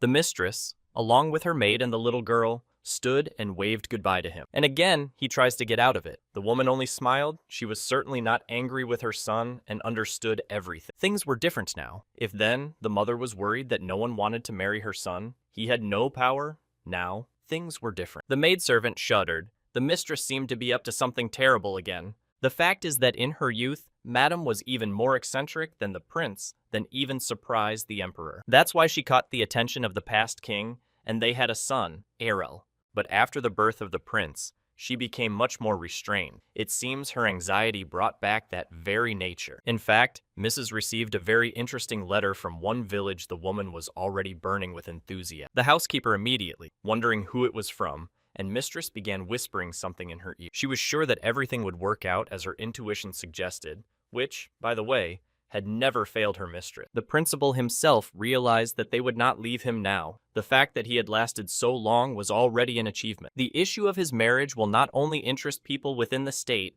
but also other countries who would doubt it. Who he associates his life with can affect not only his personality, but also the balance of power. Absolutely everyone offered their daughters as brides to the young prince. All the unhappy fellow heard now was when he would marry. That was the only question. The unhappy fellow found himself under the gun. Who even came up with this? The boy lamented. He had so much to do. Suddenly a maid came up and said that even she was married. Most people are troubled by the fact that Accepted still hasn't tied his life to anyone, and agonizes at the overabundance of offer, realizing that they wouldn't leave him alone. Errol immediately thought of where he could fool around today, but suddenly a hand laid on his shoulder. Asya looked at him with a serious look and said it was time to make a decision. As spitefully behind the back from somewhere appeared, and seen a girl expectantly looked at his lord, the prince even a little scared. Daya too was here this time. They called him to accompany him. There was no way out. Goosebumps ran down the prince's back. How did they even know where she was? What kind of determination is that? The maid appeared beside me and hinted with her whole appearance that it was her merit. That's why now. Despite his refusals, the knight's two girls dragged the unfortunate man straight to the teleporter. The maid pointed a finger upward as if implying that she expected good news. The unfortunate prince was already bound hand and foot, and was literally being carried like a hostage with his mouth tied shut. I can't believe it. He's a great prince, the richest man on the planet, now tied up like a real hostage. The fact that his mother called all the maids at such a late hour and even apologized for it, but there was a reason for the troop. In front of her stood the girls, knights and sorceress. They patiently waited for instruction. Asya inquired on what occasion they were actually called, although inside herself the girl already guessed. Lifana said that as a mother, she knows her son very well, and he is constantly trying to dodge the wedding issue. Everyone else agreed. Of course, the prince would never agree to marry on his own. The point was that the woman was asking them not to let her son get away so easily this time, and to try to bring him in. Easier said than done, though. Really, the prince wouldn't use magic against them. Yes, and physically, he's quite ordinary. Someone wanted to say something. Mistress was immediately wary and glared. It was Asia. Even if they did somehow bind the prince and bring him in, he would still refuse. But smiling mistress said there was nothing to worry about. Their candidate as previously persevered. The girls turned to the side and saw a familiar face in front of them stood the same red-haired princess. She smiled and greeted the old acquaintances. It had been a long time since they had seen each other after all. It was time to get started. Turns out she purposely didn't tell anyone to arrive in secret, otherwise the third principal would have found out. They decided to surprise. The princess smiled and held onto her cheek. Everything is going according to plan. Although succession to the throne would be difficult in such a case, such marriages are quite common. In fact, Sena admitted that a couple years ago, when the time wasn't right, they were rooting for the princess with all their heart. They even made a wager on who would get the young prince's heart. Even so, the princess was sure it must be for principal's sake. That's why she hoped for help. That's how it all happened in the end. Bound, the third prince arrived at the place. He was led under the arms by Asia. The guy stopped like a dumbfounded when he saw who was standing in front of him. He didn't even know what to say for a couple minutes. Yes, in front of him was Princess Fina. She closed with a fan and bid the prince sit down. What is it he is standing for? The guy didn't even know what to say. Such formal communication was not at all her style. What had happened to him? He couldn't even believe the girl had set it up. Is this some kind of thank you for saving him or something? He tried to find out what was wrong. But the girl was evasive. She's pretending. Why do that? Stop pretending like that. She's overdoing it, and the princess was barely holding it together. Why is it that the servants and the rest of the entourage are watching them? The guy literally felt dozens of eyes watching them. Eventually, the princess got tired of waiting and jumped up from her seat and turned to the prince, who even shivered a little. Pointing her finger at the nearby lake, the princess suggested a boat ride, which was a great idea. She seemed to be determined, and only then did Arrow realize what tenacious paws had grabbed him by the well-you-know-what place. Eventually, he had to agree, and the couple was already sitting in the boat, heading across the entire lake. The princess said that local aristocrats often use the boats for dates. Also, paddling so hard that the date turns into a water procedure from such a princess was embarrassed. The boat stopped in the middle of the lake, but the guy was tired of rowing and needed to take a break. It's been a long fucking time. Arel still hasn't changed. Is it so hard for him to understand a girl's heart? She's finally back to being herself again. Eventually, the princess got furious. She's here, beautiful, and trying to look. He could at least pay attention to it. So much effort to do all this, even tried to threaten, or rather run away from the aristocrats of her empire. And then the prince wondered, did he teach her such a thing? Seems like the guy created a monster. Now even her older brother didn't dare threaten or forbid the princess. She tried hard. And besides, how did she manage to talk the prince's mother? But it seems the lady didn't mind what he was doing on his dates. It seems karma had caught up with the prince after all, and his mother had managed to construct such a foolproof plan. It seemed to be understandable why the prince so stubbornly avoided marriage. Other girls just didn't know his true nature. But Fina isn't like that at all. She knows his truth like the back of her hand and what he can do. Next to her, the prince can behave naturally. The girl will accept it anyway, but she will regret these words, said the prince. It turns out he's basically been avoiding marriage all this time because he thought it would be an obstacle, but she's the best match for him. The princess has promised that she will not interfere in affairs, and will not let him be dragged into unnecessary political intrigue. Everything will be the other way around. Besides, considering their age, the prince thought about it. Everything sounded perfectly logical. The guy put off marriage because he couldn't and didn't want to, and the princess because she couldn't enter into it. She looked at him point blank and said she thought he was the most suitable candidate for a husband. The girl didn't seem to doubt her words for a second. Her voice didn't even waver. That's what happens on dates. She took his hand and looked at him even more closely. Arrow was immediately embarrassed. He had never been in a situation like this before and didn't even know what to say. The princess blushed. She didn't know if the prince could understand her, but what she was sure of was that she understood him. She wanted to say something else, but the boy interrupted her and asked her if she realized where this was going. But she knew the prince had a bad temper. He's always teasing and all that. Look, the guy's the worst candidate. But on the other hand, the princess leaned towards him and blushed even more, saying that she cared for him. He was the only one who treated her abilities with proper respect. The other maids blushed. The girl leaned almost close to him and was already looking directly into his eyes. Arrow froze in place. I didn't know what to say. It was exciting. Tears appeared in her eyes for a second, and the girl asked, is she not fit to be a bride? On the other hand, you don't have to give an answer right now. The girl pulled back and sat back down. All that's left to do is wait. She's done everything she can to impress the prince. Now all she has to do is wait for an answer. Suddenly, the guy stopped from his seat and came closer to her, then embarrassed the princess beyond. The girl immediately blushed like a tomato, but the prince asked if she didn't want to hear his answer. Time to make up his mind. He got down on one knee like a princess and spoke now, the most appropriate moment to respond. He addressed the princess by her full title, and Fina immediately lost her contrived boldness. She blushed beyond belief. The prince said that today he had heard her sincere feelings and was ready to give his answer. Smiling, the guy held out his hand to her and told her that he agreed to this marriage. Now she wouldn't be turned away. Then we must continue where we started, and he moved closer to the princess. The poor girl was even more frightened. She was the first to start. All those who stood on the shore blushed instantly. Maids almost fainted. After all that happened, the princess walked around in a state of prostration for a few more days. The date could be considered a success. The prince's mother rejoiced seemingly more than anyone else she heard that the date went great. Now it was clear to her that the prince already had a lover, although the boy had made it clear that it was nonsense. Despite all the warmth radiating from his mother, he still felt uncomfortable in principle. He wasn't shy, he just didn't want to be. What had she even said that had so charmed the prince's mother? The guy was still puzzling over it.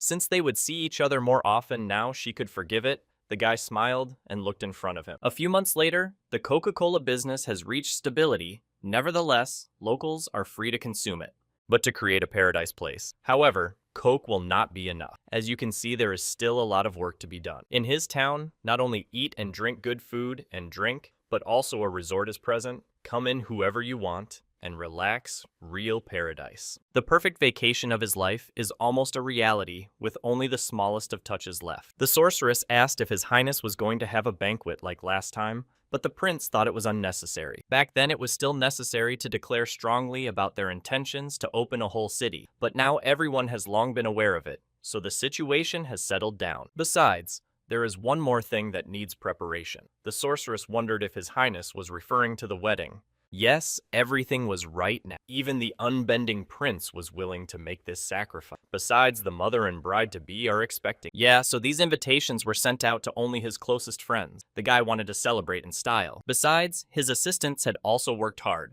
It was time to rest. The guy smiled. Meanwhile, in her empire, Fina received an official letter from the prince. He could have contacted her personally after all. Then, why didn't he? But when the girl saw that her future spouse decided to announce the wedding, she immediately blushed beyond belief. He has been reinforcing for so long and now has decided to personally write, "This is just fine, how will he then get in touch?"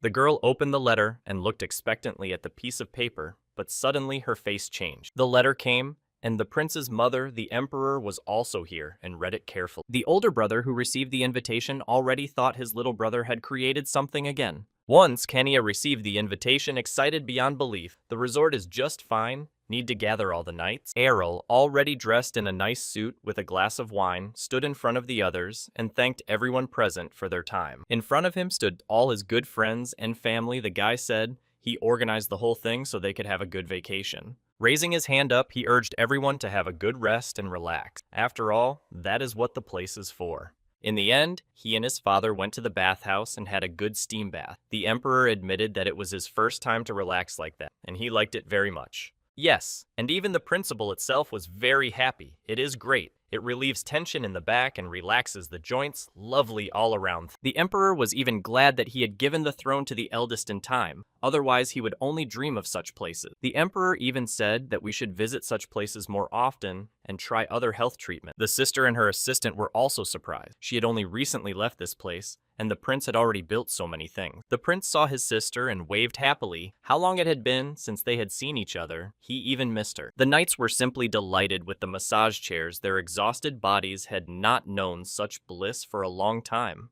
These things don't just relax the body, they stimulate circulation and soften the bone. The princess even got a little frustrated. It seems she realized that her training methods were too exhausting. Not everyone would be able to chase after her. As soon as the sister saw such a marvelous invention, she immediately called her maid and ran towards the chairs. We can only hope that this girl will grow up someday, but if she's having fun, why be sad? Perhaps it was time for the third prince to rest a little. He deserved it.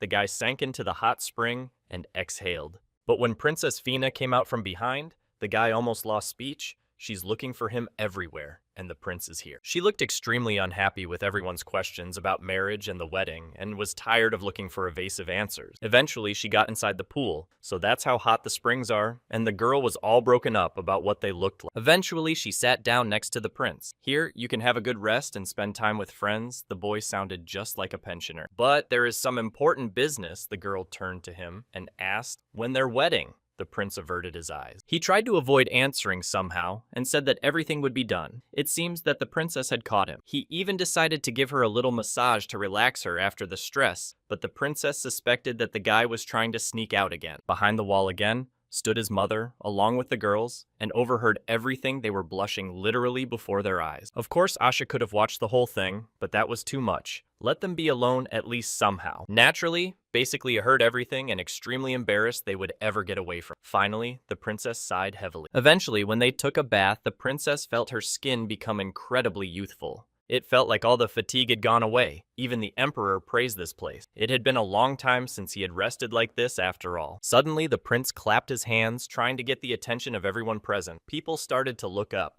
Their banquet is coming to an end, so the guy wants to make one very important announcement. He stood in front of everyone. He put his arm around Fina and announced that he was going to marry his fiancée soon. But the girl didn't expect that. She instantly blushed and looked with round eyes at the prince. Such a girl certainly did not expect. Silence reigned for a few seconds. But immediately, People began to rise from their seats and congratulate the young people. The princess was also overjoyed and looked at her soulmate with blue and clear eyes. At last, the prince could find the one with whom he could spend his whole life. To shouts of congratulations, the young ones laughed at last and they found their rightful happiness. The news that the young prince genius found his princess immediately spread throughout the kingdom and became the center of discussion. Everyone confirmed that the foreign princess's choice was just right for the third young master. Meanwhile, Errol himself had already found a suitable cave and was making his way inside. Needing to practice in his hands, a magic crystal immediately lit up and symbols appeared. He clapped his hands and jewelry sprinkled from his hand. This time it's different then too. In his young childhood, he used very primitive techniques, but now it's different.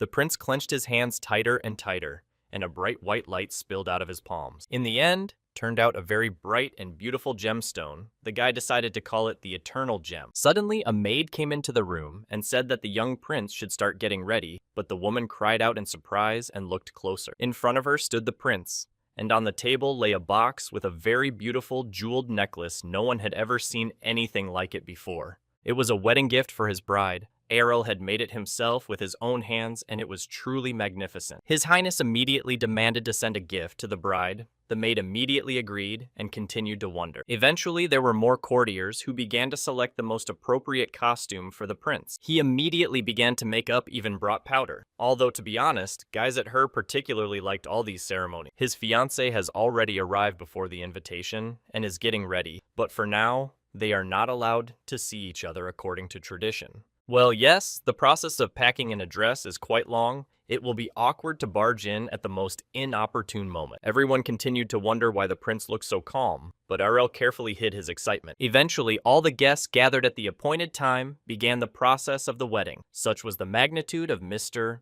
Tatsu. People for some reason looked glum. Now there should be a grand exit of the prince and princess. They felt somehow awkward. Eventually, the prince finally showed up with his bride. They were just gorgeous, and so radiated beauty. All the women almost fainted at the beauty of the necklace around the young princess's neck. They never seen such a thing before. It was created especially for the young princess. Meanwhile, Fina was enjoying the festivities. It was the most important day of her life. The bride and groom walked down the wedding aisle and stopped a few steps away. Now the engagement process was about to begin. Here stood both the young prince's mother and the emperor himself, the woman wiping a tear from her face. At the sound of the oath, everyone froze. Here was Kanya, already grown up, along with her assistant. Next to her stood Asya, who was blushing, and Sina, who for some reason was ready to cry. There was a sorceress as well. The princess vowed her eternal love. Beside her stood Arel and pondered. He was thinking for some reason. Let's summarize. A long time ago, there was a very interesting fool. He lived a very long time because he retained all his memories from his past life.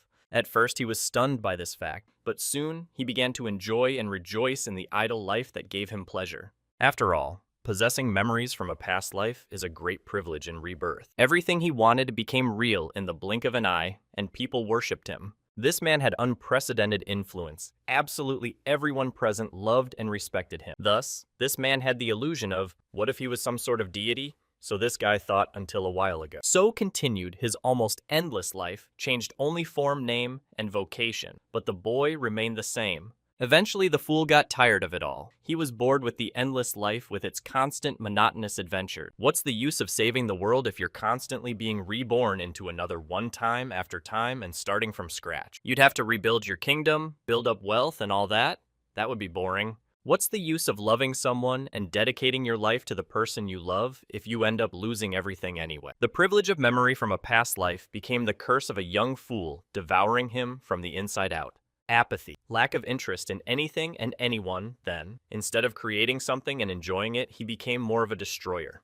Immersing himself deeper and deeper into his own whims, this fool became a threat to the world around him and built an empire on his bone. But at some point, a very interesting thought struck him and took over his whole consciousness. The fool realized that in the end, he was still just a regular person who just lived a very long time, and so he started to screw everything. The meaning and definitions of life have not changed in all these years, and now this fool is standing on a wedding altar and swearing his allegiance. The priest pronounced them husband and wife. The clergyman smiled and closed his eyes. The meaning hasn't changed. You can eat what you want, drink what you want, love who you want. That's the meaning of life. Could anything be better after all? The prince and princess kissed each other. All the family and friends clapped their hands in joy. At last the prince had found his vocation after all. He looked at his now wife and said he hoped for her in the future. The princess laughed a pure-hearted laugh. From this Dewushka literally emanated the energy of happiness. Finally, the prince took his bride in his arms and walked down the carpeted walkway. Scientists believe that this era saw more changes than any other in human history. If it wasn't for this man Arelornesia, from the countless undead raids and the battle with the Holy Kingdom, this empire might have ceased to exist. Many industries where he worked served as an example for modern civilization, so scientists called him a sage. Some thought that the prince was doing it all just for fun, but that theory didn't catch on and quickly faded into oblivion. His research work was continued by his eldest daughter named Arna. She did not let her father down and followed in his footsteps. The birth of this strange, sometimes silly but very charming man had a great impact on the empire in the future. That's how this long and very interesting story ended. On the table was a newspaper with an article on the anniversary of the founding of the empire.